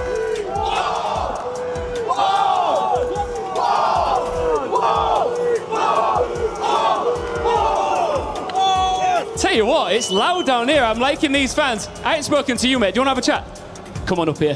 What's your name? Paddy. Hello, Paddy. Where are you from? Birmingham with him. You're with him? What are you? Can we get a face-off? Can we get like a boxing-style face-off right now between you two? Come on, lock it in. What do you want to say to him? You're going down. What do you want to say to him? I can't. I'm not on the mic. He can't say it. He can't say it on the mic. I thought we were about to kick off there. Nice one. And are you sure you guys are going to win this thing? Absolutely. Tell me why. It's for the best. We just won an S&D. It's over for everyone. I got a quick question for all you guys. Everybody. Who's better, Shotzi or Simp? Hey, listen, I've came here all the way from Scotland to watch Optic. You guys can cheer on Hydra all you want, but you've got the Burger King in your team. You've got absolutely no chance. Listen, I like this guy as well. I've got to go back to the game, so as we're all here together, let's make some noise one more time. Come on, you get back in here, bruv. You've been class. On the count of 3, big it up for Doncaster and big it up for Call of Duty Black Ops 7! We've peaked. It's never getting better than that. That's the most British thing I've ever seen. I've never felt so proud. I've never felt so happy. I mean, the birth of my children has been toppled by this moment. It is important to say, just to acknowledge how toxic our community can be, what happened after Zuma went 4-23?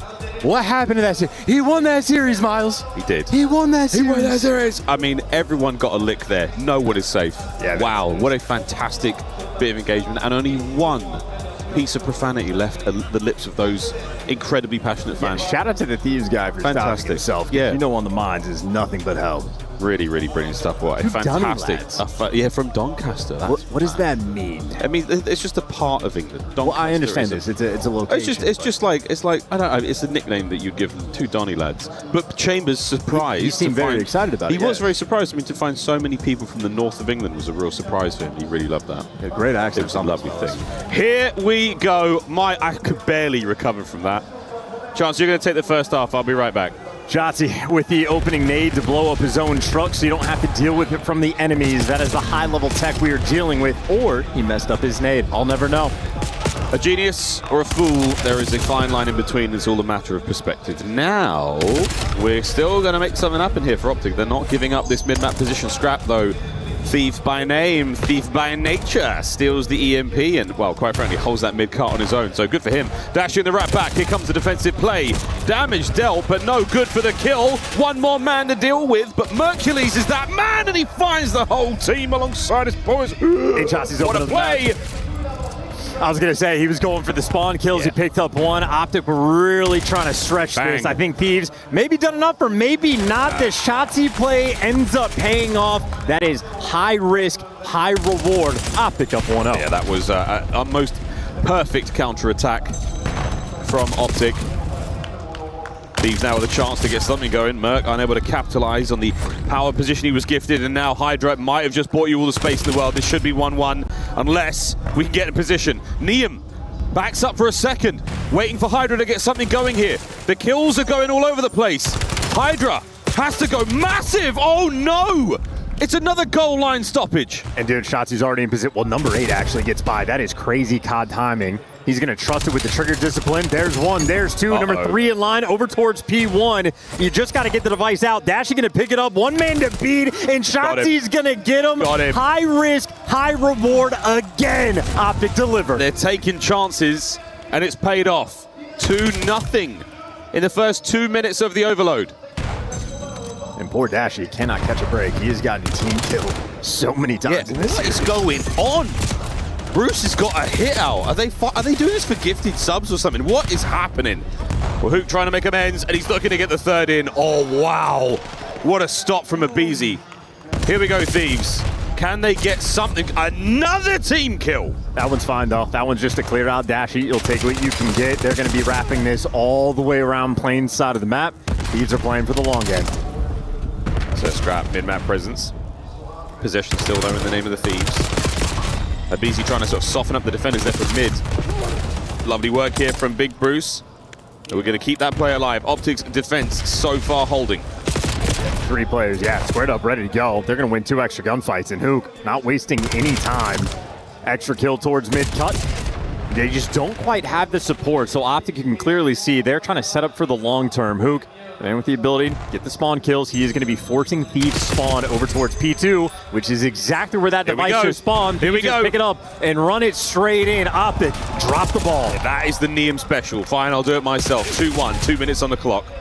Mid-map spawn. Here we go. Optic have got the setup here. Hook is the furthest man forward. Look at the line, though, from the Thieves. They're reading this perfectly. There's the kills. Oh, it's an open goal. But wait, the last man, he's drawn it. He's pulled the players forward and he's found the kill. Optic should recover. Watch out for the nades, though, from the spawners. Over the top, it's in. Beat the nades. And they're going to keep the spawn kills going. Extra kills rolling through. Still, you got Hook. I mean, listen, they're here. Him and Mercules just setting up in position. Optic, really, they have just been ahead of the game. And Dashi, he gets his revenge. We can't keep track of these team kills. There are way too many. This late in the Black Ops 7. I mean, this furious comms there from Shotzi's Dashi. over here chucking trophies over on the B zone this far in advance where it's a topside device spawn.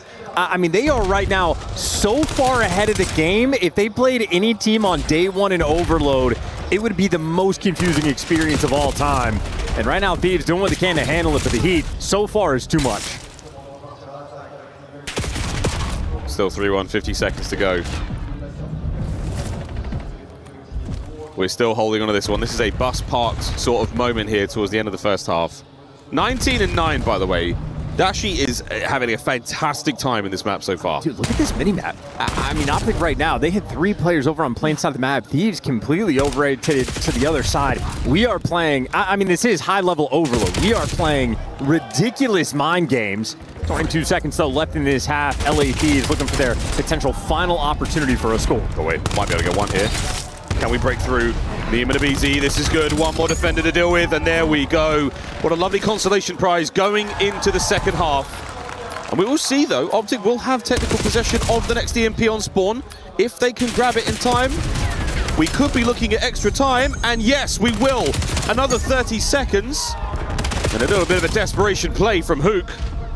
But he's making a case for it. This is not over yet. I love this rotation. Well, he doesn't have time to necessarily wrap it all the way around back, but his teammates can get in the mix. Unfortunately, they're losing every single gunfight, and Merc's going to be the bailout. Going to give you 2. Final last stretch to try to run this device, but no, just a little bit too much. Optic, though, in this first half, that high-risk, high-reward play style, it did cost them a device. When Hook is looking for the spawn kills over towards green, ends up spawning him on P2 as the device resets. That's a key mistake. However, they also got 2 goals secured because of that style. So they have the advantage, especially so Miles on that second capture. Hook actually takes a really nice route off spawn defensively. When LA Thieves were about to get their score, he runs through low front blue and ends up pinching white wall. So Hook, make no mistake, is making plays. playmaker. Don't let the stats fool you. Stats, though, for Big Bruce. I mean, your boy is absolutely cooking right now. He's dying more to his teammates than ever. He's dying more to the teammates. I mean, Dash is so active. He's very, very much in the fight. There we go. Well, Optic looking pretty solid on the attack. We'll see if that Hellstorm from Abizi comes into effect. But for now, let's go for a quick listening with Optic Gaming. One shot. Yeah, two guys shot. Nice. Let's go for ball. I posted him on the wall. I think he's P1. Shot. Dead. I'm low-key pitching the right. I'm pitching the right. I have all left. I'm getting. Yo, on the right. One shot, Liam on the right. Tell him. He's on the box. Nice. Our shop. Two. They're grabbing ball. Yo, one more pushing up. Did he already push? Yeah. Just wrap right. He's already quads, right? Yes. Already quads. Going for ball. Oh, it's dead. Nice. Intergens. Dead. Nice. P1 on BC. Half health. Oh, you guys left. B cut and P1. He's getting our green. He went left. He's Yo, shop. I flipped green. Shop, dead. P1, they're P1. Let's get P1. Yeah, P1. Alright, it's resetting. They're gonna keep playing shop. Yeah, shop weak. You went P1 with ball. It's two shop. It's underbroken, one shot. Underbroken is 1 HP. Ape shop, nading me. Okay, Hydra's underbroken. Underbroken, one got shop. Shop. I got good on my gut. Your shop at BC. Shop at BC. Our shop weak. I agree with you. Yo, Hydra's in our spawn. Don't forget about him. P1. Get space. P1 weak. P1 half health. It's just one white. I don't know. White wall. So. Pitching left. Just hold. I pitched He's going top blue. What about bullet? You're gonna be shopping out on me. I'm gonna pick up the right.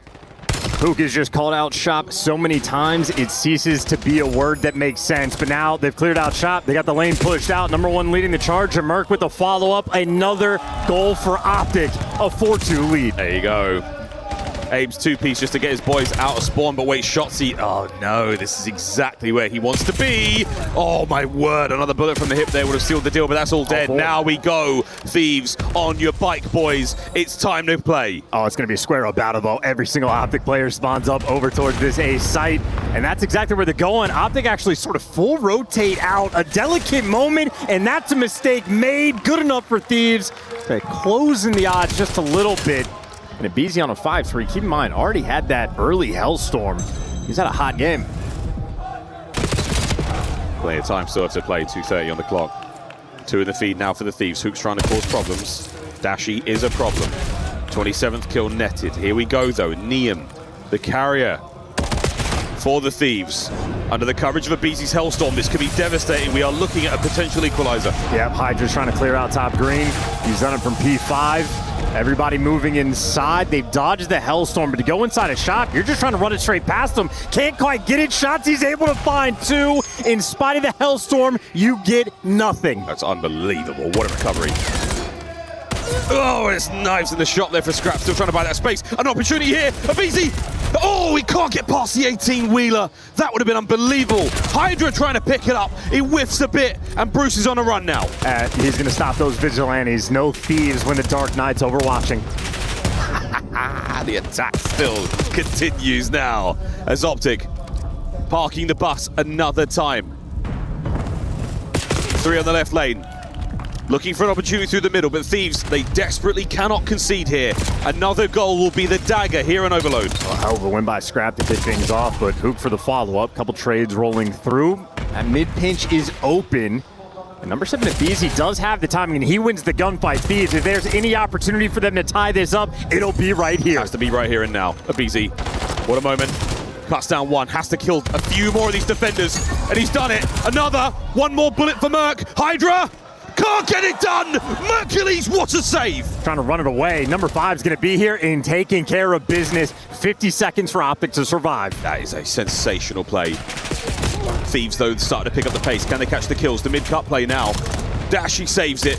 From the trenches, finds another. Brucey now to the pistol. Sensational 3-piece. A 4 spree. And now to the spawn of the Thieves. They don't even need to touch it. Play for the spawn kills while Hook wants it. They're going for something extra. Still trying to find something. Final 30. We could be looking for the goal. We could be looking for the park. We are not out of the woods yet, though. Wait a minute. The kill. Oh, and the run would have been ideal. Abizi now with 20 seconds. If they could hold on, extra time awaits. Oh, they picked it up. Optic, maybe a small mistake. It is going to be a final opportunity for Thieves. A little bit of extra time. It'll be a Beezy with the device in hand. We are not allowed to let a Beezy fall. That is one of the game plans. Shotzzy is playing for that perfectly right now. That corner. He's gone undetected, and that's it. Beautiful. It's done. A single kill, all they needed. A single goal, the difference maker. Optic take the lead. Super heads-up gameplay. Shotzzy, the new trophy man on the team, just so far advanced on this map. They are, I mean, legitimately playing this map maybe 3 steps ahead at different times. The evolution of Overload as a game mode on individual maps has been quite a sight to see. And Optic, again, they are happy to play this high-risk situation. A lot of these times where Shotzzy's going on these massive pinches, it puts so much pressure on his teammates to be able to deliver, and they do so very consistently. They got maybe punished twice for the mistakes that they made, but they're overcommitting and getting the extra scores with all these risks taken. It is a fun style to watch, and I mean, the gunning has just been ridiculous. Oh, ridiculous, you know. It's that sort of like late series. Everyone's really warm now. We are in a sort of collective flow state. Prime hours for Call of Duty. Yeah, mate, that's what we do. A 5-day long event here at EWC. Dashi, what a capture this was. Neum with the steal. This was a glorious, glorious overload. I mean, that's as free and easy as you like. Good timing on the reset. As long as you know you're playing for it, you can definitely make those sort of things happen here in BO7. And Bruce, maybe the finest pistol, one of the meanest 6 shooters in the Western world. Something about it here on land, something about it at EWC, the Jaeger 45, a sensational weapon. And while some of these scores for the Thieves were absolute steals, the Neum one especially in that second half, Dashi absolutely put the cape and the mask back on. You had that one opportunity where a Beezy was out towards that 18 truck, made a very heads-up play to sort of play a little bit late, let the device carrier go past, kill him, and try to sniff it away, but Dashi had it under lock and key, and after looks at the pistol shot, man, it does not miss. And this is the game-winning play from Shotzzy. He plants himself in the ground, waiting for that EMP carrier to run by. As soon as you kill them during extra time, it ends the game then and there. But the lads from Donny, absolutely chuffed. And so they should be. Your team is up. Match point going into the hunt. Fun work. Optic on cruise control. You know, for all the fan hype, weird stuff with FaZe, a little bit of toxic towards Zuma, unnecessarily so. Crazy. All the high energy. There was one guy that slipped in, he's like, hey, we just want to search and destroy. We're golden. And that is the correct analysis for this team. That is, in fact, a ball knower, as we like to say in the COD world. BZ looking back at that map one. It was Paddy. Faris. It was Paddy. I thought that was an Paddy, Irish name. Paddy from Birmingham. He might have Irish lineage. Patrick's a nickname. Truly an international affair here at EWC 26. And as we say, into the next hardpoint we go in Optic. Wind firmly in their sails now, but you cannot count out the Thieves. They have come into this event with a certain fire. Much to prove. International does not stop for the fans in venue. The angles we're choosing. We're going Dutch. I bring that up because that's the only shot I know for the Dutch tilt. Well, if you it's fun if you hit Hook with that, because technically a man of the Netherlands. This is very true. Yeah, it's fun. Fist bumps completed. They've made connection. That means we are going in. Thieves fans, they believe.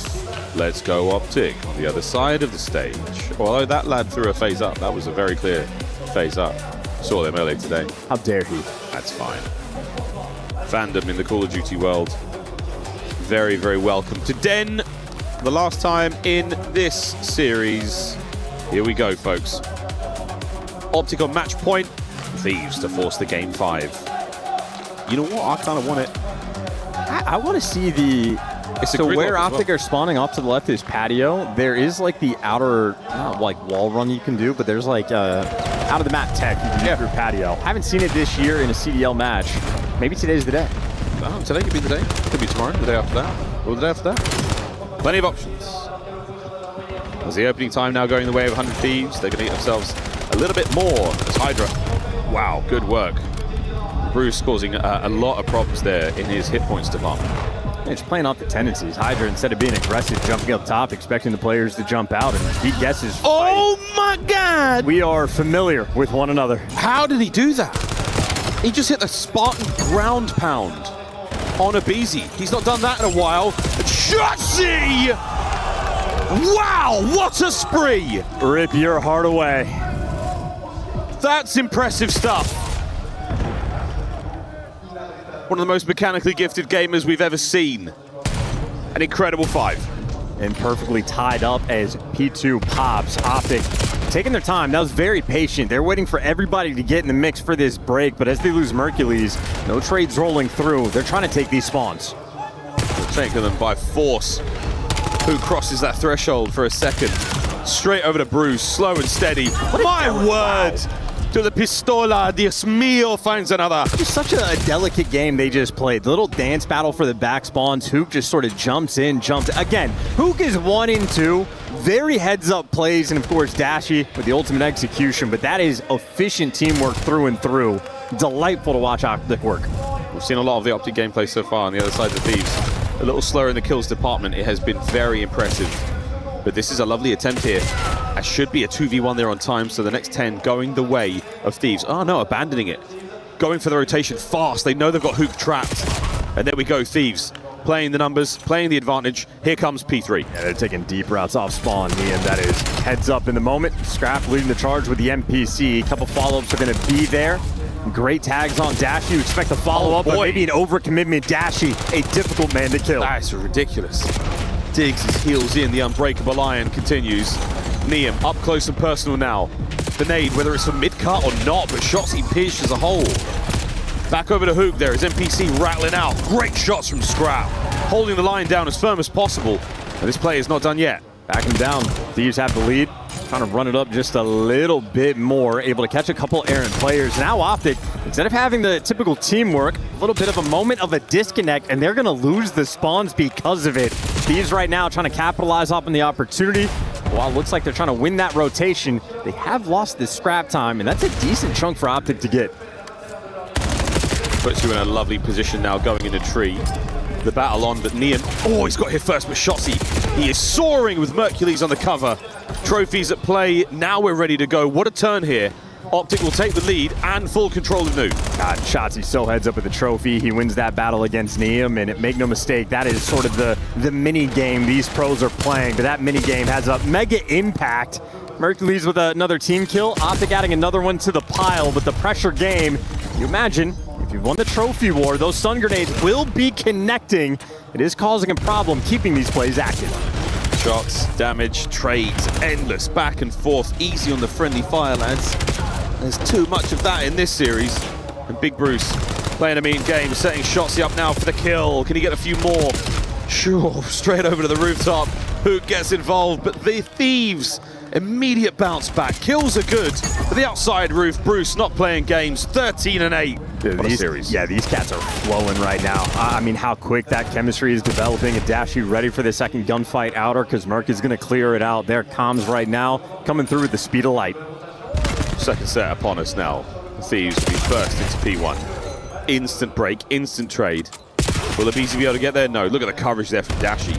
Those bullets hitting hard, keeping Abizi out as much out of the play as possible. What a turn this could be. Bruce there hunting the kills. Abizi, what a battle. And we are holding this firm P1 so far. Well, no Shotzi, crazy 5B so far on this P1, so Thieves back doing what they were doing at the start.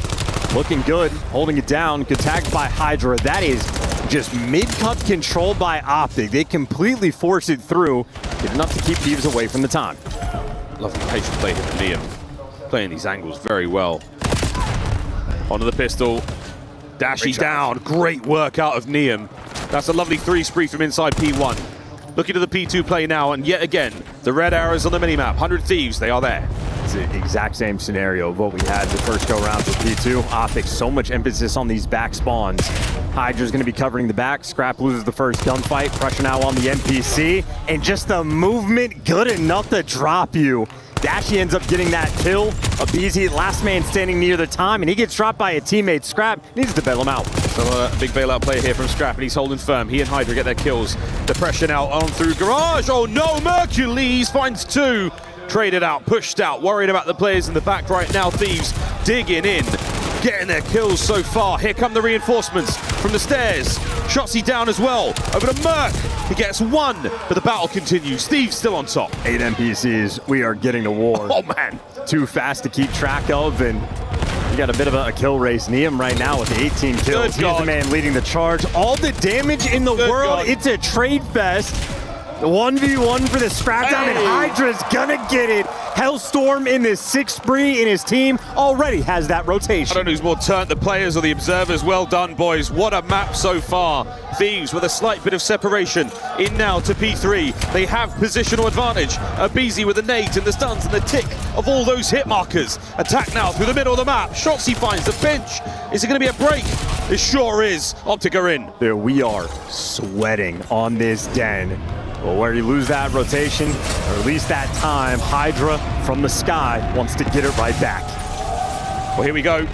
Under the coverage of the Hellstorm. Is this enough to find the break? Let's go for listening with 100 Thieves. Outer 10. Outer 10. Alright, I spawned Dojo again. Take our time, boys. Dojo on me. Mercus Dojo. What? Weak. 2. Outer Dojo. Watch out. Yo, all chill time. All chill time. Close the bench. I'm watching our mouse bench. Yeah, here. One spawn on you guys, I think. I'll see him pushing you. We spawn on you guys. Dojo. Dojo right here. Weak. Where'd he go? Dojo, Tally. No, that's it. I'm going in front of you. I spawned here. Yo, I'm lower than left. I'm holding left, okay? I have a trophy time. Yo, one left on me. Yeah, I'm getting in server. Left one shot, Mercury. 2. Minimum 2. Yo, I have Yo, mid. He was top blue. And one shot at a time. There's 2. There's 2 on time. Yeah, we flip. Okay, take your timer. Map switch. Map to server. I'm going front hill. I'm gonna take a deep right route. I'm gonna take a deep right route. Lex at time on me. I'll see him server. I'll see his guy in server. 2 Lex at time, watch out. Right in. Server. 2, 3. On the tree. I'll see him in server. On the tree. 3 and outer. Server Libby. Outer tallying. What's gonna be patio on me, guys? Yeah, here. Yo, back right. He's gonna be out front. Merc is dragon. Merc dragon. I'll see him better. It's gonna be. Well, Thieves, the fire starting to burn out a little there. Now, Optic, firm lead. Let's go for a listen in. One shot. I'm on time with you. I can't chop. Make a push. Small. He's going to the back door. Back door, Neil. Back door. Outer roof. Nice. One more there. Let's go. He's half blue. He's literally bullet. He's still the tree. Spawn left. Tree dead. Nice going. Alright, they're gonna beat us. I'm down to go left here. Triple left. Alright, I'm gonna nade one. 2 caught. One more caught at PC. I'm going top blue. Top blue. One's in our top blue, Ernie. In our top blue with AR. Want a pincher now? Yeah. In our top blue with an AR. He's here. Top blue, Ernie. Top blue in time. Top blue in time. I'm going low. I'm gonna go back to their side. He might have bumped our low. Our low to heady dead. One's right side time. Tell me. Time, half health. Nice. Behind these guys? Play together. 3 dead. Soak. Good time. Yo, he's out. Watch out, guys. He jumped out. He's right heady. Soak time. Yeah, they're gonna be on you guys. Take your time. One's con. Con and pushed up alright. Nice, stay down. One's con. Con, float. One shot. Try to fight the lobby right now. Hold on, wait for each other. I'm going our top blue. I got Really good lobby. Go left. Yeah, left heady. He's showing off time, Randy. Yeah, we'll get a shot. One shot, right? He's lower, guys. Yeah, lower it. On the time that he was lower it. How close we came to another lead change, but Optic have somehow managed to maintain, and now we are looking at a P2 onslaught chance. What a war this game of Den is. And Optic are just on the fly doing so much work. Shotzzy finds the route. He gets past one guy. The trades are quick, but it's good enough for the break. Optic are flowing. Whoa, baby. 27-17 there for Big Bruce. The Dark Knight rises on Den. Over to Hook. A couple of players here by Lights. They've taken care of 1. 2 more on the rooftops. Here they come. First man down and out. The second. Whoa, Scrap holds the firm line. Optic still with a hard point. Still, they found that route. They got those back spawns, and this has been the freest and clear look. Number 7, though, Abizi, somehow behind them. Got it. And he's good for 2, so now the pressure's going to be on for the break. This is a moment that Thieves desperately needed, and they're going to get it. 20 sweet seconds of hard point time now. You have to hit the rotation as fast as possible. Those 2 players through mid, and now the reinforcements through Dojo. Optic will be at full strength here on P3. The Thieves, a legendary break must occur now. Yeah, and that kickstart with the nade, and of course Hydra soaking up the old scrap time. Can't do this in a 2v4. Got to wait for your teammates. Neum trying to keep the pressure active. And you see Optic, they've taken exactly as much space as they can. Oh, this is it. They just have to sit here and hold. Sit here, don't let anything happen. But wait, Hydra slips the net, manages to fight his way through. That's the go button. Irene, the mission is on. Scrap, he flies through. Shotzi with a team kill, and the break is good for the Thieves. Dashi just cannot survive his teammates in this series. Thieves with great coordination held the line as they needed to. It's a 13-point game. It's not survived the first contact. BC wins the war on the left flank, now to the middle cut. Hermerk dips a toe. The hit and run is still on. He's found a two-piece from here. Now the break, yet again denied. 220 to 208 and climbing. 20 seconds is good time for the scrap. Dashi wants to take it away from him if they can. Picks up a freebie kill. Going to drag a couple of these arrows back, and he's going to send an extra player to the grave. Mercury's now dealing with two, but he's got the support. Optic trying to keep them away. And they're not going to be able to do it. Scrap good for two. Wow. He does it with the NPC. Scrap good for three. And Dashi trying to figure out where his teammates are. Finally, they don't kill him, but he's left confused. And Scrap kills them all. A 5. Oh, my word. The tree now holding firm. Abizi goes high. What a battle.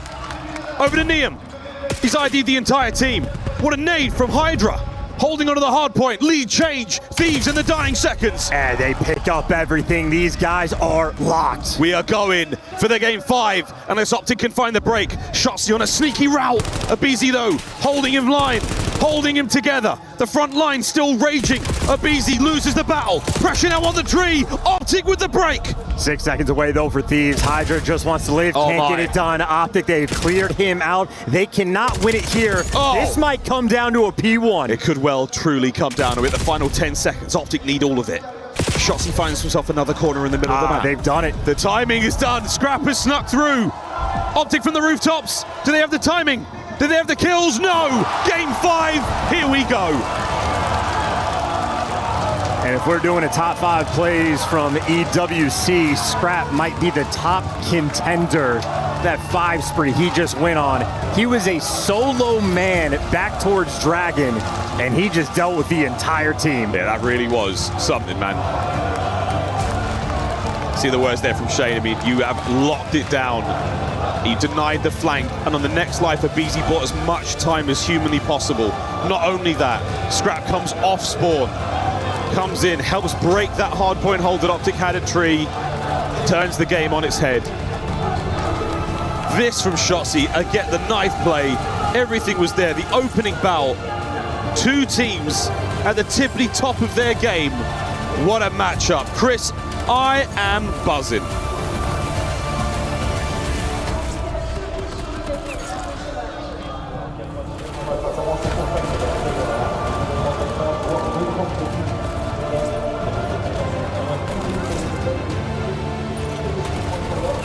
I'm buzzing too, Miles. Like a bee that stung you just a few months back.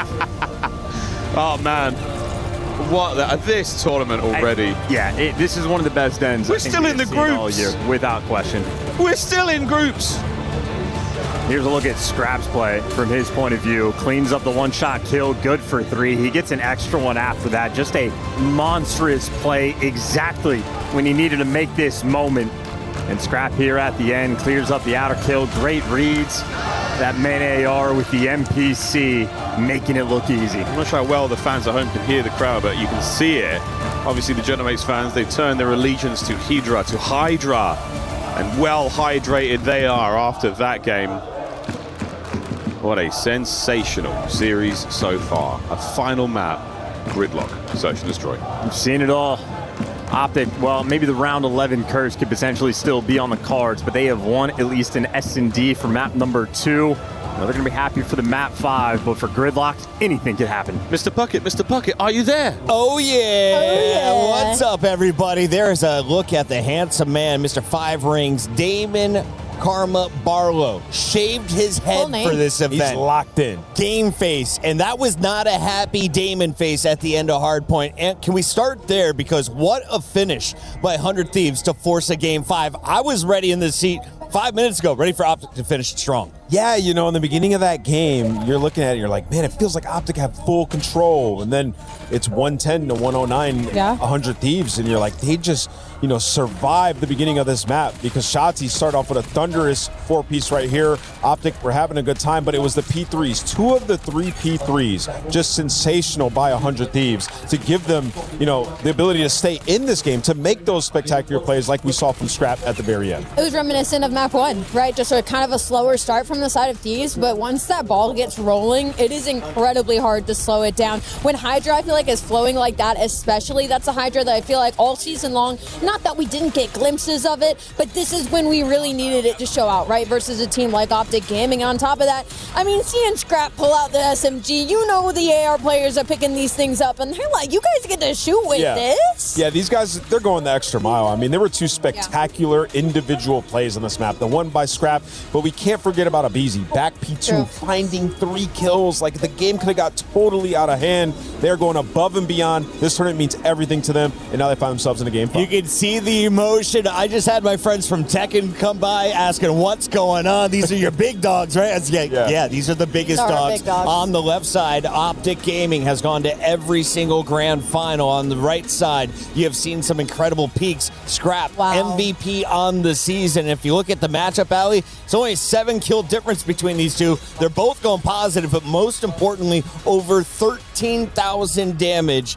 through our first 4 games. I was going to say, looking at this, I mean, this is neck and neck between both these guys in the series right now, but I think the biggest difference is the way that Dashy is performing, because there isn't often that we get a series like this out of him where he does have to step up and be the damage dealer. Usually he's allowed to take that step back and kind of allow his teammates to fly. So big shout out to Bruce and what he's bringing to this series, because he's been unreal. Yeah, and remember, in the grand final they played against each other, this was the map that Optic were able to close out. It was the gridlock, search and destroy, and Dashy making some huge plays and calling a lot of those strats on it, whipping out some new plays for Optic Gaming. So if there's any comfortability, it's knowing that you can close out a gridlock S&D versus the Thieves. Can Optic close out that game 5? That is the question. If they will, I have a feeling it's going to be at the hands of Mercules. The man has been a monster. He has been an S&D superstar before he was even a pro. And what has Merc shown you so far in this matchup, and what is the expectation for him here at EWC? Yeah, the expectation is to continue to play well in Search. To start the year, they were the best Search and Destroy team. Now, they've been on a downward spiral in that game mode, but he is one of the best Search players ever. Like, if he continues this throughout his career, he could make that case. And you look at what he's been doing, even in this series, in the game 2 S&D, the 1v3 clutch that he had, the rounds where he's just playing aggressive with the MPC in hand. He truly has everything in his bag. From a S&D standpoint, every situational, he has an answer. It's time for the game. We head back over to Miles and Chance to finish this baby strong. We'll finish this baby strong. Very, very strong indeed. It will be finished. Not up to us, though. We're just going to make sure that it sounds good and that the right team name gets called when a 6th round is won. And if Hydra is floating on this map, I want to see if they have special nades cooked up for them in those cheeky spots, or if they get brought out at all. But a fun rematch, a good gridlock, energy in this venue for this Game 5. These fans are ready. Well, here we go, ladies and gents. Game 5, Optic Gaming, 100 Thieves here, EWC 26. We go to gridlock one last time. Wow, what a lot of fun this has been. I hope and pray Dashy's pulling out the sniper. I want him with a sniper in the A site, inside of showers. It's a weird thing for me to say. We can pause it if we need to, but it'll be Thieves on the first attacking round. Yeah, they're thinking about bomb. Maybe not. Liam's like, oh, guys, sure, I'll get it. Still, I've been slaying out in hardpoint, guys. So I've been slaying out, getting all the kills. Like, sure, I'll carry it. Why not? Optic with a firm line down the right-hand side of the map there. Shots the low man at B. Dashy roaming through the middle of the map. Now they're at back. A little bit of noise there shown by Hydra, but he's still got full pockets. That's a smoke grenade as well to play with. Optic knows something's happening here, but they're not reading the patient Hydra. This is going to get called out. Hello. Perfect. Tags up Dashy as well. Here comes the pressure from Abizi through mid-map. On the push. Mercules immediately moves into defensive positions. The posture has changed. We are leaning forward. Hydra is second. And look at this play already. Abizi into the mix. Hook now upstairs in the 1v3. I mean, they've just flipped the spawns on its head. Got him. Bomb down. And Hook's still moving. With 30 seconds here, there's a little bit of time still to make something happen. Thieves, they've got eyes on their bomb, and they're still trying to make a plant happen. The A-bomb site, obviously the safe choice, but wait, we might go for it. To the alley. Hook wins it, but the trade is there. Thieves up first. Massive first round. Hydra gets into position. You got Neum there for the follow-up. The moment he gives that comm on shots, he's sliding to Ice Cream, the mysterious man. We saw the opening break from Abizi's perspective. You had Optic stunning and nading every single lane. The one piece they missed was Hydra getting into that spot, and that is that spot that ended up costing them. Great trades for Abizi for the final kill. Thieves starting the rest in D off right.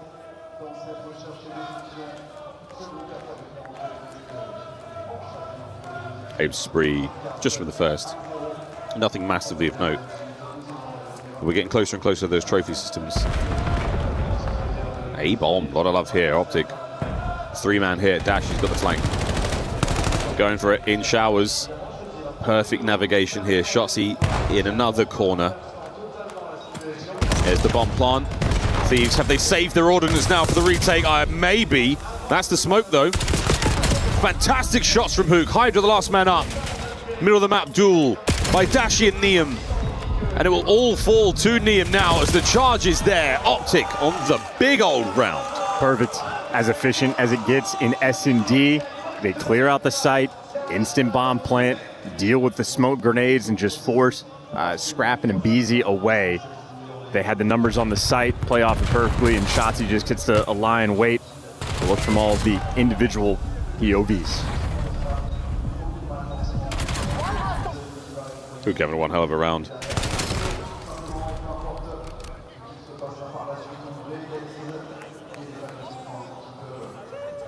The electric crowd here in Paris. 1-1.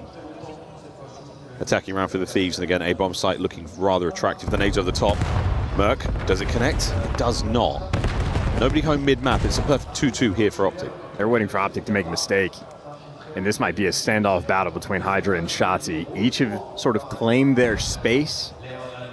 And if Shotzzy bites, I mean, this is purely bait. For now, patience. Oh, that little bit of intel. Just give Scrap a ton of time to try for those wall bangs. Tons of damage still to be had. And now Thieves committing. There's the bomb plant. We are in. Trophy, you name it, it's all here. Post-bomb position. Shotzzy on the late wrap. We'll see him in a moment, but for now, the battle on the front line is still going, and it is not going well for Optic. Will we find the trades? Shotzzy's out of the play as well. So it's Thieves. Man advantage on site. The left lane cleaned up, and Scrap going for the jugular. A calm and confident round from the Thieves. Both teams taking over this A site on the attack. Both teams executing after the fact. Clean work in that standoff battle about Shotzzy on the pinch. Well, didn't happen early, so everybody for Thieves gets grouped up together. A look from Neum's point of view. Yeah, Shotzzy just comes soaring in for the gunfight, but might just come down to that first blood situation.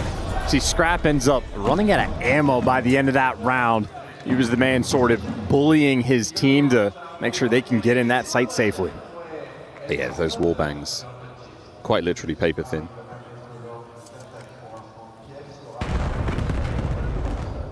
Oh yeah, Neum's doing the tech. Sees out those players. That's a little bit of a bait. So now Abizi's going to be the lone defender of this A site, but they're trying to play with the idea. Neum gives it up and they come right back. This is all about the timing. Ooh, dodges that. Neum, no intel past. Hydra doesn't dodge that. B-bomb, we're on.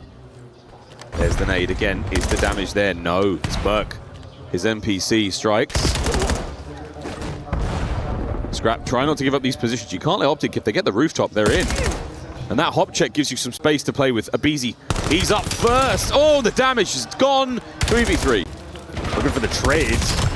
It's going to be trades on both sides. 2 versus 2. You got Shotzzy working through the middle of the map, and Mercules has transferred over to the back of their spawn.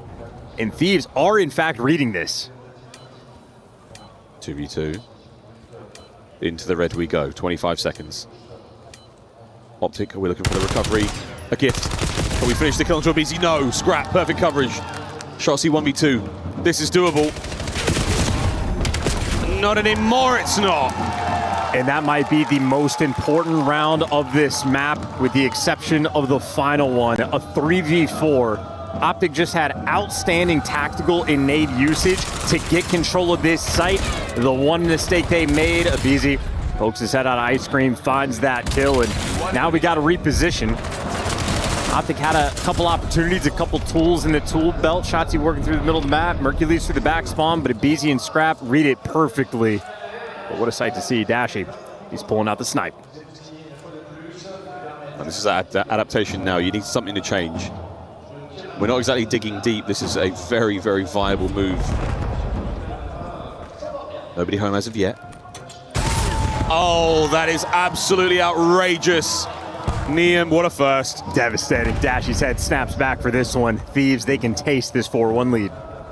Still with the smoke to play with. The double nade now does pay off. Just over a minute.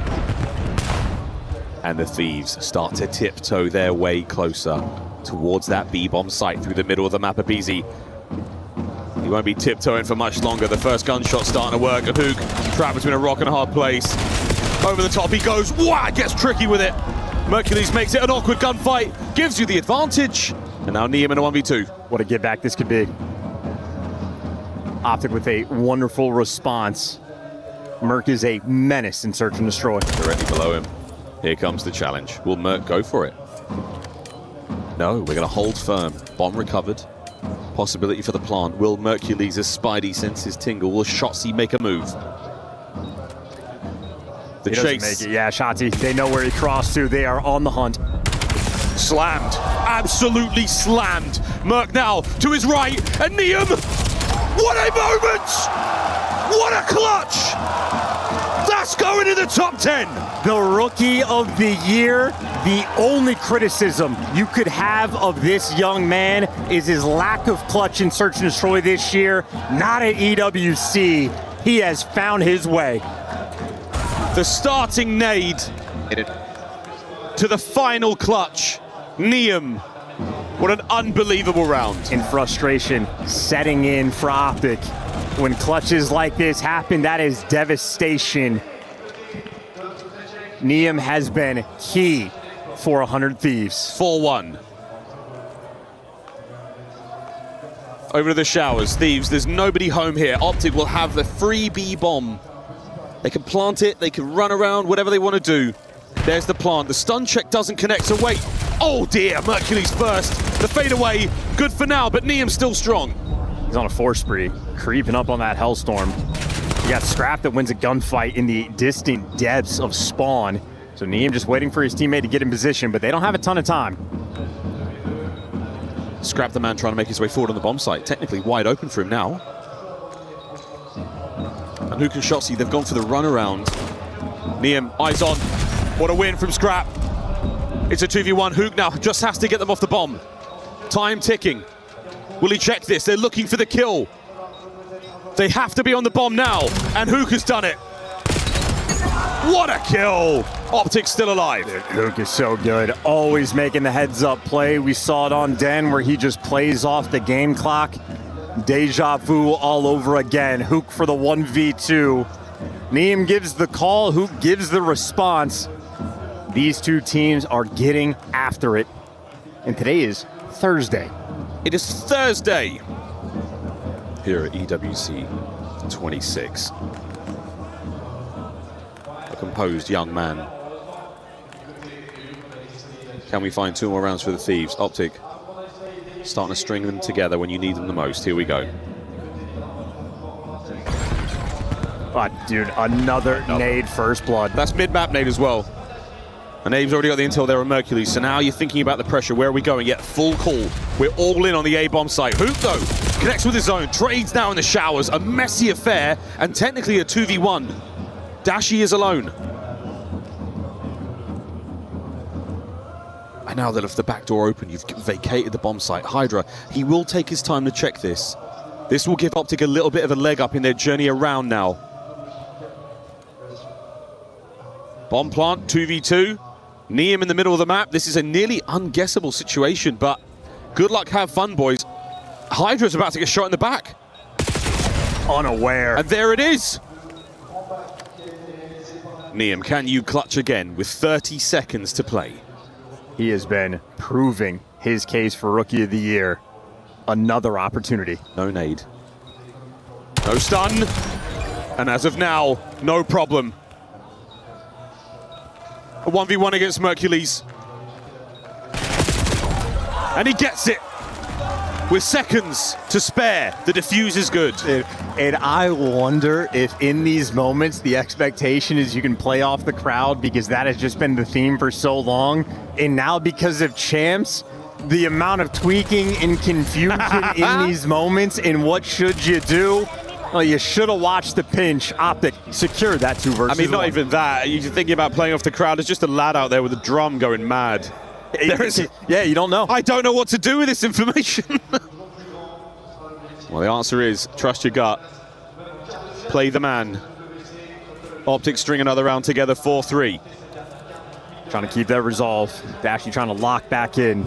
Moments of frustration early on in this game, but only down a round. The potential for the comeback absolutely here for men towards B. As far as we're concerned, Possession and Destroy has been outstanding in this series so far. Hydra all alone over here by the B-bomb site, and it looks like the Thieves have called it. Here we go. Fantastic start. Hydra, the damage has already been dealt. The trades are done. The bomb not planted. Scrap involved. And now down to Bruce. He may swing. Overwhelmed. Match point. 100 Thieves. My God. And just perfect help every single step of the way. Hydra gets the first blood. He's down to 1 HP. Guaranteed to get traded. Abizi pokes his head out through ice cream. You expect the trades now, forcing Optic's hand to go and look for him. Scraps there for the follow-up. It is a perfect sequence. Everybody for Thieves snapping into position. Optic just beat strategically. Fantastic game. Thieves S&D looking great. Massive commitment there, and it pays off for them. And now Optic, we are staring down the barrel of the defeat here in the 5th map. Not out of the groups yet. We'll see how the Thieves play this one. Bomb towards B. There's no real going back. Once you're committed now, boys. This is it. We are doing it. You have to make sure those ARs are committing the cover. Hook, what a win. Abizi down. 3v4 situation. Shotzi lying in wait. Dashy finds the next kill, though, on the other side of the map. It's going to be Neum and Hydra trying to clutch a 2 versus 4. They've got lost just enough now. Hydra playing for the guarantee up here. This room. Enter at your own peril. He does have full pockets as well, so smoke and a nade still to play with here. And again, technically a free site. Optic clearing out A. The nade dodge, that is wonderful intel. Back now through Main Street, and oh, look at this. The nade was the go. What a play from Hydra. And he's found the bomb plant, and Neum's making the perfect play on the flip side, waiting for the wrap towards B. As far as 2v4s go, I like the potential. Look at this. Neum just makes it that bit more difficult. Now you know there's only one man by bomb. And Dashy is on the hunt for it. Hydra does not vacate the site. He just plays a corner. Now look at him prone.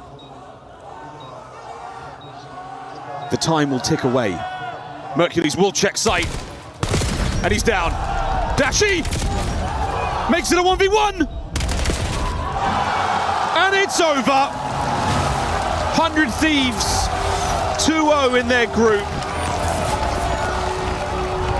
What a beautiful game of Search and Destroy that was. What a beautiful series. I have no doubt those teams could meet again later in the tournament, but for now, what a fantastic show. Thieves leave the group.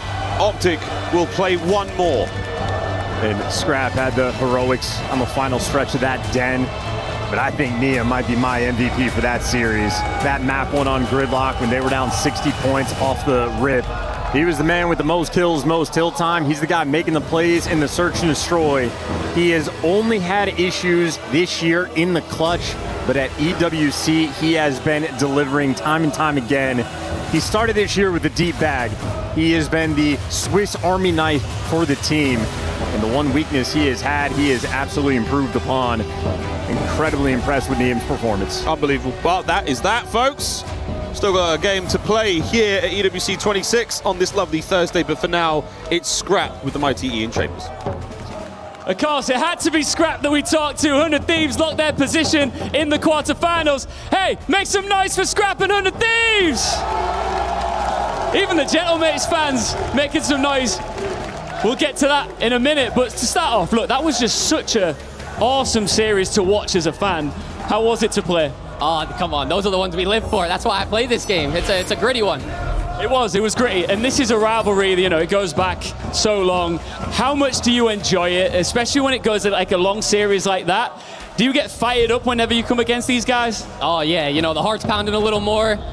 Just against them, they're just best team in the game, you know what I mean? You want to just come out, play your best, and I think we played pretty well. I think we could have played a bit better, but I'll take it. Yeah, I mean, you're locking that quarterfinal place, and the fans here in France are very much on your side at the minute. Of course, you got Hydra on your team, the Frenchman. Do you hear it? Are you feeling it? Oh yeah, absolutely. I mean, this is a place to play in. This is fun, bro. This is just fun. The tournament's fun. Everything's just a good vibe, and yeah, I'm having a blast. Draza earlier on said that he expects the final to be Optic versus FaZe Clan. Do you think that people are sleeping on 100 Thieves a bit coming into EWC? Yeah, 100%. I mean, when you watch us play at Champs, you're like, wow, these guys are pretty ass. So, but no, we're back. We've been putting a lot of practice in, and we're going to try to, whoever's in our path, that's who we're playing. How are you feeling about your game at the minute? Obviously, on that final map, you were incredible. You feeling good? Oh, yeah, I'm feeling nice. Yeah, I just feel like I'm in flow. I mean, last month I felt like I wasn't, and going into this tournament, I felt I was getting a little better and getting back in my groove. Yeah. I feel like I'm playing pretty good. I think you are. Look, I've got one last thing to ask you here. One of my favorite things about EWC Call of Duty is when I've got Scrap and a hot mic. Is there anything you want to say to anybody out there who's doubting 100 Thieves in Paris? Who's down 100 Thieves? Fuck them. You know what I mean? That's all I got to say. Let's end it right there. We got one more series to go, Scrap. It's always a pleasure. Congratulations. See you in the quarterfinals.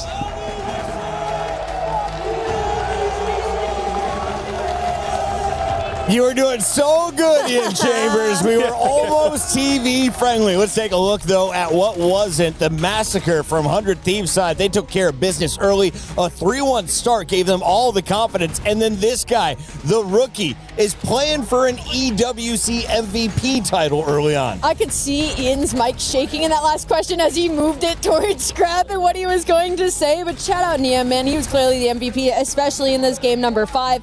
I mean, they needed somebody to answer Mace in the way that he had been playing S&D this weekend, and he was kind of the only shining light in Search and Destroy for Optic Gaming, and he shut that down very quick and proved why he was this missing puzzle piece for this Thieves team. Nameless, we talked a little bit about how Envoy reaches his peak towards the end of games. That's always been the case for Hydra and Search and Destroy. What has he shown you so far tonight? Yeah, I mean, everybody had their moments in this series. Hydra's just been consistent throughout this one the entire time. The other three just had spectacular individual moments. And just playing off of Paco, right? You think about in the 2v4, obviously Nia makes a huge play, but it's Paco to take the initiative to wrap all the way around and like see what they're doing ahead of time, right? Gets that bomb down and just plays his life. And he's like, okay, now Niam, you be the star. And I think that's people have had questions about Paco if he's willing to take backseat. He's done that the entire year for players on his team, whether that's making a BZ comfortable or Niam comfortable. And I think that's why we're seeing the best version of 100 Thieves right now. I'm getting some weird vibes. Back in 2024, we saw FaZe bomb out at Champs and then go on to win EWC to keep their roster together. Is that going to be the case with 100 Thieves? I'm just getting a little deja vu early here in France. Let's take a look, though, at what has been going on around the world of Call of Duty. We have 2 stages live today, and over on our Bravo channel, we saw a big game involving Breach versus Team War. Reminder, elimination is on the line. This was War up 2 games. My God. Boston Breach, you're a pro team, right? Do you see the bottom of that bar? 250 to 172 Denton Hardpoint, a 6-2 Fringe S&D. Boston, what were we doing in the past couple of weeks? I'm more just looking at Vikram, 37 and 26. Yeah. Oh my God. He was popping take, and when you talk to everybody who's been down in Challengers all year, they say that guy plays at a lightning pace. Too much for Boston to handle. What a stunner. Team War bringing out the fire. They showed the potential on stage yesterday, taking a map. Today, they take 3 after the Boston Breach, and that means Breach are now officially out. Their key will be crushed, but they're not done. Over on the War side, you're still waiting to see who is going to fall down to you. It'll be either the Heretics or the Falcons, I believe. Yeah, it'll be the Heretics or the Falcons, which is our next match that we have on the main stage. That could be a banger. Heretics, one of the best performances yet. Allie, a lot of fun so far in our brackets. What's been the highlight of the day for you, though? Oh, you put me on the spot with the highlight of the day. All right, for give me like top 3 moments. I Let's know just start there what with it the is. good stuff. What is it? You want to take it away? No, because I know you were getting really excited in the frequency. I was The getting really frequency. excited in the frequency, the fact that we got that map. I think some of the challenger teams taking maps off, I think is a big one for me. That Team War, I wish I would have been able to watch that series. But I think as far as matches go, it's the one that we just watched. That one definitely got me on my feet. We couldn't ask for a better match this early in the week. Mine was the simp takeover. Yeah? Simp pop, absolute take this morning. I Can't get think out of my head. the fact that we actually got a Game 5 and frequency too. in the same series, we got all you could ask for on a day number 2, but we're not done. We still have another match to go, and a reminder of what we're doing. You're in group stage right now. The first 3 days, it's all about surviving, getting into that top 8 in your Group B as we take a look at some of the squads. Who are the favorites that are expected to go far? I feel like Optic Gaming was a huge favorite. They're now having to come out with a 2nd seed. Yeah, I think now you just lean on FaZe a little bit here in this situation. I think you lean on Thieves after that performance, and I feel like it's a toss-up from there on. Some of our best teams are definitely finding some weaknesses as they open this weekend. And here's a look at that bracket. FaZe Clan able to power through the pit, which made us think, oh, maybe the pit has potential. They showed it with a win over Carolina. So it's not just Boston Breach. Carolina Royal Ravens are sent packing, and look at that, Cloud9 with a bottom performance to not remember, but it's definitely historic. They get a win over Omid tonight. Impressive. I can't believe that they actually won that match. Yeah, Omid that's had actually the most steam coming into this tournament, and what a blessed matchup that you had. I'm going to call him out. Denza went on Twitter and said, it was the equipment. We struggled with the equipment. And then Beans was like, I knew you would get fried by the equipment. Where is Benjamin Beans, who's been playing alongside Denza all year in Challengers? Well, Beans is already in that playoff bracket for Frying, G2. too. Denza is sent packing. There is a mentality situation in the Call of Duty universe. You can complain to the managers, you can complain to the stage folks as much as you want, but ultimately you have to play for yourself. And Denza, I can't wait to watch your key get crushed. In the meantime, I think I'm supposed to toss to a commercial break. 30 seconds ago, guys. We're going to break. We come back. We got more Call of Duty live at EWC. Come get your key crushed.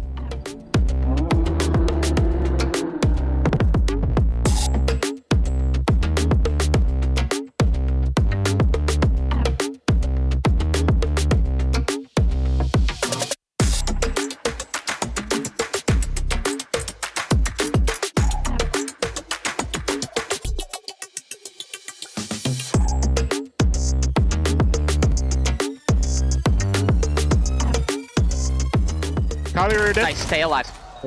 They're gonna retake fast. Jake, go pin somewhere fast. Hurry up. I'm going back P4. I'm top working right now. I don't see Nothing any. above, nothing P1, what's P1? What is Stay alive, P1? Jay. Stay alive. I'm just staying alive. You're alone, Paco. Yeah, you gotta do something, yo. Ready. I'm Boom, ready. I'm ready. Nice, stay alive, stay alive, stay alive. I'm small right now. One shot. Going Tiki, I think. Brandon. We were there for every click, every clutch, every respawn. We were there for the years of grind, and we're here now. The proud founding partner of EWC, powering the biggest event in gaming, shoulder to shoulder with the world's best, making history. Greatness deserves a stage. Lenovo Legion, reach your impossible.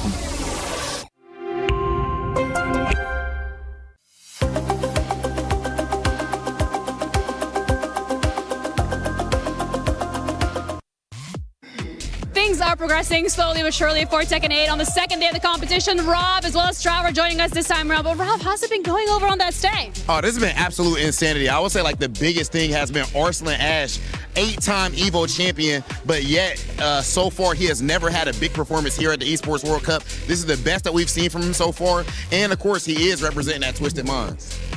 And then for you, for the Club Championship, Travs, any update? Yeah, well, it's the same as you say, Arslan Ash being able to take down the Virtus Pro.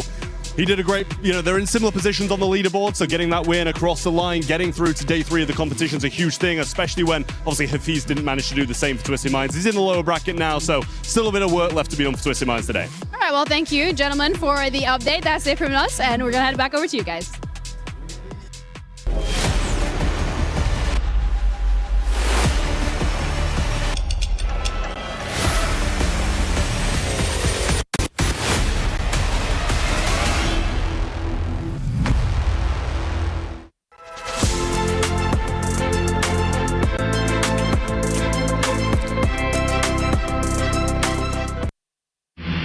lot of people are haunted by their past. I'm inspired by it. They're not just playing for themselves, they're really playing for their entire family. They have defeated their demons! They have crushed the curse! He thinks he can come in here and play my game! Let's go. He knows nothing! Let's go! Tyler, why? You're done. This is my ladder. You can't climb it. It's better than being hard-suck at Masters. You're going too far now. Your eyes buggy. Your elbows ashy. That airline? That's an L airline. Somebody better hold me. Okay, yeah. Do something then. Raw energy. Hard from blow the house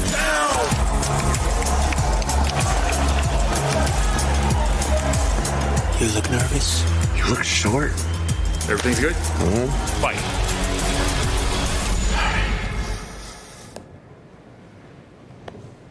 Okay.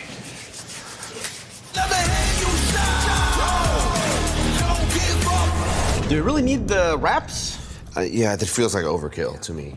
Everyone is playing, you're not yet. EWC Play is your all-in-one platform to compete in fantasy, pick'em, and quests for a grand total of $300,000 in prize pool. Build your dream fantasy team in 5 different games and track your score with live results tables.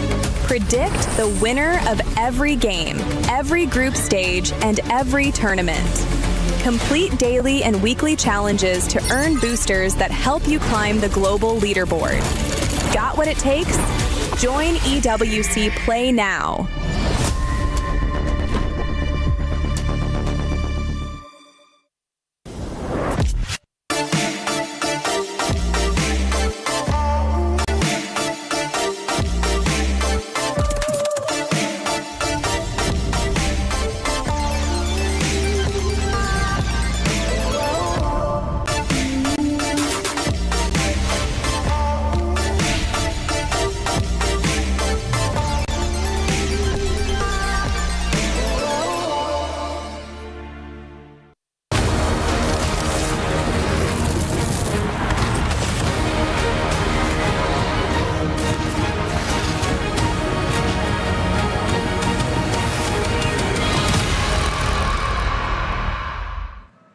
Hello, everyone, and welcome to the EWC Spotlight. We're halfway through a day of amazing games. I've got Miles and Barney joining me on the couch. Gentlemen, I keep hearing the crowd get louder and louder every single time I walk through this hall. Who's been the loudest crowd for you so far? Oh, the loudest crowd for us. We've actually got quite a few people that are supporting. I mean, we've got like Aurora Gaming, but we've also got some major fans flown in from Pakistan and India, and they are popping off in the crowd, like shouting at each other and then shouting on the stage as well. It's pretty fantastic. Any brawls in the crowd yet that you've seen? We came close. We came really close with the Gentlemates fans, who are obviously Paris-based, and they are loving today. They got a generational hate watch. They got to watch 2 teams who they've got kind of characters on both sides that they really don't like, and it was so lovely for them. Yeah, 4 games going on today. We do have Call of Duty Black Ops 7. We've got Honor of Kings. We got Tekken. We have, of course, PUBG Mobile World Cup, and all of the scores that we have so far up on the board. But listen, we do have to talk a little bit about Call of Duty because that's being played right now. So what have we seen so far? Oh my God, obviously, I don't know where to start. I mean, I could just start at the start of the day, but right now, I mean, we have run through an incredible series of matches. We just finished Optic Gaming versus 100 Thieves. That was a wonderful 5-game series to the absolute end, and Thieves came out on top, so they'll be leaving the group phase. G2 also getting out of that one, and we'll be seeing lots more games. Nothing massive in terms of upsets. The only thing we can call an upset really is one of our amateur teams, the Pit. They defeated one of the professional CL teams, the Carolina Royal Ravens. Those boys are out. We'll see them on MW4. All I heard from that was that Nate Shot is somewhere incredibly happy. You'd hope so. Right. You'd hope so. Right. I mean, Nate's such an emotional viewer. It's hard. It's hard to watch games with Nate, especially when his heart's in it. But it's just one of those fantastic either like co-streams, or you'll get the clip on social media later of either incredibly happy or crashing out and just kind of like pissed in front of the computer. Yeah. Again, we still have a couple more games to go. We do. We've got another matchup later tonight. And again, nothing massive in terms of club championship changes or, again, wild upsets. It's been good, COD, though. It's been the good. I love that Optic versus 100 Thieves went the distance, though. That's exactly what you wanted. Oh, it did. And not only that, but the Gentlemix fans there, of course, Hydra, a player for 100 Thieves, he's a Frenchman. So he immediately had that French crowd behind him, and they were cheering his name and chanting him, and they got him the win. And it was delightful. It was lovely. Delightful. All right, well, we talked about what's going on the STC Arena stage, but the Lenovo Legion Gauntlet stage, we have some Honor of Kings going on. We have the bracket up on the board. What have we been missing? I mean, AGAL coming into this competition, everyone that I've spoken to has said that they are the favorites. If you're ever going to hedge your bets against one team, it is, of course, AGAL to just absolutely smash everyone. They both swept. They swept their quarterfinal 4-0 to get into the semis. Didn't drop a single game. It's absolutely stunning to see what they can do. Kwaishu Gaming as well, doing the same thing. And, you know, we have a historic third consecutive potential winner in Yinyu. So I think that as far as everything goes on the Honor of Kings, everything seems to be just going as according to plan. It's kind of like what Miles said about what's going on with Black Ops 7 as well. It's kind of, it's following what you would think would be happening. Exactly. If it was scripted, so far so good. All right, well then over on the Alliance Vault stage, we do have Tekken 8. And as you said, some of these fans going crazy. What's been going on? Yeah, I think that, you know, favorites, it's kind of gone the other way. Favorites have been eliminated. Those of Ni and Atif have both been eliminated from the competition. Players who you expected would have gone the distance, unfortunately, Gonzo. And a player who managed to get through to this competition via the LCQ by the name of Rafe, he shocked everyone by eliminating the current champion of the Esports World Cup. So, spicy, isn't it, Miles Ross? I bumped into Tasty Steve in the gym and he said that. He was just like, all the storylines, everything's perfect right now. We're in for an amazing tournament.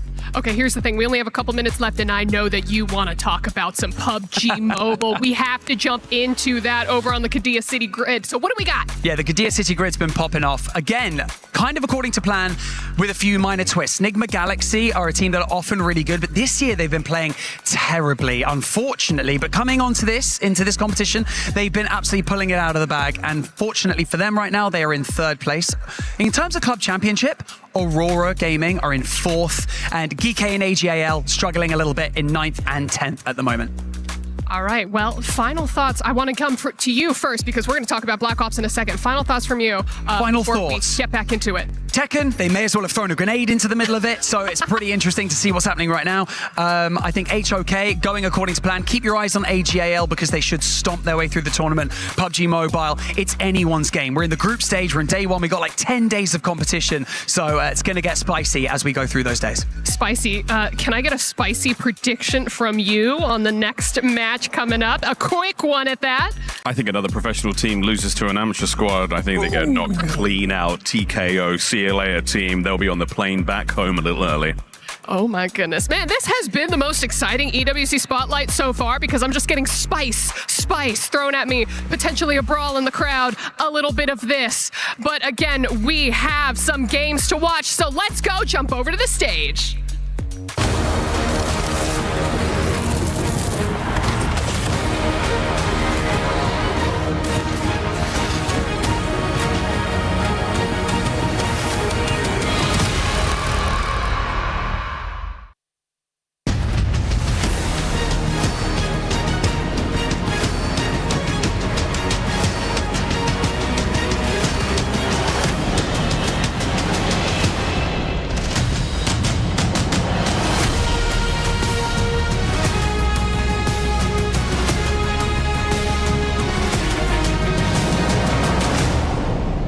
Bon, je pense qu'on a eu le meilleur match de la journée, que ça va être très dur de faire mieux que ça.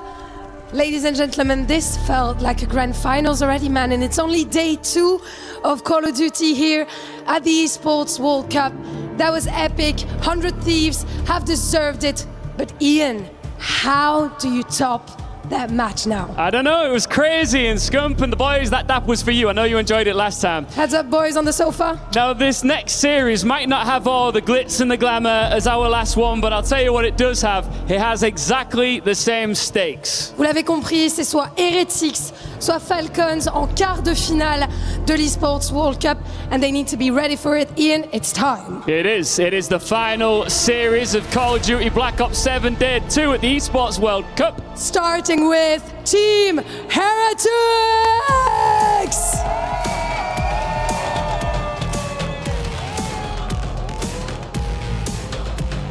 They have taken down the Surge with class earlier on today, and they seem to want more, hitting that stage once again.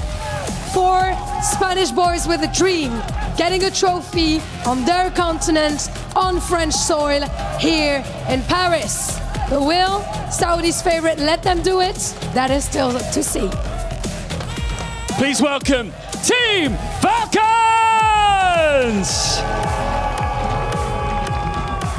One bold roster move changed everything. Falcons rolled the dice before champs and it paid off. A podium finish gave this team belief. Another win in Paris has everyone else paying attention. This is a huge opportunity for both teams to avoid where they definitely do not want to fall to, that lower bracket. But what they do want is that quarterfinal spot. It's the Madrid's Pride versus the Riyadh's Class. Guys, time to pick your champion. Oh yeah, we've got a lot on the line here. Oh yeah. I mean, we're talking, there's a very real possibility that G2 and Miami may finish this group 6-0 out. They would get to pick their opponents. Falcons, though, only dropping one map. If they were to 3-0, they would have an opportunity to come in as the number 2 seed out of the top bracket, which is insane to think about. I got Shift here, you got Study here. Give me the breakdown on these two bad boys. Oh man, this is going to be one hell of a series. Obviously, we were able to catch that series earlier with the Heretics versus the Surge. Surge was like it was the first time they ever spawned in on Call of Duty, and the Heretics took full advantage of it. I didn't really take anything away from the Overload. I didn't take anything away from that hard point, but the teamwork aspect of that Search and Destroy was truly the difference maker, and potentially, like I said earlier, could be the reason why Heretics make a deep run. I love this map set too, by the way, for these two teams. Scar, Fringe to get things ticked off before we get a triple-decker den. We know Scar, we know it, we love it. Actually, both these two teams kind of know it and love it. I will say, thinking back to the Falcons on this map at Champs with the Lucas debut, they were scrappy, they kept maps close, but they struggled on winning rotation and most importantly, holding a setup. That's apparently been better so far on the weekend. Granted, they've only played one match, those versus P7 Notorious, and they were able to kind of beat the brakes off them a little bit in the hard points. But that gives you the intention that, yes, they're rotating better, they're holding better, they're playing well. Hey, that means that they've been putting in work on the back end. After getting third at Champs not too long ago, they did not get complacent. They understand we need to improve our game to a different level if we want to be able to lift the EWC trophy here in Paris. And I feel like now they're going to be a little bit more comfortable. We saw the honeymoon stage hit like a freight train. Aluka was on point every single time you watched them spawn in. But just to be the wonder kid for this roster and to be the enabler for this team, you finally got a guy in the proper role. And now that allows everybody else to be in their actual roles of their careers. MC sitting at the flex, Kismet full-time sub, and Exnet is finally happy. He's got SMG play alongside him. Yeah, and just looking back at the statistics from that Falcons and Project Notorious game, both Kismet and Selim had above a 1.2 overall KD of the series, so they were fragging plus 20 kills at least for both of them. So that's the setup for the Falcons. On the other side, like you had mentioned, for Heretics, yeah, okay, Vancouver didn't necessarily play the greatest COD we've ever seen out of them, but I will say that was some of the best COD we've seen from Heretics so far with this roster. So can they continue that with their second series of the day? You're going to have to, man, because if Heretics are able to walk away with this one with barely losing any maps, like you said, they can basically be up there with a flawless map count going into the qualifying match. But here we go, final match of the day, Heretics v Falcons. Come on. Let's get it on, baby. Let's get it on, baby. Let's see what we get out of Falcons here, if they can keep that pressure up. For Heretics, they've already gotten a bit of a warm-up earlier today, looking to, again, stay perfect and have a choice of opponent if they were to make it out of this group in the upper bracket. Kismet still soaking up hardpoint time. This is the one thing you should know about the Falcons since making this change. They are so good at playing on the OBJ. Kismet has really not even taken much damage up until recently from Rancor, and he can't challenge. Aluka's right there to give him some oversight, and now all of a sudden Falcons are on the move. Yeah, Real's been able to dominate in Toys Deli, but he's the only one making some kind of impact go down. Falcons have yet to flip these spawns. They have yet to budge on their setup. This has been a flawless P1, also with no trophy systems to go with it. Heretics need to start thinking about that rotation. You're going to contest for this final 10 seconds, but at least you got players like Metals thinking about the big time next play. Absolutely. He'll be over by satellite side, pushing forward beyond that, but it's a shutdown from selling him initially. Xnid trying to help out over the top, able to see one deep. Nice shots in the response from Real. Nades now being cooked again. No trophies means that this should hit, and it will find some damage. Secondary nades will land, find the kills, and now Aluka is just looking for Rancor. A little bit of distraction from the smoke after a fadeaway. Nade is able to connect, but Falcons will still get in from the front. Falcons get the break, and there's still 40 seconds here to play with, but no trophy systems. It makes it so difficult to try to hold it down from this blue point. Kismet now whips out the extra M15. He knows a lot of these gunfights are going to be long distance, but it's a pinstripe kill feed the entire time, and it's still Heretics holding on. Nice job from Rancor, but Aluka quick off the respawn, able to get the hardpoint neutral. Metals looking for the pinch. Shut down. Oh, maybe not. Thought Zellium was going to be able to cut that out, but not quite. Super in some trouble. Will be naded and dealt with quickly. Rancor still keeping the gun hot. Right back into the mix. Not quite able to find the slide gel onto Xnid, and it looks like the back 12 will likely go the way of the Falcons. And it's good to see Rancor already hitting shots that he is so comfortable doing with that M15. At Champs, when they got 3-0'd by the Falcons, both AR main players, the superstars for the Heretics, dropped to 0.7. That cannot be the case here if you want to stand a chance today versus this Falcons roster with a little bit more reps underneath their belt. But this is a flawless rotation out of the Heretics. They can climb themselves right back into the game. Looking good, and Rancor's having another nice respawn. Falcons in a little bit of trouble here, rotating over towards New. We'll see if they can find a way to break through with the Fly Saudi at check-in. I'm gonna do this again. Hit him against Real. Real? Nice. I can hit it. Could be cut, could be cut. Wait, I'm one shot.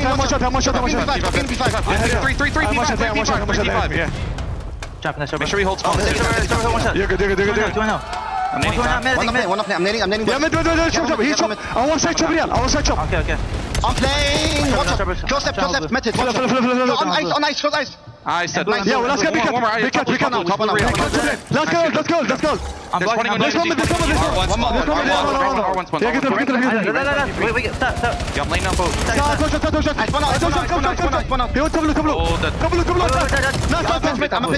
there's one in city. They're all spawning A and D. How much is one shot. Yeah, I'm looking over your shop. I don't think it's yeah, I have shop cross. Alright, let me know. I don't think it's side. Close truck, Real. Two lights. Yeah, much boys. He's on the truck. Yo, front shop, from blue. In the back. He went to the back. On his service. He went to the back. On top now. I got one. Top blue. I'm trying the steps. Close this. In the back. Let's get close this. Okay. That's nice. Let's fucking go. We good. Yeah, we good. Soaked up. I'm going middle of the MC. I need yeah, so go on, boys, okay? I'm trying. You're short. Shit on. Watch it, Nice, peek up. Those two spawned out. Yeah, they spawned out. Only two here. You should bully back. Yeah, we got a war right now. Nice little back and forth over the top of P4, heading over to 5. Looks like Falcons will own the spawns, but the contest over the hardpoint still leaves us in question. Yeah, and I thought once we hopped into that listen with Kismet communicating to his team, we don't want to flip. You go 3-dat at the wrong time, but MC, Mr. Sellium, just finds one kill, secures that side of the map. So it could have been Heretics basically up by almost 30 to 40 points, but Falcons make that one mixy. Now win the rotation over towards New, but the hard block doesn't come in, so Heretics are instantly back in the fight. Yeah, and you got Super on the pinch as well to kind of cut off the reinforcement. So, big nade over the top. I was going to say maybe an opportunity here for Heretics to swing this back 30, but now it's really just on to Super to hold, and he will be felled by Aluka. Nice nades from the Falcons. Big scrap time to give them the edge as we rotate to our second set. Yeah, and this second wave is going to be totally different than the first because trophy systems are now going to be into play. So it's all about rotations. Who's going to beat the team to the punch at the Power Hills? And so far, it's the Falcons currently trapped over towards green. Not ideal, not where you want to be, but Aluka rips Rancor off of the heady. Kismet finds one through Deli, so there's so much pressure already up the middle of the map. Oh, now Aluka's going to get active with the SMG to find two, clears off the hard point, but Rancor plus a team kill keeps the numbers limited for the Falcons. Max did the last one left alive, just trying to play his life up top at red. Stretch route coming through for Real. Red though by Exnid. Follow up onto Rencor looking solid. Nice shots. How about that from Exnid plus a nade over the top from Kismet will give the numbers back to the Falcons. And now they're still trying to contest for these spawns, but they're thinking potentially that the Heretics are going to be over towards this green area, but all of the Heretics actually spawned over towards blue, so Exton now has to work on this pinch route, and he couldn't have chosen better timing to do it. Finds another double. That's going to be all for that. Map flips on its head, and Falcons are heavily in the driver's seat. And Exnid's wanting to tell everything right now. He's got the hot hand. He wants blood. 4 in a row for him. Trying to get the regen back to possibly earn streaks, but doesn't get back to full health. Big route here for Heretics. They still have one lingering through mid-map. Luka is in some major trouble. Hellstorm is available. Yeah.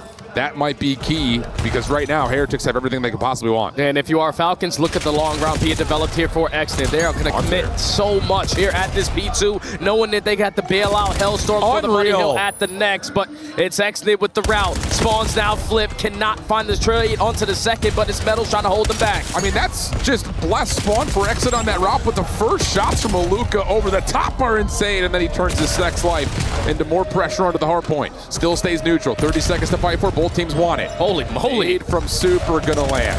3v4 over the top. Here comes Real on a late pinch on this hard point, trying to cut around the backside, but it's read by Exnid. What a kill that is. Now back over to the top. Oh, man. Oh, goodness, but still, from the front, the Heretics will clean up the hard point. Yeah, I don't think I've ever seen like any trophies not be invested at the P2, but it's extremely difficult when you were just fighting wave after wave after wave.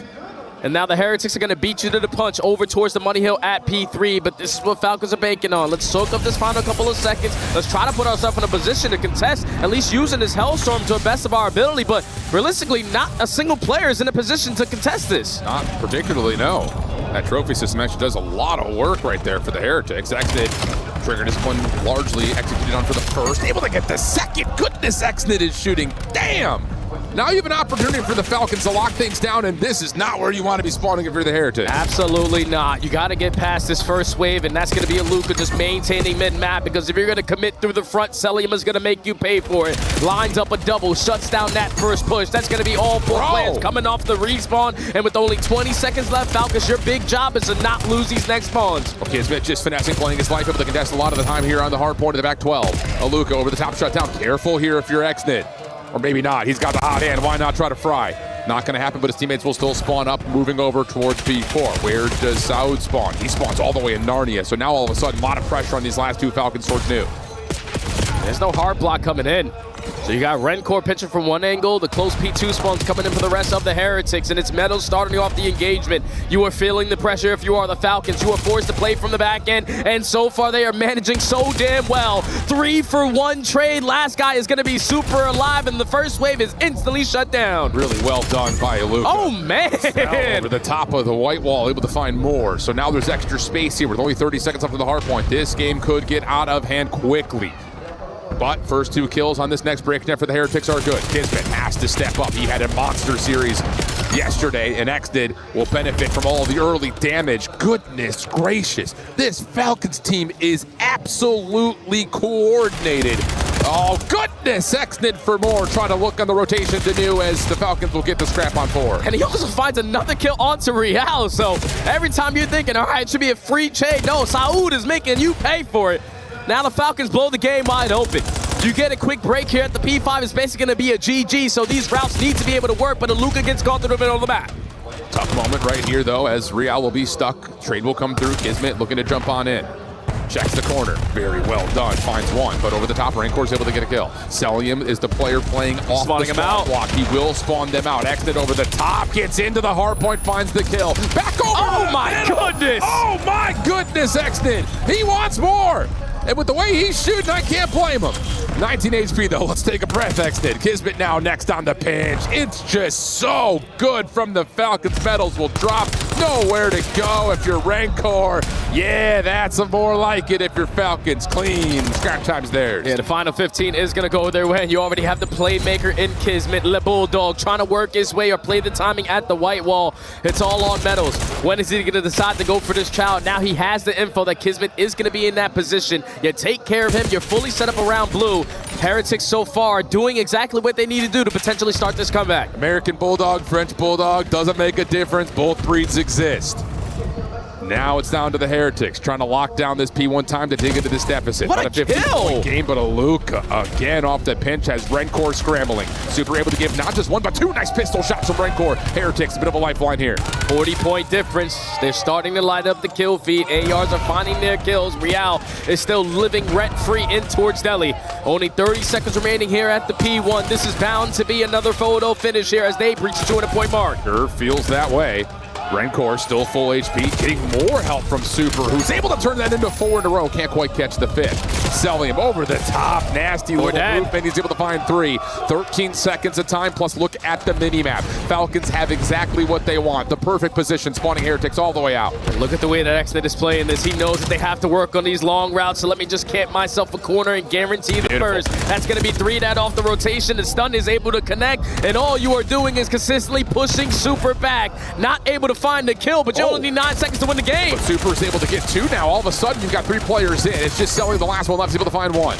Waiting for help. Super trying to zone off the reinforcements, but Celium doesn't need reinforcements. He may just do it himself. Kismet on the pitch, trying to find the winning play. That very well may do it. Last 2 seconds, no one gonna get there in time. Falcons looking good.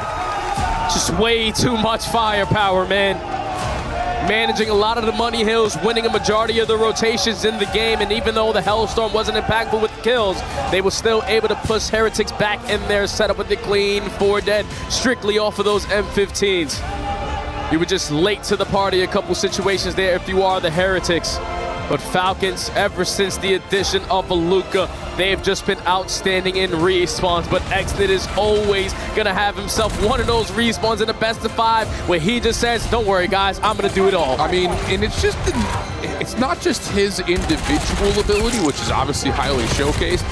It's when the moment happens. It's in 4v3s. It's when Xnet has freedom to make a play happen. Kismet, same situation. Both of them absolutely pop off this map. And that's, again, like, maybe we didn't spend enough time hammering this point home because we were reflecting on it kind of post the Falcons' miraculous run. The thing that they were missing was the first layer. Like, trying to find ways to rotate with good conviction and setting up perfect setups.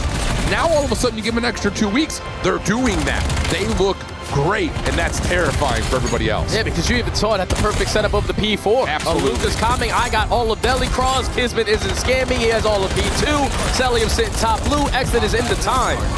These guys aren't taking risks that are completely unnecessary. They are challenging whenever they have the advantage. And this is what we were able to see at COD Champs not too long ago. It's on display here. Not probably as clean as you wanted it to be, but Falcons are in firm control from start to finish. Yeah, man. I mean, that's a win's a win. Yeah. I mean, flat out. And I think just on top of that, like, Miami's not playing poorly. That's a great showing from the Heretics. It's just better from the Falcons. Man, this is some good COD. Goodness. Are we not entertained? I am. You gotta be. Damn. Especially with the way that these guys are just shooting. There's a guy that just walked into the building on 4 weeks' notice. Facts. And he has completely revamped the way that the Falcons have looked in not only Search and Destroy, but in every single game mode. I'm extremely excited to see the work that they put in eventually when we get over to that overload, because that was the only thing holding them back. I said it at Champs, it's more of a team-oriented game mode, and now with a couple more weeks of practice underneath your belt, hopefully they're a lot more polished there. Yeah, and I mean, based on the result that we saw from Project Notorious' matchup with the Falcons, they were, but you know. Yeah. Challengers things. But I think that as we look at this series, I'm actually very pumped for both of our Search and Destroy. Oh, yeah. It's a free playground for both Xnet and Super to pull out scopes. I just feel like I haven't seen Super hit a snipe since Major 2. I hear you on that. And when you look at the map set, this is AR's paradise, and also the Search and Destroy Sniper's paradise. So you know Xnet is going to be able to bring that firepower, those credit angles, those off-guard angles, and put you in difficult situations. But one thing that the Falcons are so good at on this map at Champs was the slow and steady wins the race attacking rounds. Sure. They would draw your attention over towards train. Okay, cool, there's 2 people there. Now we're gonna fully send it through 10. This is what the Heretics need to be prepared for, those mid-round adjustments, those quick wraps, because Falcons are gonna be all over the map, especially with the Bulldog. On the other front, noting things that the Falcons need to be aware of, Super loves to take that scope on a quick angle, not necessarily just go barn to grandma's. He likes to get that little spot over towards front trains. So let's see if those things will come to play. I would say both these two snipers, though, it doesn't matter if they have a sniper rifle or an SMG, they're using it up front and close and personal. They're not afraid to take those aggressive challenges. So a lot of mind games could be played here between both these two squads. I'm pumped for it. Let's get into Fringe, baby. Let's go. And when the Heretics were able to dominate that search and destroy earlier today, it was off of the back of a majority First Bloods. Yeah. They were, ever since the addition of Real, dead last in that category. But obviously, practice is going to be able to showcase itself on the main stage when you need to have it. So that was the key to victory earlier for the Heretics. And if you can give yourself early advantages versus this Falcon squad, you might be able to do it again. All right, let's lock in. Fringe, search and destroy. Map 2. Falcons on the attack. Exited, sniping. Nades over the top for the defense of Team Heretics. They're going to get aggressive through A. They're going to trust Rencor to watch B by himself. Fake smoke here. And a re-ramp through mid. No one is watching this immediately for Team Heretics except for the player on top of the bomb site. That's Metals. He's able to see it, get out. That's crucial for Heretics defensively. First blood still comes through. We may not be done yet either, Jay. We got more fights around the backside of 10. And it's a 3v2 here for the Falcons. You're going to decide to push through their spawn. And if you are Rencor, can you try to gather some kind of information for your team? Because it's still a 3v3, but you technically have them trapped. Yeah, and Rencor is kind of slipped back into the play here. But he can't find anybody pop up. Rencor almost able to find the kill, but the trade is immediately there. Super now watching backside yellow. Stuck, holding a corner. Finds his nice little shade of paradise, literally. Finds the first on to Salium. Turns, here's the sound cue, snaps onto exit for both. Oh, that headset is cranked to a whole different level. Super getting a read that someone just picked up a gun top barn. But the fact that Heretics are able to manage this is just a complete off-guard play. You're not expecting Heretics to be fully stacked up over towards 10. So when you get that first blood, you're thinking you're instantly have an advantage, but it's still a 3v3, and then Super makes you pay for it opening round of Heretics. Yeah, that pro view right there. Yep. Ranked. Holy cow. 3 in the round for Super. Is he going to snipe on this? Yeah. There we go. So we're talking about that aggression, trying to take it over to side door, but ooh, he's got a battle with accident. Both will miss, and an aid will land for first blood for the Falcons. And now this is going to put the Heretics in a very tough spot. You're in a man down. It's extremely difficult to take any map control when you don't have that extra gun. But already 25 seconds knocked away. Falcons keeping on stacking every single lane and not allowing Heretics any openings. Yeah, just play line of sight contact here. You've got the numbers. The Heretics have to do something incredible. And Metals has already taken away a lot of space for free. That's very helpful for Heretics in 3v4. Next, they're going to watch the backside alley. And it looks like retake on A would have to come through the middle of the map. Rencor will plant. Here we go. Get info onto Real all the way in the backside of train, so you could say, screw him, let's send 4 guns in towards bricks. Problem is, Exton has a sniper rifle. He will be the bait. Here comes the play. Line up. No, Metal's able to get one hand slip away for a small moment to look at right there to meet him. Nice follow-up from Real on the backside of the play. 2v2. Rencor still staying safe. He's getting pressured by Celium. Nice fight back, though. Slips away. Repositions. So good from Rencor. Now Real watching over the top. Good crossfire setup. Rencor just has to stay alive. 14 seconds. You got to make a play. Semtex able to come through, but Real's able to find more damage. Holds down the trigger, finds Kismet, and there's not going to be enough time for Summon mid-play. Unfortunate team kill there from Rencor. You're going to give Celium that final kill, but even in the 3v4, Heretics showing that teamwork just like they did earlier versus the Surge. The fact that Real was so far out of the play, Falcons got a read on it. They understood that they had a 4v2 to try to retake in towards the site, but it take a little bit too long because Exit doesn't have the right weapon for the occasion. So you allow Real to be impactful from L-Wall. And then the teamwork on display to just keep Rencor alive in towards bricks. Heretics up 2. Good. Really, really good. You think that's a little bit too passive in a 4v3 from Falcons? They have to play that quicker. Yeah. You just have to. Yeah. All right. 2-0 up in this search and destroy for the Heretics, trying to get this to a 1-1 count. Smoke through mid. Quick dive into bricks. Metals senses danger. Gets out of there. Kismet will plant. Oh, Metals just going to back down exit for now. It's going to be a 4v4 opportunity at a retake here, and they're already inside bricks. There's a lot of pressure. Is anyone going to be able to check this? I mean, are they anticipating that there's going to be an opportunity for Heretics to jump this quickly? Yeah, they've got nades for it. Ooh, Hexnid, just enough ammunition to find the trade. Pistol now over towards the back alley. Careful. Good bait. Follow up on the way back as you're getting, oh yeah, freedom in towards bricks. Saluka right there to make sure that there's no push behind this, and there's likely not going to be enough time here for the Heretics to get back in. Especially as Rencor drops super, stuck over towards trash, nowhere to go. Well done by the Falcons. Aggression was the key to success there for the Falcons. You know that Metals, since the beginning of the year, ever since this map was added back into the map pool, he's the guy that's always head glitching that bomb site in towards bricks.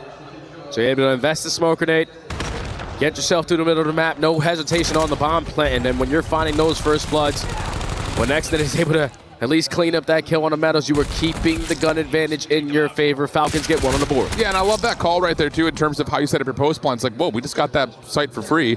We still have tax and nades. We can just kind of stun check and then toss nades to make sure that we have no one on the bomb for defusal. So well done, well measured. Heretics showing force at B. Bomb is not a part of that play, though. Metals looking for info over the middle of the map. Not going to be able to see too much. And Super's close to finding info. Ooh, no scope shot rings out, but it's going to be Metals who finds first blood mid-map. Yeah, some great shots with the NPC all the way across the map. Now, what are you going to do with this first blood? You're going to try to ISO a gunfight onto Kismet, but the smoke grenade is usually his best friend, 3v3. Oh, and Super lucky to be alive right there. Nice shots from Maluka. Real's behind this play. It's messy through the middle of the map. Real's going to get a little bit of information for this 1v2.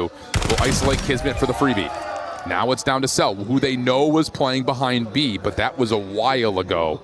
And Real will respect that it's an SMG versus AR battle and take the long route. Yeah, he's got to retract back all the way to his spawn just to recover this bomb. Because time is starting to get away from you. He's going to hit the extreme long route, and it's all about Call of Duty timing. Celium is able to spot him, but so does Real. 1v2 clutch. That's why you brought him back on the lineup. Wow. Did you catch a sound cue there? I don't know if he sees him on that. It's probably a spectator glitch. You know, all of his teammates are dead, and that's sometimes you can see it on the corner. You're right. And that comm comes in at the right time. When that first bullet hits with that NPC, it's like a shotgun. And the clutch is good enough for Real. Clean. Really smart routing. Yep. Okay, doesn't miss a bullet. Nice shots from Real. 1v2 in the books. 3-1 to count now for Heretics. Back onto the offense come Team Falcons. Nades through mid. The initial focus. Everyone else going to run down B. Super looking over towards top grandmas. That's enough information for Exton to kind of back away. Rencor in some trouble, has to give away his angle, and now Super's going to be trusted to connect a shot as a smoke blocks off that back B position. Yeah, but it's all about how they're going to try to challenge Super here. The slide is good enough to at least back him down, and he tries to commit for that second shot, and Aluka makes him pay for it. So now bomb being planted here for the Falcons with a man up. Another 3v4 retake scenario here for Team Heretics, and Aluka's not going to let Rencor get to be a part of the play. Bobble up. Good team shots coming through as Exton was getting a lot of the damage, and Kismet will finish things off. No 3v4 this time. Flawless round for Falcons. And they're just taking Super Sniper out of play, man. This is the weapon he used to be able to pull off World Star after World Star with. Gunfights you're not expecting him to win, he was able to do it. But he's just not been comfortable for the last couple of months with the boomstick in hand.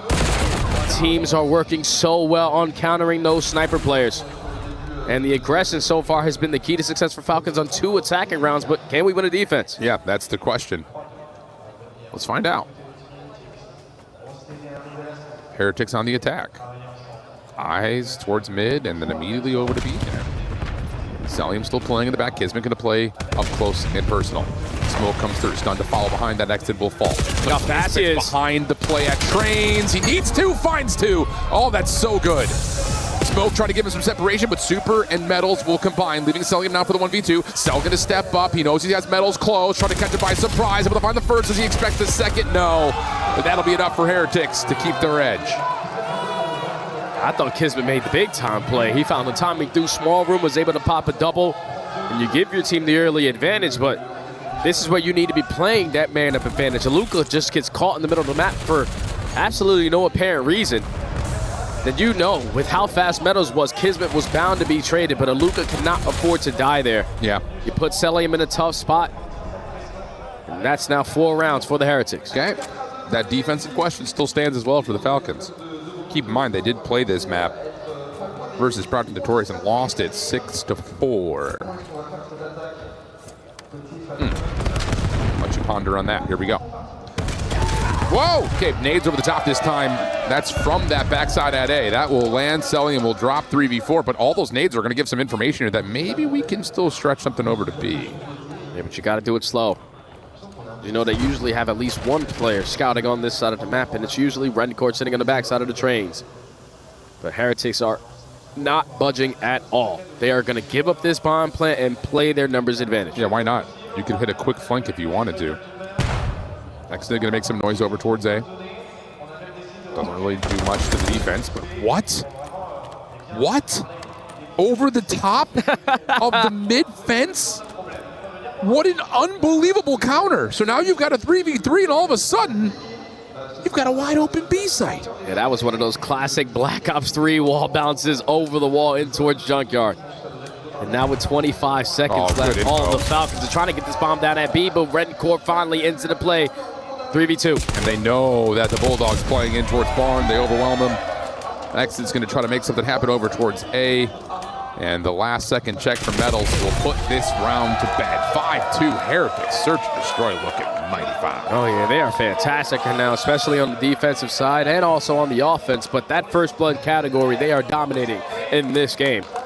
When you are putting yourself in early advantage situations, it makes it a whole lot easier. We got to take a look back at Aluka with this angle over the top. But it's for absolutely nothing. Heretics stand strong on their setup, and now they're at game point. It's been good, man. It's that same stuff we were talking about, everyone helping each other. So a mountain to climb here for the Falcons, otherwise the Heretics will find a way to tie up this series 1-1. Heretics, who have been great offensively, find themselves on the attack.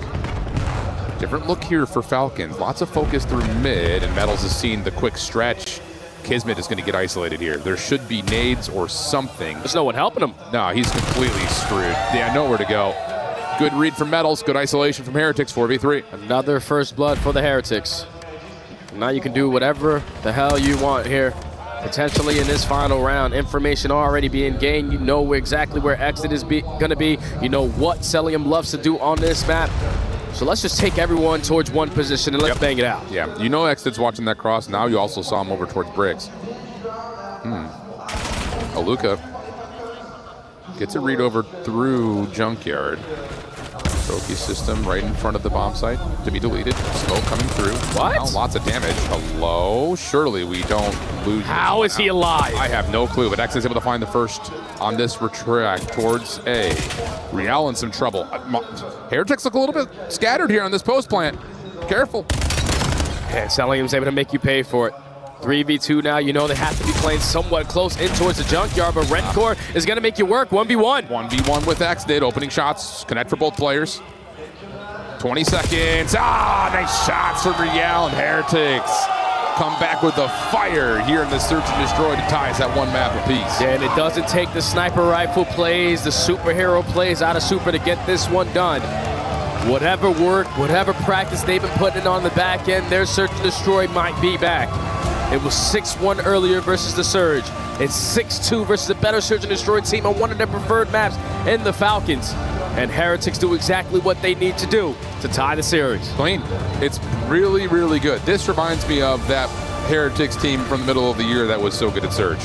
Everyone working together, everyone helping each other out. There's immediate trades if things go wrong. Good first blood conversion percentage. All things trending up. For the Falcons, a decent battle, just a couple of late moments in the rounds that just got a little bit away from them. Good stuff.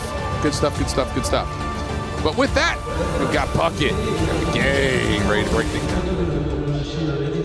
Thank you very much, gentlemen. I am here with Rosalie and Nameless, ready to break down all of the action. Through 2 games, we're knotted up 1 apiece. We are guaranteed a second hard point. And I want to start here with the man that was frying in the first hard point. He goes by the name of Xnid. And Nameless, you got on the production call and said, guys, something's weird.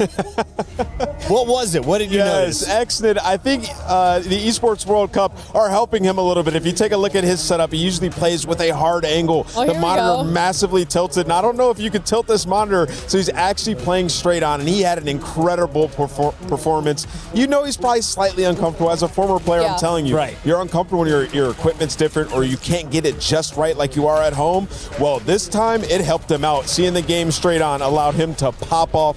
4,780 damage on this map one. What a map out of Allie, this man used to point his left ear towards his shoulder. Now I feel like both ears are kind of able to hear the crowd. Is that going to fire him up as the Falcons fans will start arriving into this venue as the week goes on? Oh, absolutely. And I think just from a player perspective in the mental battle, knowing that he couldn't play it exactly to his taste and still played that well might get some of that pressure off of him. But it is funny. It's likeness to like Envoy plays with his left ear on his right ear or whatever. Just a little quirks of some of our players. Yeah, I used to play like this with a 45-degree angle, and then I saw a chiropractor, and that was glorious. Try it out, kids at home.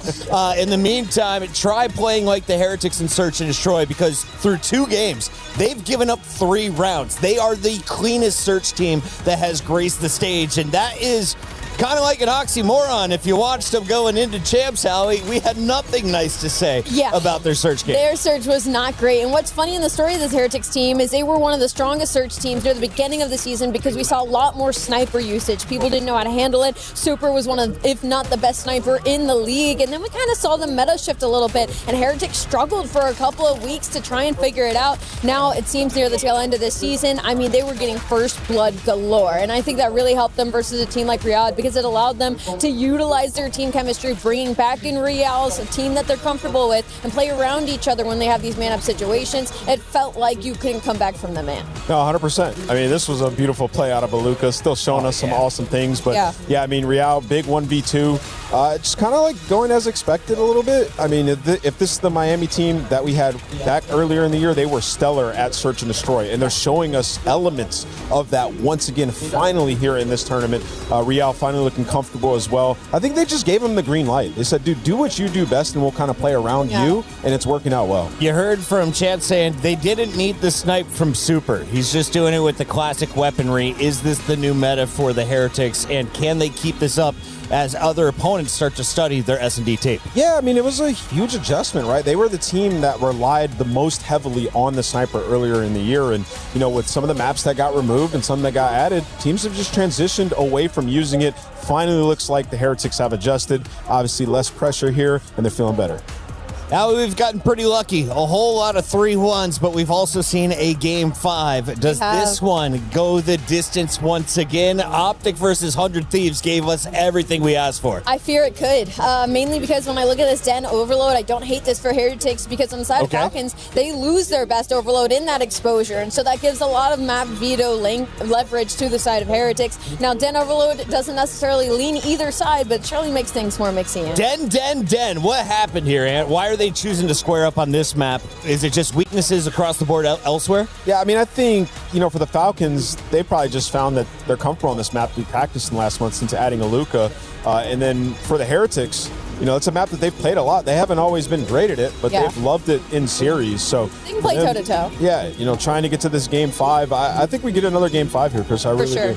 I love seeing Lucky, former Heretics Pro player. He was in the CDL. He got removed for some of the new stars. He is still very much part of this 5-man squad. He is behind the team alongside Methods is Sick. On the other side of the stage, can you tell me a little bit what to expect from the Falcons? Because we got Clay, a.k.a. Mr. Three Rings. Is he chiming in every play, Ant, or is he letting the boys just fly?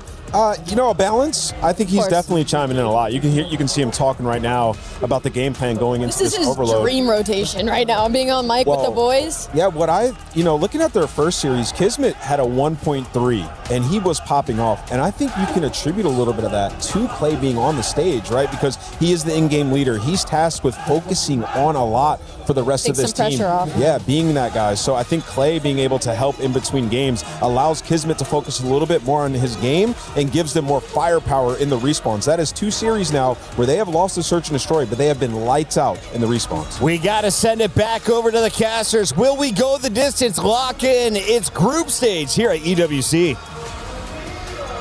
Yes. Lots on the line, as we've already mentioned, but this set of dens, feels like it could definitely get all the way to 5. I mean, realistically, neither team has shown us much on Den overload. So it does feel like a bit of a coin flip, just based on the results that we've had throughout the season. Other side of things, when we eventually get to the hard point, That's where things, I think, maybe changed just a touch, because I would say Heretics improved on this map at the end of the year. Even though they didn't get a ton of reps on it, they look better. No, without a doubt, man. They have been definitely improving in their hardpoint game, but this map specifically, like Ali touched on it, neither squad has really played it a lot ever since they've formed these rosters. So this is what it's going to be. Falcons, how much practice did you get in this game mode overall to improve your gameplay here in this mode, because you desperately need it? Yeah. And if you allow the Heretics to be that team to get those early scores, we saw it earlier today. You give them that early lead, they are one hell of a squad when they play from the lead. Yeah, absolutely. Yeah, just kind of looking back at it, just if you want the recent results, I know some of you guys are nerds like us out there. We did see Riyadh play this versus Thieves, and it was close. It was really close. I think they actually lost that in an overtime, if I'm not mistaken. Yeah? Yeah. Yeah? That was the only map that they lost versus Thieves. They beat them 3-1. Damn. Look at you with the brain. So, I mean, maybe something in the, in the juice to squeeze out there. Other side of things for the Heretics, they had played this going through the last, through champs, and they got absolutely smoked on it. So, something to learn from that, too. Learn, what they say, losing is learning. I don't know, this feels like a coin flip. That's what I'm getting at here. Oh, yeah, without a doubt. It's a 50-50 chance for both teams. So, Den Overload is about to brew here on the main stage, and this is a very important map for both teams, because when you're that team that qualifies, it's all about map count to see who your opponent will be. You have 3 map losses, you're most likely going to be playing against Optics, so you want to get this done in 4. Yeah, you don't want that. You don't want that. Your early route from Real starting to be established here as the EMP was trying to be grabbed. Shots from behind. We'll have Real holding over towards Hole. We'll get an opportunity for Kismet to step in defensively. But a nice win from Real off the 3-0 start. But now it really is just Kismet, the only one defending. He's taking a lot of damage and he will fall. Following up is Celium. Able to catch the first one cleanly. Rencor, the EMP carrier, will be held for a moment. Trying to get the win on the pistol through the cut, but that's not going to work, and the Falcons will hold. And I feel like the Heretics just need to be a little bit quicker there, because they were lighting up the kill feed. 7 kills to only 4 in response. And a lot of that is due to just the goal line stop that comes in there for the Falcons. You need to be quick when we have those advantage. But now the Falcons looking for the counterattack. Everybody is split for the Heretics because they're playing for one of these players on the side of the Falcons to work a pinch. But they are still understanding EMPs on this side. Let's commit. Yep. Maluka in some trouble here, though. EMP carrier off the reload with the pistol. Ooh, able to find Rencor, who did not anticipate it, still holding in that corner. Selling with an SMG, not able to follow the trigger, and that will be enough for the Heretics to recontrol. Yeah, no need to waste any time fighting a majority of those gunfights. So many different waves over towards rooftops. So let's work it back over towards Dojo. Your lead blocker is going to be Real, but there's so many stuns. There's so many nades. He's not able to find the kill, and now EMP's off the rotation. Yeah, you don't have anyone here defensively. You're going to spawn over towards the backside here. Celium, nice damage. Can he get through? No! Nice shots from Maluka to step in, find the EMP carrier. Real not able to double down behind this. Rencor will find one consolation elimination, but he is so far gone. Like you mentioned, it's all onto Metals, who goes unnoticed, turns that into 2, and now all of a sudden, you do have a forward blocker, but Celium, wise to the play, finds the elimination. Now it's down to the defense over at A. And this is where the Heretics just need to slow it down. Continue to put Falcons in an uncomfortable position, always fighting out of their spawn. Playing the mind games, controlling the pacing of this game, because they're still in possession of this EMP, but it's the juke moves that are trying to catch them off guard, but Falcons aren't going to bite the bullet. Lots of damage coming through. Oh my goodness, it's Exid who actually finds the tally on the elimination from mid-steps. Talk about a good old-fashioned set of swings here. Dramatic moves, ebbs and flows back and forth across the map, and now Aluka's all of a sudden behind enemy lines. Read by Rencor, but it doesn't make a difference. Back over to the play at Dojo. Oh, lots of damage coming through. Exit with a find 1. Kismet another bod. Real behind the play. Has everyone held. Celium trying for a desperate score, and he almost gets there, but not quite. It's just so weak. Barely any HP remaining. Allows the stop to come in for the Heretics, and now you can turn this into instant offense because Metal is already lead blocking in a very good spot, but he gets ISO'd. 2 kills, making 3 kills go in favor of the Falcons, and this is going to be an instant counter cap. Well, Xdid actually needs to find an elimination here because the spawns are close, but Kismet dives over the box and finds the first score of the game. Rencor, Real finding a couple of exits. Keep in mind the EMP will spawn down towards Dojo. Celium, lots of damage, able to find 1 pistol out, not quite able to get this second, and the battle will rage on to the bottom side of the map we go. Minute 40 left to go on the half. Battle for early tint control. This wave of gunfights could be the deciding factor if Falcons are going to start pulling away if the Heretics are going to have a response to go with, but that's going to be 3 dead. Last man standing is Metals, make it all 4. You're going to turn it into a 2-on-2, but Luca's just going to slow this down. Oh, but nice stun connects. Rencor will fall trying to retake Dojo. Wait for this pinch. You have Vexted ready to go, but Real pushes forward, finds the first. Nice bounce off the wall, but responded to by Rencor off the respawn. Celium, pistol, last one left. Ooh, nice little pot shots coming through, but it's enough time killed for the Falcons to still contest this position. Yeah, with only a minute left, Real's gonna, or Super's gonna work on this long route through top broken. So he's banking on his teammates to lock down this Dojo control. First kill, good, out of Metals. Super gonna commit very quickly on this pitch and just get caught by Celium. So you're gonna turn it into a 2v2 for this EMP control, but all that hard work was for nothing. Oh, nice shots from Cell. Kiz follows. He fell off the map? Yeah, sure did. Now Kismet, now the lead blocker, and you get the win at mid-map. This could be a score. Kismet, the forward blocker, able to find one. Semtex comes through, but it's not enough to stop the play. Second score is in. And now we're under 30 seconds with the rooftop spawn. Yeah, look at those spawns coming in for the Falcons players. They're instantly into this next wave of fights. At the new EMP spawn, stuns and nades are gonna give you this early advantage. Celium is able to find one. You have an extra gun, and now you're just gonna wait for Luca to work this deep route. Oh, and he's gonna be able to get there, but all of a sudden the kills come through for Heretics, or do they? Wait a second. Cell's gonna be able to grab this. Luca come back to the play, but doesn't have the gun up in time to find Metals. So things will take a bit of a breather. Extend now, the next one forward. Still have Metals lingering at rooftops. If he falls here, this could be an immediate score. He has to stay alive, but Aluka's gonna find him. Now it's just down to can you find Super? The shots are in, the kill is there. Exit just needs the body block. He does one better. He finds the elim. Can you get the kill from behind? No, and it's a 3-0 half for the Falcons. Falcons just so good when those gunfight sequences start to go down. You are putting yourself in great positions. SMGs are finding kill after kill, and it's usually not the case because you're expecting the ARs to pop takeover, but even the ARs are running the NPCs. Falcons are all over the damn map, and for the Heretics who love to play with a lead, now you're in a heavy hole. Yeah, heavy, heavy hole. Not where you want to be whatsoever. Holy cow. They had so many opportunities, though, Al. So many goal line stops there for the Falcons. It could have potentially ended this half at 2-2, but now it's a taller ladder for you to climb. It's just one of those halves that's like the first quarter of it is literally just giant swings back and forth. And yeah, you're absolutely right. Exit a couple of big stops. Same for Aluka. Aluka's 16-9 with first blood in this second half. Look at the quick route, though, for Metals behind. Able to find the first, turns the attention, or doesn't, actually. Exit had other plans in mind. Celium will say, yeah, I know what this next fold looks like. Finds the elim. And even though Heretics will have some map control, no chance to grab the EMP. And I love to see Metals hitting that route. He said, wait, Hydra has a lot of success doing this, so let me do the same exact thing. Opens up with a double, gives your team some mid-map control to go with it.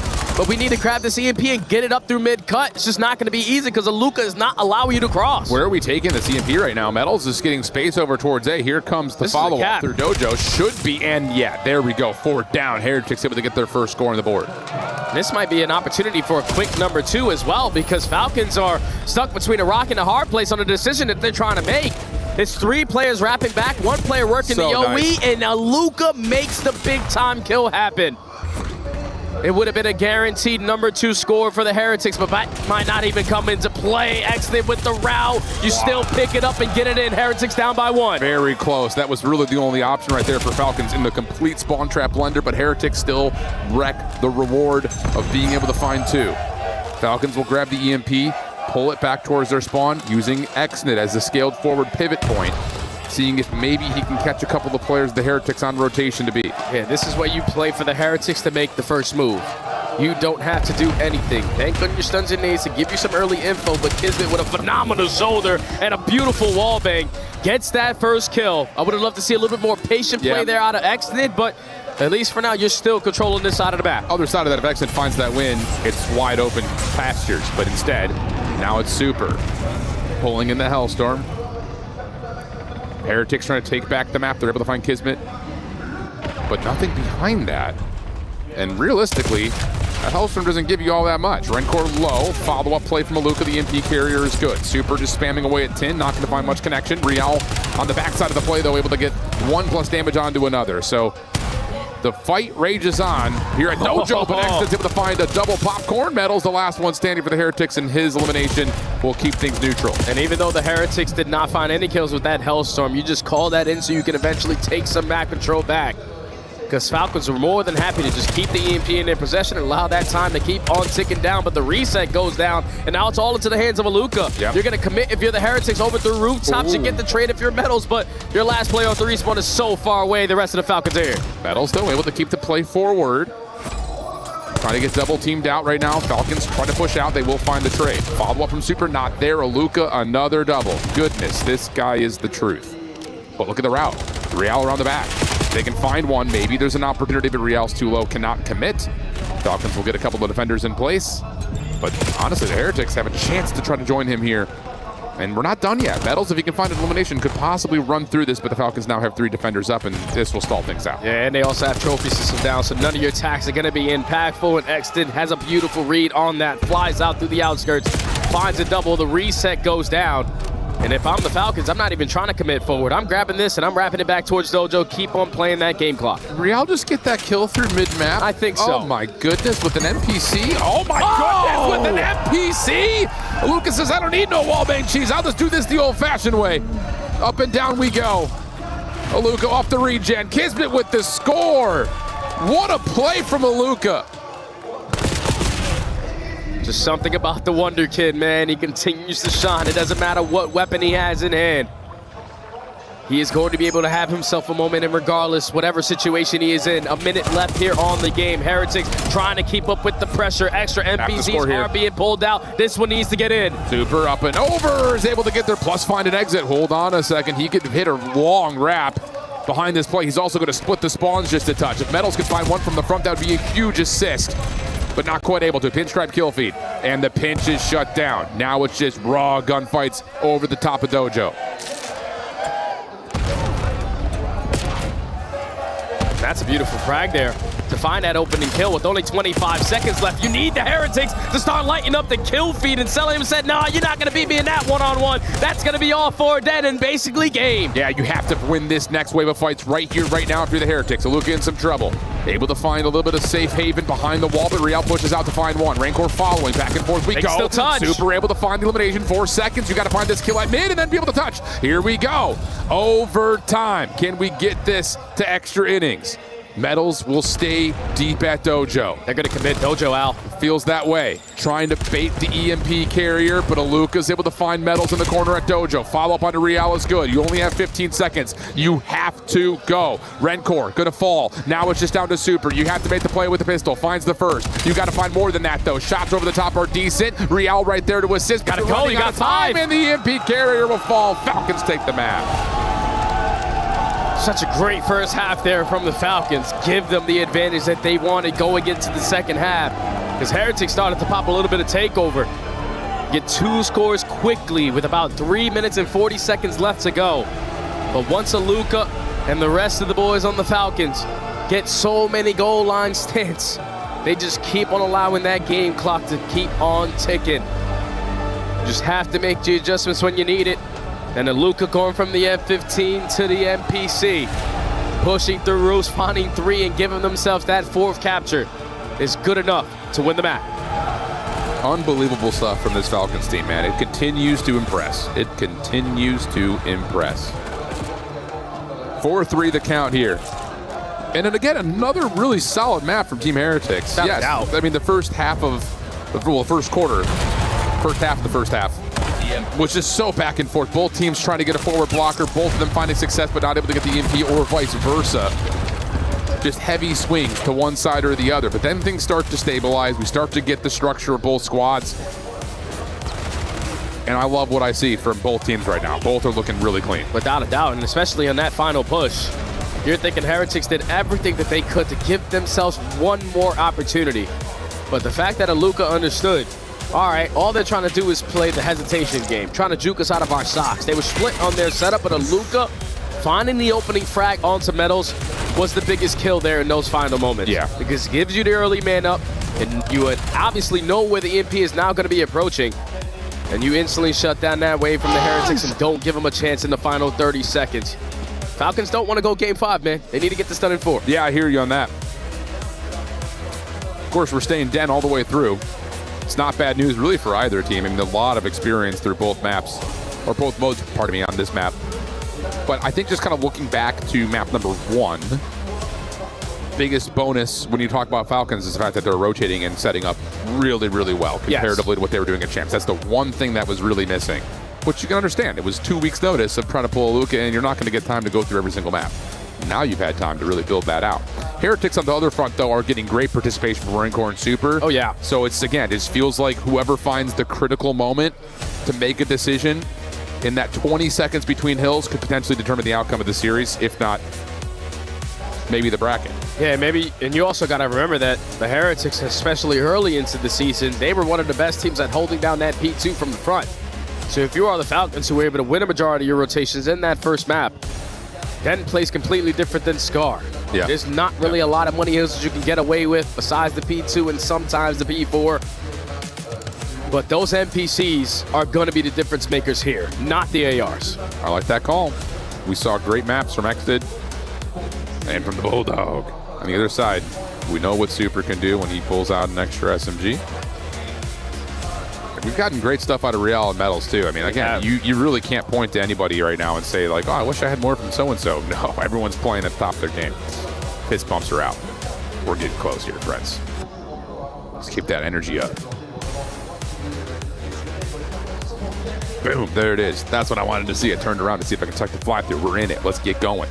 Heretics need to have this map to see another den. Falcons would love to be able to put themselves into the upper bracket, in the playoff bracket, with a chance to really choose their destiny outside of what G2 wants to do, because they get first selection of who their opponent is. Yeah, if Falcons lose this map and clutch up in the game 5, then they have the most map losses out of any qualifying team. So that allows them to get the final pick of who they're going to get. And you know the other 3 teams are not going to pick Optic.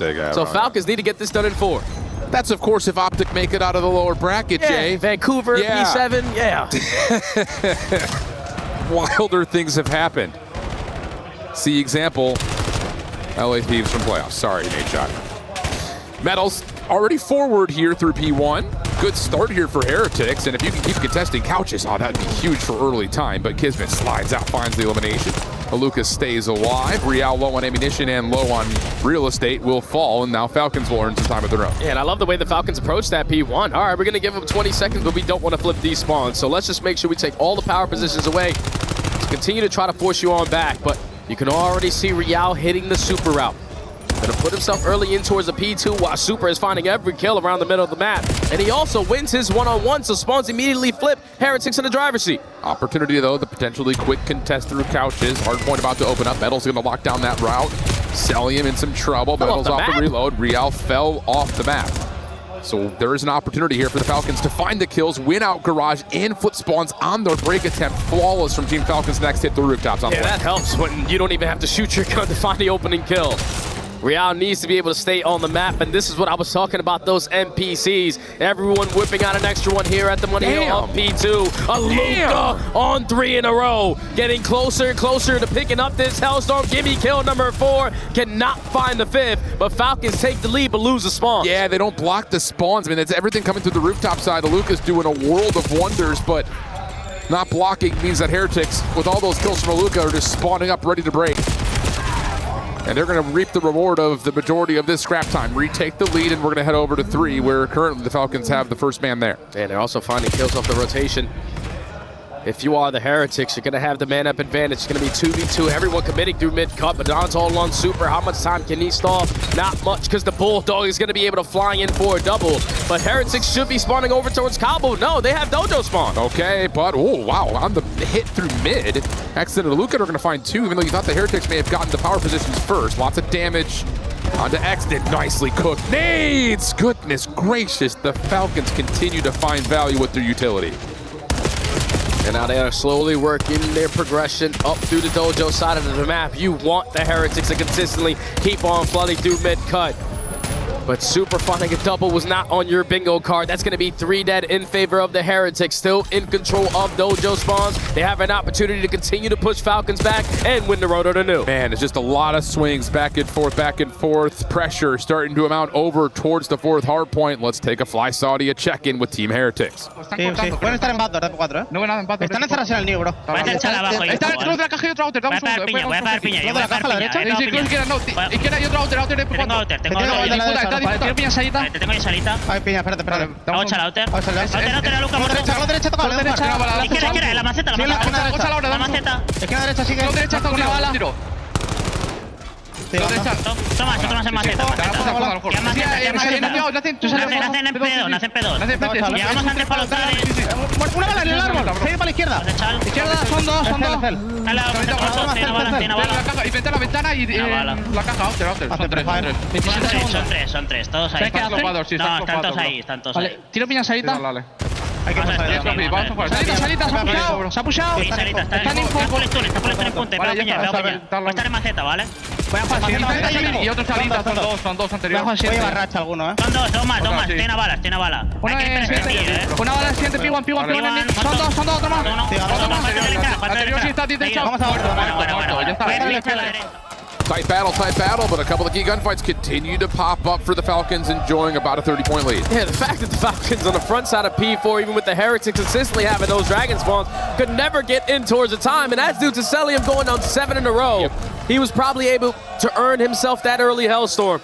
And that could be a deciding factor to potentially the closing moments of this game, but Heretics going back to what has worked for them. A lot of P1 mid-map control, but these long routes are now going to work here for the Falcons. Absolutely. Rancor, last one alive, will be dealt with by Aluka. Critical time being taken now by the Falcons on the 1st hard point. Heretics still spawning over towards the preferred side, which will give them a rotation to 2. Exit going to work on that, but gets shut down. Nice double from Super. Real putting pressure on the cross-selling, I believe was stuck, but Rancor gets credit for the kill before it explodes, and that's going to be enough for Team Heretics to likely retake the lead, and now they just have to deal with this play through rooftops where Kismet finds the opener. Yeah, that's a big rotation gunfight secured there from the Bulldog. Now you have some reinforcements to try to hold down this HP from the front. You do not have the back spawns. You know the Heretics are going to be hesitant on when they are going to decide to apply pressure because there's only one guy going in first. Real is able to get one exit effective on the trade, but it's still a 3v3 in for the time. Holding from the front, not ideal, but Celium, NPC, good damage, finds one exit, gets another double. Now the numbers start to swing around just a touch, but the spawns are still in for Heretics. Opportunity for them to play a 4v3, but another nice nade comes through and Kismet's going to take away the couches. So now you just have to worry about this back garage position. You've got a trophy system down. Cell still with the sub out. And if you're the Heretics, you're still feeling stuck on this back staircase. They can't make their way back up. Exted off the regen, now focused towards couches, and it's going to be a clean wipe for the Falcons. They just keep on destroying them here at this P2 HP. Now going to be up by 50. It seems a little bit similar to what we saw on the map number 1. One turning point of the game is going to give Falcons the advantage that they want to have. Now off the rotation, the Bulldog, the playmaker. He pops a double, sets up MC for the final, and now it's one guy here to contest for the spawns. Metals wins that one-on-one, but Falcons have the numbers there in the time. Yeah, Luca will very wisely just play his life, put a trophy system down. Extend will finish off a low health full of Metals. Real making his way quickly through the pillars, but Extend is still holding a critical position. Help on the way, split spawn situation here. Falcons going to use that to their advantage, though, to really just flood the hill. And now they need to make a read on where exactly are Heretics spawning. They spawn towards P4. Kismet watching as the first point of contact, able to catch a couple. Oh, no. Whoa. Oh, no. Was not expecting that one. Falcons were 100% dominating that game. Fully set up, 4 men in towards the time. You knew exactly where the pressure was going to come in. And I don't know how they're going to rule that one, but that one's got to be tough. That's not our job, but that is tough. I mean, yeah, that's just, whew. Falcons had a lot going for them right there. Now, again, still a back and forth game. I'm not going to sit there and say that it really changes too much. I'm fishing, Jay. Yeah, I don't know. Hellstorm in the back pocket for MC. I was up fishing. 60 with a full setup at the P3 HP, knowing where the pressure's coming in. In my mind, that was Falcons pulling away without a doubt, but obviously we don't make the rulings. They'll have to figure it out on that main stage, and this realistically could be extremely beneficial for the Heretics because they can re-talk about their game plan. I think I heard from production that's a full reset from 0. I feel like things like this only happen to Clayster. It used to happen to him all the time as a player, and now just being the coach, yeah, Jimmy, hold that one. Yeah. Things were cooking, though. I mean, it's a good game. And yes, it's going to hurt to not have a Hellstorm if that's indeed the case, which I imagine based on the total score and the score differential, we'll probably get a full set. We're running a full reset in the mix, but yep, confirmed. Full reset will be coming through here. So instant regain. Don't talk about it. Just go back in, load up, go P1. Extremely beneficial again for the Heretics, man. You felt that game. You felt the grab starting to lose it on that den. And now the COD gods give you an opportunity. I know there's going to be a lot of Saudi fans that are probably going to be a little bit upset about that decision there, but you can't go back in time. You just got to start thinking about the future. Falcons, you were dominating once. You're going to have to do it again. No griping, it looks like on stage everyone's ready to get locked in.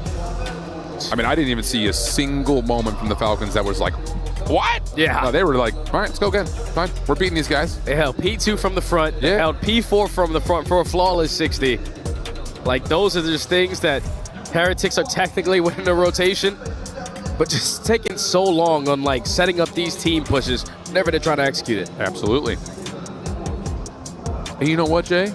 That gets us past the 10:30 hour. We can officially call this COD After Dark. There we go. There we go. Sun is set here in Paris. We will reset, though, here for the map 4. There we go. COD After Dark. Let's get it going. Exit. Quick route up through the middle of the map. That's bold. Will be shut down. Kismet trying to follow. Not much. And Heretics will have a chance to get Real through. But again, very back and forth start until Luca and Cell will rule the day over the top of B1. Yeah, MC just rips Red Core for that Heglage. And now it's going to be Falcons still contesting, at least for this time, because you got the Bulldog hitting a beautiful route. A teammate is not going to help. That's unfortunate. I wonder what the communication was like there, but Heretics are still getting a lot of time off of this P1. It's just you need these spawns for P2. Yeah, Falcons just make the long route happen. It's unfortunate for the teammate, but you still get what you want, which is the spawn flip until 11 seconds remain on the hard point. You give away 3 eliminations, and now it's just on what Kismet can do. Good for the first. Good prediction out of the second. Does he get all 3? Not quite. Reduces this setup a touch. Celium trying to follow quickly. One player will spawn out in metals. Oh, big great frag from Rancor. That will stabilize things for Heretics. And they are somewhat sporadic on these spawns. Luca is blessed with an opportunity on the backside of Courtyard. So he's going to be hard blocking this for as long as he possibly can. But Metals and Super are going to be able to read this. Super with an extra NPC. You know, this is the hard point that causes you so many issues because Falcons are so effective on their trades in this hard point. Now Super off the regen. Spawns will be reconfirmed for Team Heretics in the back. Nade's causing a bit of a distraction as Rencor's got the extra sub up. Trying to make a play on the outside, able to find one, but Celium now looking for the 1v1 inside the hard point, but Super just cuts it off through couches.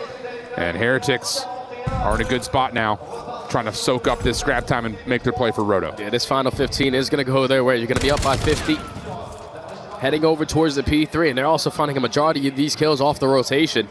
You clear out one end, you fight over towards Cabo and find the second kill, but Real has worked his way up through Jojo. Great trade there on the Celium, and you know exactly where Falcons are coming from. Absolutely, Real now on to 3. Should be traded out. Kismet will find that elimination and find a second. Big moment there from Kiz. Metal's trying to find the trade, but Celium's there to kind of cover. Falcons will hold on to the time for now. Heretics quick, trying to make their way in, not waiting for one another. Rancor just falls in. Real the next one to try to get into the play, but he's been naded.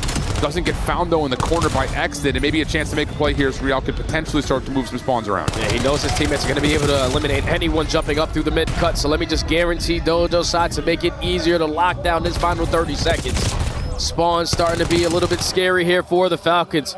You cannot afford to drop in this scenario because there's still a good chunk of time here, but the Heretics are just going to cut their losses and lock down Dragon side. This is the hard work coming through now. Metals able to find the opener. Nade will land, looking for the player over towards Patio. Help from Super, backside Dragon. Luca caught between a rock and a hard place. And the Heretics will win the rotation to New. But they're trying to actually take this fight aggressively through Dojo. Odd. Wait, why? They're not locking down pillars. They tried to push out Dojo, and all of a sudden you lose gunfights on both fronts at the same time, and they give away the rotation? Hello? Yeah, that cannot happen. You had it all on lock. Just allow the gunfights to come to you. But Falcons win every single one of those one-on-ones.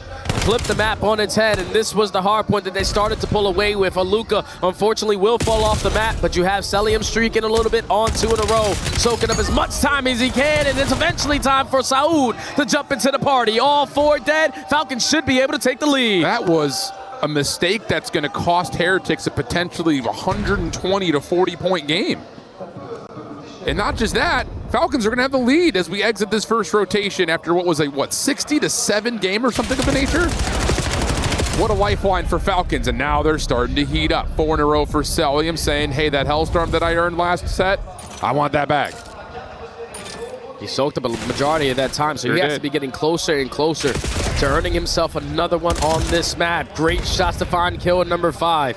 But Rencor is going to hit a route, and MC will be able to read it, but not win the one-on-one. You get that gunfight. That's another Hellstorm already in the back pocket, and now off of that one-on-one, Heretics have full map.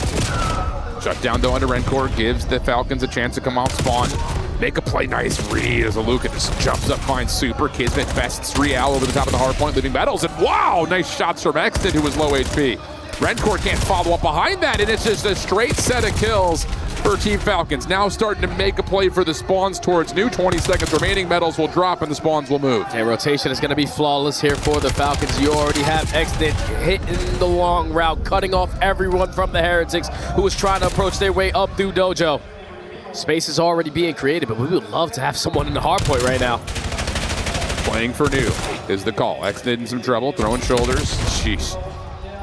Heretics will take the time though to do the diligence of moving the spawns around. Kismet has to hold from the front, head on a swivel, trying to jump back into the play with Cell, not able to get there. Luca's got a couple of low health pools, and he will take advantage of that. Spawns, though, are still over towards the rooftops for Falcons, so Luca's got more work to do. He's got no trophy system to keep himself alive.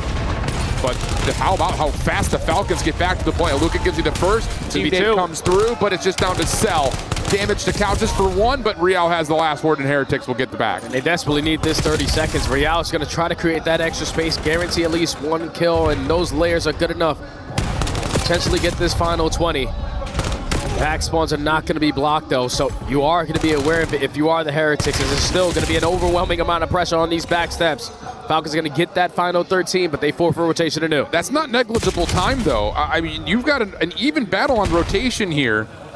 Heretics trying to fight the war on 2 fronts. They may lose on both fronts here. Rencor stuck at 10 with an M15, not what you want. Metals will fall, Rencor will fall. Difficult decision right there from Heretics, but making up for it, Ariel and Super keeping the hard point neutral. Oh, these guys just gave each other a high five off of the respawn. Metals able to find a big kill onto Kismet. Now, you know, everybody else has to be sitting towards Dojo and towards mid-cut. 2 kills already going in favor of the Heretics. If you want to take advantage in this game, this might be your moment. Real on 3 in a row, reading the pressure on this side of the map. Cannot find that opening kill. The rest of the teammates, though, do. Yeah, big win through the middle of the map, though, from Metals. Allows him to shut down the pinch and get his gun up from the front. He wants to push forward. 20 seconds. Heretics trying to move the spawns around. Falcons setting their line of defense to watch this rotation towards new. Real will drop that mid-map. Cell's going to follow up to make sure no one exits from the cut, and that is a really solid read from Falcons. They hold the spawns, and they're going to get a touch of scrap time to retake the lead. And that's exactly what Heretics should have did on the first go-around at the P4, but Falcons are going to let you know about it. Fully set up now off the rotation. All-out pressure from the Heretics out through the middle of the map, because look at how far pushed up Kismet is. You're not going to give them a clean push at this, and now you have a full force to shut it down. Yeah, Kismet very wisely comes back as he reads the pressure. Finds one through the cut. Aluka, big win on the backside, keeps the spawn stable. Now wants the last player inside a server. Damage out, exit finishes. Spawns are still good for the Falcons. 20-point lead. But look how quick the Heretics are to re-attack this hard point. Cell in some trouble. He has help nearby. Kismet on a pinch over to the middle of the map. He's able to find 1, turns that into a second. Trying to zone out the rooftops for more. Kismet able to get 3. Now the French Bulldog, Le Wolf, able to find 3, looking for more space, and it's Kismet for 4. Falcons flying away with P4. Oh, and this is looking very similar to what it was last game. It's just the only difference, you don't have a Hellstorm unless Kismet is going to continue on his high out. A 40-point difference, almost a 50-point difference if we go into our third set of HPs. And this is where the Heretics need to make these adjustments. If you want to lock down this P1, you need mid-cut. But you already let players slip on by. Yeah, they don't anticipate metals. Exton needs to make a decision. Do I play for the couches pinch or do I come back over to mid? Flank this. He's going to flank it. But maybe a read here from Real doesn't matter. Exton still wins the gunfight. Super comes back to keep that play safe. But the Falcons will have a chance to still work their way into the hard point. Super, the last one, really try to do any sort of contesting. Damage from Aluka is decent. Nade now cooked up, try to take care of Super, but a trophy system keeps him safe. Follow up now from the Falcons. That kid pushes forward to find 2. Over 200 points can go the Falcons, and they will also have an opportunity to flip the spawns around. Yeah, there's going to be at least 2 players spawning all the way on the opposite side of the map. So now in the final 24 seconds, Falcons are going to be able to breach that 200-point mark. You have sniffed out the first, but you are still trying to locate where the hell has Super gone. Celium is on 5 in a row, eventually will get shut down, but at least for now it's a one-on-one for the spawns, and Real's able to win it. That's a huge lifeline for the Heretics. Can they finish off exit from the front? Yes, but it takes a member to do so. Big win. Nice from Aluka. Follow up from the inner side of rooftop. Super's in trouble. Spawns. Holding down the trigger, but they don't anticipate the spawns have flipped. Exted, if he finds this win, could potentially put this game out of question. Aluka follows up behind him. But the Heretics able to get a couple of reinforcements in from the front. Aluka, nice little scaling the wall from the top side of the staircase. You have the numbers, you've got the spawns. Nades are all over the place. And Aluka's able to work his way back in for more. Man! Oh, he's not stopping. You're going to lose the spawns, but you still have an opportunity basically to call game here if you soak up this final 30. Heretics are going to use a full force over through the back steps. Hellstorm is going to be earned, and Aluka is still streaking. He feels it. Off the regen, he's just trying to call game. Oh, man! 29 and 22. 2 more members to deal with, and he's going to call the Hellstorm here. Cell able to find 1 more consolation kill. Kismet's over the rotation to New.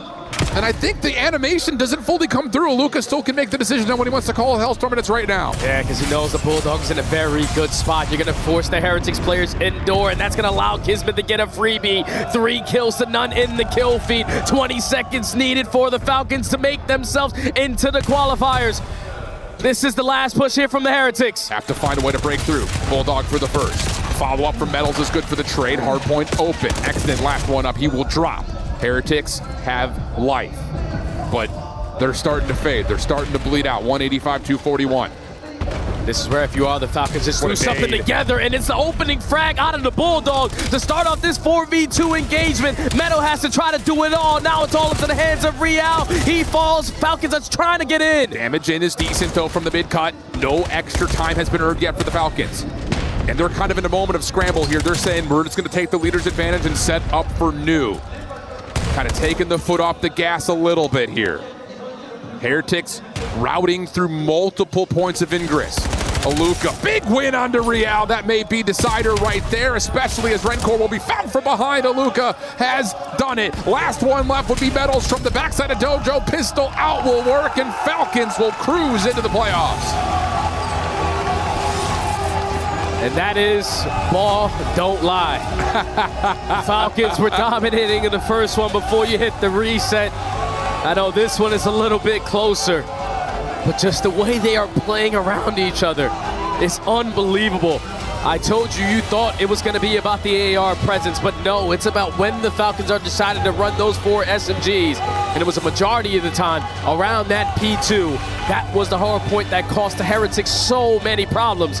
And the Falcons do exactly what they need to do to qualify in towards the bracket and also avoid Optic in that first match. That's huge. That's huge. Wow. Are we watching good COD this weekend or what? We still have 3 more days of this. Thank God, thank COD. COD After Dark just hits a little bit different here in Paris. The fans are hype as hell. So much support for the Falcons. You know, Sahoud is bound to be throwing some fist bumps out there. And I'm pretty sure when I saw Celium walk by, he was letting Real know, yeah, nice try, buddy. That's mine. Damn, bro. What a series. What a series. What a day of games. Wow. I'm out of words. Ian's got plenty, and he's got Big Jim on the stage for the final reactions. Yeah, of course, I'm standing by with Clayster here. Three-time Call of Duty World Champion in the building. Falcons coach. Big win that. Must feel great. Yeah, it feels fantastic. I mean, we had a server reset map 4, but ball don't lie. Yeah, absolutely. I mean, look, when you finished champs in 3rd place, when you exited the tournament, you said despite the fact that you only had like 8 days of practice, that one really hurt. Are you over it now coming into EWC? No, we're not over it. We're not over it at all. We're using it as fuel for this tournament. We want to win this shit. Do you back these guys? Because everyone's always talking about when will we see Falcons, I guess, lock in and become that complete roster that is capable of lifting a trophy. Do you feel like this is that roster? Yeah, I think we've shown everybody that at champs. We're showing it here at EWC. This is the roster. How did you prep for this event in the last few weeks? Same as we did for champs, man. Just grinding 12, 14 hours a day, just VOD, film, scrims, everything. We've been prepping hard. Last question from me. Look, you've got so much experience in this game. How much do they rely on you in big moments, especially now you've locked in that quarterfinal? They're going to be looking and leaning on you for that, I guess, championship winning experience. Yeah, we all lean on each other. I think that's the best thing about our team is that it takes all 5 of us, 7, 8, 9, 10, including the support staff, and we all just trust and respect each other, and I'm excited to be with these guys. What's it like being a COD legend? It feels pretty good. Feels all right. It's nice to talk to you. Congratulations, man. We'll see you in the quarterfinals. Falcons are through. Tell you, man, Clay just finds a way to win. Except versus me throughout his career, but other than that, yeah, Jimmy's hit. Here we go. Jeez. Man. Yeah, do the diligence, Clay. Get out there and support the fans. Why not? He's a vet, man. Good guy, Clay, right there. He's one of the best players to ever do it, and one of my best friends in the scene. He continues to shine in his coaching role at the perfect time to do it. But as we take a look at these highlights again, just every single time the sequence of kills start to go down, I feel like Falcons are so good at finding all 4. They're not leaving one guy stranded, so they're instantly set up for that next play coming in.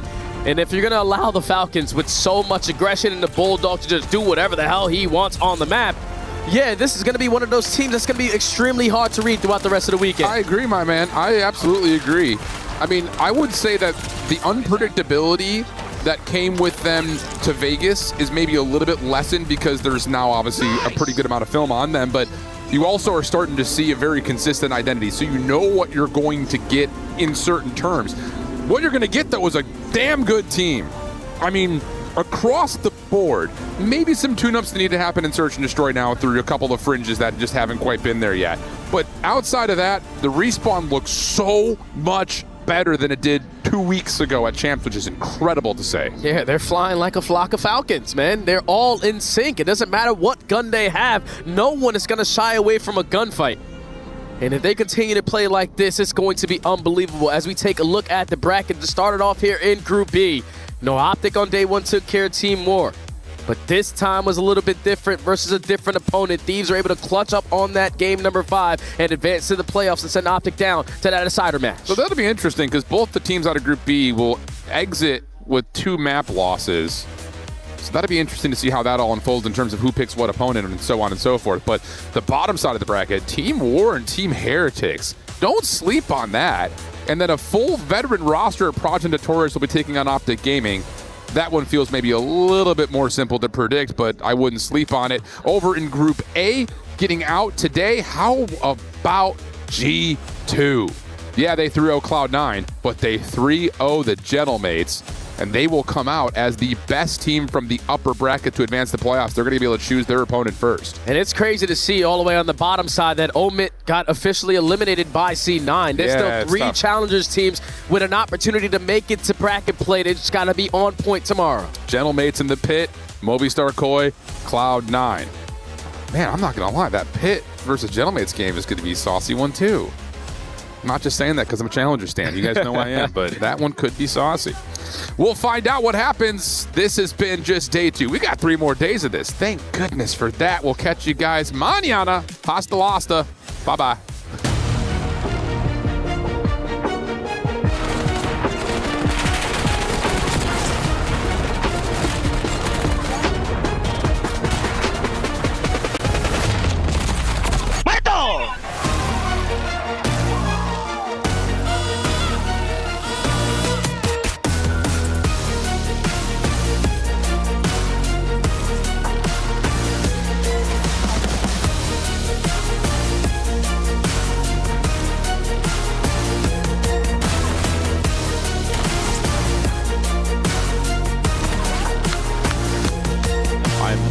literally clapping.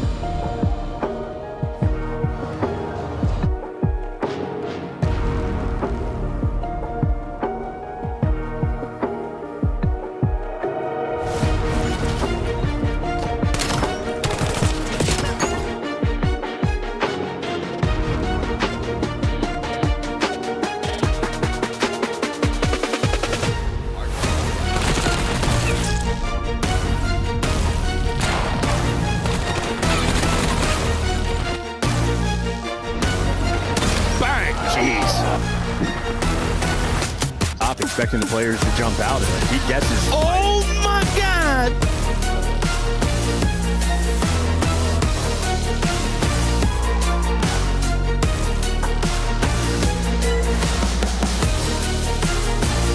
Dungeon needs to give you some early info, but Kismet with a phenomenal shoulder and a beautiful wall bang.